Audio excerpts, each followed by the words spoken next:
Starting to stream right now, and so just testing technology, really. I am totally out of it for reasons that should be obvious from the photograph I've embedded of myself in thumbnail of live stream.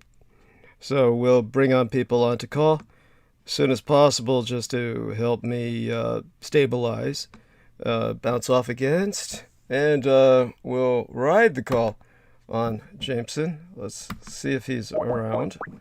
And if he picks up, it would help if I put my earbuds in, wouldn't it? Okay, let's see what we've got here. There we are, sir. Hey. Can you hear me? Oh, wonderful. Good, you're there. I haven't even had a chance to review your private messages yet.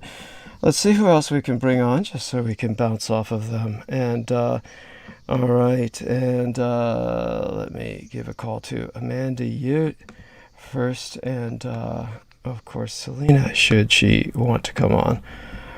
Honestly, I'd be happy enough to even bring Penny Bradley on just for the sake of bouncing off today, for reasons I'll explain. But as I said, it should be obvious by the photograph embedded in thumbnail of live stream tonight that I am in a bad way compared to normal. Okay, let's see now. What am I looking for here? Oh yes, private messages. Here we are. Let's open them up. That's so I can tell Solomon we'll bring him on at 9. I have every confidence you and I can hold it till then, along with anyone else who might show up. Then people will start helping us at that time when we bring in others. And, oh my god, let's see if I can even... Okay, where am I? What's his name? All right. Solomon Shake. Thank you. You sound like you're awfully silent. Oh, compared I'm to... all right. I'm cool, man. Okay. I'm just listening to you, man. Yes. I don't know if you want me to just cut loose. Oh, good point. Not just yet. Hold on. Call you at 9. I'll ask him. Oh my god. Let me breathe I'll again. s- I'll see who else we can add on. What about Daniel Arola? Sure. It doesn't hurt to try. Thank you. Yeah, good idea. Let's see what Pack One says. He says, at an event, I'll let you know when I get home and all unpack, brother. So let me give him a heart and a thumbs up. Good. Okay, good. And so you said you were just returning. Interesting. When did you Yeah, get yeah. back? I, Yeah. I, I got back around 7. Ah! Just What is that? Holy shit, that's not you, is it? You didn't go out like that, did you? Yeah, so why white dudes can't do drag? Yes, okay, there we are. Oh my god. Ah, yeah. That was a joke. oh god, that's Yeah, awful. I got that from that. I got that from. This was a meme that was going around because I got a lot of friends who are like stoners who just shit post weird stuff Hmm. because that's what stoners apparently do. Yes. So, so that was one of the memes they had, and I just had to pick it up and say, yeah, that's why American white dudes can't do drag. Yes. Yes. Okay, so Oh let man, me let me what give. do you? Oh, I'm sorry, go on. Yes. Yeah, it's just pretty much a way of knocking their hyper masculinity of men Thank in you. America. Thank you. Yes, yes, there is that hyper masculine aspect of it. And just it yeah, Your prevents them rea from getting in touch with their feminine side even when they try.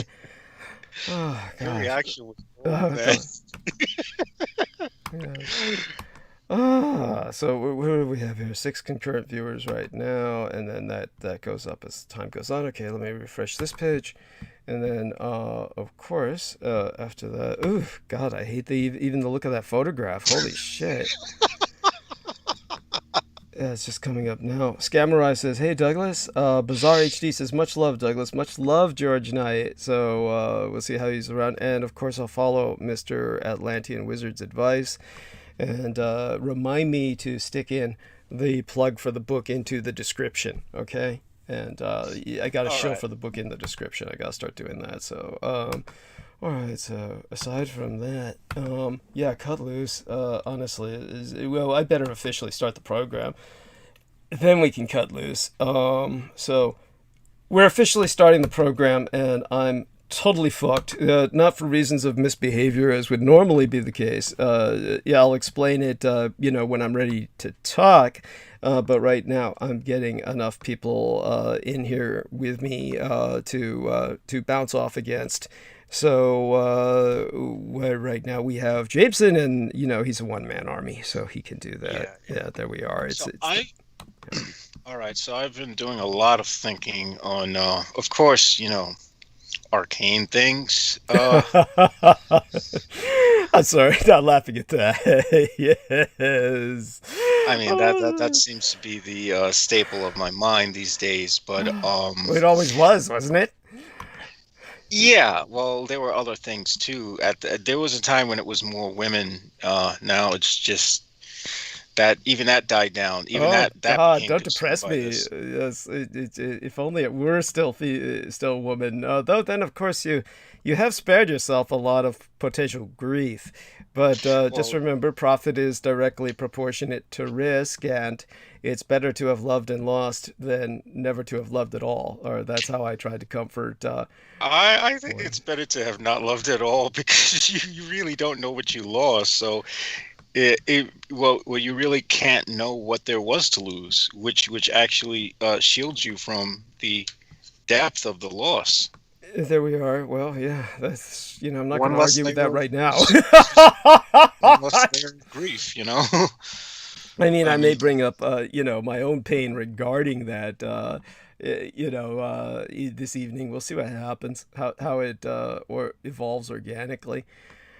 At any rate, just let me just breathe and normalize myself as much as possible in the meantime. So, is that Mandy? Yeah, sorry, I'm tripping on my God. Oh, thank God. Oh, Mandy. So, it will be Jameson Reese and yourself that will kind of hold the hour. I'm here. I'm here physically, but I'm not here mentally. And I will be taking advantage of the both of you speaking to just, do, putter. I'm going to putter. I'm going to get the links up, the hyperlinks and stuff like that. And, so while I'm doing that, I've officially kind of started the program. There's no real thematic at the moment for me, but I'll explain why when I'm ready to talk. Somewhat similar to the other day when I was really bad off and could barely talk. I couldn't remember whether you were here at that time or not. It was Mother's Day. That was Mother's Day. Were you here on Mother's Day? You were. Yeah, you were. And along with Pac-1 Morales. And he stole the show, which was wonderful, very in a positive way.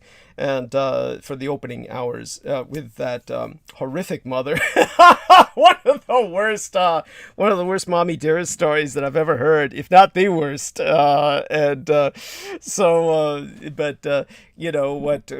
in a position that's similar today, and I'll explain that later. And as you can tell by the photograph of myself embedded in thumbnail of live stream tonight, I'm in a very bad mood.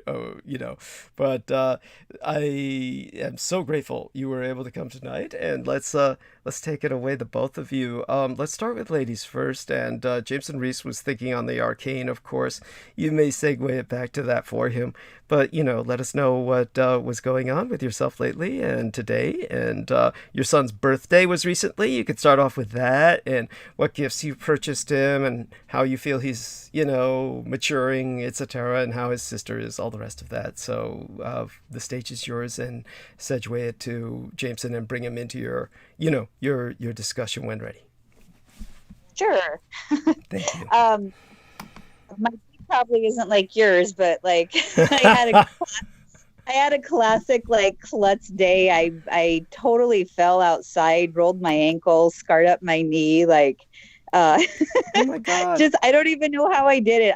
Next thing I knew, I was on the ground. I don't know. Oh my God. But it just seems it's one of those days for dropping stuff and losing stuff. It's been a weird week, actually. It's not just today. Is today Wednesday? I don't even know what day it is. It's Wednesday. Been weird. Yeah. There's only a few reasons I know that, but yeah, honestly, just go on with it. Cut loose. I mean, it's yeah, you're doing well. Well, Sunday, I don't know how. Well, I thought Monday was Memorial Day. Uh-huh. So It will I'm be thinking Monday. that my It kids will don't be have. next Monday. Yeah, but go on. It'll be next Monday, right? And so I'm thinking, oh, my kids don't have class tomorrow, so we're doing totally different stuff, and I somehow don't even remember that it's Sunday. I turn it back to Saturday, even though I'm thinking Memorial. I don't know. Oh, don't even worry. I'll tell you, honey. One of the reasons I'm like this, believe it or not, was the dental appointment yesterday, and I have never had such a bad experience at the dentist. And it wasn't that they were incompetent in this case. It was simply what they were doing was there was more than just reinserting the crown. I got a temporary insert it, and I told them that there was damage done by this horrible dentist at Western Dental that they would have to deal with because it was actually factoring into why this crown keeps falling out. And so they had to deal with that. I'm presuming they dealt with that. I was in such bad shape, I didn't even ask them if they confirmed that they dealt with that, even though they made every indication that they were aware of the problem and acknowledging it. But it was, I'll describe how bad it was later, just what they had to do, and just, just how horrific an experience this was. I've never had a dental appointment that bad, and I've been through like dental surgeries, like where they had to send me to an endodontist to do surgery inside of the tooth. Like this is microsurgery shit that people were doing in the past. I'd never had it as bad as this. This was, the same doctor who radiated me without the lead apron. I came crawling back to her, and she worked on me I was her last job before graduation. So she brought everybody in on it. But anyhow, so I'll get to that later. But, when I was there, my point was that when I was at the dental office yesterday, which was a Tuesday, which is why I know today's a Wednesday, when I was there was a woman who showed up and did what I did like a few months ago, because this is what happens to people. She showed up at the dentist, and it was not the day of her appointment. And, I had done that at the height of COVID. I did that when this same doctor was offering to clean my teeth. And she gave me a bunch of appointments, immediately, and then said, oh no, let's do this. And then she scheduled it for 2 months out. And I still had it in my mind that the day she had scheduled it for was in the immediate sense. So I went there on the day that I was thinking it was going to be, and it was months ahead of time. And this was while it was the height of COVID. So the dental offices for the pre-doctoral working on regular patients, quote unquote, wasn't even open. And I went there and, went upstairs and had to go up several floors before I found someone to talk to, who then I found out that I was on the wrong day. It's just awful. So, we all have these guys, but that's something that cost me like, getting up in the morning, which wasn't that bad because I had had enough sleep the night before, but it cost me like $100. It costs you $100 to get there and back in San Francisco to the pre-doctoral. So, that's $100 right there. And so, that other poor lady probably spent the equivalent in gas or something. So, these things happen to everybody. So go on. Yeah, there you are. Just to contextualize. Yeah. Oh no, I'm glad I've never done an appointment that messed up. Okay. But I could totally see myself doing that too. There we are. Oh no. Oh, I'm so sorry. Oh gosh. No worries. No worries. I'm so sorry. Yeah, this is so bad. Oh yeah. Compounded with what happened today. Now, for those of you who are wondering about the promotional banner, and again, I recommend everybody, at least establish a false Facebook page so you can access the promotional banners, because they always contextualize the episode. And for those of you wondering about that, that is a photograph that was taken immediately aftermath the physical attack that I had suffered in mid-March. And it was so that was taken by my son, who rushed right over when I called him after the attack. And that's actually his shirt that I'm wearing, which he gave to me after I took off my shirt, which was ripped to shreds, along with the ballistic vest and the stab vest that I was wearing. So, I've gone into the details of that kind of safety feature before, but when he gave me his shirt, I didn't even care. I was so out of it. I sat in the tub with it when I sat in the tub, and he took the photograph of that. Now, what's you know, I'll get into it later, but I find it, and I'm so glad Mandy is here because, you know, Pete the Moon Man is, you know, Peter Moon. he's fine for his kind of, you know, approach to, you know, why people do what they do, but he's not a female, and only a woman could get this. So Mandy, you know, explain it later. We'll go into it maybe a bit more later, but what I find, how would I say it? Bemusing. I find bemusing, and it's actually uplifting in its own way. Is the fact that obviously in the photograph, if you've seen it, Mandy, I'm bleeding, I'm bruised, I'm crying, and all these older women in particular are writing saying, "Oh, that's so cool!" Oh no! And I'm like, okay, well, you know, they're all like, you know, saying, "Oh, that's so great." I mean, in other words, they're like saying, "This is such a neat looking photograph." They're like, all saying, "Oh wow, that's so neat," and it's like, I'm not quite sure I get it, but I'm kind of, you know, I think you might as a female, but you know, that they all like are saying, and then if you take a look at the comments, so Jameson has looked at it, and maybe, but if you take a look at the comments later, while scroll down through them, it's on the Sora Aoi timeline. Maybe you'll be able to get a better impression of what I'm talking about, and I'd like to hear what you have to say. And but in the meantime, go back to, you know, what you were talking about.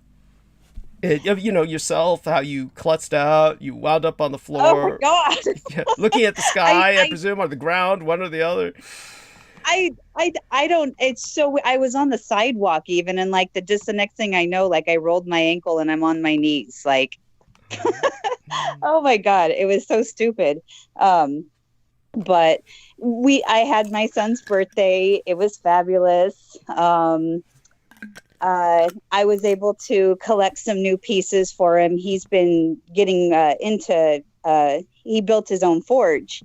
And so I got him a real forge and some raw materials and some tools and whatnot for it. So he's ready to go making knives and all sorts of other cool metal shit. So, oh, wow. Holy shit. Oh my God. Yeah. Remember, Jason Knight, the guy who was making knives for me, you know, and then oh yes, sold them to fund my teeth. He sold them to fund my teeth. Yes, that's right. Oh, we got to get back in contact with him.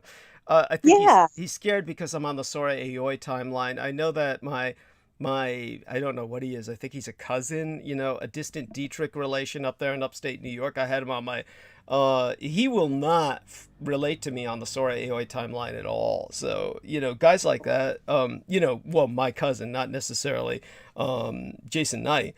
You know, it could be a number of other things going on with him, but most of these guys, they're just afraid to interact with the Sora Aoi timeline. It could be because they're married and she's, you know, a porn actress. Have people look that up, then they'll say, "What are you doing with that on your friends list?" Or, you know, yeah, or, you know, which in Jason Knight's case I could understand, but in you know, with my cousin, you know, over there in New York, who knows what the fuck his trip is? Probably homophobia, that almost certainly.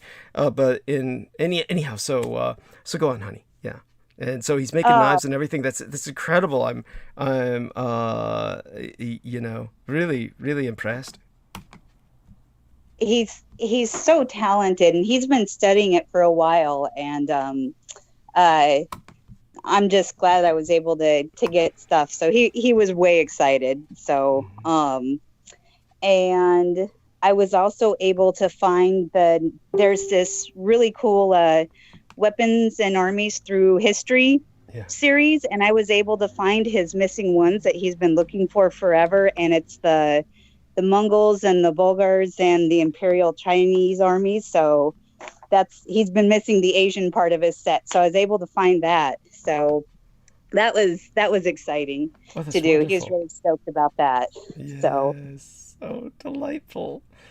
Yeah. Oh, that's wonderful. And so we just had some incoming message from Sammy Romero. Shout out to Sammy Romero and his brother Isaac, who recently got married and enjoyed his nuptials.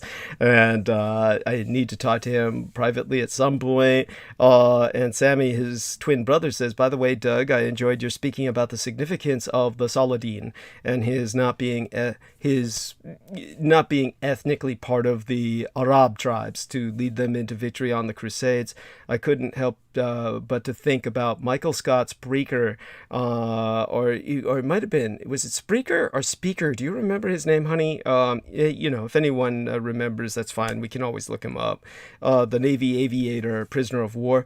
And as Sammy Romero says, I believe he is still in Iraq. That was the case for the longest time. We don't know where he is now. And this was someone that Saddam Hussein was grooming to be the emir. By the way, I was asked by people, well, okay, so we know now what the A stands for in GLA, Ghazi Ali al-Emir.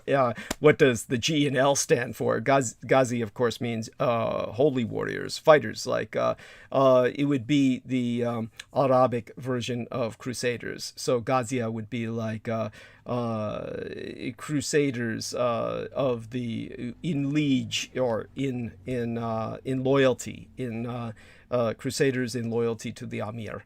So that's so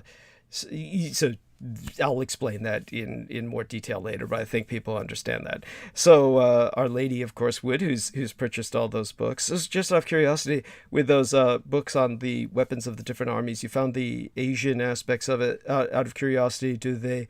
We're lucky that many of these international books cover the things in terms of weapons of warriors just on the European and Asian sides for a balance, but did they cover anything more exotic like Muslim, African, or Native American kinds of weapons that would probably be too obtuse for most of the basic types of series? Just curious. Right. No, I have not seen, besides Zulu tribe, and just kind of stuck with it. It's not necessarily a army history, a military history, but just kind of lumped together with African history.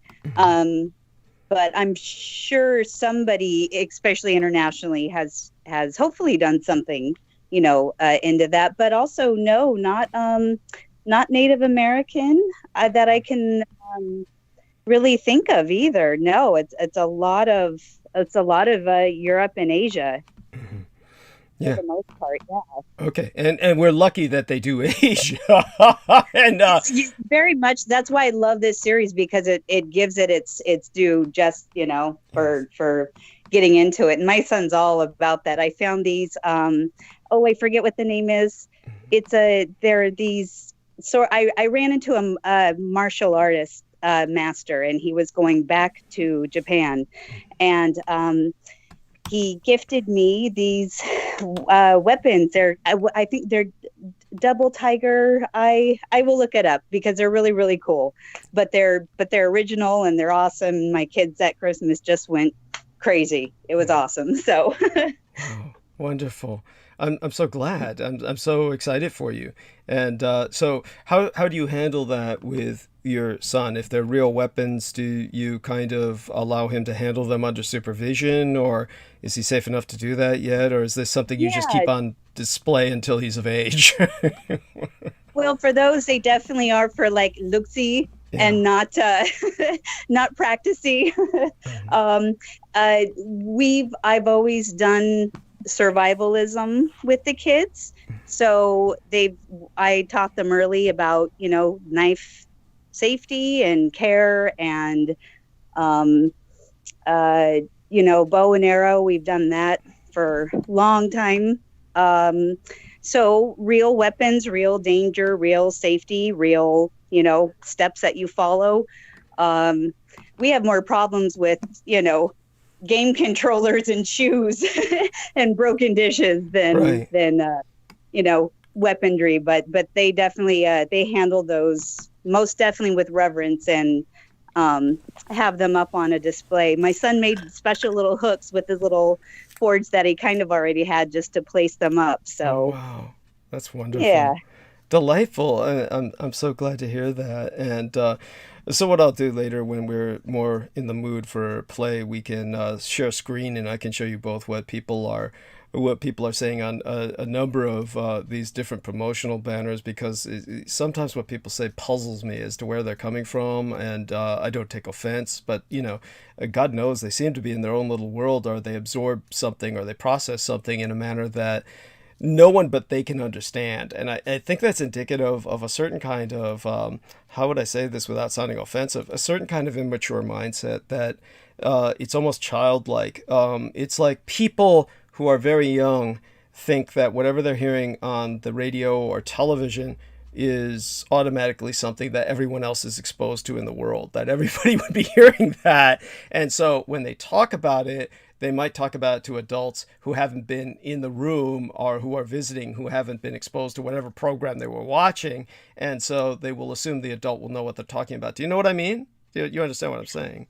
Right? I do. And I'm kind of starting to experience it with my son. He's so into this one game, Terraria. It's kind of an open world building game. And there's so much to it that I know games, I know stuff, but this one's definitely, I don't know what the hell he's talking about, but he's excited and he explains it. And also they're in their music class, they have this, they make music on this site called Soundtrap. So they compose their own pieces and stuff, and he's just getting so into it and so much on a deeper music level than I ever got, that it's just very impressive. And my daughter too, they just go off in their new techno digital music loop world, and that's cute. So, oh, that's adorable. But I also did experience that with my dad as well, where I mean, he knew I would have to constantly explain to him, like, yes, Dad, you know that, like, you researched that, you're aware of this, but that's not what everybody else was. That's not what the majority knows. They didn't, that's not what they were told, or that's not what they thought, or, they just have no way to conceptualize that. It's an ignorance, and it's not the will for ignorance. Like, you can't blame somebody that has not been exposed to something. Right. Yeah. Though I think in your father's case, I think that's more a sense of, what would that be? That's more like, I know what you're talking about. And there are certain adults that manifest that.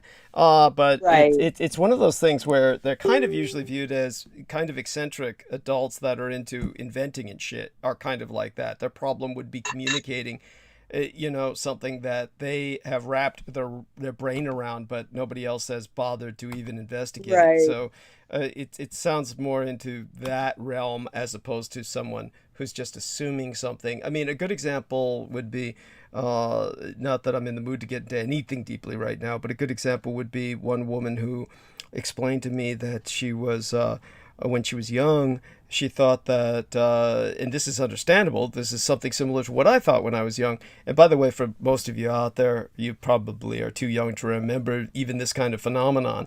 But in the old days when there was radio and there were live programs, of course, by the time I was born, that was already really not extant. But I had a degree of that kind of thought, but it must have been far more pronounced in people who grew up during the era of live radio, when it was the case that you had people come on and they did the old radio shows, whether it was music or whether it was thrillers. They would it would be, these days the equivalent would be audiobooks. But back in the old days, they would add sound effects. I don't believe audiobooks do sound effects. The old days, they would do that. And, somebody would, scrape things together to make it sound like something else. And so this kind of performance was live. And so there were people and bands that would play and then cease to play while the radio was on. And so people would assume this in the generation thereafter when they're just playing records or something. And they would assume that there were bands that would stand around, waiting for someone to turn the radio on, and that if somebody turned the radio on, they would get a signal and start playing. and then stop playing when the signal went off, depending on each individual turning the radio on. So, these people would live in this, being childlike. They would think the world centered around whoever's playing the radio, and that somehow the adults were able to figure this out and coordinate it all for every individual playing the radio. This is what people told me they would think when they were younger, and these were older people who told me this, but they weren't so old that there was live radio. It was just during that phase of time when it was no longer extant. You get what I'm saying? This is what people would think. Absolutely. Yeah, and so this is what, I think happens to a degree, or in a different sense, with some of these people who leave messages on my promotional banners that don't seem to jibe with anything that makes any sense. They say something that's going on in their mind that is processing for them, that is probably stimulated or triggered by some ongoing media thing they're dealing with, and then they see that, and then they conflate the twain. This is what I think is going on, and if that's too nuanced for most people, I don't know how else to explain it. Well, and it sounds like these females, if they're saying, "Oh, that's cool, that's awesome," that's kind of in that mentality of kind of like, the bad boy and the fighter, and these male archetypes that are like, you're supposed to be attracted to as a female, and I could never like date a boxer or a fight of any kind of fighter because like, damn, I don't want you hurt. Like, who wants to see that? Yeah. Seeing somebody fucked up that's not fun, and that's not manly, and that's not, that doesn't, like, I don't know. Well, I think it's best expressed the one time that I want you to continue that train of thought. Don't drop that train of thought. One time, there were several times I was invited to these like cage fighting events especially when I was dealing with those young guys who I was really early days that you might remember on YouTube, where the young guys were doing the videos of me, and I wound up going to cage fighting events with a number of them that were involved with that. And then when I was watching it, there were some girls who would show up, and they were showing up really just for the photo op because, they need to have girls presented with the guys, right? Like somehow that's primal. They have to have girls around so that the guy looks like he's won some females to breed with or something. And they had t-shirts that said "Mean Girls." And so there has to be an element of some kind of sadism involved where the woman is enjoying these men pummeling each other. So I think Mean Girls kind of fits that. But anyhow, so go on, honey. Yeah. Or the chicks that, they pick fights and shit and then say, "Oh, my man's going to kick your ass." Yes. That thing. I don't know what that is because that's never been a place I buy from. But so, which is totally different than a man who has to protect himself or others. That things do happen, and men in roles are the protectors, hunters, blah, blah, blah. I see that and jive with that, but dear God, like, why go send your man off or brother or friend or whomever it is, to have to go beat people up? And that just feeds into a very toxic masculinity level and perception, and I think that's really messed up our kids several generations, like these YouTuber weird things, weird crap that's going on. You had brought up a couple of episodes ago asking if my kids were in that time frame of like the big Harry Potter fanatical thing, and I think my kids are more in the sadly like the social media YouTuber kind of movement. There's a lot of weird stuff that's on there that just speaks of our social environment with our younger people right now. It's kind of scary. Yeah. Could you like go a little deeper into that? I think it's I get what you're saying, but it's vague enough where some examples of people doing engaging in acts of extreme idiocy that are probably dangerous. Have one of the Paul brothers, they're famous YouTubers, Jake or Logan Paul. They're both supposed to be trying to be fighters right now, but one of them got in big trouble, and not enough as far as I'm concerned. He went and filmed in the Japanese suicide forest, and he posted it, but he also showed a body. Oh. He was at a body. He was by a body. And it was, you know, he was old enough to have known better. Anybody should have known better to be filming next to somebody who just recently suicided, whether you're in Japan or not. Did he wind up getting charged with murder? Well, that's another thing. Like, you definitely can get yourself in some big trouble in those ways as well. Yeah.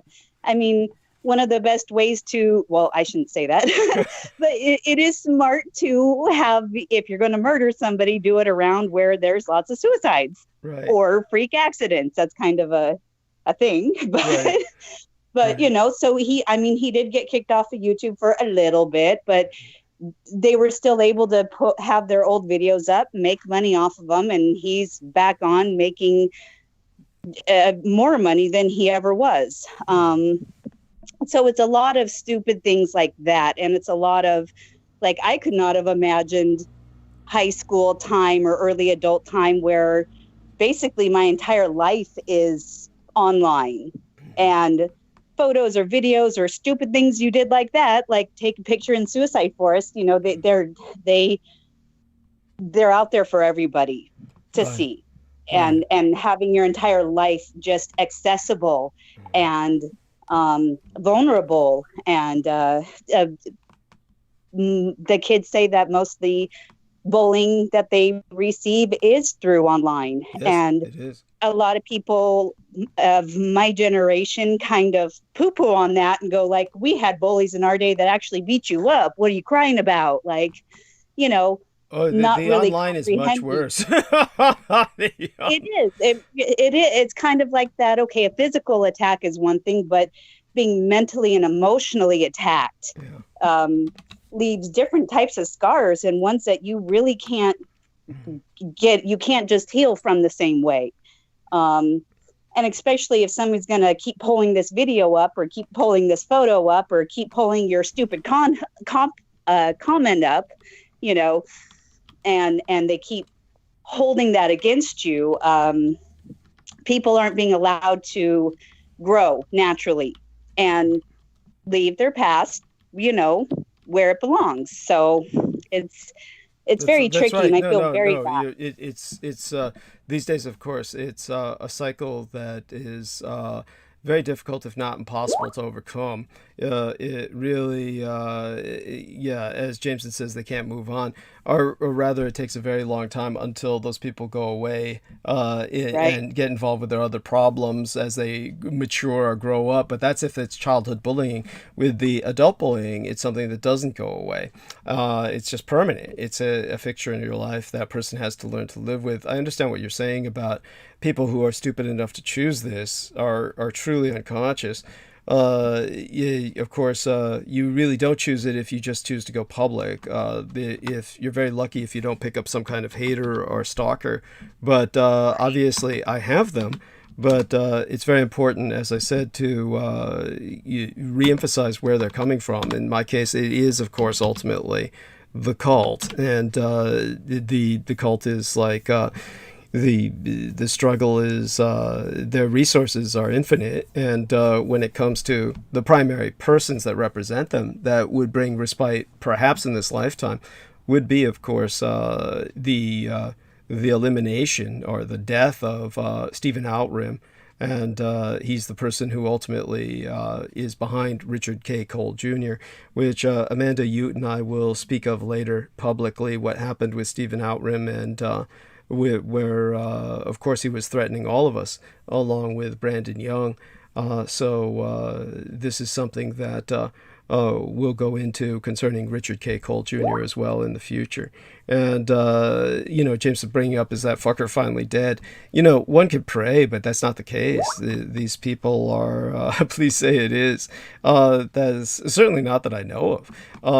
But in terms of this, with the kind of impact made by this cyber stalking, the cyber terrorism, there's no laws for that, which is why they have such a impunity. And so the end result is that we just have to educate people that this is happening. We have to make people aware. And it's in this sense, they win in the sense that they get publicity and they feed off of that, but it really can't be helped. The ultimate objective is that they don't win in the sense of just educating the public about this. And then ultimately, with enough of a public awareness, when the price is paid by their actions, when their actions elicit the repercussions that ultimately occur, there's repercussions for everything we do. And when those repercussions do happen, then we have the record where we have set it in context. So that the context for whatever happens to them and the repercussions is there in the first place. So that has to be done to cover ourselves. Is that coherent, Mandy? Oh, totally. Absolutely. Thank you.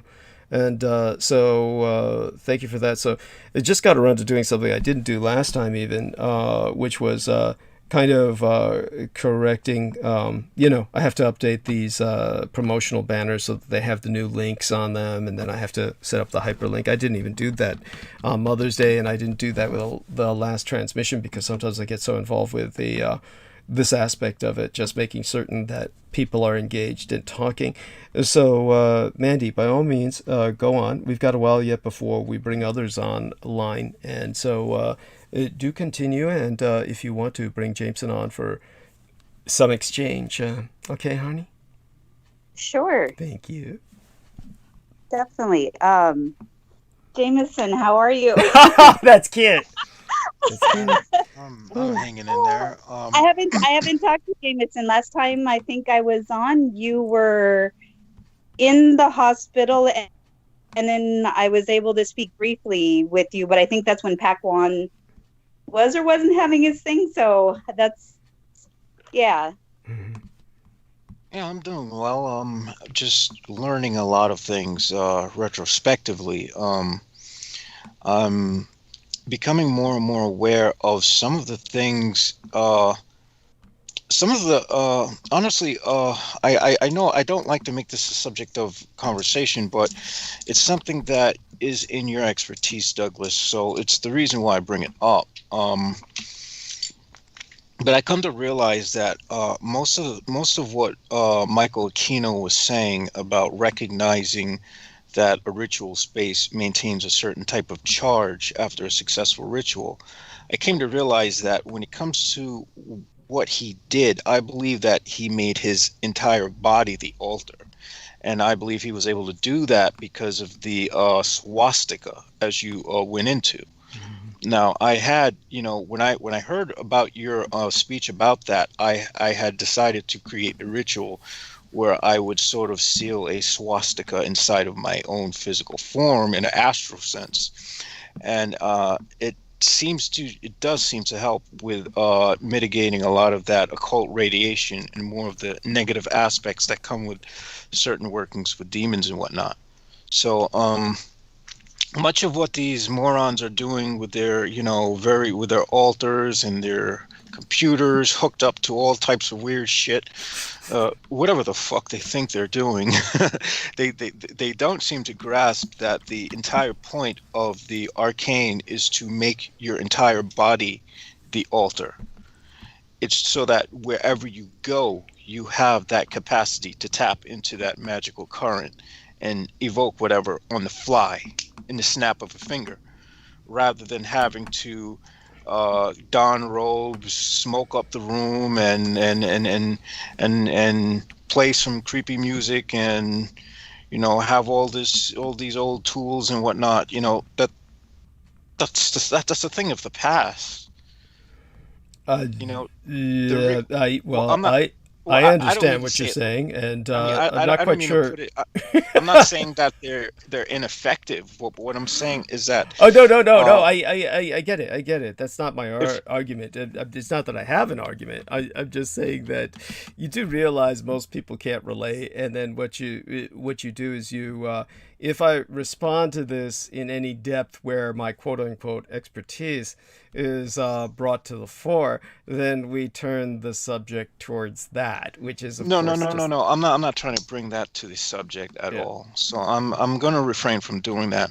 But all I'm going to say is that I there mean, I are could do that. I'm not quite sure I want to do that right now, and I know that that wasn't, Mandy's intent when she just said, "Hey, no, no, no. Jameson, what's I up?" mean, that wasn't my intent either. I mean, honestly, most of my life, most of the exciting stuff in my life goes on in my head.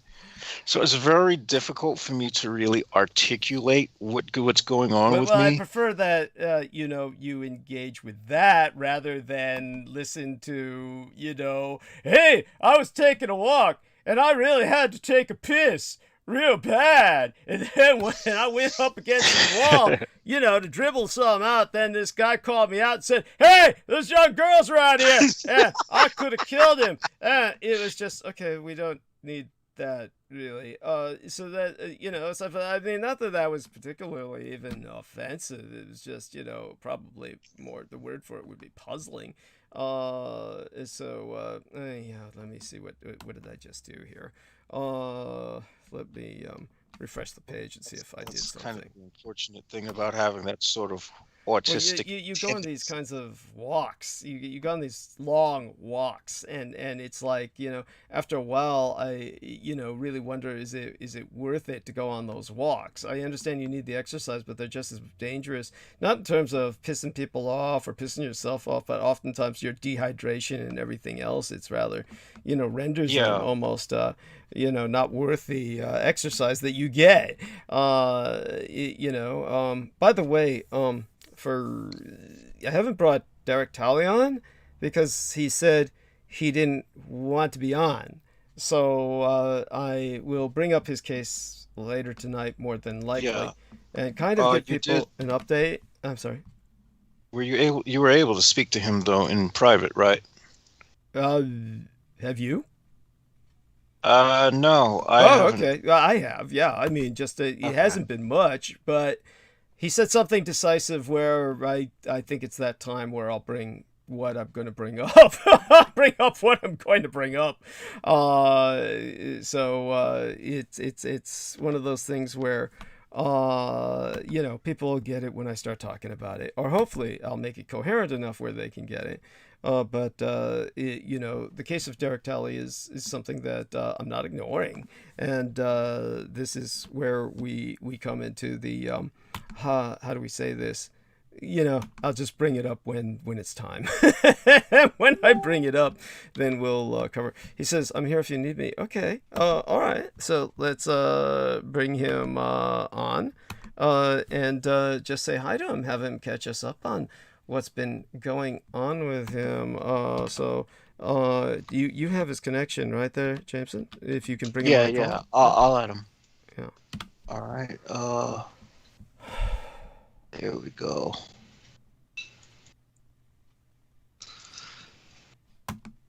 All right, and he's being added. Okay. But yeah, I don't mean. All I'm saying is that I get the feeling that I don't know why it's a fixation of mine. I realize where I realize where I think Michael Aquino messed up, and what you have over him is the fact that you have a very strong bond with your ancestry, and I think that's something that was one of the things that all right, he's on, so I can just Oh no, yeah. but I'll cover what you said to extent, just so people understand that before we turn to Derek Talley, and we'll turn to him shortly. I'll try and make this as short as possible, but maybe we'd better talk to Derek first, and I'll kind of go back to that because I don't intend to leave that hanging, simply because it's just something that I feel obligated to just let people understand how much I understand about it, and so it's kind of almost ego. But for those of you who don't recall, Michael Aquino was born with the whorl upon his chest that our man Jameson is referencing. This is something that Michael Aquino was quite proud of, in that he was born with both the horned brow and he was born with a whorl upon his chest, very in the shape of a swastika, which was like as the Buddha was born with a similar birthmark, which is a symbol of high power. And many people, of course, in the West interpret this thanks to the experience of World War II and the ideological and the politicization of the symbol and the ideological charge that people imbue against it. They imbue it as a negative, but it is essentially a tool of power. Whether it's negative or positive is based upon the person wielding that power. So in terms of some people are born with this, some people aren't. It's like somebody like Mozart is born with the talent to basically write a symphony when he's like, what was it, 6, 7, 8, 9 years of age? Something incredible. So other people are born with the ability to wield arcane or arcane powers. And so when it comes to the aspect of the spell casting and, shall we say, clearing up the area after a spell is cast, etc., I can go into that later. Right now, we need to pay Derek Talley the respect that's due to him, considering the challenges that he's facing. And so share with us what you're willing to share. And that's another aspect that is, of course, sensitive about your situation. I'm not quite sure what it is that you are willing to share about your situation. In my case, of course, as I mentioned to you, like our lady Amanda was bringing up, and I do need to contextualize this because it further emphasizes what Mandy was saying, is that she was talking about how some of these people stupidly go out and put themselves on the internet, and that they just basically become incredibly vulnerable and expose themselves to a degree that they never thought of. What's interesting to me when she brought up the suicide forest, of course, now Mandy, you've got to remember, you're kind of like your dad in that regard. You brought that up and you didn't contextualize that for anybody. Nobody's going to know what the hell you're talking about, and they're wondering, what the hell is Mandy talking about with the suicide forest in Japan? So just so everybody knows, in Japan, there is a particular forested area where many people who are prone towards suicide choose to go so they can die in nature. And so this is something that the Japanese government recognizes. They attempt to deal with it by having the people who are assigned as park rangers to that area or certain volunteers to go into the forest, seek these people out, check on them. And by that I mean, for those of you who don't get it, there are people who camp out in those forests for months as they contemplate whether they're going to kill themselves or not. Jameson Reese reminds me it's off Mount Fuji. There may be more than one, but that's probably the most famous one. And so there are people who, the counselors attempt to retrieve or recover. They check on them and say, are you all right? They don't force them by law. The Japanese look on this as something that they don't... it's not necessarily illegal in Japan.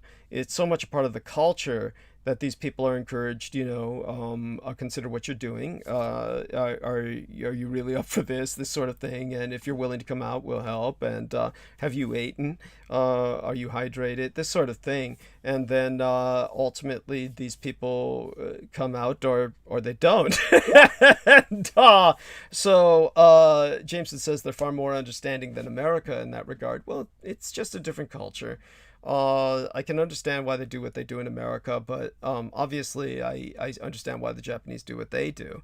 And then what happens is that, obviously this is so well understood in Japan that when you get some stupid gaijin, which is the Japanese word for, fucked off foreigner, it's basically an expletive for a foreigner, particularly a white foreigner.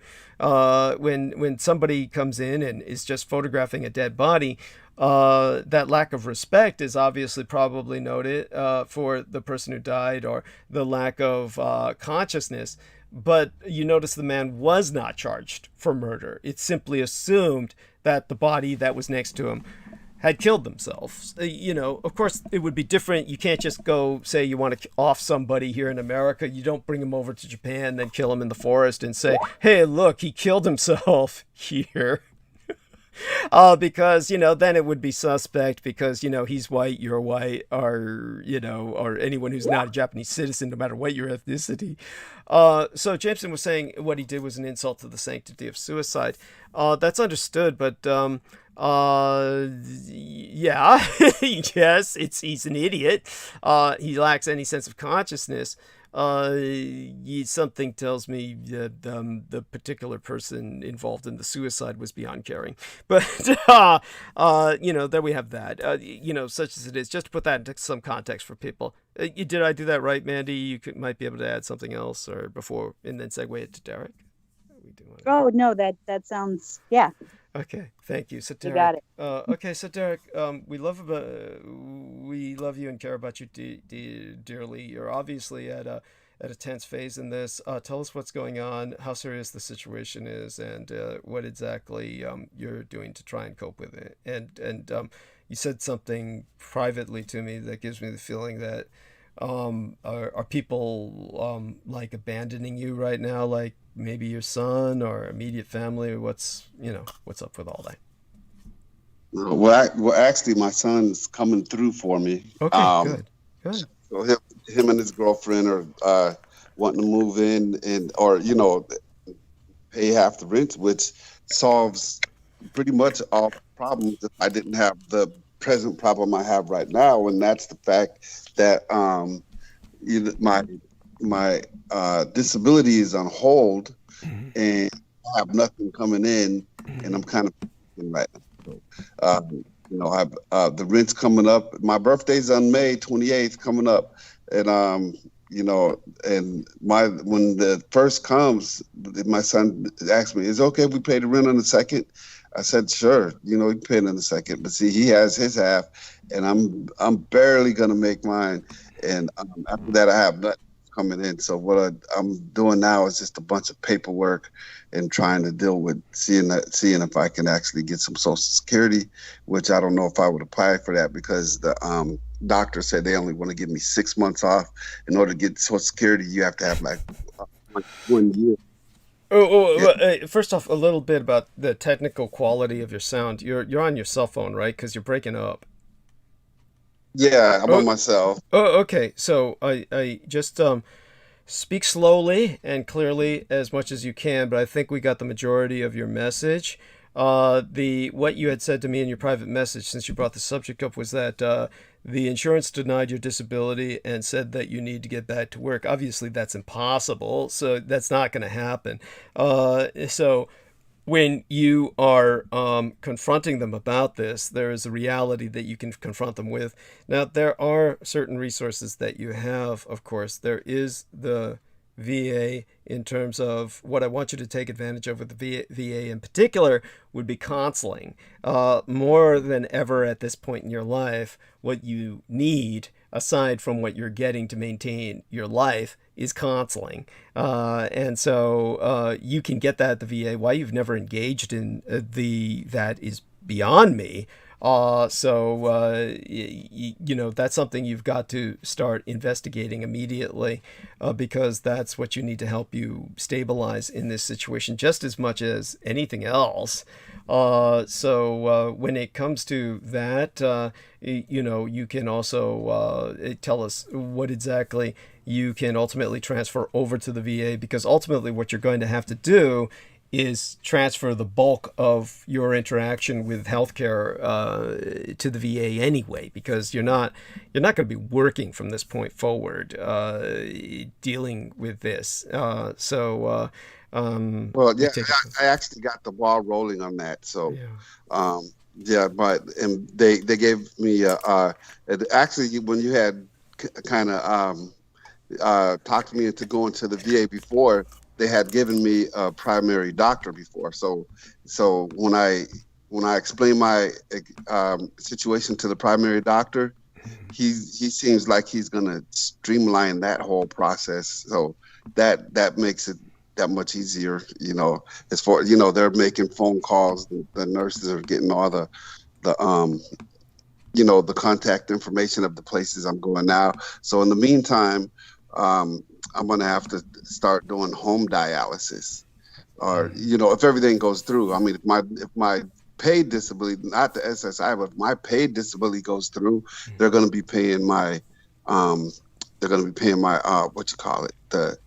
my civilian medical insurance. So with that, I get home health insurance, and they came to the house yesterday and took water samples, and I kind of rearranged my room, and shoot, I need to get me a little TV up there because I don't usually watch TV in my room. But if I'm going to be sitting in there for 2 hours, because right now I got to do like almost 5 hours of dialysis Monday, Wednesday, and Friday.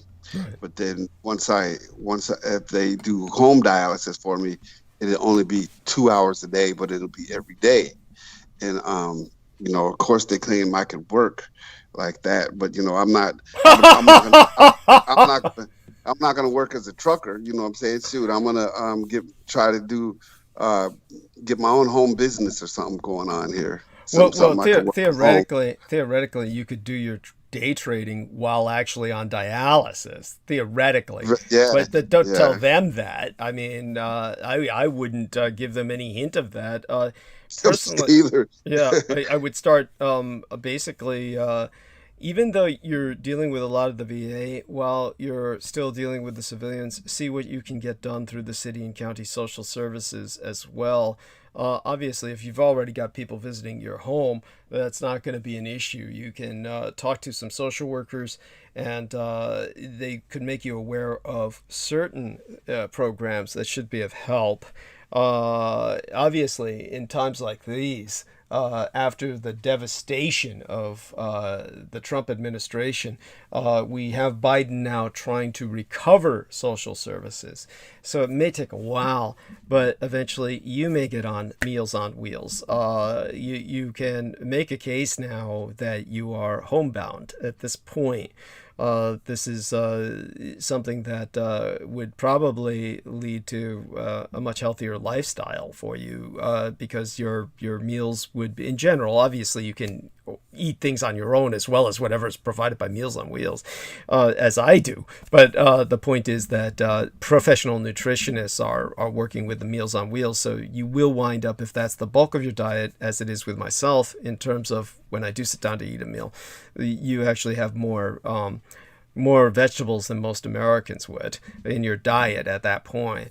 But you know, that was kind of what I'll deal with later when I tell people about what happened to myself today. So James Reese says he would definitely apply for SSID, which is Social Security insurance, although they will deny him first and he will request an appeal and get it. Yeah, that's the normal process. By the way, I did not go through that process in any normal sense. I was probably, the attorney and my psychiatrist both told me I was the only case they ever, in an entire career, in their careers, they were both not spring chickens. I'll tell you that they're not spring chickens. So their careers have been quite long. And Jessica McClintock, I think, was the lady who worked with me, or was her name? I can't remember her name, but it might be a different name. I might be confusing her with a name similar with someone else who's an interior decorator, but she told me I was the only person in her career. She was just nearing retirement. Her career was over 30 years long. I was the only person the judge ever approved with the first case. So my case was exceptional in that regard because he had done his background research on me and he found my dishonorable discharge and he felt my situation was exceptional. But in your case, you know, it just depends. But you could apply for SSDI, and because you have been working, of course, then it would be interesting to see if you could do that and maintain the VA. You probably could, because the system's so fucked up right now that people can do that, and you wouldn't be breaking any laws. It's not necessarily some kind of fraud. But, of course, someday I hope that our society, and if I have any say in secular power, I'll make certain our society just does away with all of that veterans benefits and just segues them all into the civilian programs so that you don't have this incredibly wasteful redundancy killing our economy. Anyhow, so go on. Please continue. Yeah, so that's what I'm doing right now. So I'm just taking it one day at a time. It's just like also are overwhelming, and like I'm sure you can understand of with all the personal medical stuff, and in a way it's kind of embarrassing. I mean, I don't see why. Oh my God, look at me and everything I share. And it's totally different than cancer. I mean, cancer, the cancer was something totally different. I mean, with cancer, you could fight. It seems like you could fight it. And I fought it, and I came on the Douglas Dietrich show every day, and it was like you guys were fighting with me. But there's something different about this. This ain't right. I mean, this is really bringing me down. This is something that's just totally. I don't understand this. It doesn't make any sense in a number of ways, in the sense that you haven't been abusive to yourself, and yet you're paying a price that usually self-abusive people would be paying. So do me a favor, Jameson, and see if you can bring Salman Sheikh and Peter Moon on the call. And in the interim, let me continue with Derek here, and we'll have him dominate the stage while, Salman and Peter Moon decompress or whatever. But let me see if I can return back to the fucking call. And right now I'm out of the call in Skype, but I'm presuming everybody can hear me. And our man Peter says he's here, so we should be calling him through Jameson. And let me see if I can get back on this stupid call. In the meantime, you can all hear me, right? It's just the screen has disappeared. Thank you. Well, you can hear me. That's there we are. Mandy, reaffirmation there. Hello? Yes, Peter. Well, he affirms it. Okay, I'm definitely on the call. Oh, and you got your camera on, sir. Okay. I just shut it off. Yes, there we are. It just came on. But anyway, hello. Yes, hello. And so glad to have you with us. And thank you so much for listening to what you could of my latest transmission about narrative. And look forward to your input on that. Right now, we're just all helping Derek. We're trying to bring on Salman as well. And if he's here, I hope he says hello. And we all want to provide Derek with some advisement. And Jameson's welcome to add Daniel if he can. If Daniel's willing to come on. But in the meantime, Derek is the center of the stage right now for obvious reasons. Derek's catching us up on his experience with his kidneys failing. And he says this is different, and of course it's different for another reason. It's different for the reason that he overcame cancer, and it was a struggle that was one where it was obvious that we were all with him, but he feels very alone in the struggle that he's in now. But you see, there's cancer, while it can be long and interminable and just as grinding and ultimately just as, shall we say, just depressing as what you're dealing with, it is still case by case. There are different types of cancers, and you had one that you overcame. Now, one of the things that they told him was that because he had cancer, that he's not a candidate for organ transplant, whether live or dead. Now, I'm wondering if they would tell a Caucasian American the same thing. That doesn't really make sense to me. Yes, they would. Okay. It's kidneys are not easy to come by. Okay.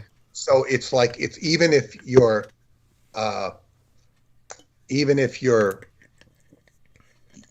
healthy, mm-hmm. It's still in white. Maybe if you're very rich and can buy them off, that would be the exception.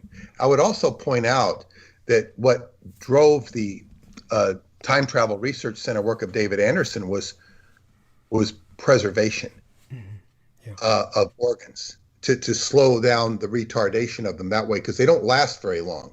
So they're and then there's a black market for them with in Asia and whatnot and elsewhere. Yes, Pakistan in particular, which Salman could probably tell us a little bit about, but go on. Yes, go on, Peter. Yeah, well, I can say some things about the kidneys from a Qigong perspective, and I can even give him an exercise and some advice, which will help. Has he started dialysis yet?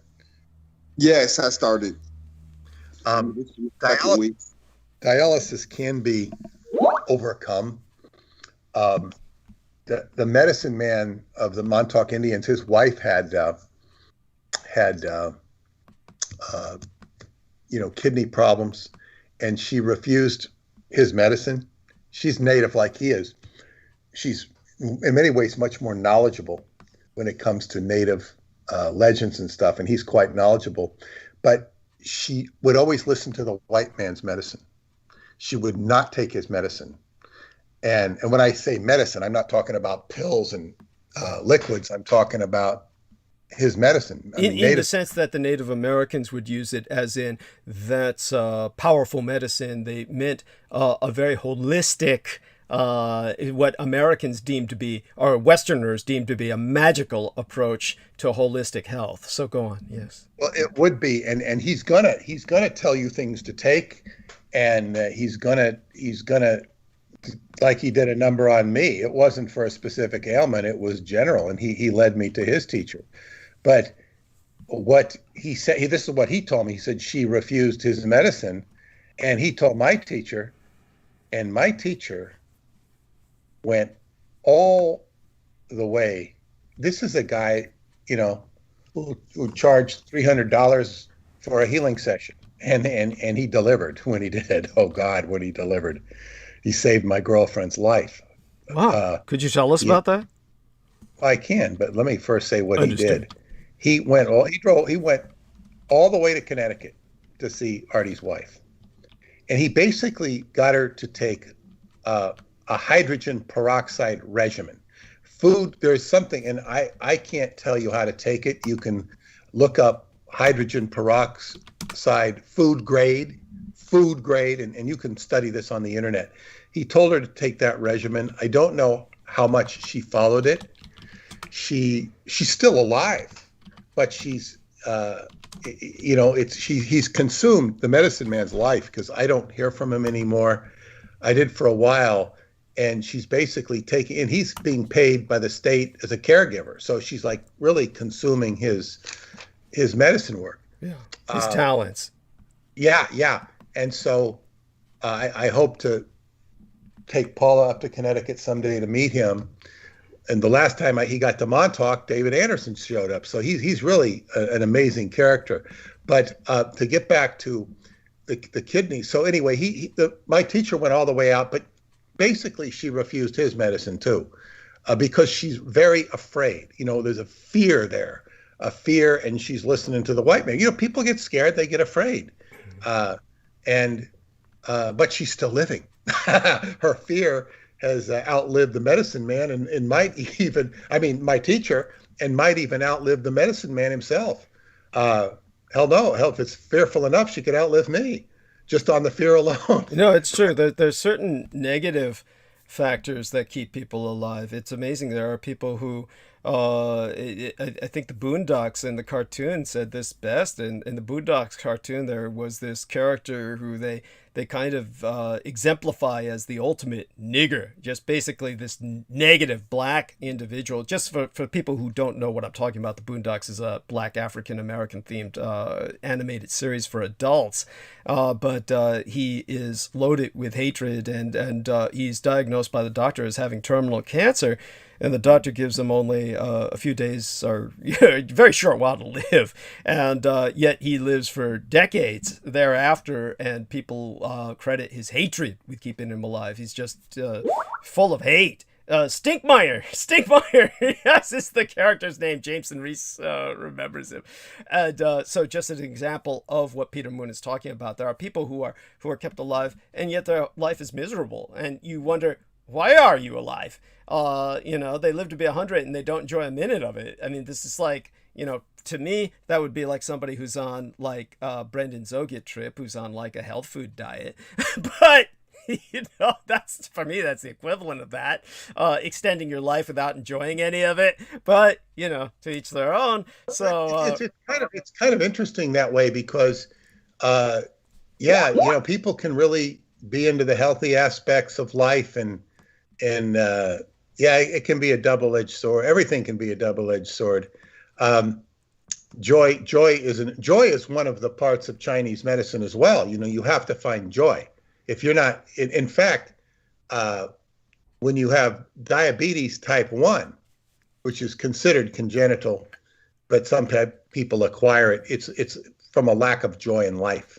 In other words, you've just given up and you have no joy in life. If the person can find joy, they'll get rid of the diabetes. But it's not easy to get a person with type 1 diabetes to find joy.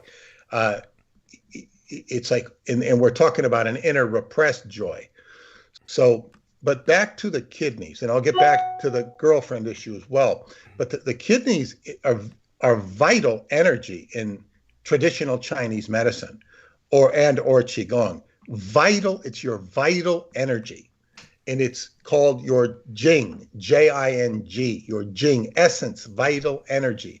And this energy is produced by the kidneys, and it's part and parcel with your adrenals. Your adrenal glands sit right on top of your kidneys. Now, if I tell a doctor this stuff, he's probably going to agree with me and make sense and say that makes sense, but he's not going to tell his patients this necessarily. I can't tell you what he's going to tell you. But what I'm telling you, I've also learned from a doctor. So it's like when I had what they thought was a stroke, and my chiropractor, kinesiologist friend diagnosed it as ligament stretch syndrome, and where the ligaments stretch in the lower back and it screws up the blood-brain barrier. And he had me, like, I was exhausted. And where it really got to the point where I needed him to deal with me is I'd had this incident, but I was recovering from it. I was okay. And then it got to the point where when the phone would ring, I'd feel like somebody popped out from a corner and said, boom, and scared the daylights out of me when a phone would ring or some noise would go off. It would like, I'd shake like, whoa, what's that? It's the stupid phone. Wow. I've never had anything like that. Anxiety attacks.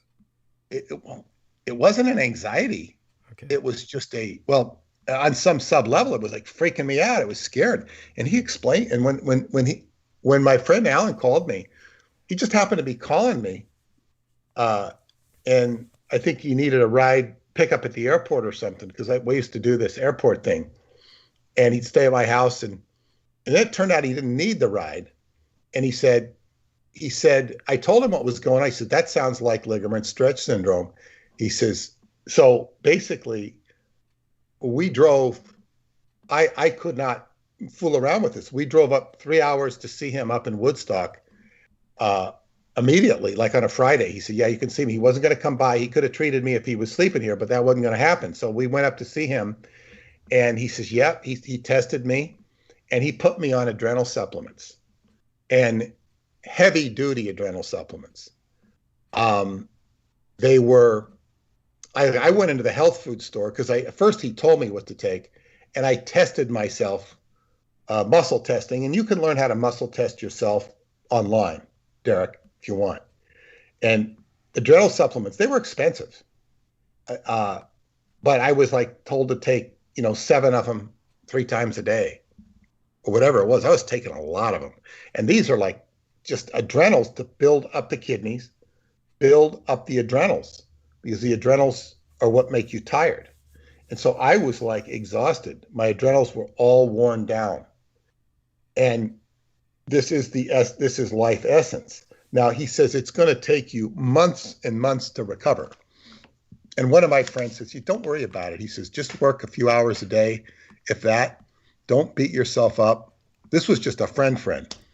And so I spent a lot of time on the couch watching old Western that I'd never seen, or that I saw when I was a kid, but I never really saw, if you know what I mean. And I did, it was like, wow. And he also had to explain to Paula, don't think he's being lazy. He says the most important thing you have to do when somebody has this syndrome is they're not faking it. They're not being lazy. They need to rest. They can't do anything. Right.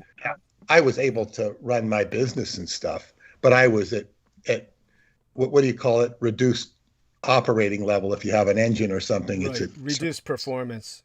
survival mode. But I did get through it. And he also taught her how to do tapping on me, tapping procedures. I was fortunate to have her, and she would tap me. He told her never to stop, but, do certain tapping procedures on me where you're massaging the area sort of below the rib cage on the front and to the left where the adrenals are. And boy, that was good. Now I'm going to share an exercise with you from Qigong that will also help you. But this is to build up the adrenals. That was like adrenals, kidneys, and you can look this stuff up, and adrenals. Now, I don't know if I haven't studied dialysis or what all the ins and outs of what goes on with that, but I would venture to say that none of the people who are treating people with dialysis for kidney issues are doing anything with adrenaline. And I'm talking about adrenaline supplements. I'm not talking about pumping adrenaline into your system. That might be a good therapy too. I'm not in a position to tell you, but I don't think they're addressing, because they often don't address what is proper. And so I would heavily, as I say, it's an expensive supplement, but as I say, if you had $2 million in your bank account and somebody handed you a life preserver and say, you're in the ocean, and they say, this life preserver is going to cost you $1 million. You'll spend, okay, I still got $1 million left, but I got a life preserver. Now I got a life. Yes. So, you'd give away all your fortune for a life preserver when it comes to that. yeah, you give away the whole $2 million, but I was making a much more reasonable proposition.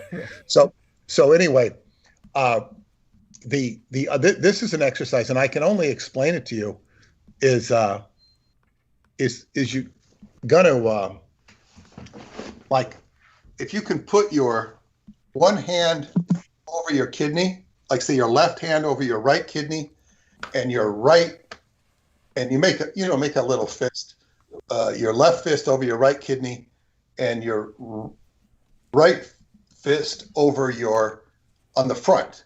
So on the front where you're on the front of your belly, over opposite where the kidney would be. So you get the left on the right kidney, the right fist on the front of the body, and then you're going to take those fists and you're going to put them in the other position. You're going to kind of pound. You're going to pound the left kidney. You're going to pound the right kidney. You're going to pound the left kidney. You're going to pound the right kidney. You're going to tap it. You're doing a pretty good tap.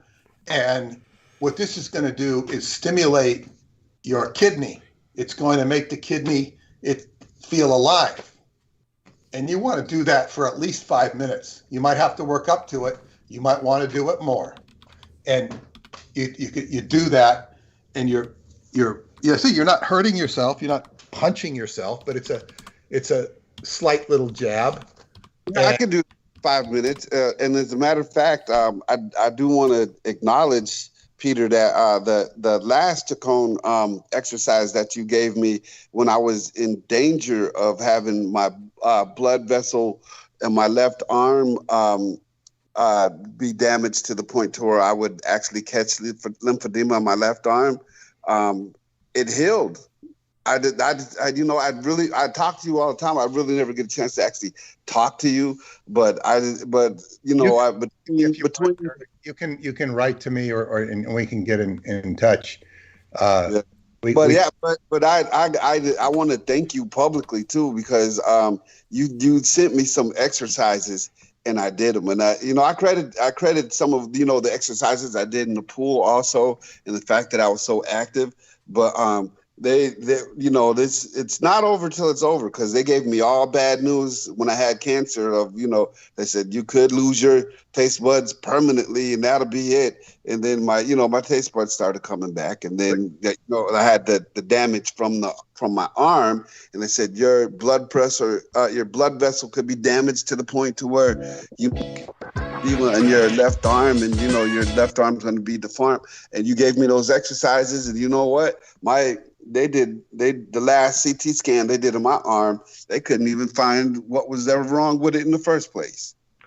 Well, these people deal in bad news, and they seldom get, I guess what you call a holistic cure. They deal in bad news.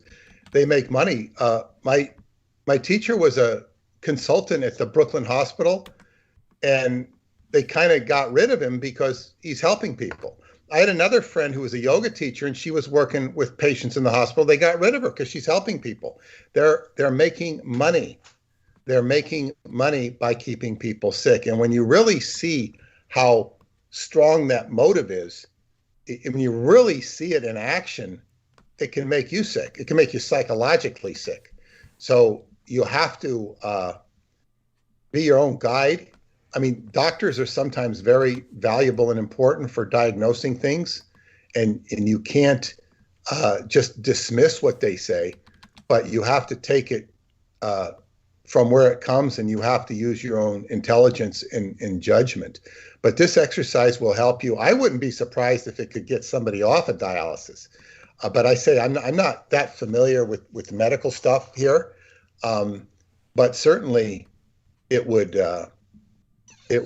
do wonders. And I also have been sharing the joys of colon therapy with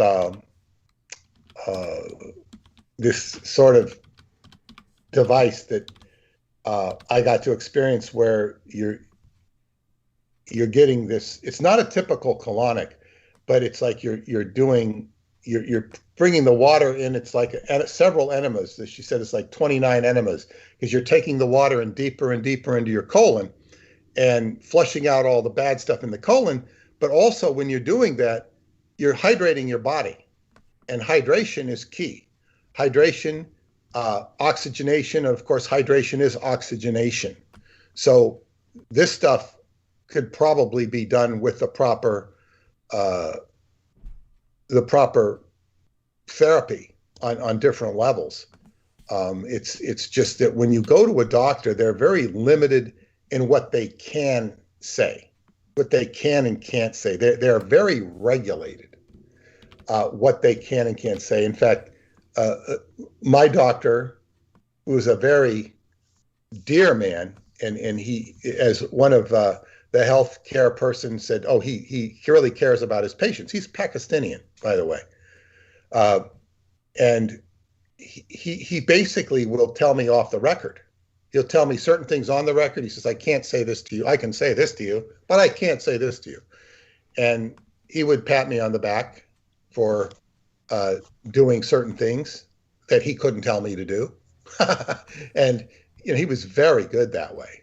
In fact, he agreed with my friend's diagnosis, who was not a medical doctor per se, but was a doctor of kinesiology and chiropractic. Both him and the neurologist agreed in his diagnosis, because my friend read my MRI. He can read MRIs, and he did a better job than anyone else did. He was more thorough and more conscientious. And he's also, and not to put these people's intelligence down because they're very smart, he's smarter than they are. And because he's very, very smart. And as smart as he is, one of my favorite stories that I love to hear him tell is when he was in a high-speed car chase as a teenager escaping the police. That was the best. Mm. He actually escaped them too. Amazing. Yeah, it's a funny story. But what was the context? Just a kid. Okay. He's a kid, and he's out, and somehow he doesn't even, I don't even think he has a license. Okay. And he's joyriding, and somehow the cops start chasing him, and he goes into this gated community.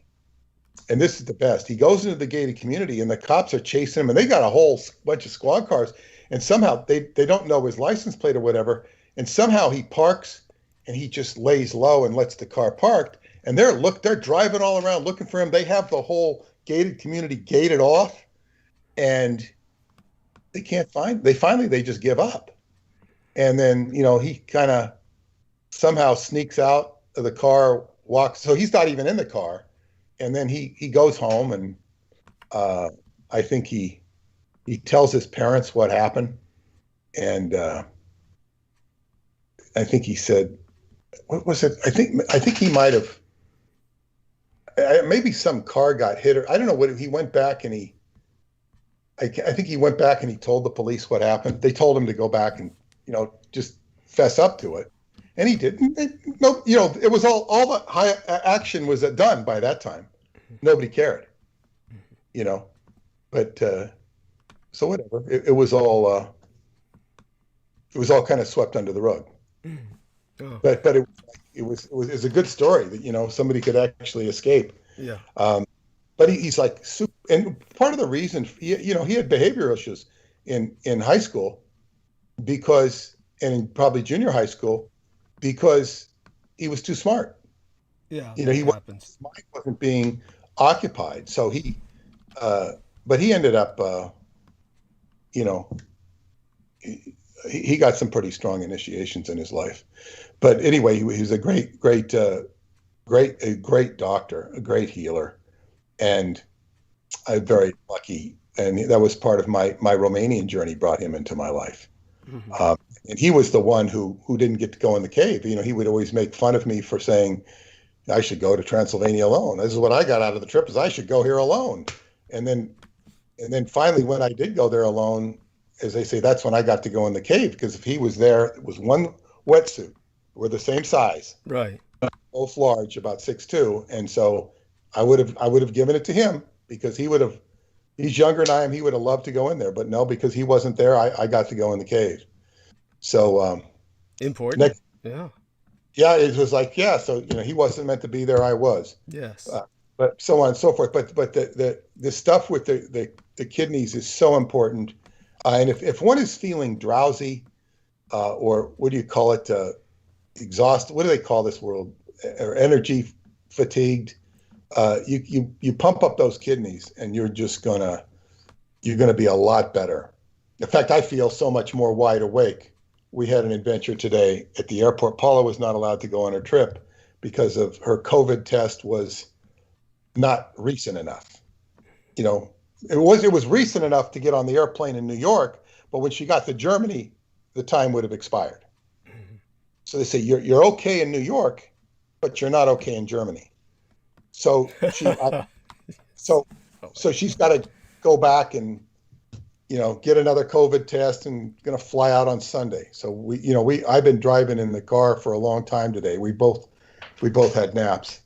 So I just, waking up. But to get back to the way my girlfriend's life was saved, she had called me and said, it was late at night. It was like 11:30, and she says, "Can you please stand by if I need you for anything? I'm having, an episode or whatever, and I just, can you be there for me if I need to talk to you, or if I need anything?" I said, "Oh, sure. What's going on?" She's starting to talk to me, and then the phone goes dead. And I just don't hear from her anymore. That's it. She's gone.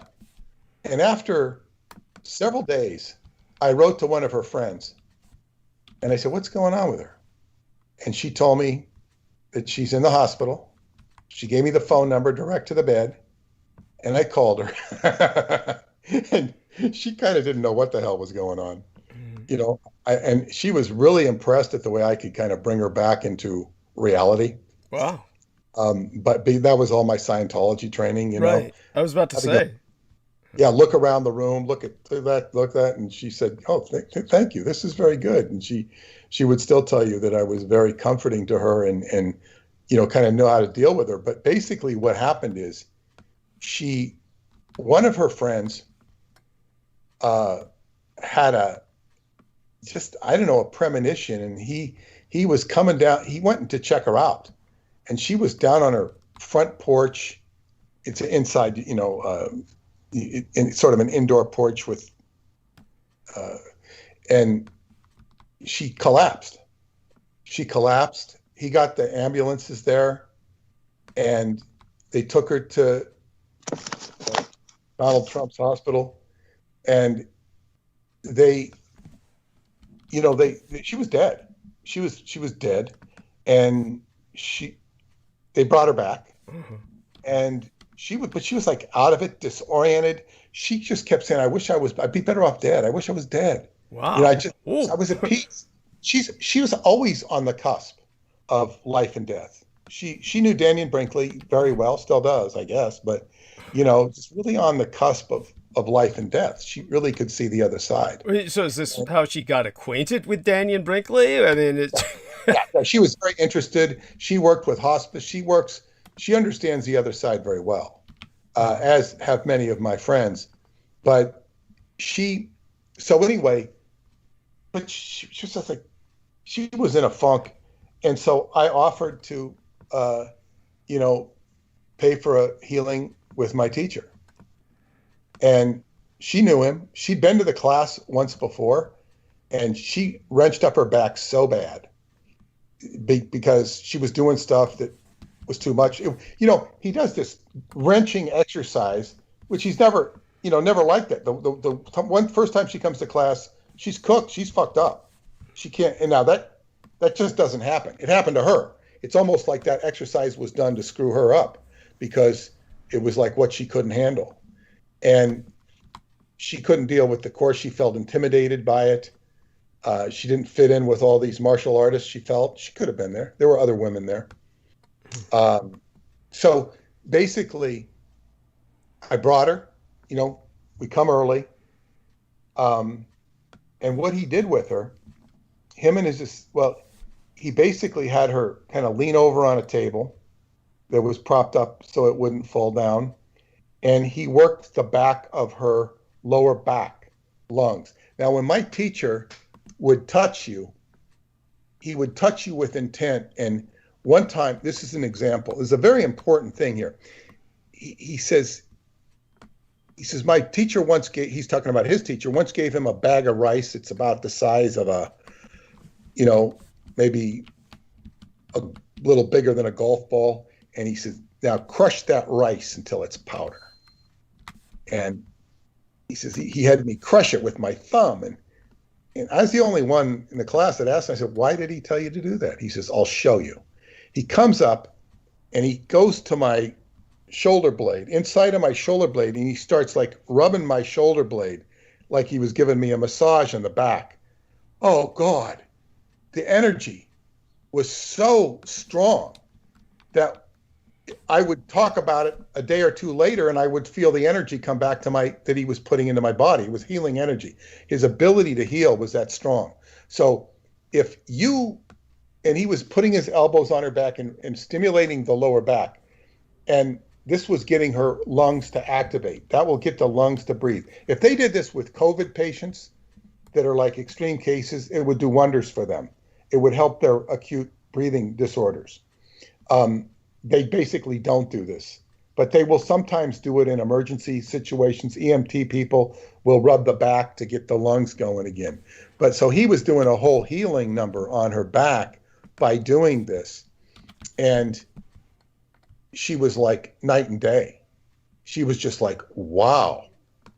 And then, you know, when we walked down, and he says, oh, you can stay for the class if you want to her. You're invited to stay for the class. You know, it's part of the, you know, you paid for the healing. I paid for the healing. He says, you can stay for the class. And she stays for the class. And you know what? She would now go to the class. Her initiation to the class was to almost die. When she went as a quote unquote regular person, she couldn't acclimate to the class. When she almost died, she fit in. So she would go and she could interface with the students and they liked her and she liked them. They liked her a lot.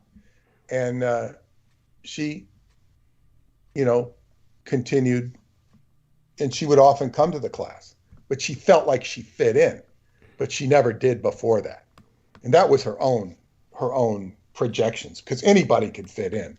There were old men, old ladies, young guys, but it was all about healing, and there is a martial aspect to it, but yeah, it was a great bunch of people, and they still practice.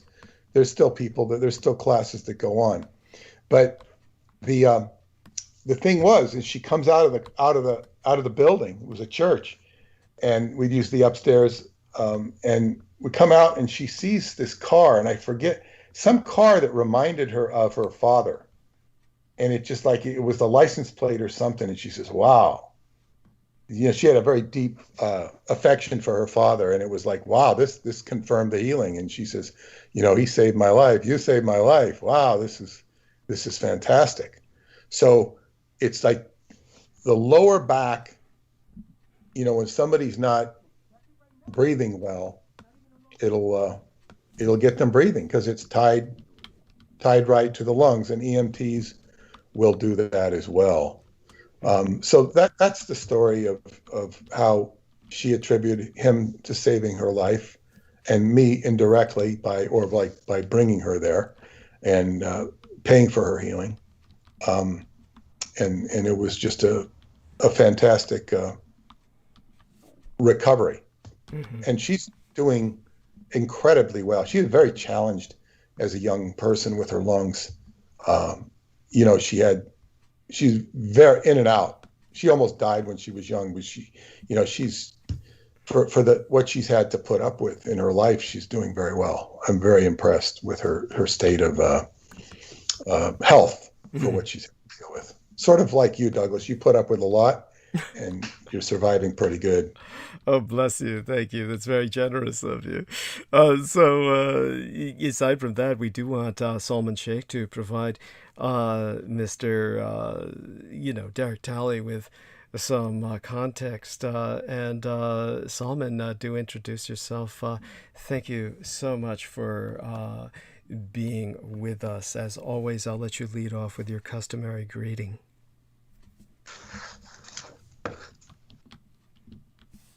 Yes, brother. On mute. Oh, yeah. He got off mute. Assalamu alaikum. I was going to say that. Assalamu alaikum, and peace be upon, and greetings of love and peace with Brother Derek, Douglas, J-Mo, Peter, and all brothers and sisters of Team Dietrich. Always a honor and a privilege to be here. Bless you. Wa alaikum salam. And so you've heard what's been going on with Derek Talley, and Derek, perhaps you can provide Mr. Sheikh some other aspects of your situation that you may not have mentioned yet. I suspect there might be some other things that are going on. I'm so glad that your son pulled through for you. What about the rest of your family? I understand that there was a family member who had a kidney transplant himself in the past. So, have you been in any further contact with? I had an uncle that had dialysis. I've never had a family member that actually had a transplant. Oh, really? Okay. So did he say he was on a list or something? Tell us about this. What? He was just on dialysis for a number of years. He just recently died. Okay. That's what it was. Recently, he just recently died. Yeah. How many years was he on dialysis before he died? I think about 3. 3, okay. Something like that. Yeah, so people understand this, the situation is that generally, based on statistics, and I want people to understand that statistics is, of course, just what they are, statistics. Statistics are averages. So obviously a person can live much longer, but on average, just based on statistics, the hardest part is the adaptation to dialysis. So when you're in the first few months of dialysis, and I'm talking about like probably up to half a year, probably the first 6 months to 9 months, like childbirth, the chances for dying are the highest. The majority of people on dialysis die where Derek Talley is now. So you just have to strive to survive this period. If you survive this period, then the problem with most people on dialysis is they really overestimate the time they have left. The majority of people think maybe I've got like a regular lifespan left or something that might be a decade and a half shorter at the most, like 10 to 15 years shorter. Statistically, on average, you will have about half a decade, 3 years. Your uncle, excuse me, was not unusual in that regard. But what is found, of course, is that individuals vary. And it probably depends on what kind of attitude you have, what kind of, what you're occupying yourself with, if life interests you enough where you want to live. It really comes down to you, of course. That's what it always comes down to. So if this had happened to you when you were older, bizarrely enough, when people are like in their 60s and this happens, bizarrely enough, they live longer. So you've got people on 60s, their 80s on dialysis. But that's probably because they just don't give a shit and had slowed down their expectations anyway. I think that's where a lot of it comes from. It's really people's expectations crash, and then what happens is they lose the will. They lose the will to live. So in terms for that, what you've got to do is kind of, how do I say this? Seek a relation who's willing to volunteer for a living organ transplant, because, as I said, the people on the waiting lists are 10 years long, and statistically everyone dies before they get a cadaver kidney. The problem was, will the doctors let you have a transplant? In my case, with my father, I offered him my kidney when he had one kidney all his life, and then the one kidney did begin to fail. I would have offered him my kidney in a heartbeat, and I offered that to the MDs, but they refused to do the transplant with my father, simply because of his age. So you're young enough to receive a transplant. As far as I'm concerned, there's really no reason you shouldn't receive one if you have a living donor who's volunteering. So your challenge may be finding one. But other than that, with the right attitude, you should have, maybe around half a decade, and maybe you can stretch that out to 10. So that's just the realistic statistics. You could go way beyond that, and you might get a transplant. So you said there was someone who you could talk to, though, someone who actually was still alive who had this. There's no relation of yours who's still alive who was involved with dialysis or a transplant. I miscommunicated that? I've only had this one relative, my mom's brother, who just recently passed. That's the only person who I ever knew on dialysis. I never even knew anybody else on dialysis. Okay. Well, just for what it's worth, I've died more times than Daniel Brinkley. And I think that what you need to do is kind of come to terms with that while avoiding death as long as possible and staving it off. But learn to see death as kind of like a companion of sorts who's constantly behind you. But he's really there to just kind of catch you if you fall. So with that, I'll turn that over to Sullivan. Douglas, let me add something here. I was just looking up dialysis, and it says, people with acute kidney injuries who are on dialysis can get off of it. It says, but when you have kidney disease, chronic kidney disease, no.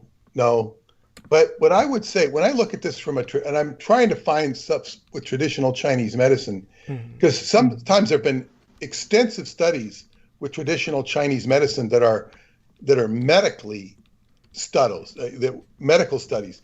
But from just a common traditional Chinese medicine viewpoint, it says kidney disease. Well, what is kidney disease is nothing more but a lack of oxygen to the kidneys. That's all it is. And if you oxygenate an area, it's going to recover. Now, this approach sounds too simple and so simple. But what I will also, Derek, tell you another exercise, and this is very good for the heart.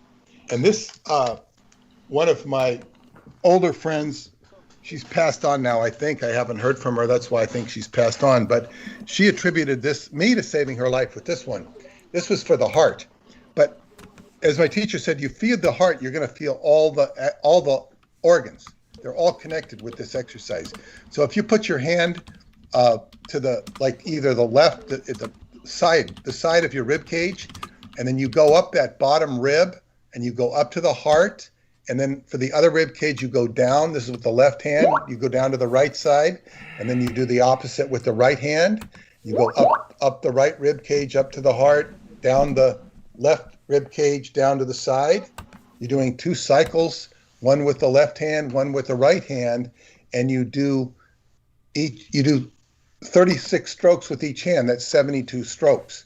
That's going to, as they say, this brought her right out of a heart spasm or heart attack, whatever she was going through, and it works. It's a tremendous exercise for all the organs. So you're feeding all the organs, and there are probably some studies done with traditional Chinese medicine, and those often include qigong. I don't see them because often when I'll go looking for a disease, I'll see these clinical write-ups. I just don't. I'm not pulling one up right now when I look on the net. So I just wanted to add that for Derek. Okay. Yeah, that I appreciate that. Yeah. That exercise, I think I did show you in the video I sent you. I think that one's in there. That was the second one, yeah. No, that's not in there. That's when you're going back and forth and you're doing the lymph. The lymph is also very important. That lymph exercise, because that's going to wash. It's going to wash all of the body. And just to show how powerful this is, I told Paula was complaining of a pain in her knee. She said, I don't know what happened. And so I told her to do the circle walking, because when you walk in a circle, figure 8, the knee, the lymph glands are in the knee. So it starts washing the knee, and the pain, improved, got 90% better. So some young guy in his 20s at football was complaining about, he had to stand out of the game. I said, what's going on? He goes, tendonitis. I had this tendonitis. So I showed him the exercise. He loved it. He says, I'm going to do it, because it's going to wash out the tendonitis. It's just like a car has to be oiled. A body has to be washed. The lymph has to wash. The blood needs to circulate. And when you walk in the circle, it spins around the arterial walls. It spins. You're spinning the blood like in a car wash or something. It's round and round and round. It's really good. It's not something that's going to happen if you're playing tennis or basketball. There's also there are also diets that can help clear the kidneys as well. One of the things that supposedly helps is apple cider vinegar, kidney beans, lemon juice, watermelon, pomegranate, basil, dates. I'm not sure as there, because I'm already ahead of the game a little bit, because I love the apple cider vinegar. I've been actually doing that for a while. And what else? The watermelon. So when you're on dialysis, they want you to keep away from other melons like the cantaloupe and those. But they want you to. But the watermelon is good. So I snack on watermelon. But unfortunately, things that are high in potassium that I normally eat, or things that are high in phosphorus also, which is like different types of food, processed food. But the healthy stuff that I eat, like my eggs, my spinach, my tomatoes, I have to stay away of those from now while I'm going to a dialysis center. But once I start doing the home dialysis, I can start eating that, because with the home dialysis, I do a shorter amount of time, but I do it every day, Well, they also say to avoid tomatoes as well, due to the fact that it can, whether it's raw or not, it seems to have a high potassium index. You have a very complex situation. There's no easy way to get through it, but I definitely hope that you do get through it. As Douglas said, the first 6 months, I think, are critical, because that's when people mentally can give in or give up. And that's something, no one here wants you to do. You're a very valuable member to Team D. And, you're definitely a cool guy, So no one wants to see anything happen to you. Well, thanks a lot, Jameson. That means a lot. I'm going to send you a link too, Derek. It's National Kidney Foundation, Recent Advances in Traditional Chinese Medicine for Kidney Disease. Like, it's a matter of zeroing in on exactly what it is versus what the medical profession says it is. I mean, the medical profession will tell you what it is and be correct about it. And then versus what are they doing versus, you know, what is the diagnosis? What is the right way to deal with this versus what are they doing and figuring it out? It's looks like there's some articles here. I don't know if there's a paywall or not. That might be an issue, but there's also, like, you're if one is in New York, I know my friend Rudy Curry had said, he'd once given me an address that he says, if you go to this guy, you know, you give him $30 or something. He's a Chinese herbalist. He would, like, get rid of what do you call this? Allergy. You know, you get strong allergy season in New York sometimes, and he'd give you something and just blow away the allergy. Whoa. These herbalists, these Chinese herbalists have, like, sometimes they're old guys, they have ancient formulas, and you're not even they're not, you know, you go in and give him $30, he gives you something, boom, bam, you're better. Right. You just always be cautious about that because, of course, you have to make certain that the herbs do not counteract or you know, make certain are taken and you've got exactly. Yeah, you have to consult your conventional Western MD about whatever herbs you know you might be going. Let them send me some vitamins. They just sent me some today, so from their own pharmacy. So when it comes to, like, vitamins and minerals and herbs, because if it was up to me, you know, I don't know enough about it to self-diagnose myself. I always done pretty good before, figure out, you know, how I feel, then go to GNC and buy what I think I need. But something like this, because if I know that I couldn't eat tomatoes or spinach or bananas, that's exactly what I would be eating, and I think I'd be doing something healthy, you know. So this is something that requires some research. So they do have supplements, and they just sent me a bottle today of their vitamins. So when it comes to vitamins and supplements, I showed them everything I was taking. They told me to stop taking the amino acid, but they said it's okay for me to take the vitamin D and the other supplements I was telling you about that I had got the idea from the supplements from our friend Brendan. But other than that, I'm going to let them send me any vitamins and supplements that I need. And I'm going to.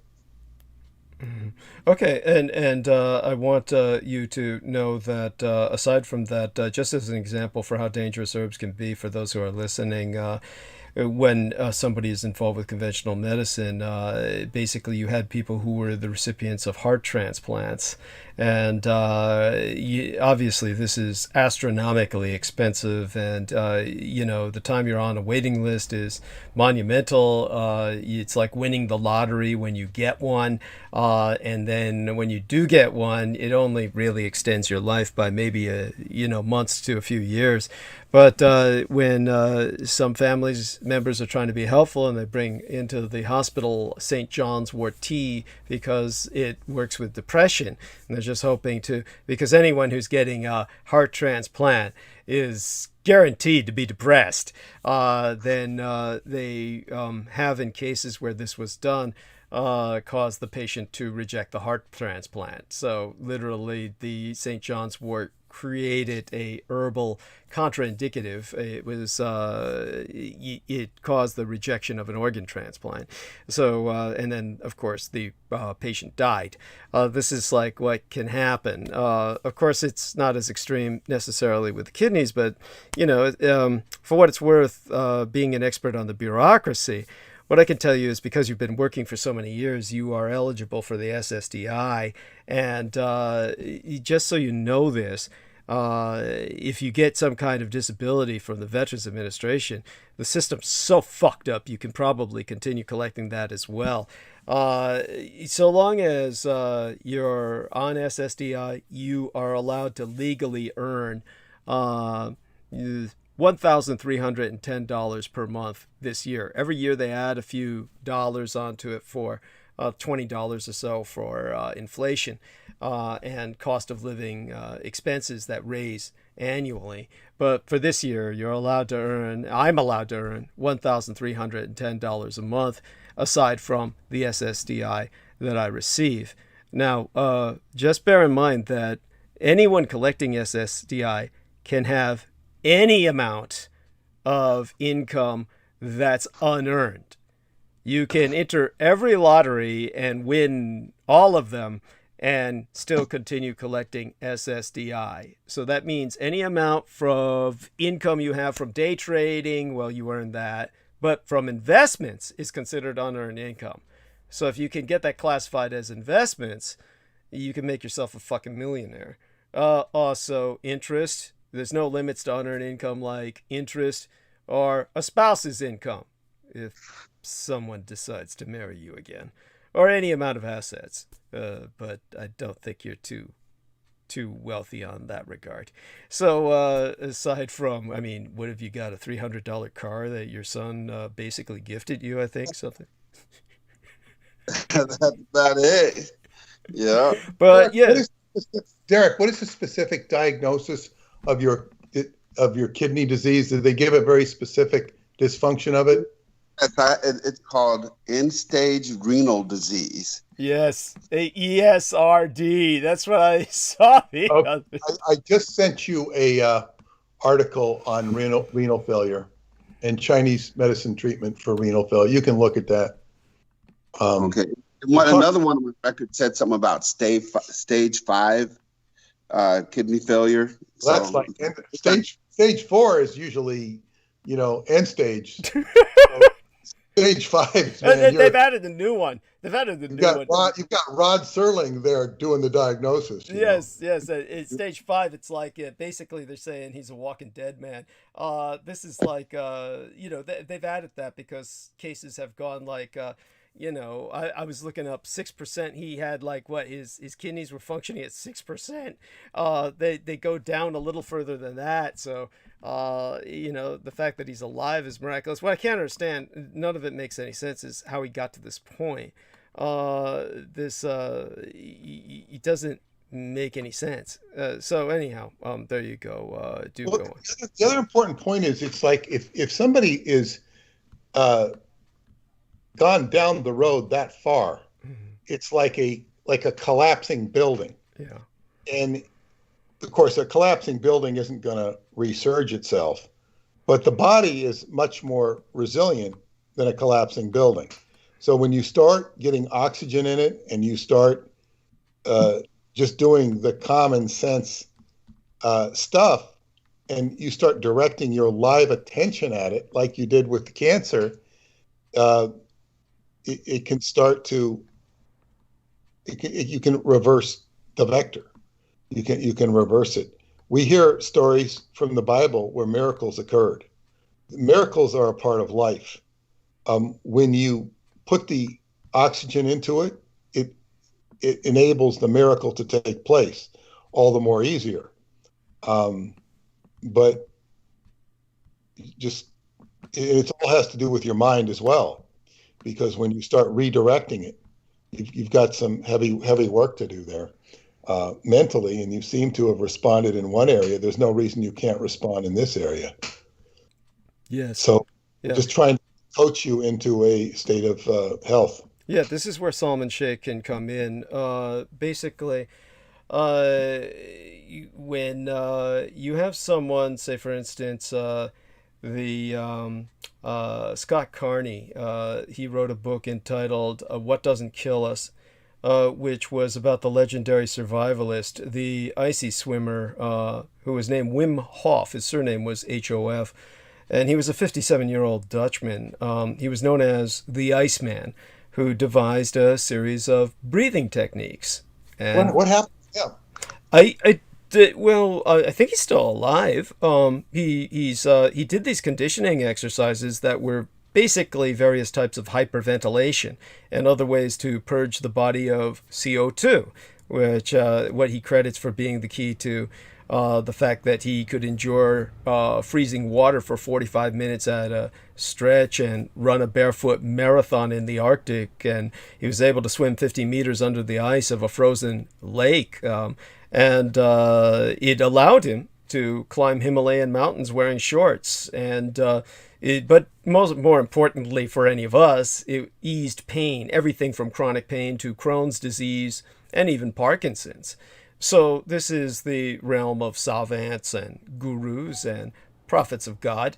And of course, this is how Hoff sees his part, as he sees this in a spiritual light, getting back to a purer, more primitive version of ourselves. So basically, Hoff has slowly conditioned himself to low oxygen states through breathing exercises, and extreme cold through full body muscle clenching exercises. So that's why he claims or has proven that one can channel their spiritual energy and tap all kinds of hidden powers.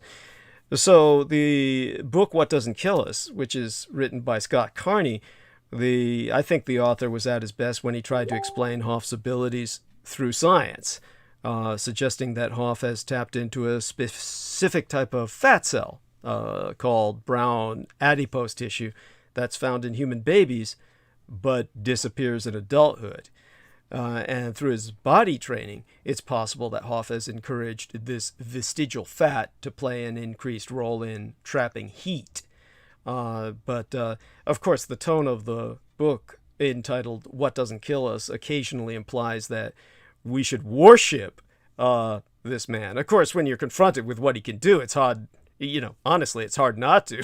But he's one of these extraordinary characters who pops up occasionally throughout human history that seem to be nothing short of miraculous, and for thousands of years, humanity has occasionally glimpsed man's capacity to do the impossible or the miraculous using force of will, walking on burning coals or healing the sick or enduring lethal temperatures for hours.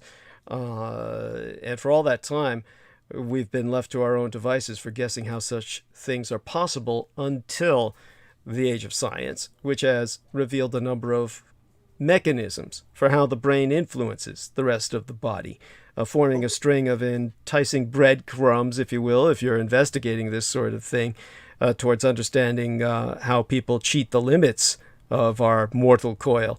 But I guess exemplar gratiae would be the effect certain expectations have on bodily functions. The mind has a propensity to make predictions and then ensure that those predictions come to pass through internal pharmacies within yourself, that when lumped together would be called placebo effects. So there's another book that's entitled Suggestible You. I can't remember the author, but the author was talking to scientists around the world who investigate placebos, what doctors call internal pharmacies, hypnosis, as my psychiatrist would work with, and the power of belief on the body and mind. So there's a psychologist at Stanford right here in the greater Bay Area I spoke to named Alia Kroom, who said, I don't think the power of the mind is limitless, but I think we don't yet know where those limits are.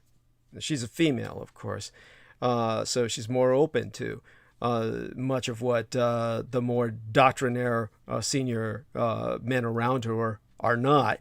But in the Carney book, he points to Mr. Hoff's ability to heal things like Parkinson's and asthma, or chronic pain and digestive problems, which give us the impression that the mind can do anything it wants. Now, as it happens, all of these diseases are highly susceptible to the influence of placebo. And contrary to popular belief, not all placebo effects are the same. Not all conditions respond to them equally. But that's because a big part of the placebo effects are chemical, employing things like dopamine, endogenous opioids, serotonin. There'd be an untold number of other chemicals your brain idly keeps on hand in case it needs to adjust to what's happening in the body. That's what's at the center of almost every miracle I have personally encountered in Africa or Southwest Asia. Chemicals that have incredible effects, but still follow the rules of biochemistry, even if we don't yet fully understand what those rules and mechanisms are. Now, Hoff himself claims that one of the secrets of superhuman strength and healing is specialized breathing techniques, which is fair enough. We've seen all this through Peter, but I could have introduced him to a healer who now is in Beijing, who says it's about balancing spiritual heat with cold. Or there was this witch doctor in Mexico that I met when we were down there on an extraction job at one point, who said it was about channeling spirits. And of course, these people all share something, which is the chemistry of expectation and belief, which writ wide is the world of placebo. A better definition for placebo might be to call it a measurement of the effect of one's belief on their body. Of course, there's a doctor who wrote the book, The Biology of Belief. Belief in placebos don't just affect disease, they also boost athletic performance. Of course, that's demonstrated by Hoff in particular when he swims 50 yards, under 50 yards of ice. It's where the scientists really begin being forced to ask questions they've never dared to ask before, simply because they never believed it until they saw it. Because he's a white man, they had to take him seriously. Asians and Africans and Latin Americans have been saying this forever, but the whites refuse to listen to them. But when a white man suddenly does it, well, then they have to say it's real. So now, placebo effects have been studied in medicine before. Christopher Beattie was a sports psychologist at the Canterbury Christ Church University in England, who was among the few scientists who studied it in athletics before the white god showed up in the polar regions. And his work examined how elite athletes performed under intense fatigue when they think they have some kind of performance enhancement. The interesting question for Dr. Beattie isn't what the human body can do, but rather what more can the human mind add to what it can do. So what he said was, I don't think there's anything surprising about people who exist at the end of continua. That's the term he uses, continua, C-O-N-T-I-N-U-A. And his analysis of Hoff was that he's but an extension of the classic example of a unique athlete optimized on nearly all variables, who's also probably learned to capitalize on every component of placebo responding that he can. Now, of course, one of the most studied mechanisms of placebo in medicine has always been that of pain relief. You give people a sugar pill and they stop feeling their headache. So scientists have documented an extensive network of self-medicating pathways in the brain involving internal opioid stores that kick into gear when our bodies expect a treatment, from aspirin to acupuncture, but they don't really get one. And there's a lot of overlap between pain and athletic performance, as you might imagine, because what is intense exercise but extended pain resistance? In fact, pain relievers like morphine are strictly regulated in athletics for their performance-enhancing powers, for those of you who didn't know. And in addition to painkillers, there may be a whole network of internal chemicals our bodies can dip into for increased performance.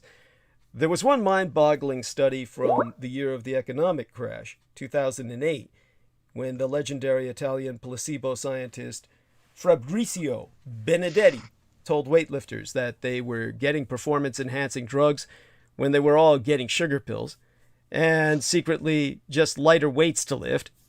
And once they believed the drugs were working, as perceived by the lighter weights, the loads were surreptitiously returned to their normal weight. and the force the athletes were able to produce with their muscles increased, while perceived fatigue stayed the same. So that Beattie over in Britain did a lot of similar placebo performance experiments and consistently demonstrated their ability to give impressive edge to cyclists and runners and etc., other athletes, to the point where the athletes at his school simply stopped believing what he said.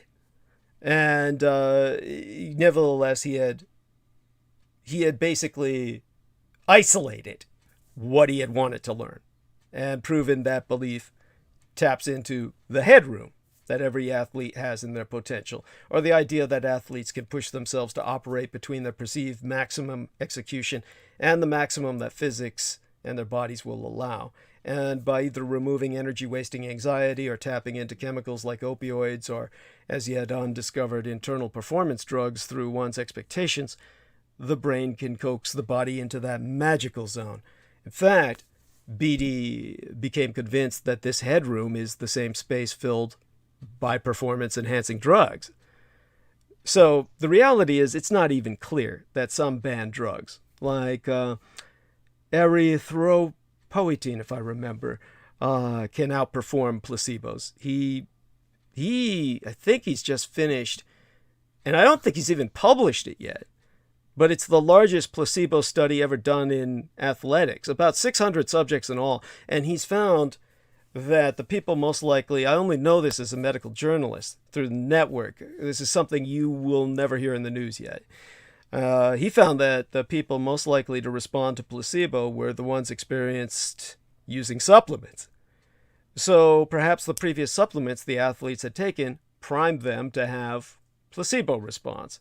And perhaps people who naturally respond to a sports placebo are also likely to have taken performance enhancers. Either way, it suggests that artificial boosted performance and boosted performance from expectation produce the same effects. So this whole idea of expectation-based bodily response is an evolved mechanism. It allows us to capitalize on untapped resources at critical points in our existence. Belief is belief, so it's possible that drugs, real or placebo, fill the same space that superstitious baseball players fill by wearing mismatched socks or dirty underwear, and the same space filled by Hoff and his breathing methods. None of this is not to say that Hoff himself isn't incredible, as Peter Moon himself is incredible, playing with young black men who are a third his age in football. But Hoff's feats of endurance are simply astounding. They're scientifically significant, as are probably Peter's. No one's really investigated. Let me say something about Hoff. It says here, and this is not incorrect. It says people have died while attempting the William Hoff method, and people suspected that the breathing exercises were to blame. Well, it says here, and I haven't studied his methods because he's extreme. Yeah. Stay away from extremities. Maybe you can do some extreme things. I have to constantly measure myself because, like, what am I doing?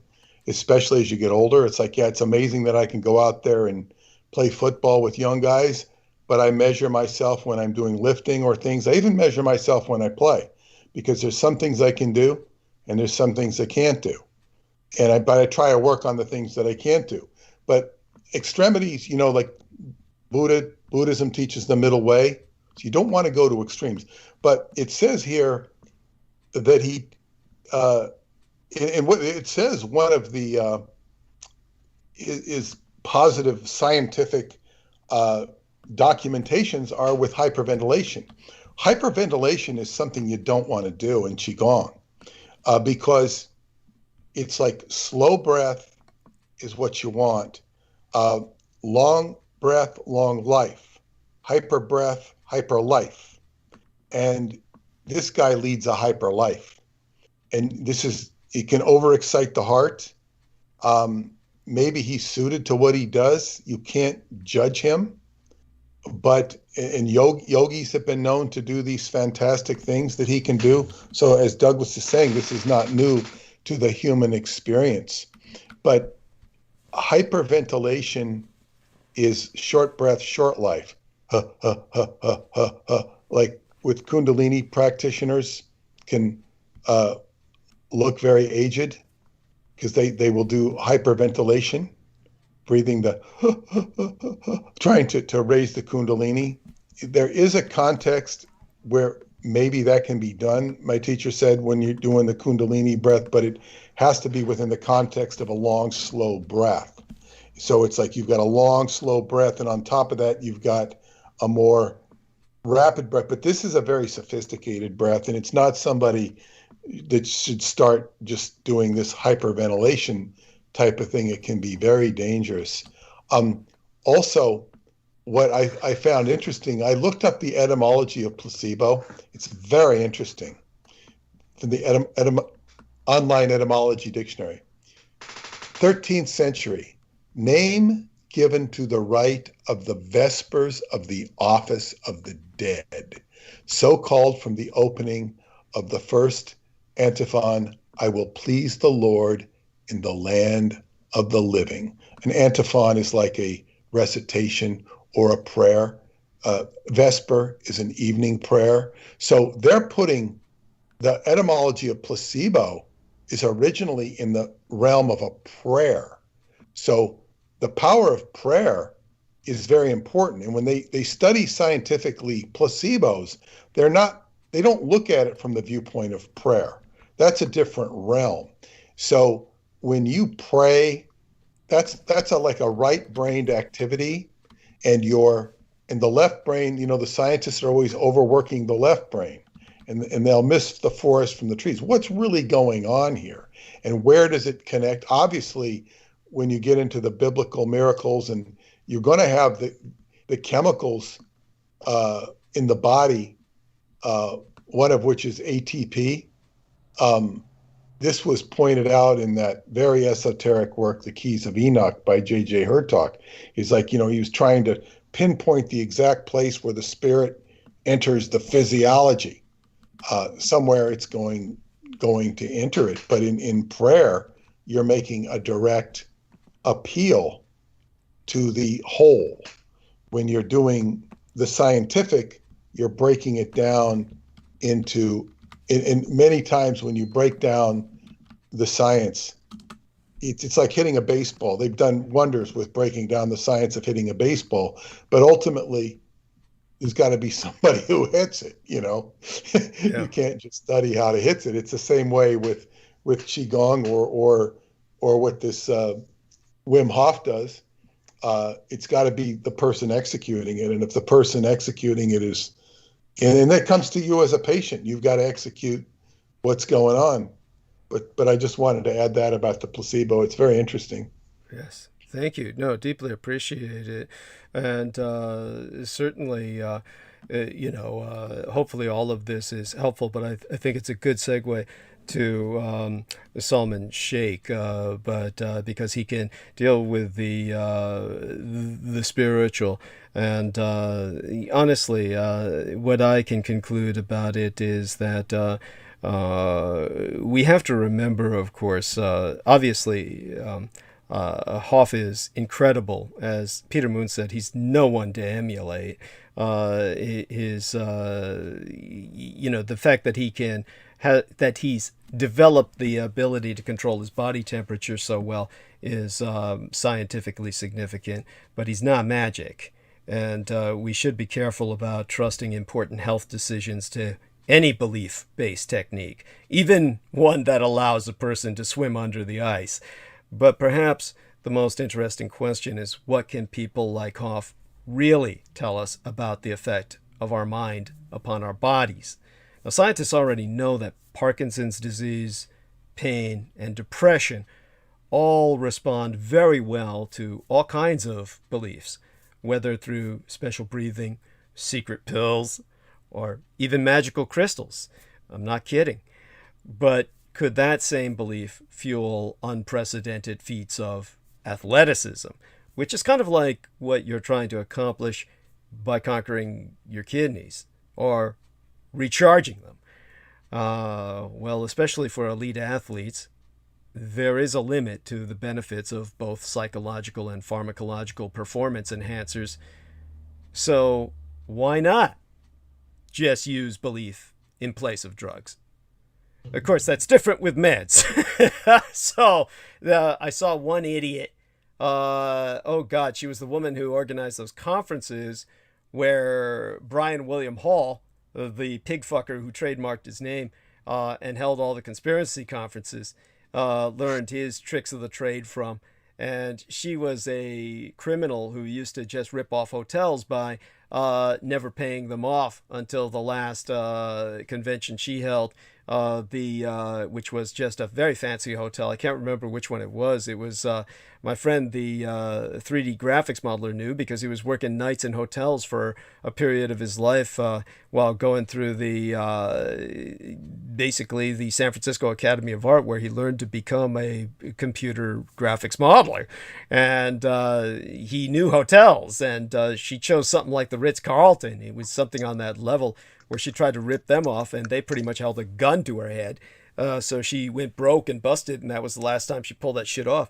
Well, she had had a liver transplant, and her hippie friends convinced her that she didn't need any of those drugs, that all she needed was marijuana, relax, and she'd be all right. And of course, her body rejected the liver, and she was barely pulled from the point of death because her son got her back onto the immunosuppressants, which you need so that your body doesn't reject the transplanted organ as an invasive thing that it has to expel. Anyhow, but for athletes into the idea that the headroom is there to be filled, drugs are not necessarily the only way of filling that headroom. Confidence is the drug of champions, and maybe that's what you need more than anything else. I noticed that you were rather short on that when you wrote twice to me in private messages, once that I'm going to die soon, and the second time where you said, oh, I guess everyone's turning their back on me now. Well, they're going to do that if you come up with the I'm going to die soon comments, because they're going to figure, well, okay, there's nothing I can do. So with that, we turn towards Derek and Salman Sheikh, whoever wishes to talk first. But you keep turning to Salman, but he's not surfacing. Yeah, is he there? I don't know. Yes, I'm here. Okay. Let us hear from you. Yes, so definitely starting from my own personal family situation, I had an aunt in Pakistan about 2 years ago, and she was diagnosed with kidney failure, and she had to go through dialysis. So as time went on, she was able to keep herself alive with a lot of the green teas or herbal teas that they have there in the East, with the antioxidants and all the stuff that was prescribed to her. And eventually it came a point where I don't know what happened to her. She just vomited blood. And then after that, she just died after that. She was able to stay alive for at least a year, but I would say compared to the Pakistani medical system, the medical system in the U.S. is comparatively, it's not perfect, but it's much better than what she had to deal with. So I pray, Brother Derek, you hang in there and everything gets better. We all love you and we all pray for you. Myself, Peter, Douglas, JMO, we all love you and pray for you. And as for the Sufi aspect, what we are taught is that the angel of death visits us 5 times a day during the 5 daily prayers. So from the time that you wake up, each time that there's a prayer, the angel of death comes to take your soul, and Allah, God, tells him that no, only when I tell you to take him, you take him. And that kind of strengthens your belief that you're an immortal energy of this never-ending existence, where the Sufi master would tell you to master your breath and to put your faith in the Most High, knowing that you will always exist in some way, shape, or form in whatever reality that the Creator manifests you as, whether as a plant, a mineral, an animal, an angel, a man, and then you return to that one source, which is the ultimate reality. So with that in mind, we are taught to just keep our faith in God and be positive every day and the aspect of death visiting us during the 5 daily prayers, knowing that any day could be your last. And with any day being your last, we just make peace with our past, our present, and future, with the people that love us. Anyone that has wronged us, you just forgive it and have a light heart and a light mind, knowing if I go to sleep tonight and if I don't wake up, I made my peace with my conscience, with my soul, with my heart, and to just live your life with gratitude each day. And that's the mentality that has been carrying me so far at age 29 that I've reached, that God allowed me the privilege to see, is that every day that I wake up, I believe that God still has a purpose for me. And as long as I wake up every day, I'm talking to my dear brothers here on this call, that means God still has some kind of a purpose for me. And in terms of mastering the breath and mastering the body, there's a Sufi saint from Senegal. His name is Sheikh Amadou Bamba, and he was a descendant of the Prophet Muhammad, peace be upon him, in that area. He had started his own Sufi order called the Murid, who basically control all of Senegal today in the modern day. And he was like, before the concept of Gandhi even existed, he was the one that had taught nonviolence and how to resist foreign occupation with nonviolent means. But of course, since he's a black man, history doesn't often give him credit for those things. So in the aspect of when the French were targeting him, there have been stories that they had put him into a boiling furnace. They had tried to shoot him. They had tried all of these different techniques to kill him, but they just couldn't do anything to him because he was such a highly evolved master.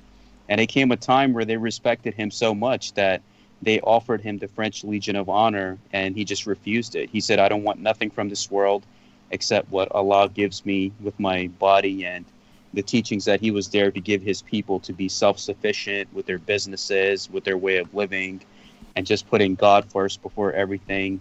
So it was just that foundation of just knowing that you're here in this temporary human life for however long you're meant to, not a second more, not a second less.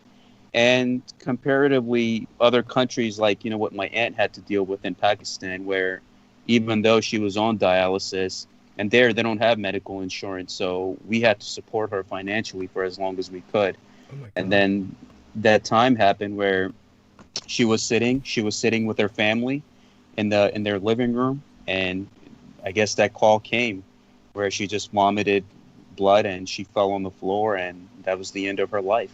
So each day, my brother Derek, Douglas, Peter, JMO, it's a privilege that we're still alive and we get to experience this reality with however you choose to perceive the divine creator and however you choose to perceive that life force or divinity, knowing that we're all part of that collective reality of what the Sufi says of Allah, God, being the only reality. And we're all projected into these different avatars of that divinity trying to understand each other. So however long we're meant to be here, the Sufi tells you to be kind, be nice, be humble, be forgiving, let go of any hurt or resentment, and just know that life is a beautiful gift that's been given to us, and we must cherish it for as long as we have it. That's just the way that things have been made in this world. About people wonder, why is there evil? Why is there good? Why does God let these things happen? And it's like what Brother Peter has described. Sometimes there has to be a balance. You cannot have one of the other, one extremity over the other. And it's just that balance, that how reality was created, how the universe and the worlds were created.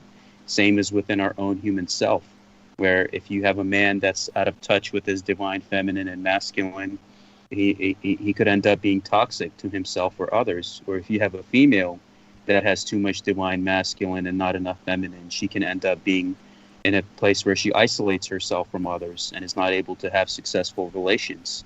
So we must master that within us with the elements of love that the Sufi master even teaches you, to master that androgynous God energy within you of pure love, pure light, and not having any kind of form, and just enjoy the time that has been given to us. And I know with all of our love and support and prayers, and thankfully you being under the American system where there's the concepts of insurance and doctors and better medical facilities compared to Pakistan, that my brother, you live 100 years with our love and prayers.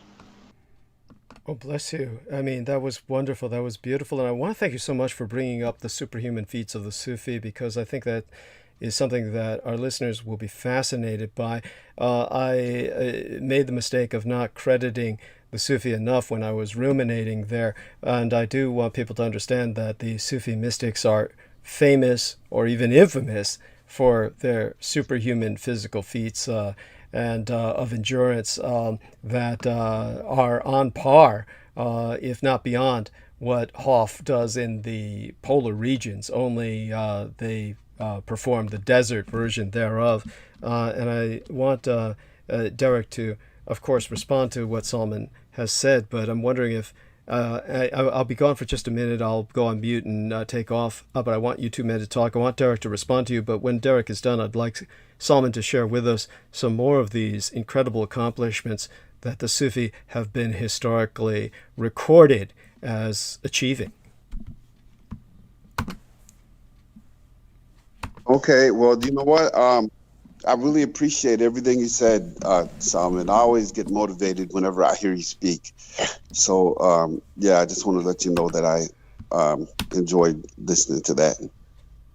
Yes, my brother, definitely. My love and prayers are with you, and just know that we're all behind you in the aspect of getting through this together. And you are going to be okay, my brother. And just know that whatever had left your life in whatever personal situations you have recently went through, just know that everything happens for a reason.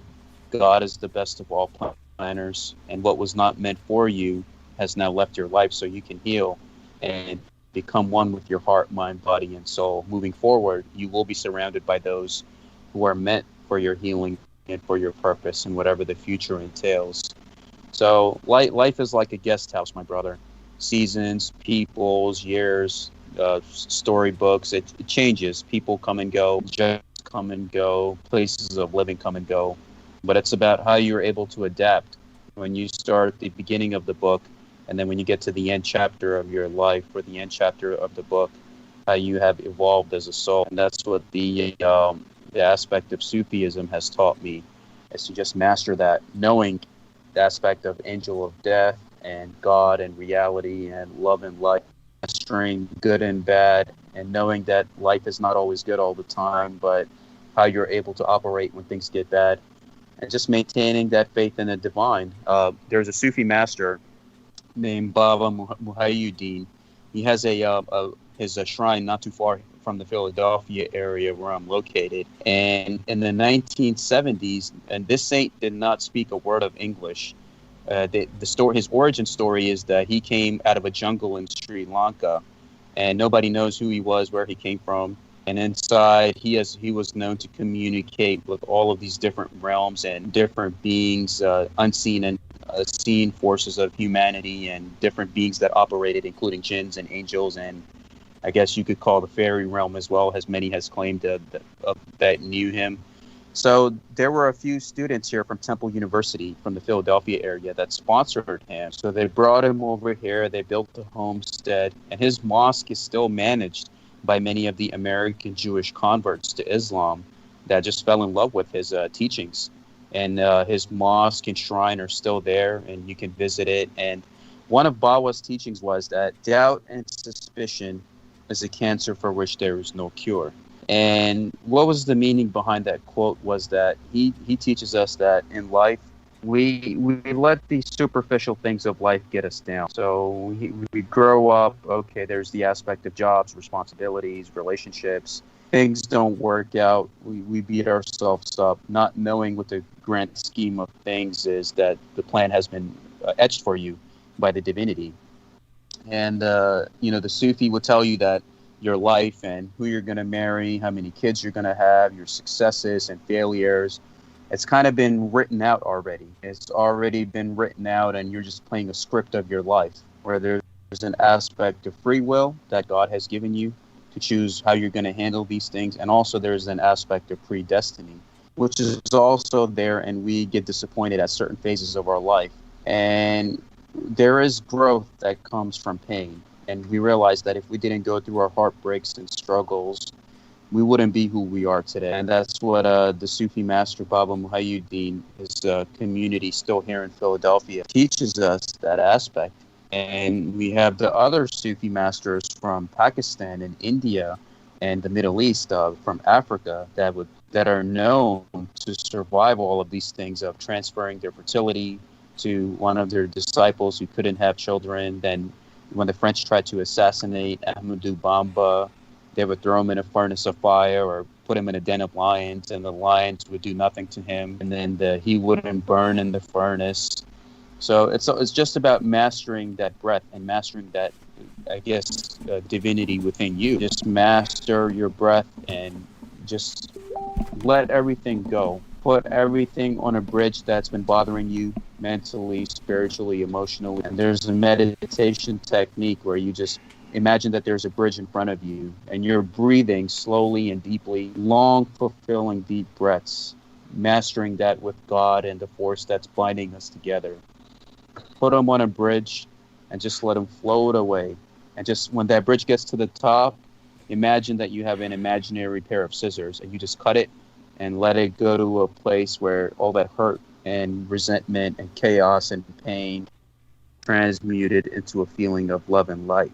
Because if Sufis teach us that God is the only reality, then even the aspect of evil or bad goes through that transmutation, or what I guess in Christianity what they call purgatory, where you get cleansed and then you return to your original heavenly state from which you all come from. So that's basically what, the faith that I get taught is that just every day, if you wake up, then that means you're still needed for something. Not a second more, not a second less. And the aspect of life and the Sufi masters and all the other religions and philosophies and backgrounds that are all teaching you basically the oneness of God. So you have the point within a circle, and all of the aspects of that circle is a beautiful tapestry of different colors and patterns of God, and it's all leading back to that one source. No matter which path you follow, it's all teaching you a good conduct and how to have faith and to know the aspect that one day in this human life we will go away and that one day we will die. That's the ultimate truth that we cannot escape. Whether you're rich, you're poor, you're white, black, whatever socioeconomic status you're in, that's the reality that we have to accept, that any day could be our last. And what makes you rich is not your cars, your degrees, your titles, or what you accomplished and what you did in this human life. It's what good did you do for yourself and others. There's a story in Sufism where the angel of death comes to collect one of the souls in the human body, and he tells him, all right, God gave me the permission to take you, and it's time to go.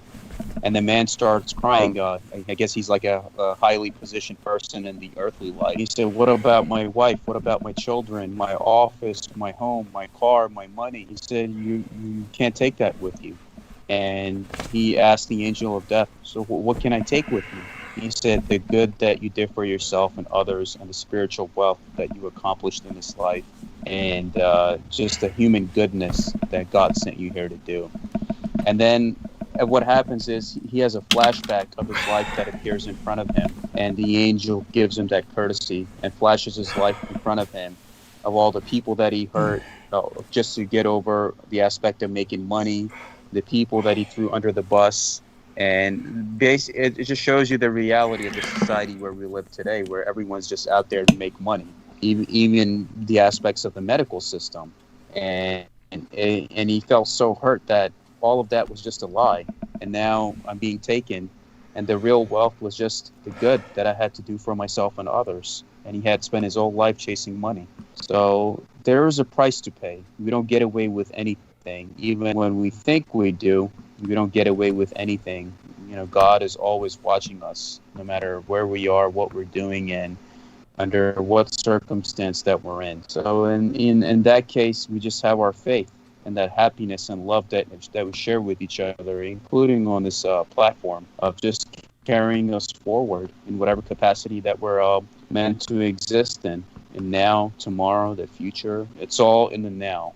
And just have forgiveness for everyone, even those that hurt you, knowing that maybe there's an aspect of their journey where one day they will realize what they did to you. And with that peace, you continue to live your life in gratitude and happiness and eternal peace and existence that God has granted you. Okay, that was. I just got back to hear about that. Derek said he has to go soon in the private messages. Derek, you can share that with us. Is he still with us? Yeah, I'm still here. Oh, okay. So if you do have to go soon, we all appreciate your being able to join us for the time you did. I am just curious. Do you need to go because, I mean, you did your dialysis earlier today, or what? What's your schedule with that? Yeah, I woke up at 5 this morning. So yeah, my mind is about running down now. I see. So let me say one thing before you go. So, Derek, let me just say one thing before you go. I've been reading up on here about kidney failure, and it is so much. It talks all about oxygenation and circulation. Oxygenation and circulation. That's all that can be done to heal it. So I just want to stress that. All the things I've been telling you will help you. Yes. Good luck to you, and finish up whatever you want to say. Yes, and don't forget to play the episode back when you have time, and then you can hear what we've said all over again. But say, yeah, what you need to say, Derek, and then Salman needs to finish what he was saying too, because he was finalizing something. So. Okay, yeah, and I was listening to that. So, and again, thank you, Salman. But yeah, I was just saying, I had started, like around 5 o'clock, I had started the process for filling out everything that I need to fill out online for the Social Security. And it said, this will take 2 hours. Well, we're like 4 hours in. So,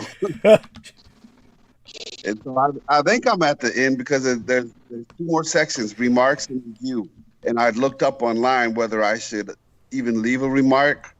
And it said, going to some particular lawyer's site, he said, yes, you should give a detailed description of your medical and mental impairments, medications, the side effects, and how the impairments affect your ability to sustain work. So now I kind of need my brain power to sit there and come up with something. They're giving me like 2,000 characters to write this all out. Can't that like go to sleep? The computer can go to sleep with that screen on. You can deal with it tomorrow when you wake up.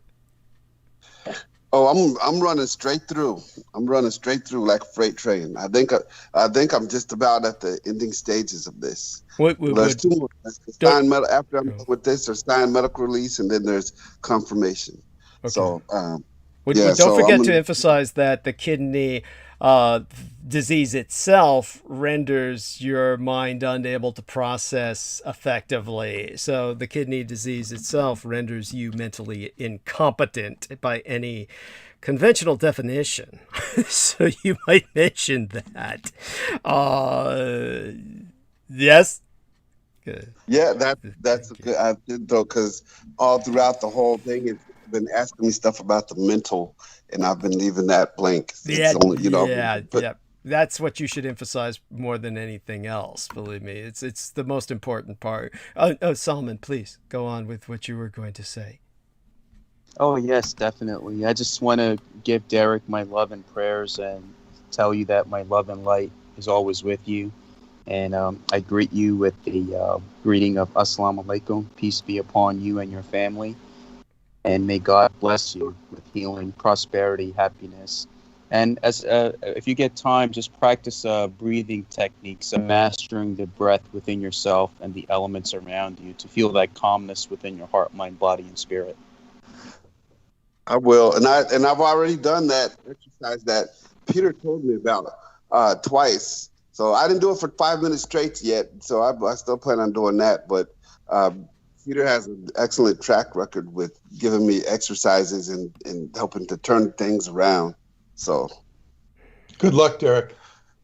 Yeah. Okay, thank you, Peter. Thank you, Salman. Hey, J-Mo, man. Derek. When I got a chance to talk to you, J-Mo, and good night, Derek. Douglas. Thank you. Don't forget Mandy, of course. Mandy, yeah. How you doing? If she's with us, honey. She may be off with dinner. She's got the kids. Anyhow, hugs. Okay. Hello. Yes, of course. Thank you. And with that, that was Derek Talley, wonderful human being, and there's still quite a lot about his circumstances to explain to our listeners at some point in the future, not necessarily in tonight's arc of narrative. I think that he was wonderful for us. He was wonderful for us, and hopefully will continue to be wonderful for us. But tonight, of course, he did me a great favor. We were able to, of course, really put into circumstance not only his situation, but much that has everything to do with other people's lives and the challenges they face, whether it deals with health or their personal well-being from a holistic sense. The Native Americans, of course, when they use the term medicine, powerful medicine can apply to various items that, again, would be ritual or magical in nature to the Western concept. But we've seen how important so-called magic or ritual can be. Basically, when somebody like Hoff is doing what he's doing, he's basically just psyching himself up. And that's half the battle right there. So hopefully hopefully Derek can do that with what he's filling out on his form and make himself sound incompetent enough to make it obvious he needs help. As for Jameson, he's kind of past that point already where that's been recognized and, officially. Right, Jameson? Am I wrong on that? Wait, it's been recognized? My mind is out Yes. there, man. Yes, there we are. That's with that, let's enter a kind of roundtable here. Mr. Peter Moon was able to review some of my narrative from the latest transmission preceding tonight's, if not the whole of it. Do remind me, all of you, but especially Jameson, I'll hold you responsible. Or, Mandy's not here at the moment. And, she's kind of in and out anyway. She's kind of flighty. She's got the kids. And so I know you've got the cats and the parents, but still. Yeah, I also got dinner. Yeah, there you go. But Yeah, remind me at some point. I'll get dinner at some point. Thank you. Remind me at some point to enter the shilling for the book in the description for the episode every night. So I do have to remember to start doing that. Atlantean Wizard said my latest transmission was quote-unquote legendary. But more importantly than that, he reminded me I've got to start shilling for the book in my description of each episode. So I do got to stick that in there. And Peter Moon, of course, put up a photograph of the Zimmers, the Zimmerman Skimmers, and my 3D graphic modeler's rendition of the Zimmerman Skimmers used by the Japanese, modified by the Japanese, over the very real photograph of Monster Island, aka Marcus Island, to the Americans, but the proper Japanese name being Minamui Mori Torishima, and that's Southern Bird Island. And that's great. So I get a private message from it's just brilliant. Fucking brilliant, yeah. Do add link for book in episodes with a smiley face. Delightful. Like graffiti on the wall. Okay, thank you. Yeah. Well, look, at least it's better than the fake Marge Simpson. Yeah. Oh my fucking God! He has this picture of Margaret Simpson from The Simpsons that some white guy dressed up for this as a costume for Halloween. I'm presuming it's the most frightening piece of shit I've ever seen. I thought that was how Jameson finally lost it all and went out like that at some point, and it was so that concept was even more frightening than the guy doing it. I mean, it's like he doesn't even have tits on this thing. It's like she's like, if my body looked like that, yeah. I would probably have committed suicide. Well, I don't think the guy's body naturally looks like that. It's like he's covered in paper mache. It's like they shellacked him with something. Oh, he's got something in there. Yeah, but it's not made to look like tits. So what the fuck is it? It's got the whole thing is like flat. It's like he's just patted himself out all the way around so he looks like a giant worm. You expect the bottom to be trailing with this caterpillar-like effect on the ground, where he's kind of like a Nyaga, a serpent person, where it's just the torso is that. This is what makes it so frightening. It's and the bug eyes. It's like Marge Simpson does not look like that. It's the bug eyes. I don't know what. I guess they have this kind of bug eye, but it doesn't have. It's just awful. Well, it's not describing this. Anyhow. Yeah, kids, meth is bad. Yes. Don't do it.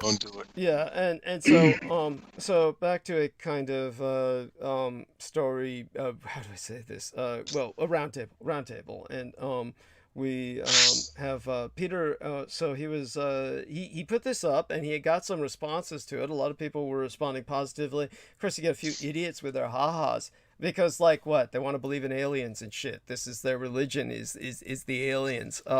And honestly, you know, when you're confronted with that level of willful ignorance, it's pathetic. But, you know, there's a lot going on right now that I will address tonight, and I'll give people some hint of arc of narrative once that I'm able to get my brain out of my ass. And so, because Salman and Peter weren't here earlier, Salman may have been listening, I presume, but Peter probably was not.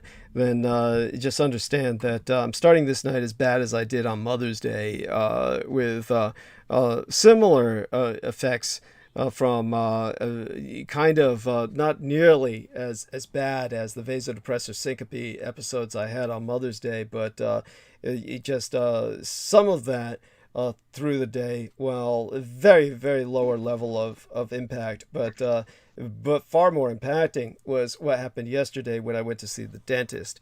And of course, that's what I'll confront my listeners with later tonight.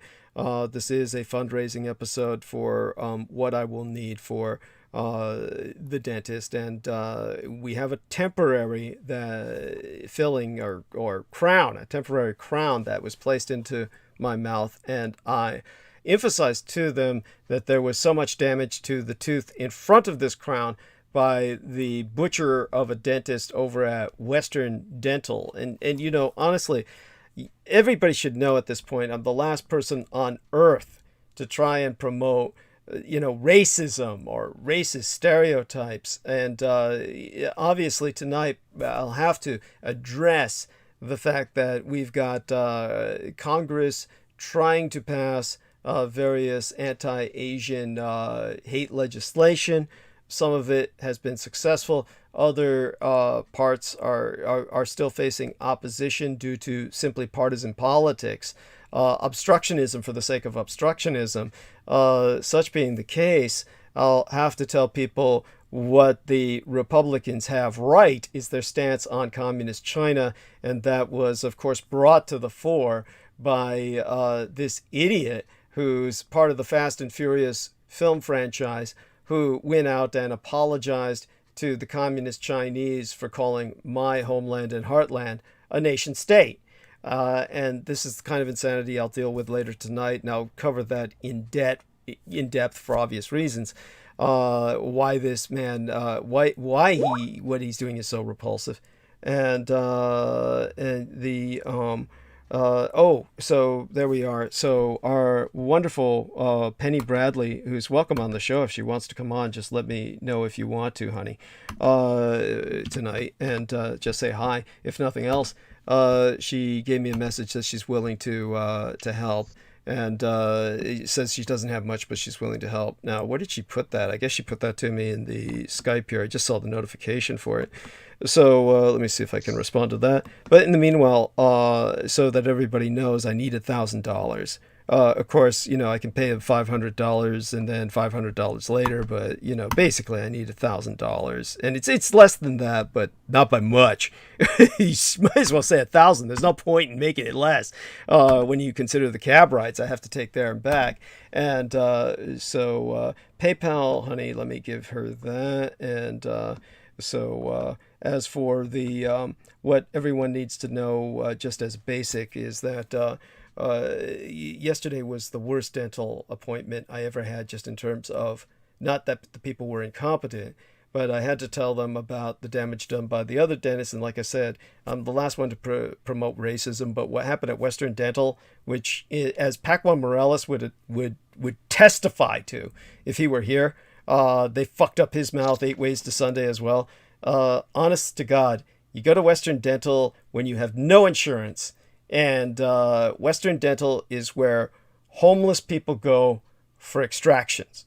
This is basically all they normally do.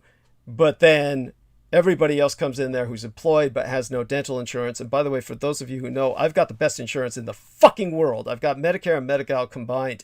I was just prescribed Protonics because of, when I was hospitalized. So I was prescribed that on around April 1st and have got a prescription ever since for Protonics that I refill for $1.25, something like that. And just so people understand just how good my insurance is, the cost for Protonics, oral delayed release tablets, 20 milligrams, is $1,570 United States dollars for a supply of 90 tablets. So my insurance has got it down to $1.25. That's how good my insurance is. But no insurance covers dental.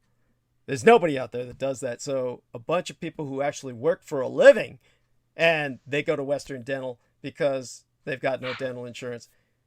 When you go into Western Dental, there is nothing but Russian and Syrian dentists. And I swear to God that all they're doing is practicing interrogation techniques.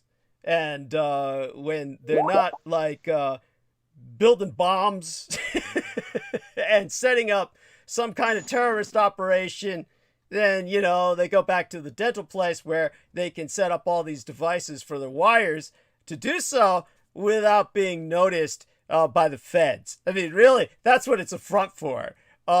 These are people who would otherwise be blowing up buses and shit, and they just put metal in your mouth and they rip your mouth to shreds. And I swear to God, they set up miniature plastic explosives in your teeth so they can blow them apart later on. A timer, so you have to come back.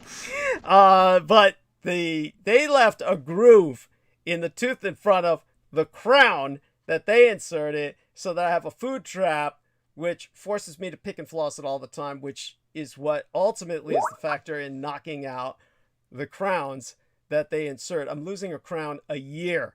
So this is when I went to UCSF and they inserted a new crown in gold, and this was meant to be permanent, and it's fallen off twice. Of course, it got even worse with UCSF because of the stupid policies for the pandemic, where I had to take a COVID test, even though I'm vaccinated and have a vaccine card. They're all vaccinated, and they still said I had to come in on a Friday, and I went in on Friday before the weekend to get a COVID test, and then had to wait until that resulted, and then they could see me on Tuesday. And by this time, without the crown protecting the stump, the root on which the crown could have just been inserted over, then the stump broke, even though I did my best to protect it, which means they have to redesign a whole nother fucking crown, which means that, altogether, that's $1,000 for that. So this is what they've done to make more money. You might think they strategized it that way. It's just the fucking stupidity of the system. But in working with what they did do yesterday, because it was such a hard angle, and they had to file down that food trap, that groove that has led to all the crowns falling up to this point. I was like on my head, kind of like, look up the Nutty Putty Cave death. And there's this fucker who died, Utah Mormon guy, medical student, about to get married. Matter of fact, was just married, and it was supposed to be his honeymoon or something. And him and his brother-in-law went into the Nutty Putty Cave, which he used to go into as a child, and working on childhood memories, managed to squeeze himself into a hole that he could have passed through as a child but couldn't as an adult, and wound up stuck in there upside down and died. That's what I felt like when they had me upside down on this bench so they could file the back end of my tooth. And they used the largest mouth opener, this ring, I call them cock rings. And I swear to God, they said, Well, your jaw expands more than your average person's because you had it unhinged, the lower jawbone, before when they operated on your lungs. So we feel that we can give ourselves more room to work. We're giving you the largest jaw opener. And this fucking vice, you know, when I was young and made a lot of my income from illustrating and writing pornography, a lot of it involving bondage and torture, I honestly tried to show as much empathy for the victims as I possibly could in such a venue. And just by describing their suffering as well as I could imagine, some of it from personal experience, but this was, I know what it's like now for some victim to have a cock ring in their fucking mouth for hours at a time. This was just, it's just, I've never had an experience that bad in a long time. This was indescribable. Just the agony, just the being upside down combined with that, blood to my head, jaws open for hours at a, you know, we're talking throughout the entire afternoon. It's just horrific. So aside from that, that was just for the transitional temporary. Also had to give up alcohol for 24 hours so that the cement could set. I wasn't happy about that either. So here I am now. Haven't had any alcohol and won't have it till the end of this show tonight. Might start early, but but at any rate, we turn towards Salman Sheikh, who doesn't even drink alcohol, and Peter Moon, who probably doesn't drink much alcohol either. And Jameson Reese can jump in if he wants. So can Penny Bradley. I'll ask her if she wants to come on the show too. So anyhow, you gentlemen take it away. No alcohol. God damn, that's torture, man. Yes, there we are. I mean, that's. Oh man, no. Yes. Man, what I will say is I had left a dentist that I had gone to since I was a teenager in Manhattan because even though they took the insurance, they had this Russian lady who cleaned, and I swore when she cleaned one time, I saw a chip of one of my teeth, and I was like, I'm never going back there again. Never going back there again. And so after that, you know, I went to New York University. And that's where I'll go from now on once they reopen that. They might have reopened it now that the COVID restrictions are being lifted. And so I will have to go back there because this gap in this tooth, which is missing, because I only got one tooth missing, and this was from a fight. What happened was when I was fighting this dude, I shouldn't have been fighting him because I was piss fucking drunk. Although, you know, he did admit later that he was terrified of me because I just kept popping right back up no matter how many times he knocked me out. But anyway, actually, that wasn't from that fight. It was from the fight where those guys jumped me and each one of them was just swinging at me and knocking me out. But that was because I tried to attack this guy because I thought that he was going to attack me. He's running up behind me. But he was running. Strike. Yeah. I swung at him, but I didn't get him, and I hit the fence. He's like, "You trying to hit me, bro?" Then all his fucking friends came up. Every one of them had to fucking have a hit on me. There must have been like 6 or 7 guys. Like a gangbang. Yes. Yeah, and so the guy I'm hanging out with was like, "Dude, are you even human? Holy fucking shit! Your face looks normal." He's like, "You must be Lucifer." Cool. Of course, that the power of drugs. Yeah, well, that poor guy was stoned out of his mind on the same drug that I do. Apparently, he didn't last as long as I did. Sad to say, he's still alive, but he's, from what I hear, bat shit crazy. Well, DXM will do that to you. Yes. But that aside, I mean, damn, yeah, those Russian dentists are just.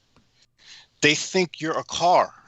Yes. They think you're a fucking car. They don't think you're a human when they work on your mouth. They think you're a car. It's awful. And this is what we were stuck with the collapse of the Soviet Union. We had this tremendous influx of Russians ethnically enclaving into the dental industry. And I swear to God, it was to implant transistors or something. Couldn't they be chiropractors or something? Break people's fucking backs? Oh my God.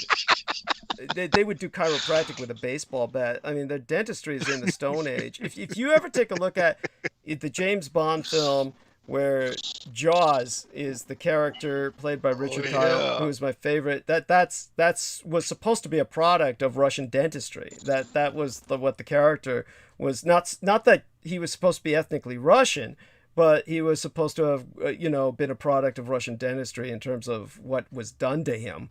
And oftentimes something like that could be a result of an interrogation, a torture where your teeth are all removed with no anesthetic. And then that would be what would be used to replace them. If you were captured in the Soviet Union, things like that would happen. But anyhow, for what that's worth, we'll pass this on now back to Solomon and Peter, who can basically help do some damage control for the damage we've just done with all of our, all of our racism in that regard. But honestly, there's some stereotypes that are just true. And what was it about? It's to be noted because Paula, when she first came here, she needed a emergency root canal. Yeah. And it went to a guy was trying to think what his ethnicity. He was Arabic, but he was from some country where you just kind of thought that he didn't respect human life so high. Yeah. And he did a really bad job. It surfaced later. I went back and complained, and finally somebody looked at it objectively and said, well, look, it's a bad job, but it's not bad enough to get your money back. In other words, he did a job, but it was like a C- or a D+. A D is barely passing. And it was disgusting what he did. The guy who normally did him wasn't there that day, and this guy did a bad job, but they wouldn't make good for it. So it ended up, costing a lot more money than it should because it had to be redone, and there were braces involved, which complicated it. Holy shit. So you have to pick your dentist very carefully. Have you ever considered suing? Very carefully. Yeah. And NYU, it can be a very good place to go. What I learned in going to NYU, New York University Dental School, was that you have a much better shot because although it's students working on you, they're supervised by a real dentist who's there. And I've even talked to the dentist there, and they say, I've really learned as being a supervisor here how important it is to, side check work. The dental profession is not side checked or regulated at all. No. This is in general. There's nobody there to side check. You go to NYU, everything that gets done to you is side checked. Thank God. So by a real dentist, and sometimes they'll come in and make sure it gets done right. And they're usually very meticulous. And sometimes more than one dentist will look at you. So I really learned this. The dental profession is the Wild West in many regards. The implants have a lot of questions about them. The root canals have a lot of questions about them, about how good they are, how damaging they can be. It's sort of like the vaccine. It's going to kill some people. It's going to make some people real sick, and some people it's not going to do anything to. Good luck to everybody, and take heed. Pick your dentist with great care. And it's more important that you get a good dentist than it is that you get a less expensive dentist. Yeah. They're good. They're worth the money. Just because they're expensive doesn't mean they're good, though. That's true. So in terms of Solomon Sheikh, I'm sure he has some horror stories as well. But what happened to your wife? Lawsuit material. Really, I'm surprised you didn't consider that. Oh! It's worth more problems. In fact, I took it to another dentist, and he said, I think we went to NYU, and they said, look, it did a bad job, but it's not bad enough that you can really do anything lawsuit-wise. In other words, you know, it's arguable. He was in our corner. You see what I'm saying? But it's like, you know, it had to be redone because it went bad. Yeah. You know, it's like, what is it? I had a bridge put in. That underneath the bridge, the tooth decayed. That wasn't the fault of the people at NYU who put the bridge in. Mm-hmm. The tooth had to be removed. It couldn't be salvaged. So it's, you know, it's sometimes, you know, and when you get older, it's a lot more, you know, what you call challenging. Yeah. But I will say this. When I went to NYU, this was many years ago, because I was told I had gum disease. Oh, I need gum surgery. And I went to my ozone. That's why I went to the ozone doctor, and he shot some ozone in my gums, and the head doctor at NYU, he says, "You're not going to need the surgery. Thank God. You're not going to need it. You're okay." And it was rather an astounding comeback with the ozone, but now I manage it. You know, you manage it with using a low force water pick every day, and they tell me I'm taking good care of my gums.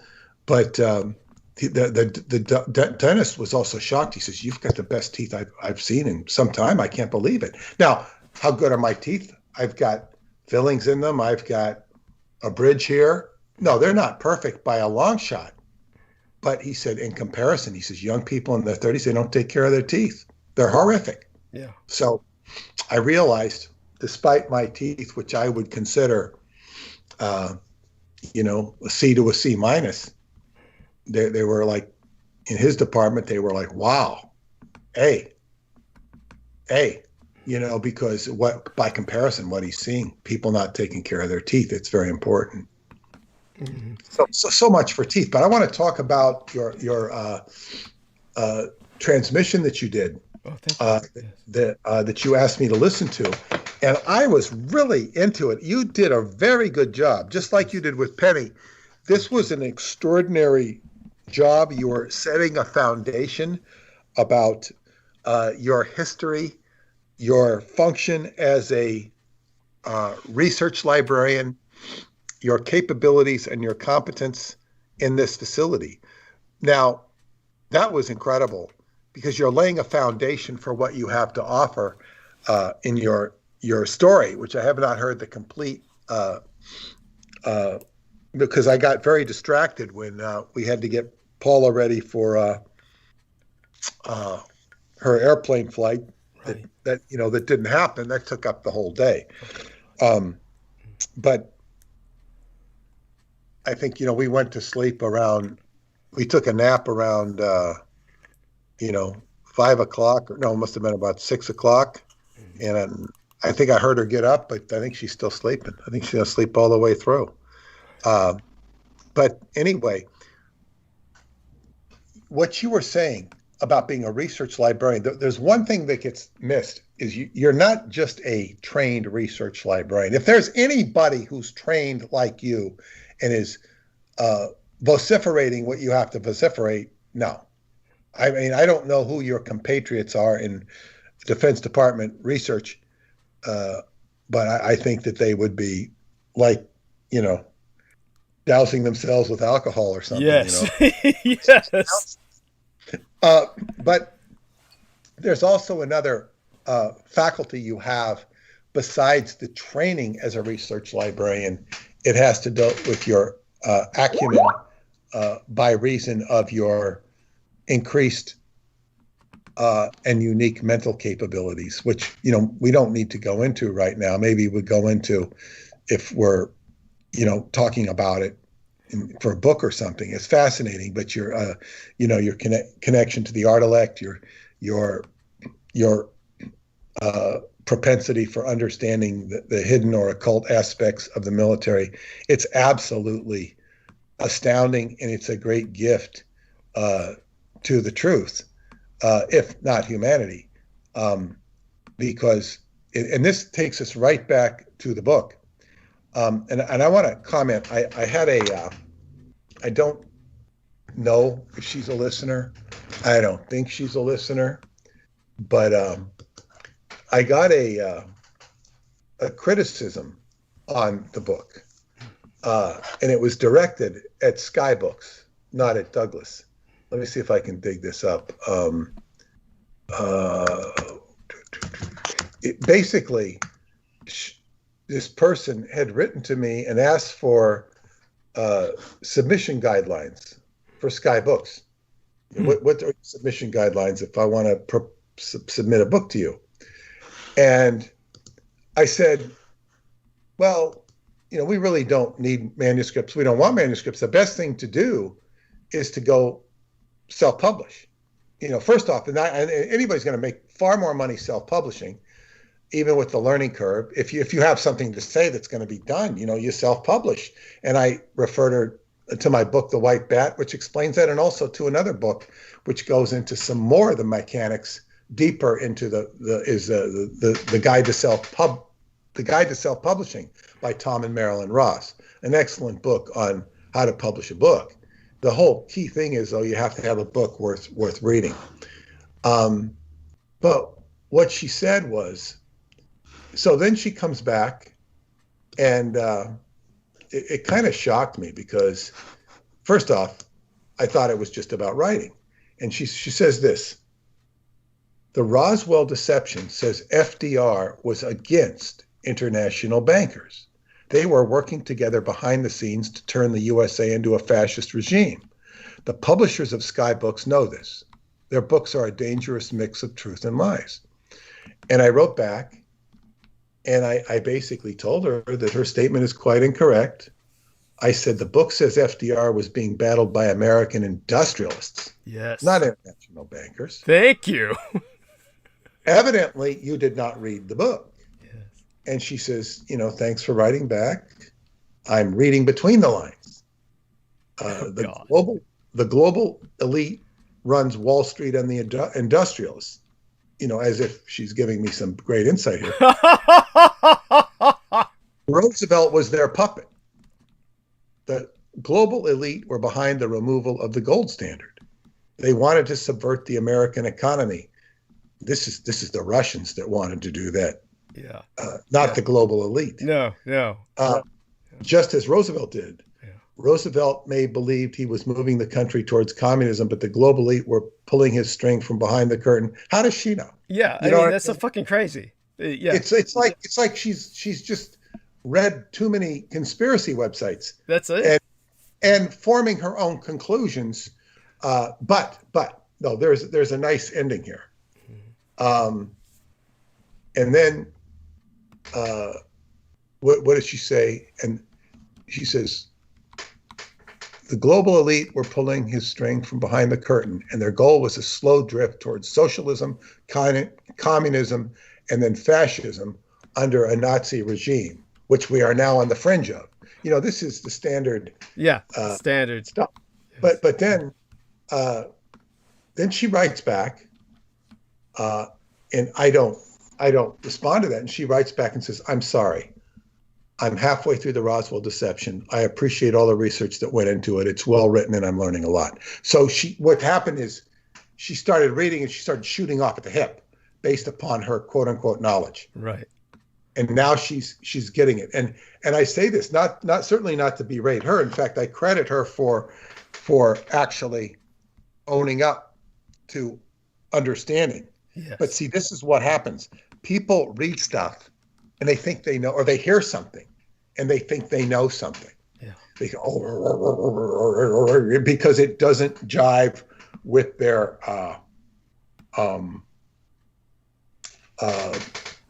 knowledge base.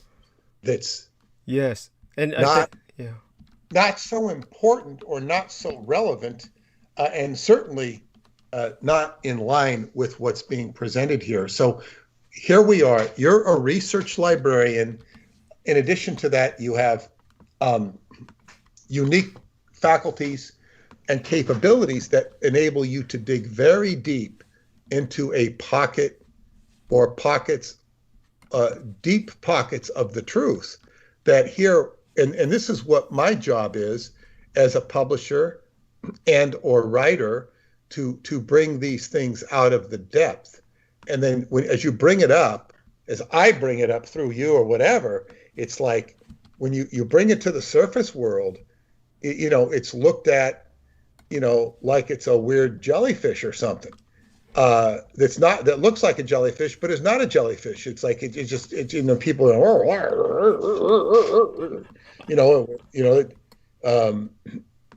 and the response is just non sequitur, right, inaccurate.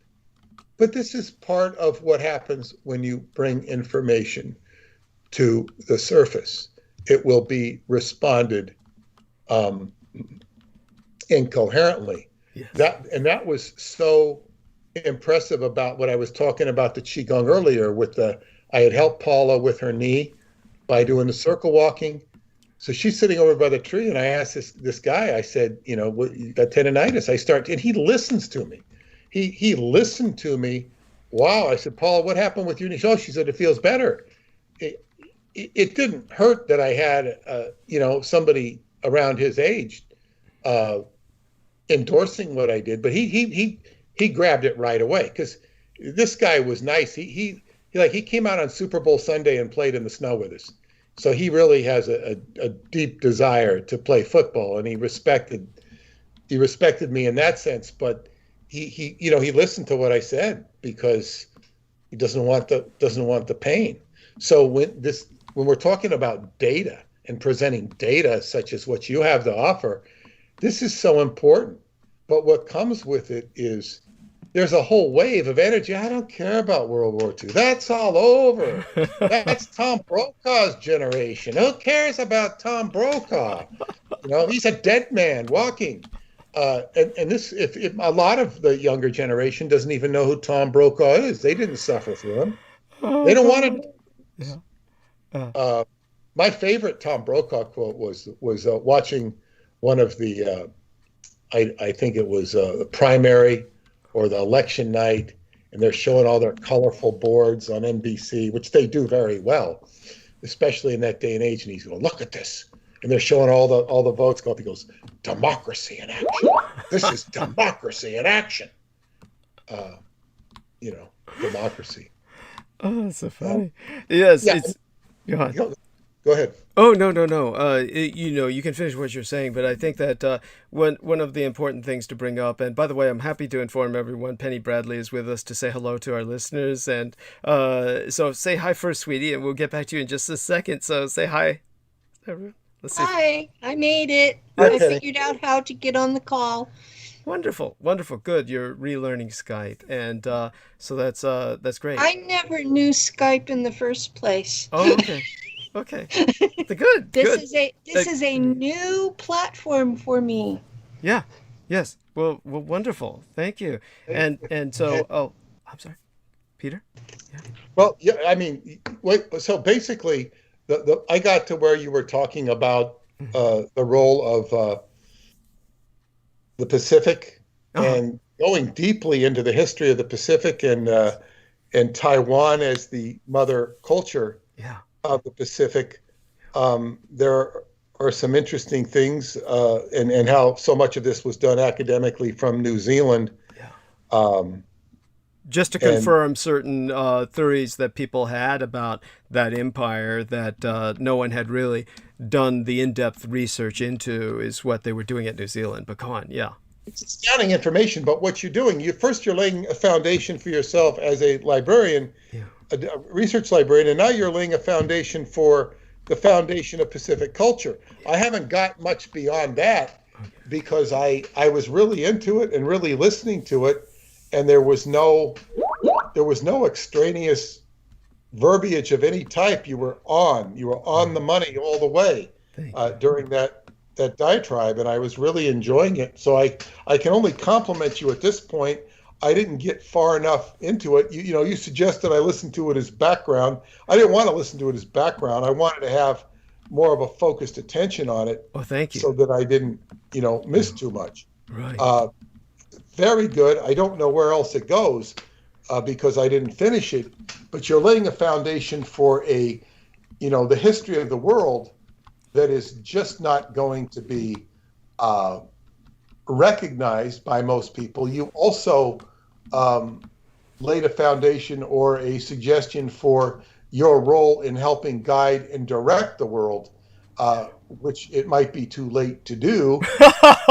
Yes. Said, this is your words, not mine. It may not happen in time. What are these? It's like, who do we listen to? I would also say something else. There have been, and Paula has noticed this with people she knows, a preponderance of people who should know better talking about disclosure is at hand. Right. The news is starting to announce we're on the verge of disclosure. What are they going to tell you? They're finally going to tell us the truth. And people are listening to this as if it should be, as if it was a credible source.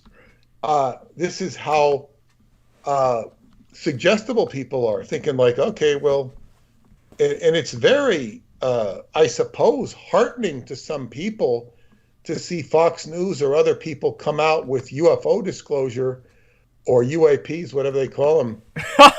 These days, the UAPs, the WAPs. Yes, go on. Yeah. But it's like, why would they say anything to us? Why would they tell us anything?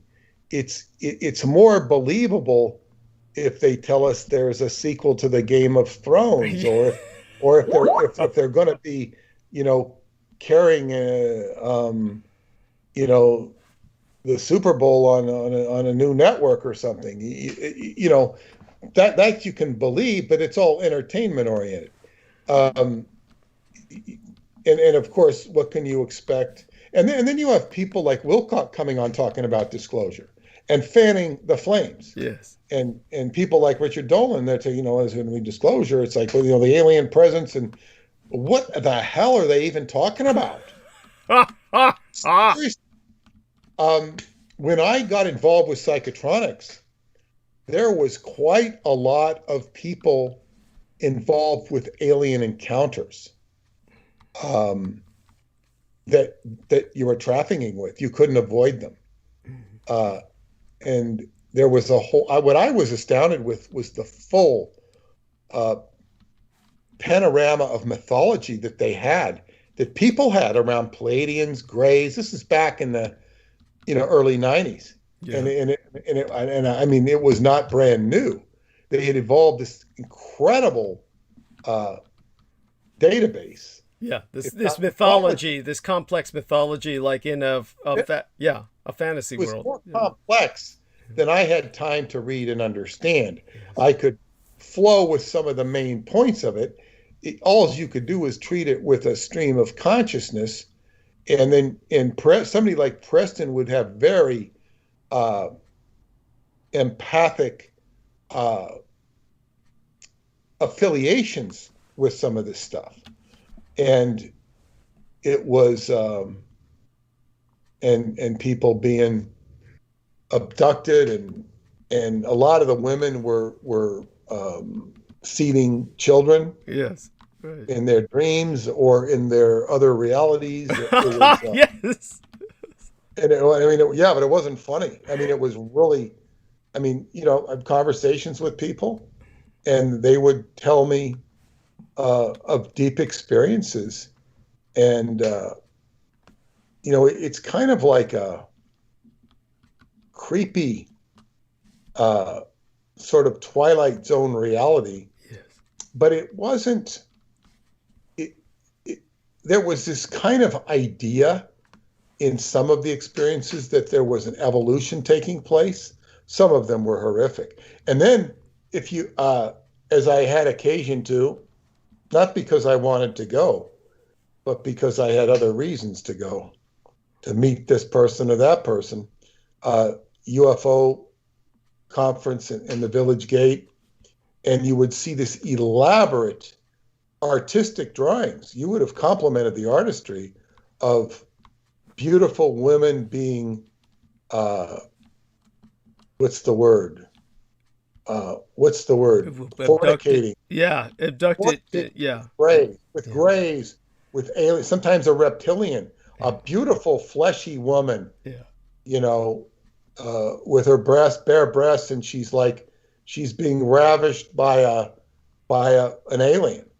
And this was you see this in the art, and this was coming out of people's artistic expression, and it was just all of this stuff going on, which was very much around my periphery of the people I was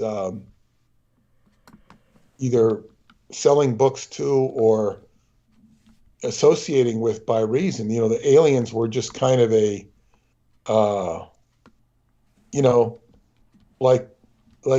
like a baseball guy works at a baseball stadium talking about the peanut vendor.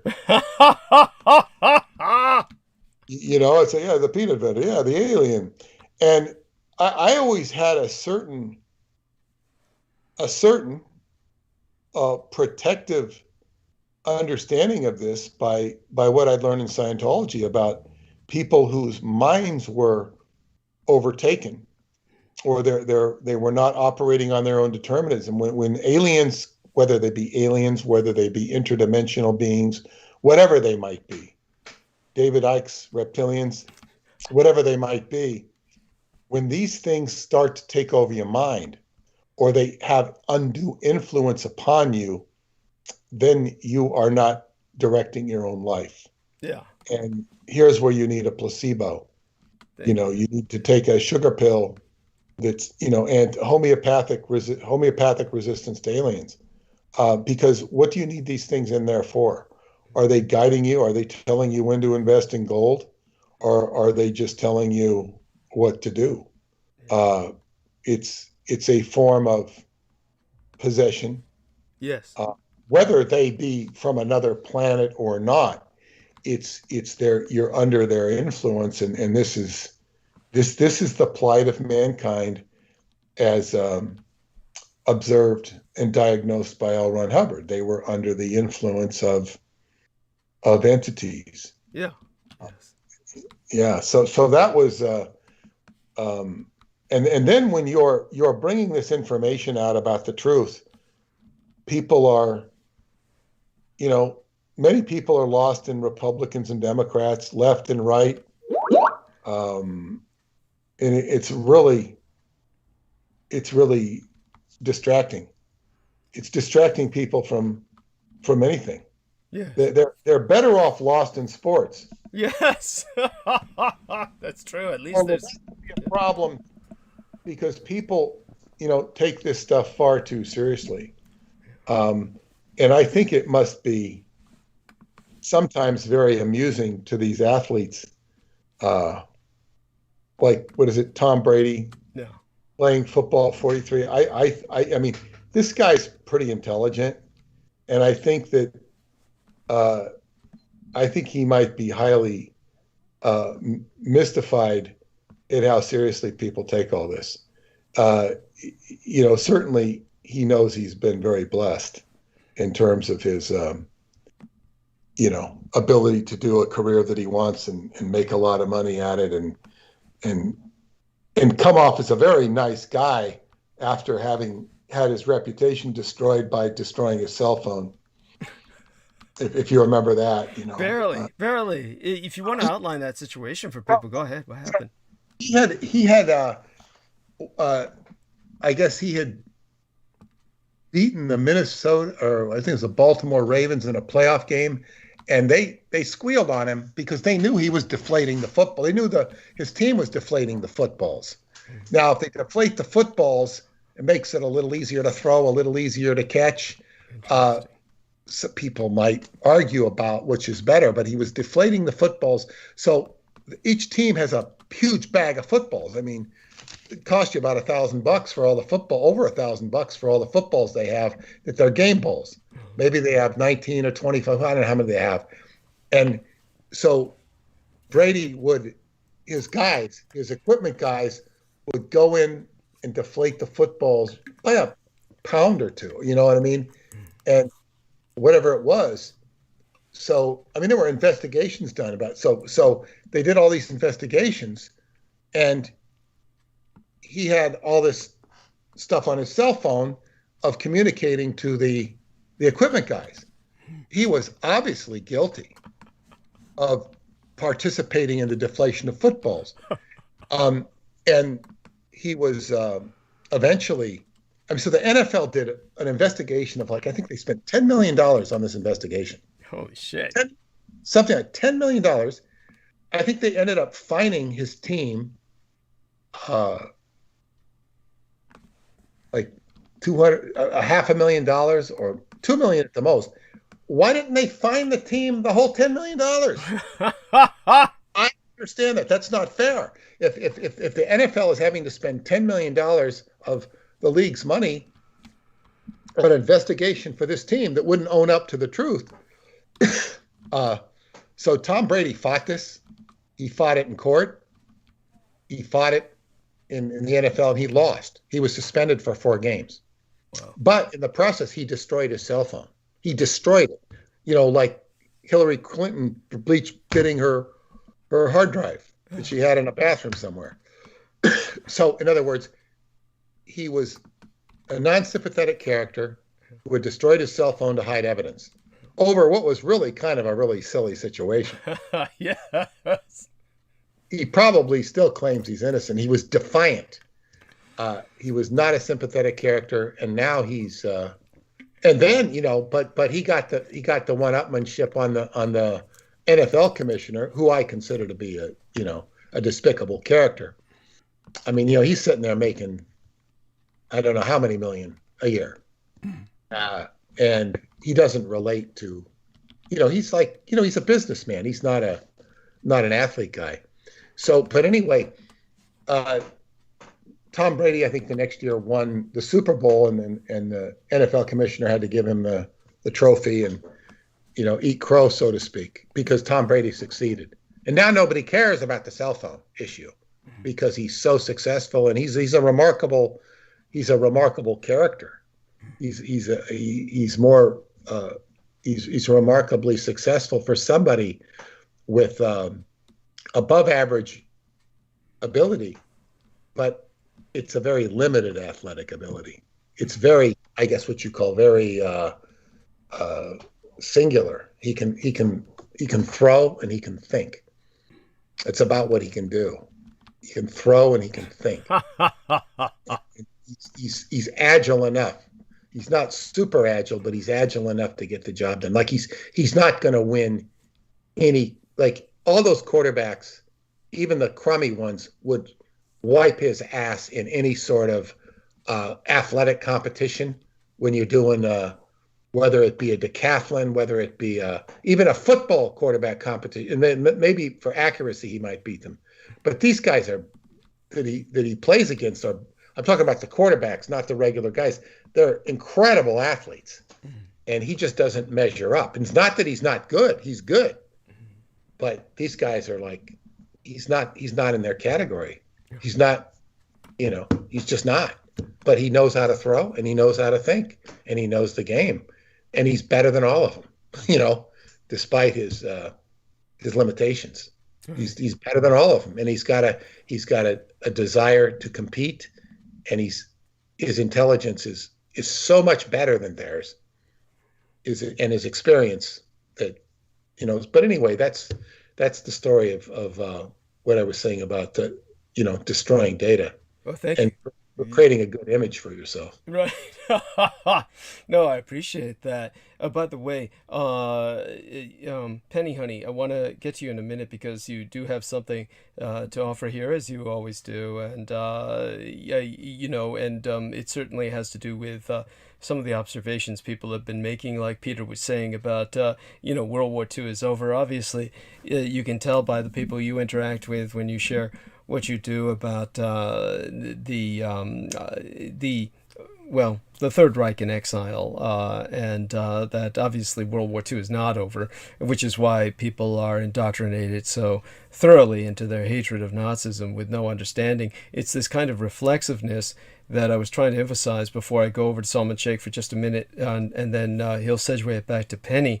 One of the things that Peter Moon was talking about was the narrative, so he'll hear me go into the concept of the hijacking of narrative. And one of the things that made this possible for people to hijack the narrative and then turn it into something poisonous and toxic by simplifying the narrative as they have over the years into this good guy, bad guy dichotomy. Salman Sheikh will say a little bit about that narrative and what I was saying about that. I'm sure he probably heard the episode in its totality, the latest transmission before tonight's.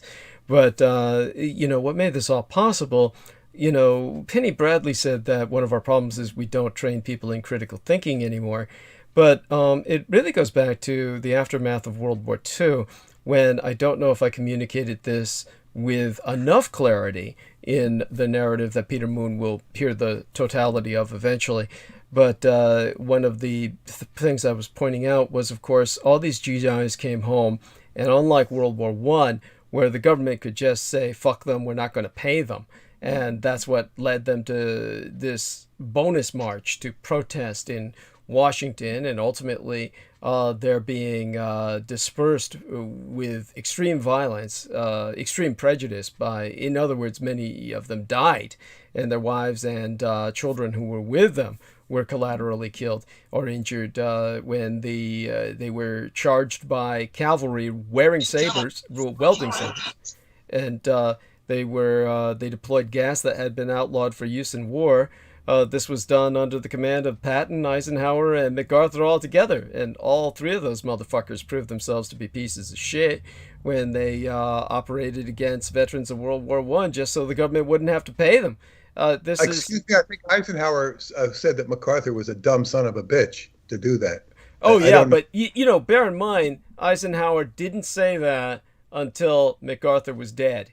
And then when MacArthur was dead, he published that in his book, so he could blame it all on MacArthur when he was no longer around to protest.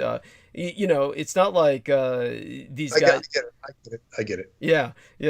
And so in terms of the only man to really face up to it was Patton, who later on wrote essays on this being the worst form of service to his country, and he tried to devise better operational methodologies for crowd control.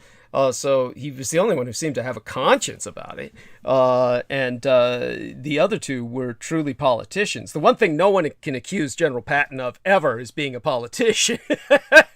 So when it came to the point that I'm making is, because they couldn't do that with millions of GIs coming home from World War II, who were all being demobbed, as the term was, demobilized. This was, by the way, if anything shows that the Americans lost World War II, it's like my old friend from the VA said. I'm talking about the really old friend, not Gary States, who's much younger, but Paul Mosslander. He was talking about people that he personally knew who were sent to Asia to help demob the American forces in Asia. And this was to demobilize them because they were all being sent home. I mean, just the idea of America had 27 million men in uniform, and they're dispersed all over the world to hell and gone, and then suddenly is just bringing them all back so quickly is just, there's no logical explanation for that other than total defeat. The fact is, you need these men dispersed all over the place. Think of the Napoleonic Wars when you had British people and the Russians in Paris. The Russians were occupying Paris at the end of the Napoleonic conflict. You have, these occupations obviously can continue for a while. The fact that these men were just all called home to the point where this one guy described to my friend Paul Mosslander that he was just passing out sandwiches. And he said that he was given this supply of sandwiches to pass out to the troops to collect on their way to the ships to sail back home. And he said there was no end to it. He said it was just endless. It went on 24 hours a day. He was relieved and he would go sleep on a cot. Somebody would take his place passing out sandwiches to these troops. There were so many millions of them that they were passing out 24 hours a day, nonstop, 3 shifts, sandwiches to guys passing by the window on their way to the ships. This is how endless this supply of troops was, just forced to go home. Also, one thing we should have made a mention of in the book was the fact that a lot of black guys didn't make it home. They went to this so-called occupation in Japan, and that's where a lot of them were executed. And that was brought up in the book, Black Glasses Like Clark Kent, which was written by the one woman whose name was, let me see if I can get her name up here just for the record so people can look up that book themselves. Slavic as hell name. And her name was Teresa Svoboda, surname spelled S-V-O-B-O-D-A, first name Therese, T-E-R-E-S-E, and Therese Svoboda, her uncle was someone who served as a GI in the Pacific, and all she remembered about him, is a stupid fucking title for the book, is Black Glasses Like Clark Kent, but it's subtitled A GI's Secret from Post-War Japan. All she remembered about her uncle was those heavy military grade glasses that they issued, and to her that made him look like Clark Kent. And so she was talking about how after the incident at Abu Ghraib, he began to have flashbacks to World War II, and he left a series of audio cassettes for her before he blew his own brains out, admitting that his job was to kill blacks in Japan so that they would never go home, to talk about how they were used for slave labor in Asia. And so basically he killed hundreds of blacks, and the Japanese, of course, just shook their heads and said, well, you know, they're Americans, they're blacks, we can't do anything about it, you know, we got them cleaning up our land and everything else, you know, it's not our issue. But to this day, the Japanese have a real sense of race awareness because of that. And the Japanese are very culturally conscious about black exploitation and persecution in America. And so, and it's directly due to that. And so that's something that we can bring up in later books. But the point I'm making is that here you have all this going on, and these GIs are coming home, and the ones that do come home, the government doesn't want them to do what all the GIs did after World War I and start asking for pay. So they said, well, let's enable them to earn their own pay. Let's give them all free education. And so the GI Bill, which, as I mentioned in that narrative, the latest transmission before tonight's, which PBS had a whole documentary about this entitled Prosperity with a Pen Stroke, that bears watching, and it's all about the positive aspects of this. All these GIs got educated, our entire society revolutionized, it all changed. Well, there's a real negative aspect to anything that delivers a positive. And in terms of the negative, the problem was that uneducated men used to know their place. And it used to be that uneducated men would defer to an educated man. They would defer to a man who obviously had invested years of his time to become a medical doctor or a psychiatrist. This can be abused, of course. Obviously, Scientology was created because of the abuses of psychiatry, which were monstrous and needed to be addressed.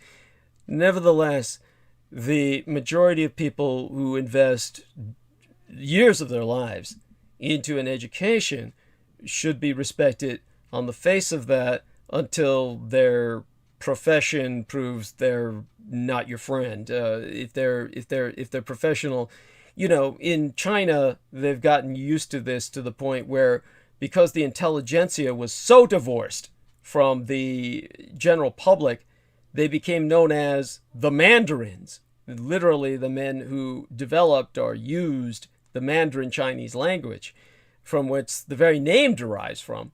The educated intelligentsia became viewed as the enemy, and ultimately this became the greatest tool of communism in China, was anti-intelligentsia mentality, that the educated are not your friend. Historically, they've been the exploitive class. You know, if we get to that point, we got there with psychiatry as a profession. That's one thing. But the majority of our educated elites for the longest period of time really did not have that level of evil or manipulative exploitation about them. And all of that, of course, has been thrown to the four winds because of the GI Bill and just everybody suddenly feeling, well, I'm educated now. Anybody can get educated. I can go to community college. And it's since gone way beyond that with the internet. So with the GI Bill, we lost the social gift that we once had, and which we need again, the gift that stupid men defer to intelligence. The internet has made it all worse because the stupidest people on earth, who are totally incapable of rational thought, get onto the internet and they feel that they're educating themselves. And the reality is the internet is a sewer of shit. And their minds are filled with this shit. And they spew it out reflexively because they're all indoctrinated into this. Now, I'll go into a little depth about this, when Mr. Salman Sheikh and Peter Moon have retired for the evening, which they need to do soon because it's midnight, and then Penny Bradley will take over in their place. But both of them will at least, give some response to this. The point is that when it comes to these stupid men on the internet, they've reinforced ignorance, and now they take pride in their ignorance and they spew their ignorance. And we've just had Facebook come out and confirm that Russia rules Facebook. Facebook as an organization published a report today where they've confirmed that they've had to remove 150 networks of coordinated Russian activity since 2017. And they said that this was only the tip of the iceberg. They have no control over the rest. They can't root it out. There's so many thousands. And it's all Russian. This is all the Russians fucking do. Is sit on let's just assume that that's true. Let's assume that that's true. But let's say, does this give Facebook sort of an out in saying that, it's the Russians' they're directly fault? responsible. They're directly responsible because there should have been policing of this in the first place. And there was none. And so they basically, it goes back to Zuckerberg with he's Jewish and yet he's a Holocaust denier. So he's someone who's made this possible.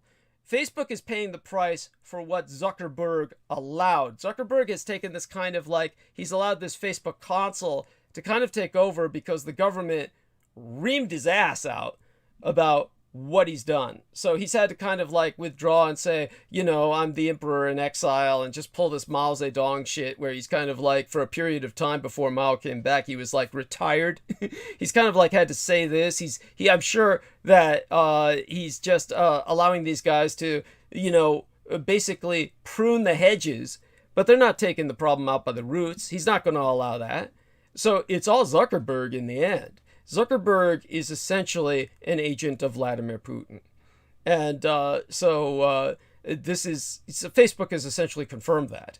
They can't deny it anymore because all of the intelligence agencies have confirmed it. So Facebook had to address it, which is why Zuckerberg had to go into kind of a public retreat. But this is the average... This is very interesting.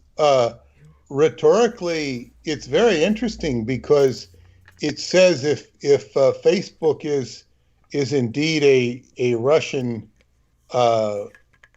edifice or whatever, it's okay. So, what is Facebook seems to be very, very pro the Biden administration, and was very pro vaccination. It was very pro a lot of things that you would not necessarily. Peter, you are dead wrong. They are not pro-Biden. I am sorry. I have to check you on that one. There's so many Trumpers and there's so many advertisements for Trump that were going on while the election was going on that it's not funny.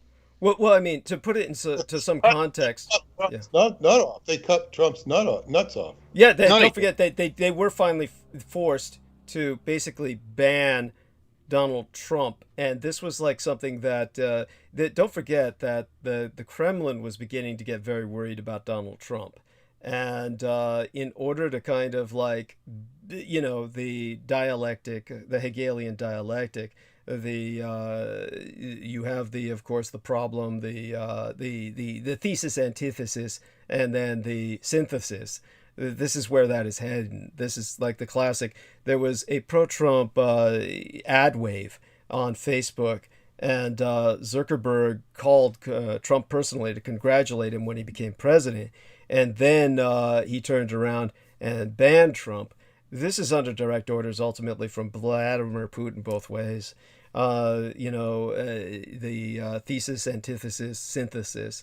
That's the whole Russian trip. Their entire philosophy is nothing but that. And their operations are based on that. So that puts that in context.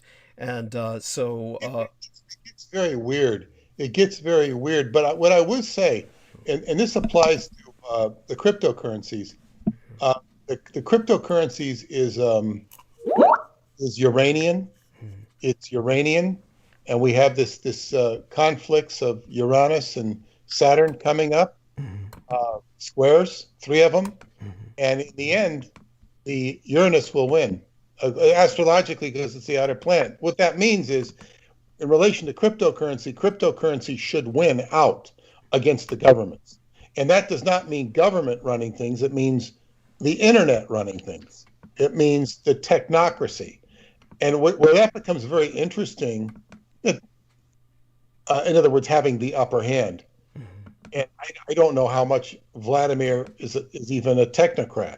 How much he's not technically to use Russian hackers, just like Romanian hackers, who are probably not even observed in this. They can go in and create their own technocracy without you even knowing it. So basically, you can have an unseen influence. Like, see, the thing about Zuckerberg's greatest I guess what you'd say fallback or detriment to himself is that he's visible. He's a visible target, so he can be targeted. The real powers you will not see, and you know, you could slap Putin's hand publicly, but there would be somebody still doing stuff. So all I'm saying here is that you're going to have a hidden technocracy that is going to tend to rule things. On the positive, that's where you have the art elect as a resource, because it's more hidden than the hidden hackers. Yes. No, and what's interesting too, I don't know how many of you caught this. Again, I'll be talking about Taiwan fairly heavily tonight, not too extremely.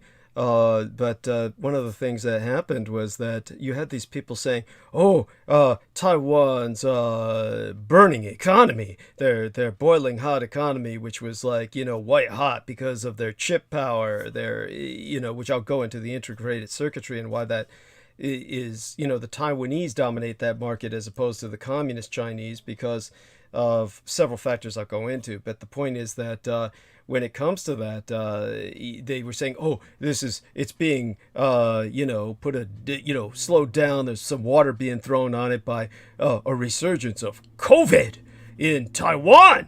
And they were saying, "Oh, the COVID cases are starting to resurge in Taiwan." We're talking about something like literally in a population of 30 million people, there was a manifestation of a breakout of literally about a score of COVID cases. You're talking about, you know, 24 COVID cases, which in terms of sheer statistics, when they were at baseline absolute zero, this was like what was considered this enormous spike, you know, compared to what it was before, which was zero.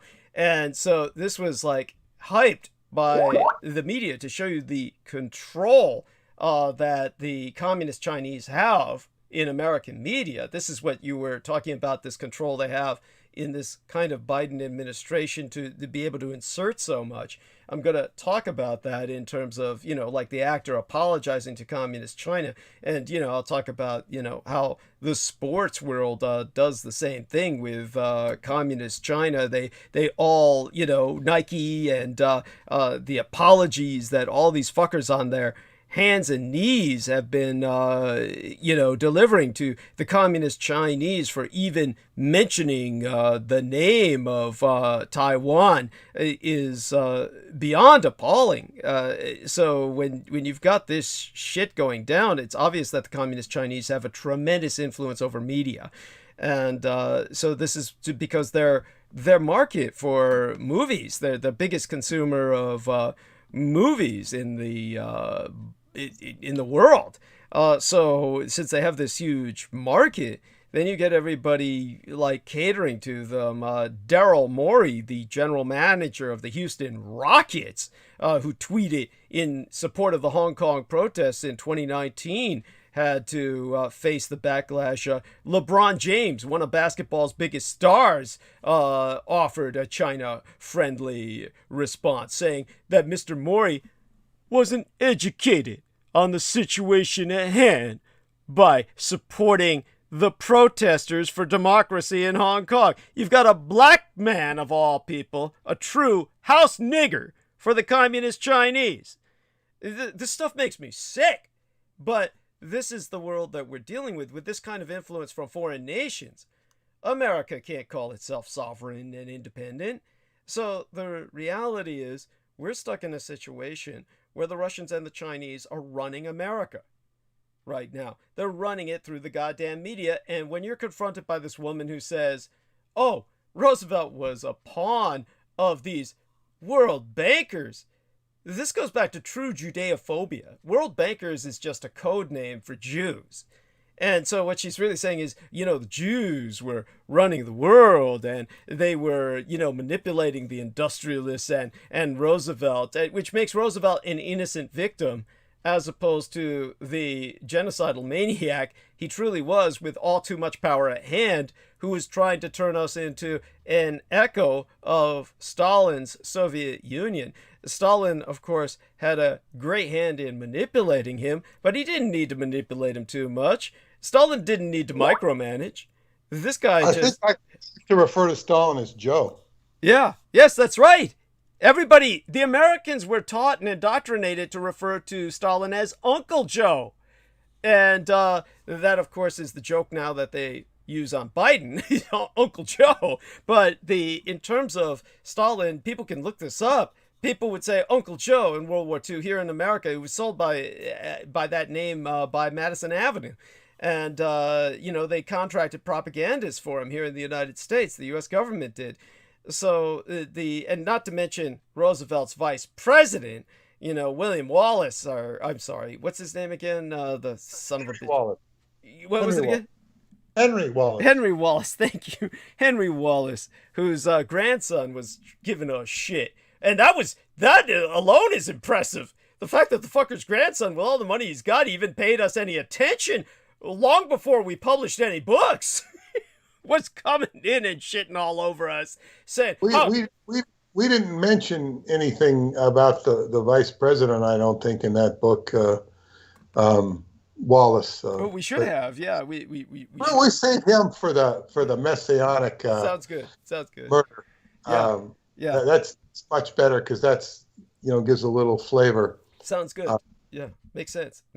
Yeah, and so even now, Douglas, it's like it's like this is a long, slow, sort of like the solid fuel rocket. It's a long, slow burn because it's like, this information has to come out. People are still pushing the disclosure button. They're still talking about disclosure. Oh my God. Well, that's where the government is done its damage control. They're responding to us. And anybody who's listening, spread the word far and wide to all and sundry. The U.S. government, the Department of Defense specifically, is responding to Douglas Dietrich and Peter Moon as his, shall we say, interpreter for public consumption.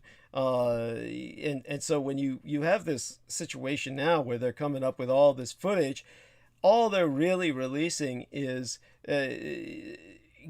evidence that proves that the 1,000-year Reich in exile was extremely active in our skies for many years, and that they're trying to use all that to confuse the issue by telling everybody it's aliens, and this is their last gasp now that we've let the word out. on, and this is why that woman, who finally getting further in the book, ceased responding reflexively and regurgitating cyber shit, internet bullshit, and came to her senses and began to acknowledge that she's learning something. That she's learning something. This is the, yeah, it's like you have to be recognized as somebody who can teach people things, and that's yeah, and it's because they're constantly getting a steady diet of crap from different sources, and many of these sources, I'm astounded to what people say, and this is a personal friend of mine, and I don't know that she's wrong, but she asked me. She said she was getting a lot of what you call consciousness awareness by doing a site called looking at a site called Stargate. And she says, "What do you know about Stargate?" And I told her, I said it's a satanic inspired, by Michael Aquino, and she disagreed with me. And then I looked online, and there are other things that are Stargate that are much more meditative, New Age type stuff. That apparently have no affiliation with him. Understood. They just like they just like the term, but like you said, yeah, it's a great name. Yeah, it's a great name. At the same time, we don't know. There might be some connection where they've modified their sales pitch. Yes. Well, exactly. And she claimed she wasn't getting visualizations, and she's quite psychic herself. And I said, study the white bat, study the visual cortex. Go in the dark room, and the dark room will stimulate your visual cortex. You'll get all the visions you need. Yeah. But in any case, yeah, this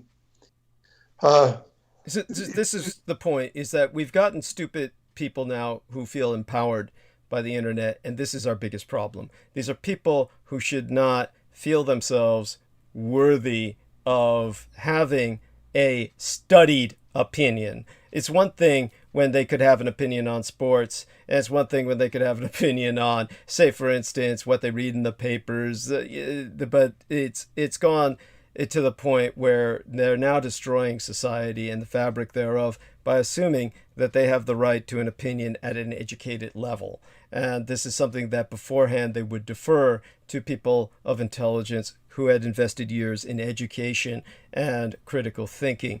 This is now the rejection of intelligence. Of course, when it comes to Salman Sheikh, what he has to offer is something more along the lines of wisdom. So maybe both of you gentlemen can address this.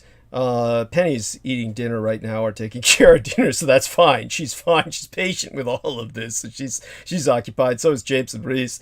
But both of you guys have to head off to bed soon enough. Before you go, I do want to ask your opinion on something before you go specifically, but let's finish off and polish off what we were saying about this. The stupid people taking over the world, which, by the way, I have to admit, I'll confess to everyone, including our listeners, I'm really echoing Michael Aquino at this point, with this level of contempt for the stupid masses. This is a kind of, if this isn't elitism, I'll declare myself guilty. It's an elitism the world needs in order to function. We've seen what happened with the populist revolution against the intelligentsia in communist China and other communist nations, where, ironically enough, the Soviet Union, the first fatherland of communism, was a Bolshevik revolution engineered by a cabal of exiled intellectuals.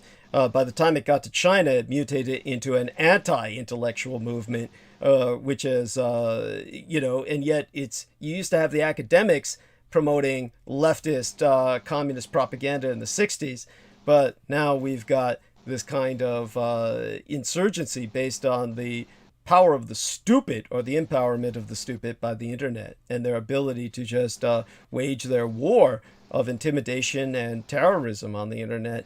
So, Salman, certainly you've been subject to this as a Muslim and must have received your share of cyber terrorism, and do share some insights into this, and then I'll ask Peter Moon and you both a question just more on the amusing side of what the response to my promotional banner was and the context behind that after both of you gentlemen kind of round this up. Yes, definitely, Brother Douglas. So it's, like you have said in your last transmission as well, the concept of the good guy and the bad guy, and how the last 20 years they had this, extreme brainwashing of the American people to make them hate the Muslim people, and how it's been same for the aspect of the Third Reich in exile and what we're seeing now happening against the Asian population. So the people must realize that what they see on the internet or shared in memes about Muslims, about other people, they have to do their proper research from the proper sources that are actually vetted and are actually teaching you the correct information. And now I cannot stress enough to the listeners that Brother Douglas's work is very pivotal and important for our time and for the future of humanity.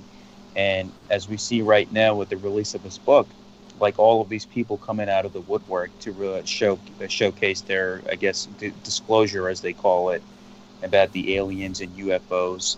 So I encourage everyone to please purchase his book, support his work, read his book and understand it with patience and comprehension, and to listen to his transmissions to basically realize the situation of humanity that we're facing right now on why people are controlled by the small percentage, how they're able to control the masses, and how people are just happy as long as they have their ball games and they have their little distractions here and there.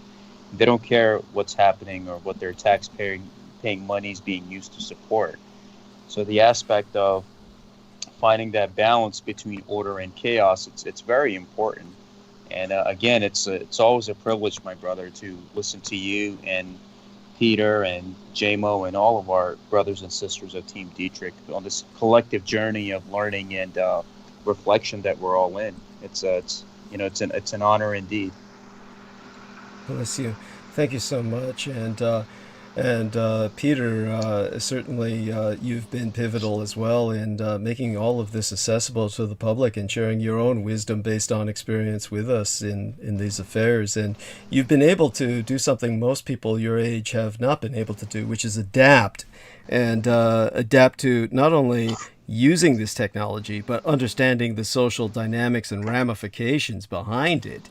That's something that a lot of people just simply have been unable to do at your age, which is not exceptionally ancient, but you get my point. It's retirement age for most people. So with that, I do want to share the screens. If Peter Moon and Solomon Sheikh Jameson might be with us. So if you guys can see this, the cursor moving. Let's see. Yep. Oh, good. So here was my promotional banner for tonight, was actually to emphasize the pain I was feeling with this, the dental problem that I'm dealing with. And one of the things I was emphasizing was that actually the photographic image was taken the month before last by my surrogate son. He came over when I called him, and so this was taken nigh immediately after the physical assault that was perpetrated against me, which I only realized later was really evidently coordinated in almost occult synchronicity with the contemporary St. Patrick's Day, Eve Day, anti-Asian Atlanta spa shootings and the historic assassination of Julius Caesar. So that was the Ides of March, both of them in essence, and certainly my physical assault came at the same time. Because I didn't even want to release this before, but figured it would express the pain I was feeling now with what I'm going through with the dentist and my need to ask everyone for funding for this or towards this. Definitely every little bit helps, whatever you can share. I do want to put some things in context here. This is my son's shirt.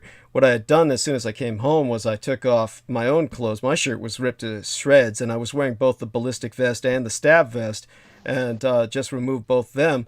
I was conscious about what was then very heavy bruising along my rib cage, and which ultimately resulted in internal bleeding. So I didn't feel it at the time. But when my son gave me his shirt, I was so just out of it when I sat in the bathtub, I didn't even remove it. when he took the photograph of me, it's evident that I'm crying. Obviously, I've got blood on the shirt. I've got blood on my face. I'm disheveled as hell. And what's incredible to me, bemusing, but not, offensive. I don't take it as offensive. I get all of these responses from particularly mature ladies, and one said, of course, "Hope you're well, Douglas," and that's right on par. I said, "Oh yeah, I'll do my best to articulate my situation tonight," and she said, "Looking forward to that, lovely." So she seemed to grasp what's going on. Then I get, grandmother in Brazil says, "Oh, muito legal," which is basically, "Oh, that's so cool. Oh, wow, you're looking neat. Good morning." Yeah, so I just said, "Oh, okay, thank you." And then, yeah, oh, love this. It's just so well done. Basically, again, you're very kind. Really grateful to you. And then, getting other ladies joining in. Saying how beautiful this is. Another lady, Yuba, which is a Slavic name most of the time. Yuba says, "Oh yes, this perfecto with this GIF." And then I'm just saying, "Oh, my gratitude." And the other one's giving me, Sonia is saying, "Oh yeah, like this is support, like it's like I did something that was, great stage act." I'm like just saying, "Oh, my gratitude." I mean, and then one says, Yuba comes back with "Happy birthday." I'm like, okay, right. Just thanking them, I mean, I'm not taking offense at any of this, but it's like, this is what I was saying to Mandy earlier. It's like non sequitur. Yeah. It's like these people are processing something totally different from what they're seeing, and I'm like wondering, well, what is it they think they're seeing? and Solomon, of course, is obviously very sympathetic as always. Shonda, of course, is just giving a rather GIF. Now, this guy, Richard B. Fitzgerald, I don't even know where he's coming from. I know Richard Fitzgerald. Oh, okay. Where is he coming from? It's like, okay, something from Charles Henry Lobkowitz is... Okay, I just gave him a wow because I didn't know what to... What did he say? What did he just... I know Richard Fitzgerald. Okay, he just said this. This is what he said. It's just this. He just gave me this image from Charles Henry Lobkowitz. Guy with a girl who may be... That's Richard. Oh, that's Richard. Okay. No, I mean, I think that's Richard. I mean, I haven't seen him since he was a kid. Oh, okay, so he was sending that to Charles, and then he gave me a screenshot. Okay, that's nice. I'm not sure where he's coming from with that, but I just said, wow. So there you go with that. I don't know what we make of that. Nothing negative. I don't read anything negative in it, so that's cool. I don't know where he's coming from or what. But it's not as non sequitur as the other responses, which is like, I mean, I don't know if they're responding to the picture or what you said or what the hell. I don't think they're responding to what I said because, like most people can't understand what the fuck I'm saying. It's like this one guy said, Douglas gives us these wonderful androgynous photos with cryptic messages. This is what he said. Anyhow, then Carolyn Nolani Koyiko Sampson, who's this Hawaiian chick who married some white guy who kept her basically prisoner in an office. She was living with him in an office for like half a decade at least, maybe 10 years. Poor girl. I think she's out of that now, but she says, "Hey, big spender," and I'm like, okay, wow, all right. Whatever. I don't know where that comes from. Where does that come from? It's just like, okay, these guys are like, everyone else is fine. Everyone else is fine. And this guy is just, no matter what I do, he's just very emphatic. He's got a man crush. Oh, well, I would people are either fans or they are trying to get your attention. I guess. Or sexual innuendo. Yes, this guy's doing that. This guy's doing that.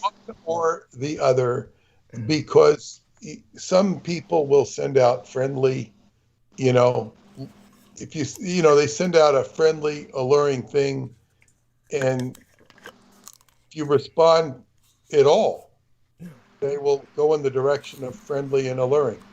Yeah. And you don't necessarily want to respond to them at all. Now, I don't know these people, but I'm just saying is, I don't know who the people are. You'd have to evaluate the different people to find out what it is. And is it a form of trolling, you know, or not trolling with trolling? Yeah, trolling, because like when you're trolling with fishing, you're trying to catch something, you're trying to snag something. Yeah.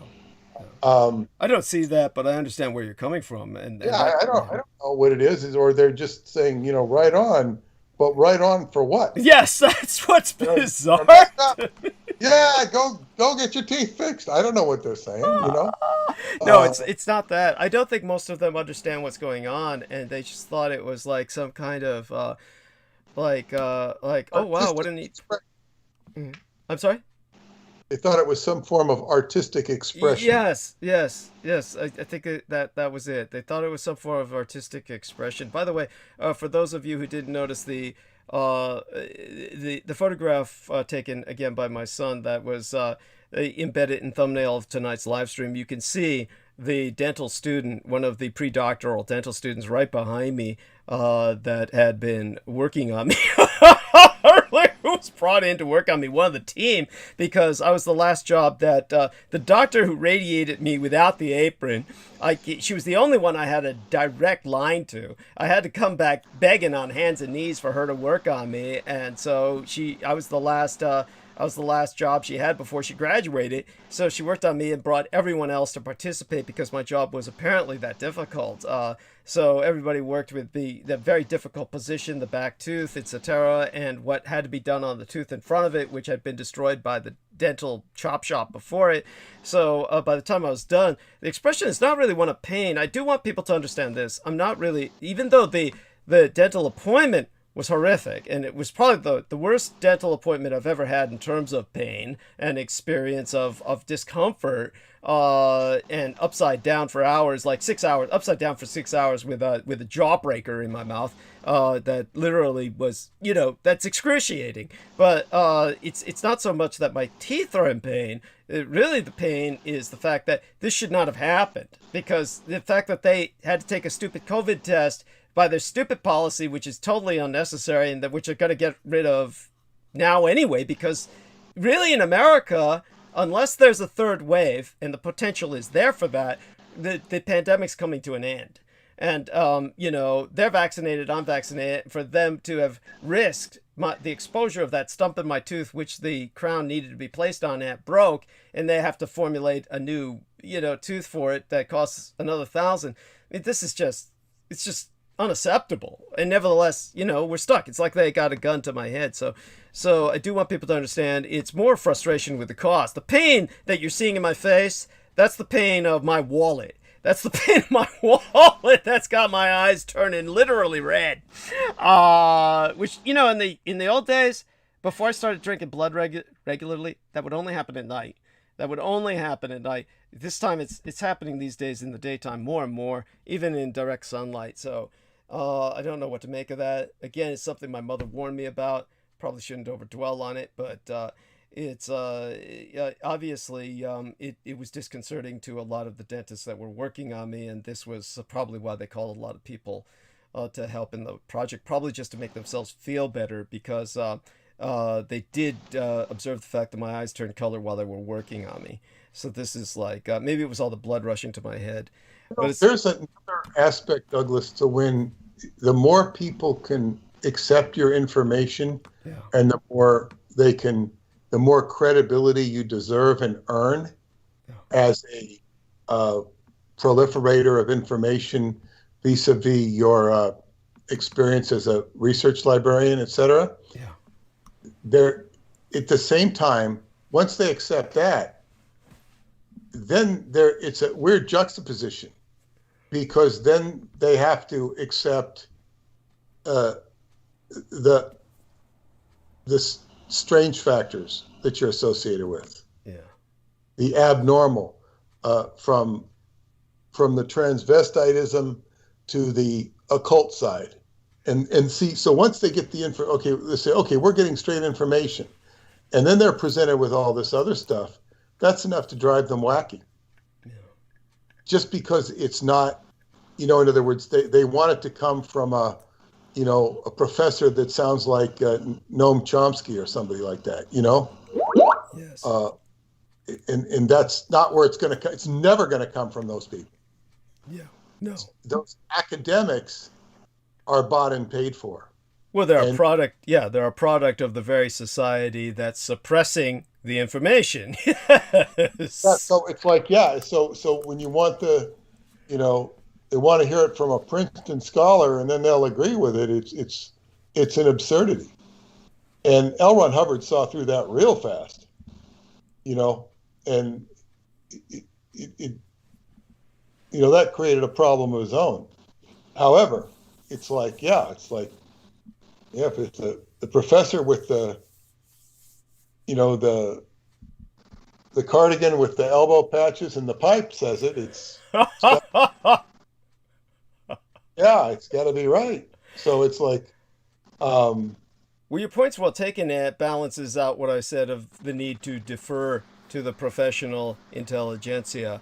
And there are limits to what the professional intelligentsia has to offer based on the society that they themselves are maintaining. They are also dependent on a status quo. And something else that came up here is that when you read Aleister Crowley and some of his, just his basic works when he lays out the Kabbalah and whatnot, his book 777, if people can understand that, or many of his work, there is an extreme comprehension, intellectual comprehension of life and history in it that is just not found in other books, particularly Western books. And somebody reading it is and really understanding it can become very impressed. And all of a sudden they have a knowledge base that they know most of humanity does not have. Understanding some of the basics and the way he correlates things. But there's a big problem with that. It's not that he doesn't have a supreme understanding of so many disciplines or a synthesis of them. It's that when people read that and they get tuned in what they consider to be a superior knowledge. Now, this is different from what you're talking about. Well, it's similar, but it's different with the internet, because what happens is they often become possessed and think they're Aleister Crowley. Yes. Or just possessed and become like a ping pong ball of occult factors. John Dee, the same thing happened to him on a much more, he was the classic academic. It happened to him on a higher level, a much more profound level. And certainly the student of magic is going to have that problem. And is the person on the internet is just, is going to be a lower grade version of that. So it's like that now you're dealing with occult factors, and it's the occult internet. But that takes us into deeper territory. Yeah, well, it's important. We'll go into that in a future transmission, maybe on Sunday night, because that is the egregore. That's where the egregores come in.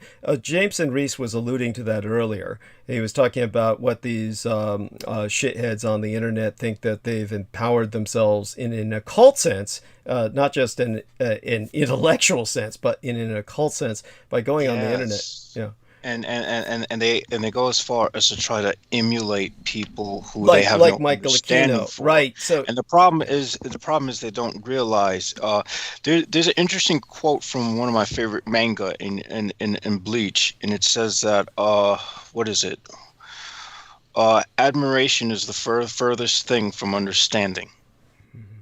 Yeah. There's a degree of truth to this, because they as I was going to go into is the fact that what I'm starting to grasp some of what he did, but it's not from a point of admiration. He's no one to admire. Speaking of Michael Aquino, is what in any sense of the word, given his character, what one admires is, or rather, what one wants, rather, is an acquisition of the particular skill sets.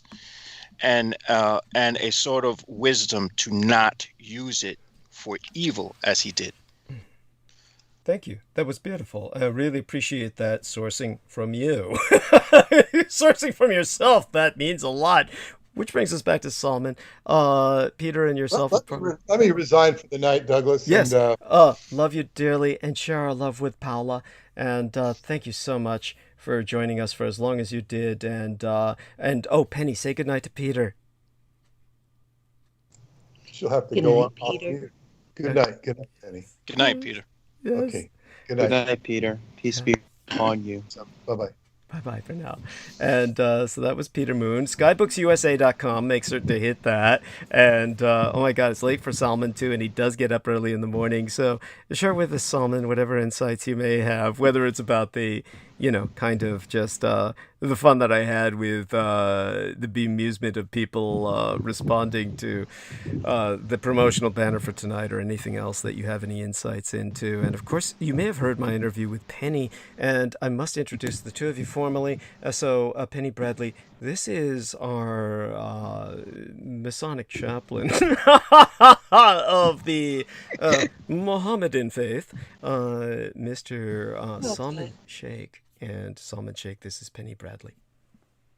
Nice to meet Hi, you. Penny. It's a pleasure to meet you, and I really enjoyed your interview with Douglas, and I thank you for the great work that you are doing for humanity as well. My love and gratitude be upon you as well.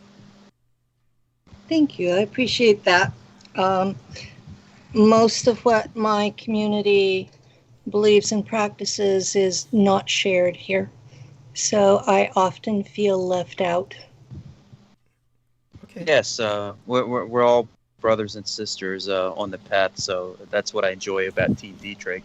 And yes, Brother Douglas, to re-emphasize what you were saying, the main thing that always makes me laugh is the men from Pakistan who always message you. Yes!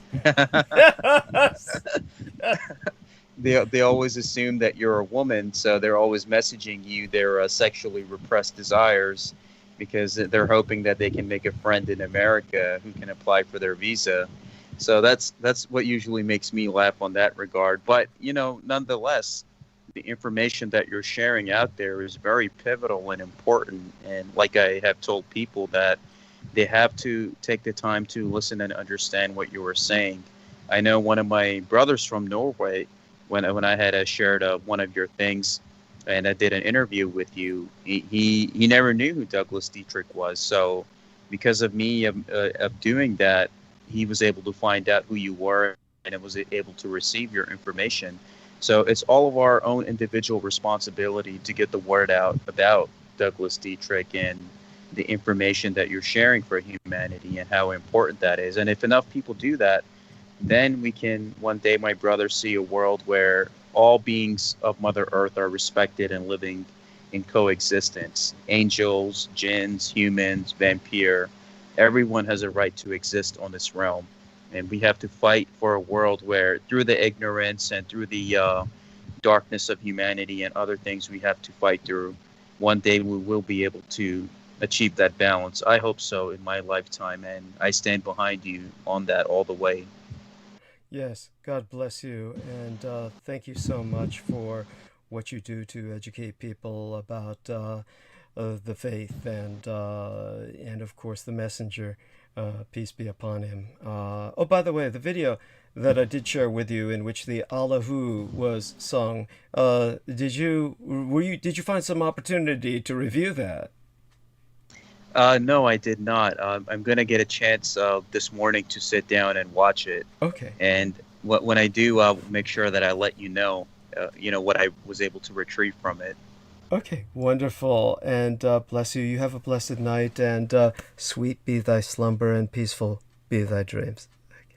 You too, my dear brother. Assalamu alaikum. My peace and love and be with you, J-Mo, Peter, all of Team Dietrich, Penny. Love to all of you, and peace be upon you all. Good night. Good night, and blessed be. Peace be upon you as well. Such a wonderful individual. And now we have Penny Bradley with us to, provide myself with a sense of balance for tonight. And hopefully Mandy can join us again once she's done. But because Mandy and Penny have spoken before. So Penny, catch us up on what's going on with yourself. And I'm not quite sure Oh, as a matter of fact, I'm not going to read it out loud. Let me open up your private messages. I didn't even get a chance to open them as of late. And I know you were sharing something with me, so give me a chance here while you speak out loud.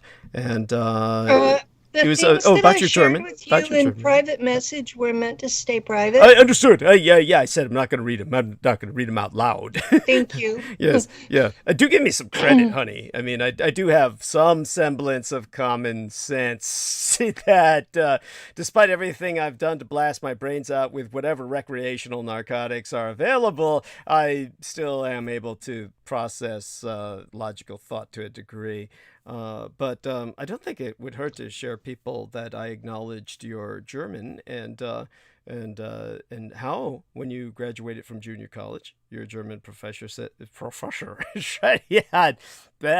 said he had no idea how you had learned a Schwabish accent from him.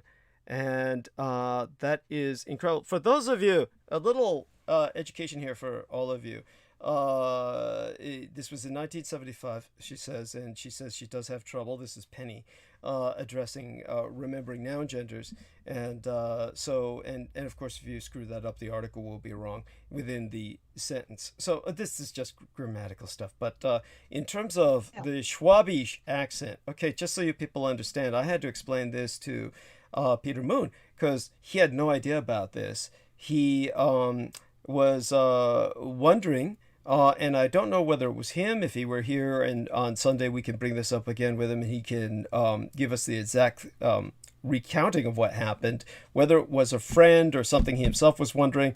I think some friend had something to do with it, but someone was saying that they couldn't understand why New Schwabenland was named New Schwabenland as opposed to New Germania. You know, like if the Americans had discovered Neuschwabenland was named for the ship that took them there, and it was der Schwabenland. Yes, thank you. That was the name of the ship. Yes, the majority of the people who came there spoke the Schwabish dialect. Yes. So just so people, the Black Forest. Yes. So give me a second here, honey. And it's still High German. Yes. But it's considered hillbilly. Well, let's put it this way. So let me give people a little bit more insight into that. I appreciate what you said, and everything you said is true. Okay. So there's nothing that Penny said that I disagree with. It's all true. But just to give you a little more insight into this, so that people get some context here. The Germans, of course, to them, Austrians are German hillbillies. It's like Adolf Hitler was considered kind of like from this country background of what Americans would look at are like somebody from the Ozarks. But in terms, thank you, honey. That's exactly how it was looked at. And my German professor, who was a Berliner, was mortified that I had that accent. Interesting. That's cute. But just so people know about Swabia in Germany, in just like when you go to Germany, everybody outside of Germany calls Germany from the Roman imperial days, when on the map they listed all of the Germanic tribes north of their wall as Germania.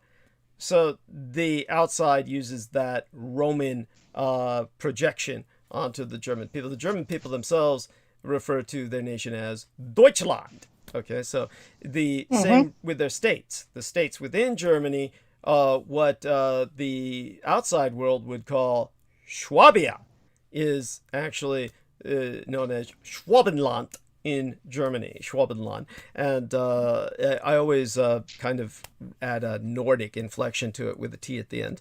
But there's a reason for that, was because they came into direct conflict with the Norwegians, who claimed that part of Antarctica that the Germans occupied. The Norwegians claimed it, the Germans occupied it. It is Queen Maud's land. Well, you remember there used to be a Kaiser Wilhelm land on the map in Antarctica, and then they just simply erased that from the maps. But just so people know, there was a lot of Kaiser claims all over Antarctica. So it's effectively the Germans had claimed all of Antarctica, and ultimately essentially occupied it, but or under it, yeah. And so as for Schwabia, what the Americans call Schwabia, the Germans, as I said, call it Schwabenland. And to go beyond those just, technicalities, the majority of Germans, there's a reputation for the Schwabs, or the Schwabians. The Schwabenlanders, as the Germans would call them, are known throughout the rest of Germany to be like the way the Brits and the Irish would view the Scots, which, just in case you don't know what that means, the Celtic people, the Welsh and the Brits and the Irish, would view the Scots as really fucking cheap.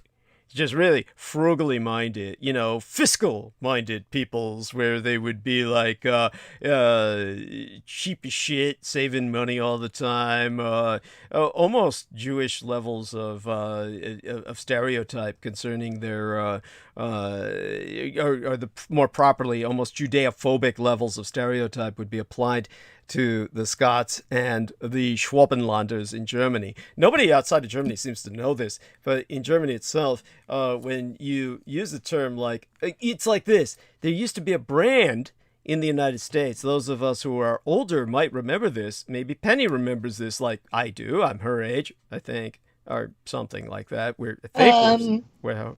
I'm Peter's age.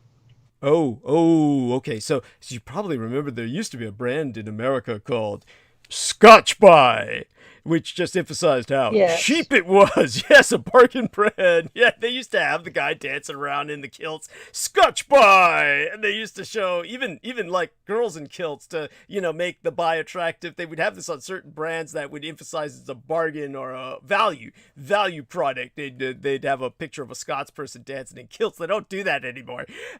This would be the way it would be in Germany with some cheap brand or some value brand. They'd have a picture of some Schwabenlander, with whatever that's affiliated with. I forget exactly how the stereotype Schwabenlanders, but so... Well, the story that I was told was that the Schwabenlanders had been the group who had beaten the Roman... That is true. This is true. Troops that had come in. Yes. The missing group of Roman soldiers that disappeared in the Black Forest. Yes. The Schwabenlanders are who beat them and eventually kept the Romans from going into Germania. Yes. Thank you. That's quite true. All of that is quite true. And many of those, the missing legion went hanging on trees in Germany as sacrifices to the forest gods. It was... the same. They are the same kind of people because the Scots kept the Romans from crossing into Alba. There we are. Thank you. That's why the Romans had to build Hadrian's Wall to keep the Scots out. The Picts, as they called them, P-I-C-T, Picts from the north, from crossing into Roman Britannia. And so the Romans built the wall to keep the Schwabenlanders from crossing in. So it was the Schwabenlanders who gave the Germans their sense of national identity. And their leader, of course, was Arminius, as the Romans called him. In German, he was known as Hermann. Which should be easy for you to remember if you ever have to pass a history test. Herman the German, right? Herman with two N's, of course. You would think that people would remember that, yeah. Yes, there we are. So it was described. But Herman the German had been a hostage to the Romans to keep his father under control. And so he had actually been given a Roman education and then treated like trash because he was not Roman blood. So you really don't want to do that to folks of noble descent, whether they're your race or not. Yes. Thank you. I appreciate that. And he had his vengeance, the Battle of Teutoburg Forest, which became known as the Varian disaster by the Romans. And so there we have that. Penny Bradley has proved that she's very knowledgeable of German history. That's to be admired. And so, yes, these people were also... Knowing about German history is something that gets me in trouble with most Americans, actually. I can imagine. I can imagine. Of course, because they're Teutophobic. They're Germanophobic, as indoctrinated into them from youth. They're given toy soldiers that, plastic Americans and Germans, and sometimes Japanese or Axis forces, but mostly Germans. And they're, of course... And that's shocking, because when you look at the ethnicities in the United States. Yes, it's overwhelmingly Germanic. You have 50 million Americans have Germanic descent. Yes, that's right. The majority. That's the largest ethnic group in the country. Yes, the largest ethnic population in America is Caucasian still. Though hopefully that ends soon enough as a balance. And these are people that are Teutonic descent. Yes, the overwhelming majority. That's not counting the English. Yeah. It's not counting the Scots. It's not counting everybody else. It's just Germans. That was going to be my follow-up, honey. Yes, the overwhelming majority of these whites are Germanic in their heritage, but they've been indoctrinated from youth to hate themselves. They are self-loathing. They are a self-loathing anti-culture. And their only identity is anti-Germanism. That's their only identity, is Teutophobic and anti-Nazi, quote unquote. But to them, all Germans are Nazis. So, and that's why they hate everyone else, as Jameson Reese has entered into the text box. So, honey, duly impressed and appreciative of what you have to say. I mean, see, we agree on so much. And aside from all of that, what else was I going to say? So the Schwabians were the economic powerhouse and motor of much of German, shall we say, economic recovery in all of their wars. And yes, so for that reason, the term Swabia and Germany itself is, in a kind of sense, interchangeable. And so the ship was named the Schwabenland, and therefore when it reached Antarctica, it was carrying that identity, and that hence the name New Schwabenland was imposed upon the Antarctic part that the Germans were working with. And see, so far we're on track together, and we're on the same rails, and there we have that. And let me tell people when I'll be interviewed by Our Lady Penny Bradley again. Let me go into my where's my I didn't bring up my calendar tonight. Let me bring that up, and usually I have that up at this time. Let me see. It's next month. It's next month sometime. Yeah, there we are. The 12th. It's the 12th of next month. Yes, right after my veterans group life insurance is due to be. I have to pay that once a year, so I can keep that. Well, I have an epidural the following Thursday. Epidural. I have a long-term broken neck, and as I get older, arthritis is making it a problem.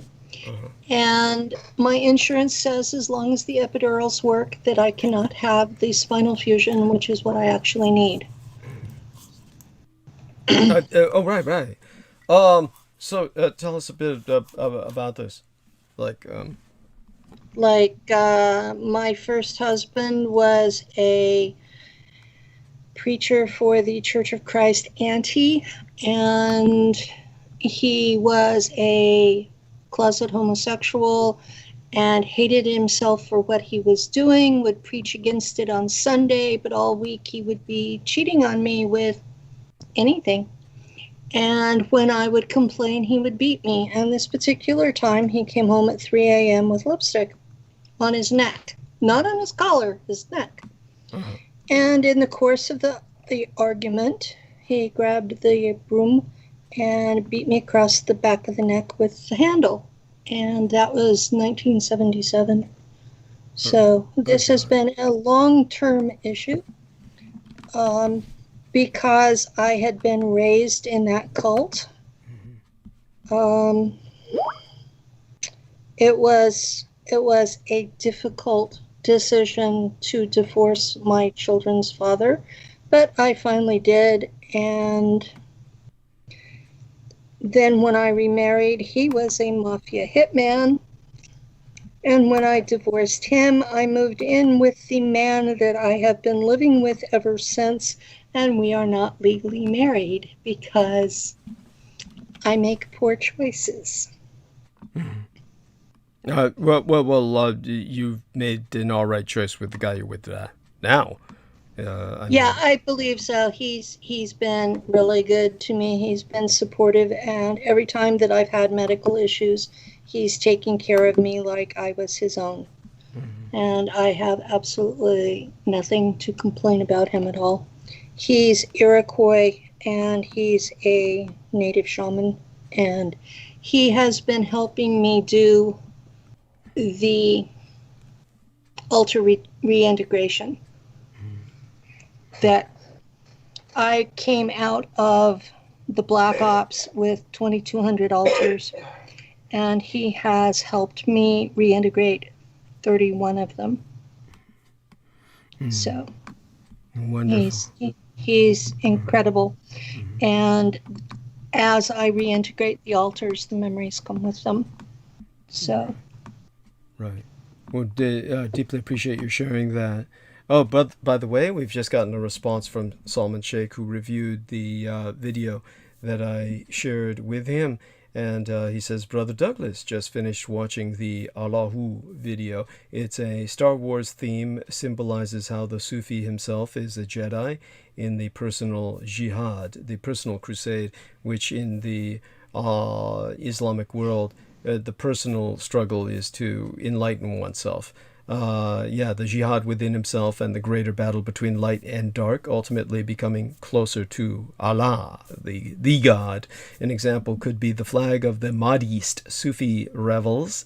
The Mahdist were the people who believed that the Messiah had manifested among them, the Mahdi, al-Mahdi being the Messiah, the man who will lead the Islamic return. And so the Mahdist Sufi rebels, they're from Sudan. Their flag was taken as the Star Wars Rebel Alliance flag in the film franchise. Also, Al-Jedi in Arabic means master of the way, like a Taoist. Tao means the way. And so the Al-Jedi would be like their version of a Taoist, which the Sufis are rather parallel to. Also, in the video, I saw connections to Hassan Sabah, Old Man of the Mountain. Much love and thanks for sharing. Assalamu alaikum. Peace be upon you and yours. Very good. Excellent. Excellent. And so wonderful that he shares that. For those of you who are curious about that link in that video, I should put it somewhere, but I don't know where I can put it that everybody who's watching can reasonably reach it. I guess I guess it's a YouTube video, so I guess I could stick it in the chat room. So it'll be in the chat room. Why didn't I think of that before? So while I look that up, Penny can regale us with more tales of torment from ex-husbands, or she can tell us. Actually, yes. The amazing thing is that I don't hate men. Yes, I understand. Yeah, I mean, well, I do. I mean, not really, but in general, yeah. I mean, honestly, when our man, Mr. Jameson Reese, says in his moments of a kind of, oh, by the way, Vicky Johnson commented, I can hear you. Thank you, honey. She said that 3 hours ago. If she's still with us, God bless you, honey. So glad that you responded to that. Of course, she was responding to that from May 19th, 3 hours ago. And this is probably because I was asking that question back in May 19th. And people are hearing that when they review that particular replay.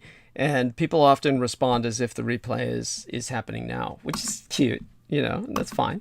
And okay, I'm not looking for my channel. Let me look this up while our lady continues to speak about some other things. But yeah, just Jameson Reese was basically saying how the other day he was, advocating, like I said before, 3/4 of the world's male population could die off, and really humanity would be much the better for it. When he said he'd like to try and arrange for that to happen through occult means, I'm hardly the man to try and discourage him. Not that I really encourage that, but you get my point. Honestly.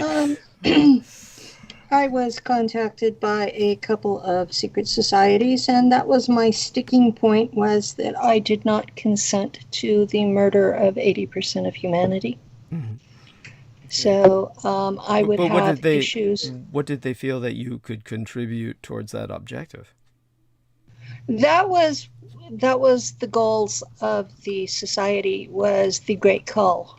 Okay. And so I am not supporting the Great Cull. I do understand why they want to do it, but at the same time, I feel that you have a basic right to life given by the creator of all that is. Okay. Thank you. Okay. And so aside from that, hey, Jameson, are you with us? Or Mandy? Is anyone else with us? Or is it just me and Brad? Yeah, I'm here. Oh, okay, great. Hello, Jameson. Yes. Oh, yes. I must introduce the two of you. So, Jameson Reese, this is Penny Bradley, and Penny, this is Jameson. Did I introduce you two before when you were on here before? I don't think I got a chance. It was Mandy who was with us, right? Where did Jameson go that night? Yeah. What happened to you that night? No, I was actually still here. Oh, okay. I was still here. Okay. Oh man, I was just in the distance. Okay. There we go. He didn't speak a lot, and I didn't stay forever. So we just I wanted to ask about your background, Jameson, because I've noticed some of the things that you've said in the chat room. I'm someone who is heavily steeped in the occult, mysticism, occult practice, rather. I don't like I'm not a fan of the more mystical aspect of it, because some people indulge in the mysticism and never actually practice anything. So I'm someone who would be considered an arcanist, or for lack of better words, a witch or a practicing sorcerer. Well, you just use the term warlock. It sounds a lot better. A warlock is someone who has been kicked out of a coven. It's an insult term. Well, okay. Something happened here. I'm sorry. Yeah. Oh, by the way, okay. I hope everyone can hear me in the chat room and the live stream. Just confirming. Need to confirm that because I had a glitch in the system. It says we got an excellent connection. I want to thank the people who are in the chat room, particularly, all of them. But I want to thank the last two. Sir Benjamin says, "Here comes the D," emphasizing where we're at with that. I left a link in the chat room. I need people to tell me whether that works. You don't need to get too distracted. Yeah, it does. It does. Okay, cool. And Hellbilly, right? Oh, wonderful. So Mikhail Anastasia has a message for you, Penny. So if you go into the chat room, make certain you respond to her with thanks. She says, "Penny, have you tried radio frequency ablations in addition to the epidurals?" She says, "I've had both done, but they get less and less effective over time, unfortunately." Okay, interesting. What I have had is traction treatment. I have had myofascial release therapy. I have had standard chiropractic. I have had biofeedback training, and I'm now at the stage where I really need the surgery, and the doctor says as long as the epidurals work, I'm stuck with that. My mother has a similar injury, and she's 17 years older than I am, and she is in a wheelchair, paralyzed from the heart down. And so she's in her 80s and in that situation.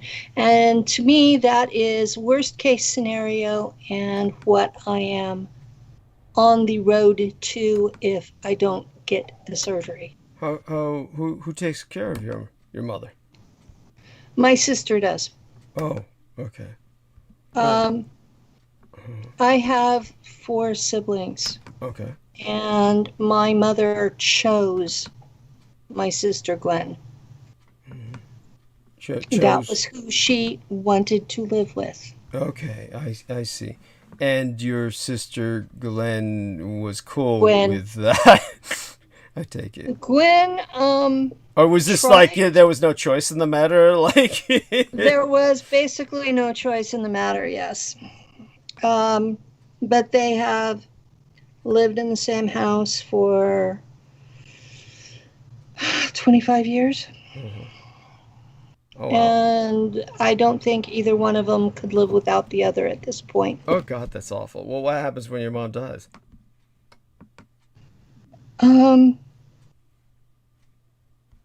Glenn has a grown son that will probably move in. Okay, your sister. My sister. Yeah, has a grown son. So she did, at some point in her life, have sex. She wasn't like someone who's just an eternal virgin. She has been married and divorced twice. Okay, all right. No, Gwen has had a life.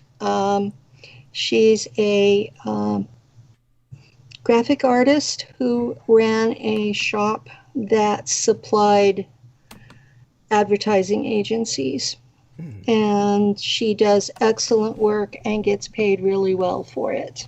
Okay. So she actually has the money to support mom. Okay. Oh wow, that's wonderful. I mean, I'm the poor relation. My brother Michael was the personal assistant to several governors of the state of Arizona, and he ran several agencies as the chief financial officer and retired a multimillionaire.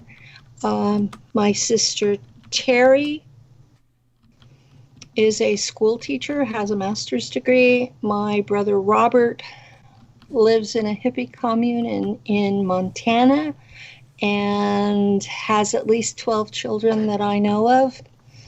And then there's me. And I'm on Social Security disability for my spinal injuries. You mean SSDI, not Social Security, but SSDI, yeah, right? Yeah, I'm on SSDI, yes. So that means that you had to be employed for at least a decade, right? So you were I was a computer programmer in the 70s, and I went back to college and ended up with lupus and was kicked out of San Diego State because I had lupus. And this was before the Americans with Disabilities Act, where they could do such a thing. And I spent 20 years doing housekeeping and home health care. Wow. Self-employed, filed my own taxes, passed a 3-year audit, got an apology letter from the IRS, and I worked at Walmart for a while and got re-injured in the back room and was paralyzed for around 3 weeks. And I applied for SSDI during that time, and thankfully I've gotten the use of my legs back. So when I talk about these injuries, they're not, oh, I hurt. They're serious. I end up in a wheelchair part of the time. Oh. So, yeah. Well, thank you. And when the epidural has worn off, I'm cranky and crabby and bite people's heads off. And I don't go on air then if I can help it.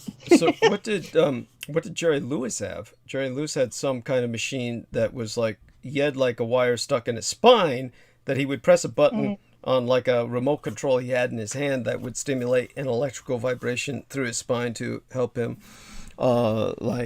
stabilize his pain or something. Did you know that? I had seen that clip where he was like making fun of it, saying, I've not located a doctor with that technology. Interesting. So and do you think what he had was for the rich or something? Like an exclusive? Did me the Tonight Show or did Jay the Tonight Show? God damn, I hate that. So go on. I'm sorry, honey. There are a lot of treatments out there that my insurance considers to be experimental. The ideal treatment for what I have is the titanium cages, because that leaves range of motion where a fusion doesn't. So with the fusion, my neck will be stiff in a certain position and it will always be in that position and there will be no movement. Where if I were given the titanium cages, it replaces the discs, puts everything back in proper position, and you still have range of motion. And I'm old enough that I would not have to have it replaced. Okay. I'm already 65. Right. Yeah, which is cool. So that's a bargain. So this is part of the negotiation I've been doing with the pain management doctor. Is I know I've done my research and I know what is the most optimal treatment for what I have wrong. And my insurance won't pay for it because they can, even though this was developed in the 1980s, they have decided that the titanium cages are still experimental, so they won't pay for it. Oh, that's awful. And on Social Security disability insurance, I don't have the cash to pay for it. Right. So. Right. But I'm glad you get the SSDI, and of course you can still work while on the SSDI. So are you? Is that? I'm limited on how much I'm allowed to make.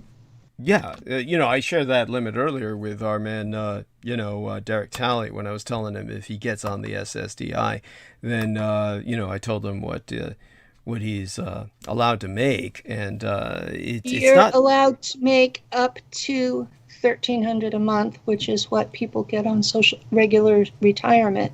And so you're allowed to make the difference between your allotment and that $1,300. Actually, the way it should be interpreted, just so people know this, is that you cannot earn more than $1,310 this year in 2021. But you can earn $1,310 per month by working. You can earn that above what the SSDI brings you, because the SSDI in places like San Francisco isn't worth shit. I mean, basically it all goes. It's where I live. It's not worth shit. Yeah, that's what I figured. If I were alone, I would be homeless because my rent is $25 a month more than my check. Right. Sucks. And I have really cheap rent for California. Yeah. I keep forgetting you're here. I'm paying $900 a month for a 2-bedroom townhouse in the mountains, hillbilly territory. Right, which your your boyfriend helps with, right? Yeah, he pays. My live-in partner, yeah. We have divided it up where we have close to the same amount of cash left over at the end of the month. Right. So your SSDI check must be a pittance. I mean, because my rent's $857 a month, but my check is about close to $1,500 a month. Even so, I'm left like, without what I do on without the help I get from my listeners, I'd be starving to death. Because I have to, my place is unlivable and the water's not potable, so I have to buy bottled water. I gotta have enough water to keep it. I just said I get less than $900 a month. Yeah, I mean that's awful. That's horrible. It is what it is. And actually, I'm grateful that I have that much. I had to fight with my second husband. The hitman didn't want me to file taxes at all, and if I had done what he wanted, I would not have qualified for anything. Oh my God. I mean, and he died in 2019. Well, hopefully alone and in pain, right? No, he was in a VA hospital, and his sixth wife was at his bedside. Oh God. Yeah, well, and of course, and she contacted me to find out if I knew where all the supposed money was. And I said, well, if there's any money, you need to call the Dawn of Los Angeles. And she said, oh. Yeah, that was it. Oh, my God. What about, this is funny because, our man Derek Talley never maintained his payments for his Marine Corps life insurance, so that all just dissipated. So he's got no life insurance from that source. I met this guy who I had to go the other day on Friday, like I said, for a COVID-19 test, which is so fucking stupid. Before at the pre-doctoral dental center.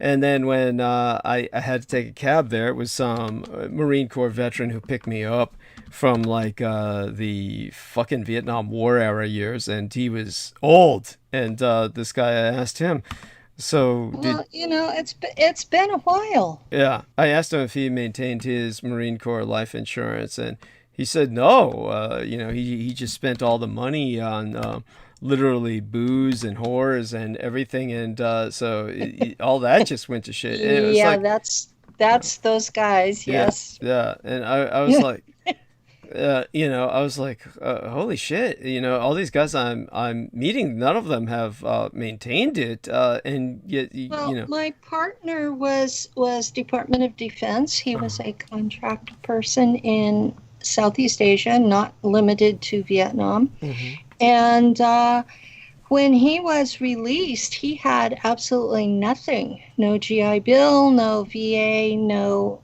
insurance, no nothing. Mm-hmm. And so he's on Social Security retirement now. Okay. Yeah, well, at least he's got that. So, still, it can't be much, and... Well, between us, we do decently for here. Mm-hmm. If either one of us were alone, we'd be in trouble. Yeah. And I'm 65 and he's 72, and I'm looking at this and going, Oklahoma is looking better and better by the moment. Oh, and do you have dreams? Simply because the rent is half what it is here. Uh-huh. And you have dreams of relocating there with your partner, I presume? Dreams. We had plans until the people we were moving to be with, the man was murdered January 2nd. Oh, I'm so sorry to hear that. So tell us the story behind that, who this person was and why you think he was murdered.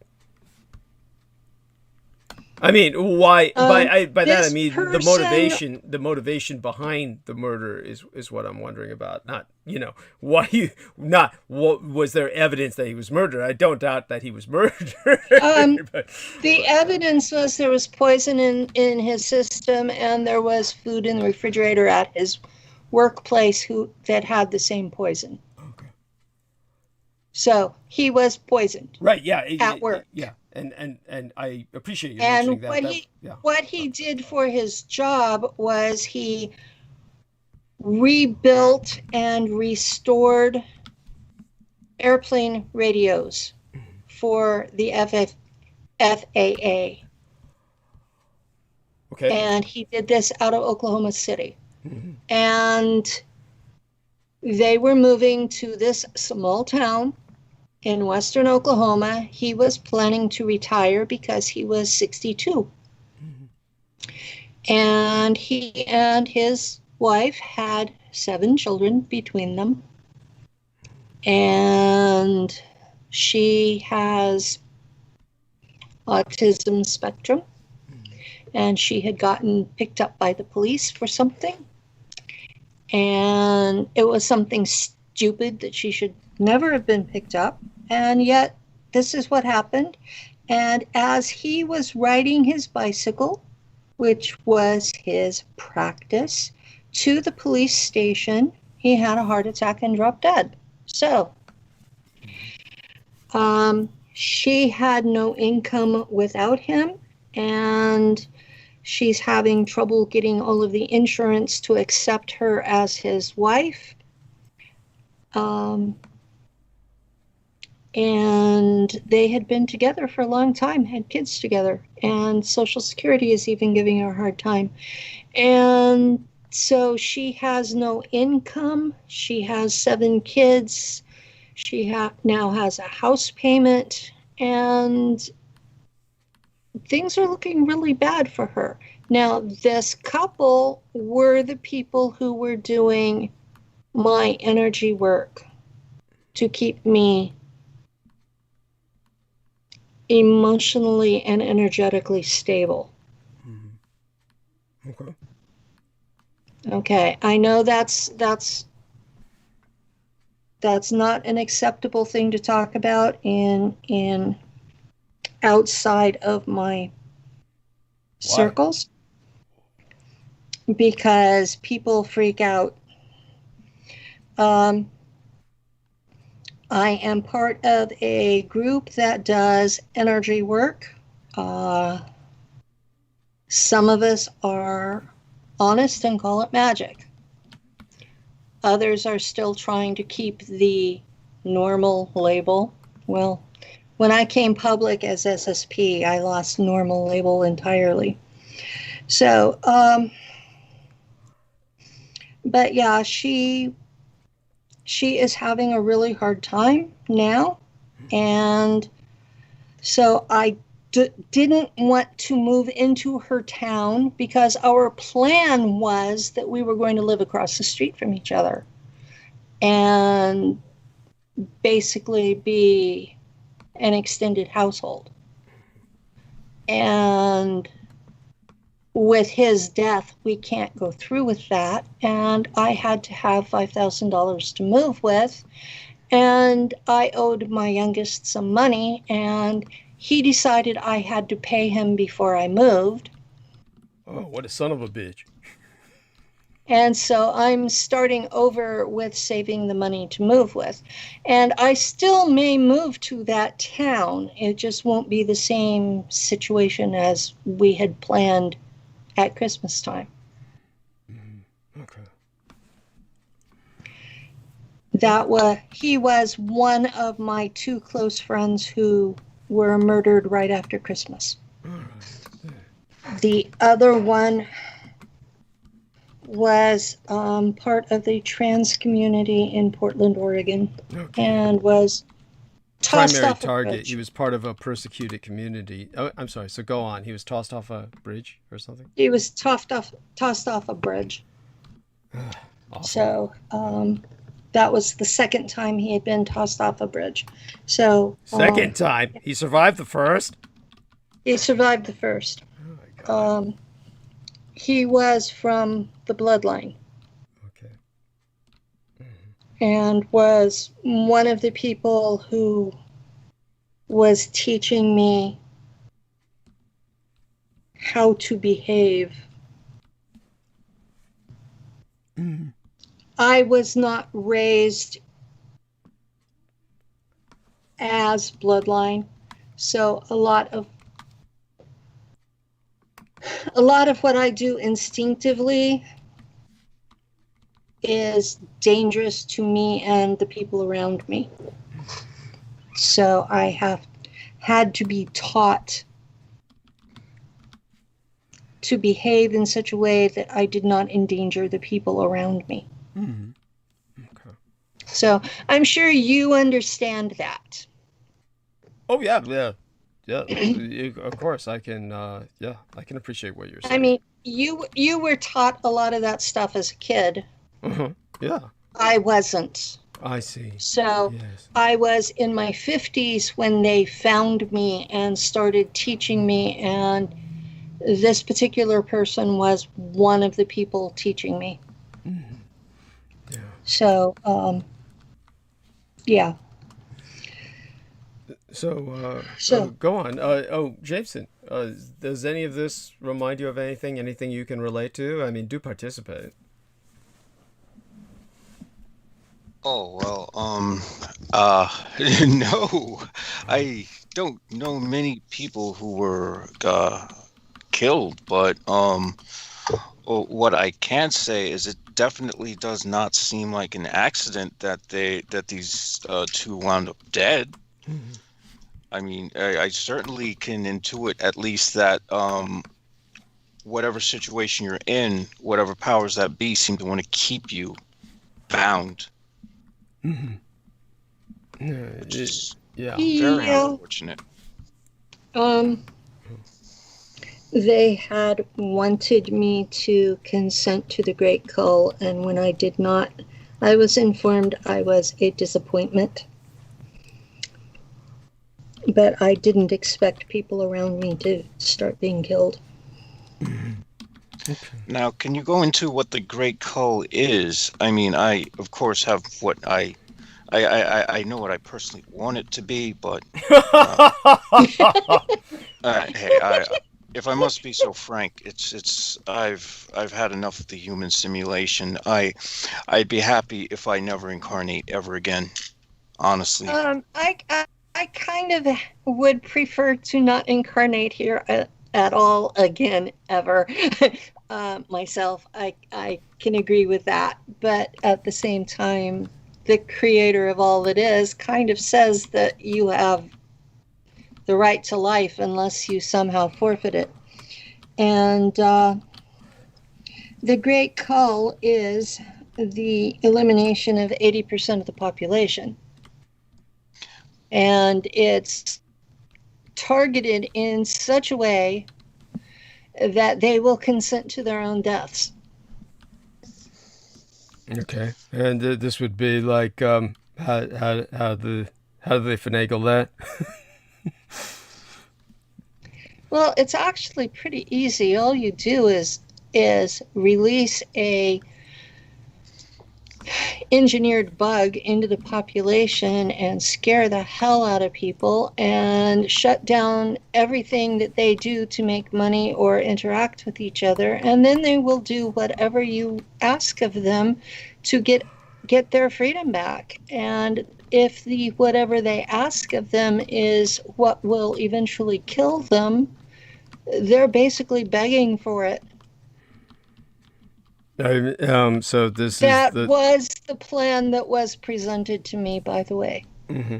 Right, and so you're saying this is what COVID is and what the vaccines are? This is how it was presented to me by a man who said he was Bavarian Illuminati. Okay. Well, you understood what I've said about the Bavarian Illuminati vis-a-vis the Masons, of course, and of course, which is ironic because we do have Salman Sheikh with us, who I get the impression is, maybe I'm wrong, but I'm taking a gamble that he's on our side. So I have been contacted by the meritocratists, the Bavarian Illuminati, the Druid Council, the Knights Templar, the Dragon Court. Oh God, how do they pronounce that? It's a group that has a seat on the United Nations as an ethnicity.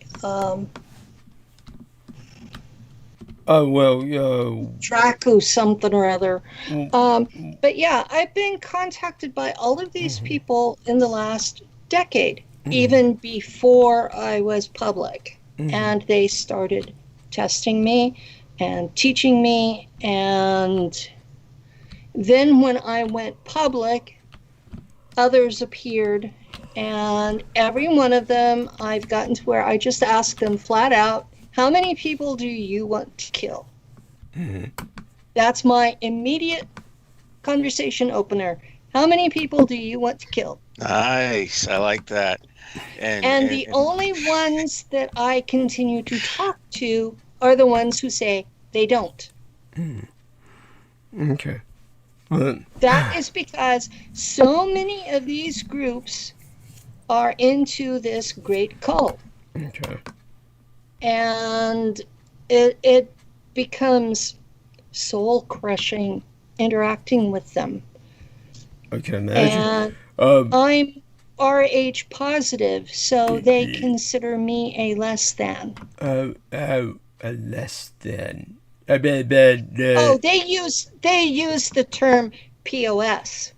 Oh, gee, sorry to hear that. So that the polite ones call me a recessive, the others call me a POS. Mm-hmm. So I'm not exactly what they would like to be working with, but for some reason they think they need me. They have not been forthcoming about why they think they need me. Okay. So I'm sitting here going, okay, you guys think you need me. You're not telling me why. I'm not meeting your criteria, but you're still hanging around. You're threatening people I know. You're killing people who are my good friends. Just what the hell is your agenda? Okay. Yeah. Well, I mean, of course, it could be different groups that are involved with that than the ones that you're talking with at the moment. But yeah. By the way, Michaela Anastasia again, make certain to give her a greeting in the chat room. She says a friend of mine has that spinal wire implant with average results. He is a stroke survivor with extreme nerve pain through his leg and back. So she's talking about whatever Jerry Lewis has, I believe. And then she says an energy healer also has the power to hurt. Training can help control that. The other is medication, which is the route I took. So there we have that. By the way, I'm not doing the medication. I like having my brain alert. Okay. Yeah. And mine is not. I'm going to go on mute for a few minutes while I grab something to help myself in that regard. I'm not quite sure. Yeah. So both of you will hold the stage while I'm gone. Sorry to laugh. Yeah. I got the feeling that I have an idea what that is. Yeah. The tooth pain is probably getting pretty bad, especially since you keep talking. Oh no, honey. It's like I said. I really don't have pain in the tooth. It was all necrotic and dead anyway. It's just a root that they were using to put the pain sources maybe from what they did to degree, or I mean honestly the pain is not really an issue, not with the tooth. I mean there's actual scarring on the inside of my cheek from what they had to do to the gum line and everything, because just for people who haven't had this done, believe it or not, they're working with what they call lasers these days. These are lasers. These are like high intensity little fucking lasers that come out of the end of what looks like a pick. And the last one that I had done, we had to just basically pull it out because it was infected inside it. Yeah, well, there you go. And it was done at Western Dental. Oh, you heard what I said about that earlier, right? Yeah, I've been listening since I came on. I just hadn't been talking. And Western Dental up here is different than it is in the Bay Area. Okay. We have doctors who are past retirement age this is their additional to their Social Security money. And so you've got somebody in his 80s that is pulling teeth. But this is supposed to be a good thing, right? They're all experienced and all that good shit. I don't understand how. Maybe. I guess not. Yeah. And I did go to the county hospital for an emergency, and there was one of these doctors from India who started off telling me that Americans were so spoiled by the painkillers. Mm-hmm. And an hour and a half later, I had been shooting blood all over him, and he'd been unable to pull the tooth. And he finally says, "You're doing too well," and gave me another shot. Wow. I went into dissociation. I mean, that's my standard. If it hurts, I dissociate. I don't usually take pain meds. The reason I can't do that with the neck injury is because it pinches the nerve where I dropped it and can't. Jesus Christ, I hate that. So sorry, honey. So go on. I mean, it's like, it's beyond what dissociation can deal with. All right. So that's why I'm having epidurals. It's not some wimpy little girl playing at this. It's a serious situation. So, if I'm capable of dissociation, that I have been through shit. Right. Because you don't acquire that ability by being a nice little girl and sitting in the corner. Mm-hmm. Right. So, yeah. I hear you, honey. I have some things in my life that medically prove what I talk about. I dissociate. I have alters. By the way, I take it you've probably been diagnosed at some point with dissociative disorder of some sort? Dissociative identity disorder? Dissociative identity disorder. Well, I came out of the Black Ops with 2,200 alters. That's pretty difficult to hide. Right. But by the way, I'm just curious. How did that number come up? Why that number?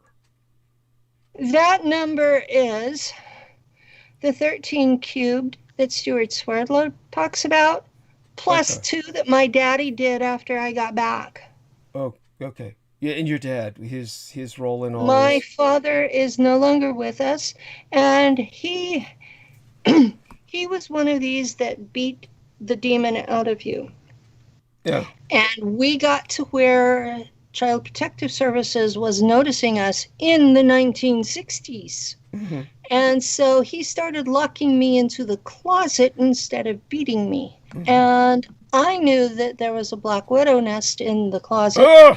And he refused to believe me, and the sheer terror, because I came back from my service terrified of spiders. Mm-hmm. And so he locks me into this closet with poisonous spiders. Oh. And I fractured again. Oh.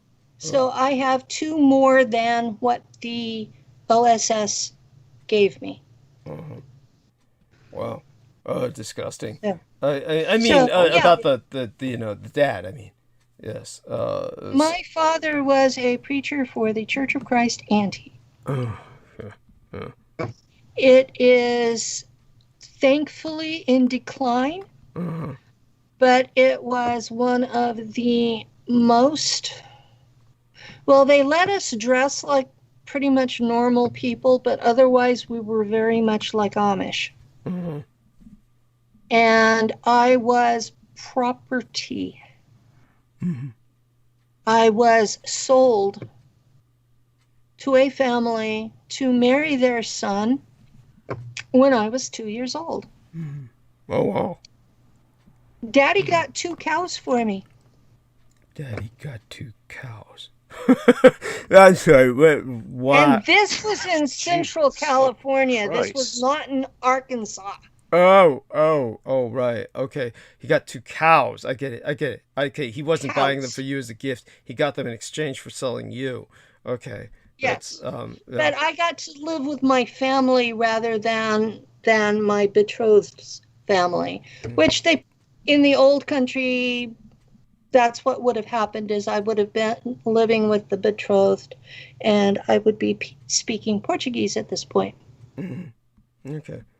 Well, let me go hit some of those lines of coke, and I'll be back soon enough. Let me go on mute. Finally. And, yeah. Go have fun. Yeah, I can talk to Jameson. Right. I'll be back shortly, and then when I come back, I'll probably kind of take over and go into into monologue mode. But it may take a while before I get to that point. So I'm hoping Mandy can join us if she's out there as well, because the issue is that what you're speaking of gets rather, how would I say it? It gets rather oppressive. It's Actually, it's quite fascinating. But then again, I do have a sort of morbid sense of curiosity. Right. It's not that. I can talk to Jameson. I understand his world. I mean, I'm sorry to say that, I was Schwarzsonne in the Black Op. I'm not unfamiliar with the occult. Right. By the way, Michael Anastasia says, Kratom can work for about 3 hours to help with the neck pain. It numbs it more than kills it, and now it's illegal. And she's got the teary eyes. Oh my God, I'm so sorry, honey. The Kratom, Jesus Christ. They were working. Why the hell do they illegalize kratom yet they legalize marijuana? It's crazed. Crazed. Everything about everything is crazed. In nothing makes sense. It's not a logical system. It is a political system created by wheeling and dealing, and you give me this and I'll take that. Right. Okay, so I'll go mute. I'll be back soon enough while you guys give and take. That's the okay. That seems to be the quid pro quo of the way things are run. But what interests me a lot is the people who want the great culling. I mean, I would say that, my own reasons are just purely, it's from a place of pain. It has nothing to do with any agenda or group. I've never been affiliated with any particular lodge or anything. A lot of what I learned, I had to learn on my own, and a majority of the knowledge that seemed to work, actually, surprisingly enough, not surprisingly enough, came from Douglas Dietrich himself, and hearing him and Peter Moon discuss many things. Well, I'm not from their tradition, so my information came from tutoring from a secret society. I see. So and, I've been taught for a decade, and I had been taught in the Black Op as a way to channel my abilities while I was there. And as I've been reintegrating altars, I've been reacquiring those abilities and some of the information I was taught out there, and getting that to merge, overlap, contrast with what I've been taught in the last decade. I see. So it's like a kind of overlay. Once the altars are absorbed, so too are any abilities they might have acquired in the field, so to speak. Yeah. So it's like I've reintegrated 31 altars, and about half of them have been just the memory of the trauma that created them. So for practical purposes, I've got 15 people that are merging into the penny speaking to you. And their personalities, their abilities, their memories are all layered. And sometimes I will shift from one layer to another. And it allows me to access other things, but I may lose track of what I was talking about before. So I'm doing a lot better than I was. For a while, talking with me was, I would shift every 15 minutes or less, and it was really difficult. And I've been doing more of the work, and basically the work is on the order of Jungian shadow work mixed with shamanic soul fragment retrieval. And the combination is how I've been doing this. But I had an episode that was at its worst in January, where I was shifting altars like a Rolodex, and I finally gotten that under control. So if I were still like that, I wouldn't even be attempting to be on Douglas Dietrich's show. But what I've been trying myself to do is take what I did in Schwarze Sonne, figure out what it is relative to the training I've had since then, because the terminology is not the same and the practice is not the same, and figure out just what the hell it is that I'm really good at and use it to protect myself and the people I care about. And in the meantime, I've got these people who want to use me but are not telling me what they want me for. And so I'm sitting back going, until you declare yourself, consider yourself off the grid, you know. And I've heard so much stuff about why they are doing the Great Cull, and it is not about resources. No, it is the resources about control. That when the population gets to 9 billion, then we become a telepathic hive mind where they can no longer lie to us. Are you sure? Because I don't know. The idea of there being 9 billion people in an already population dense world, it seems like it would be a nightmare, in my opinion. Well, at this particular point, we're only 2 generations from it. And so problem. That is why they're having to do the cull now, is to prevent that. And that makes perfect sense. That seems logical. From the perspective of that they are a separate species and they are left in charge of us, and the herd has gotten to a dangerously large numbers from their perspective, because when the rest of us go telepathic, they will no longer be able to control us at all. And so you've got the elites are looking at this in horror and saying, we cannot allow this. We have to get this population way down.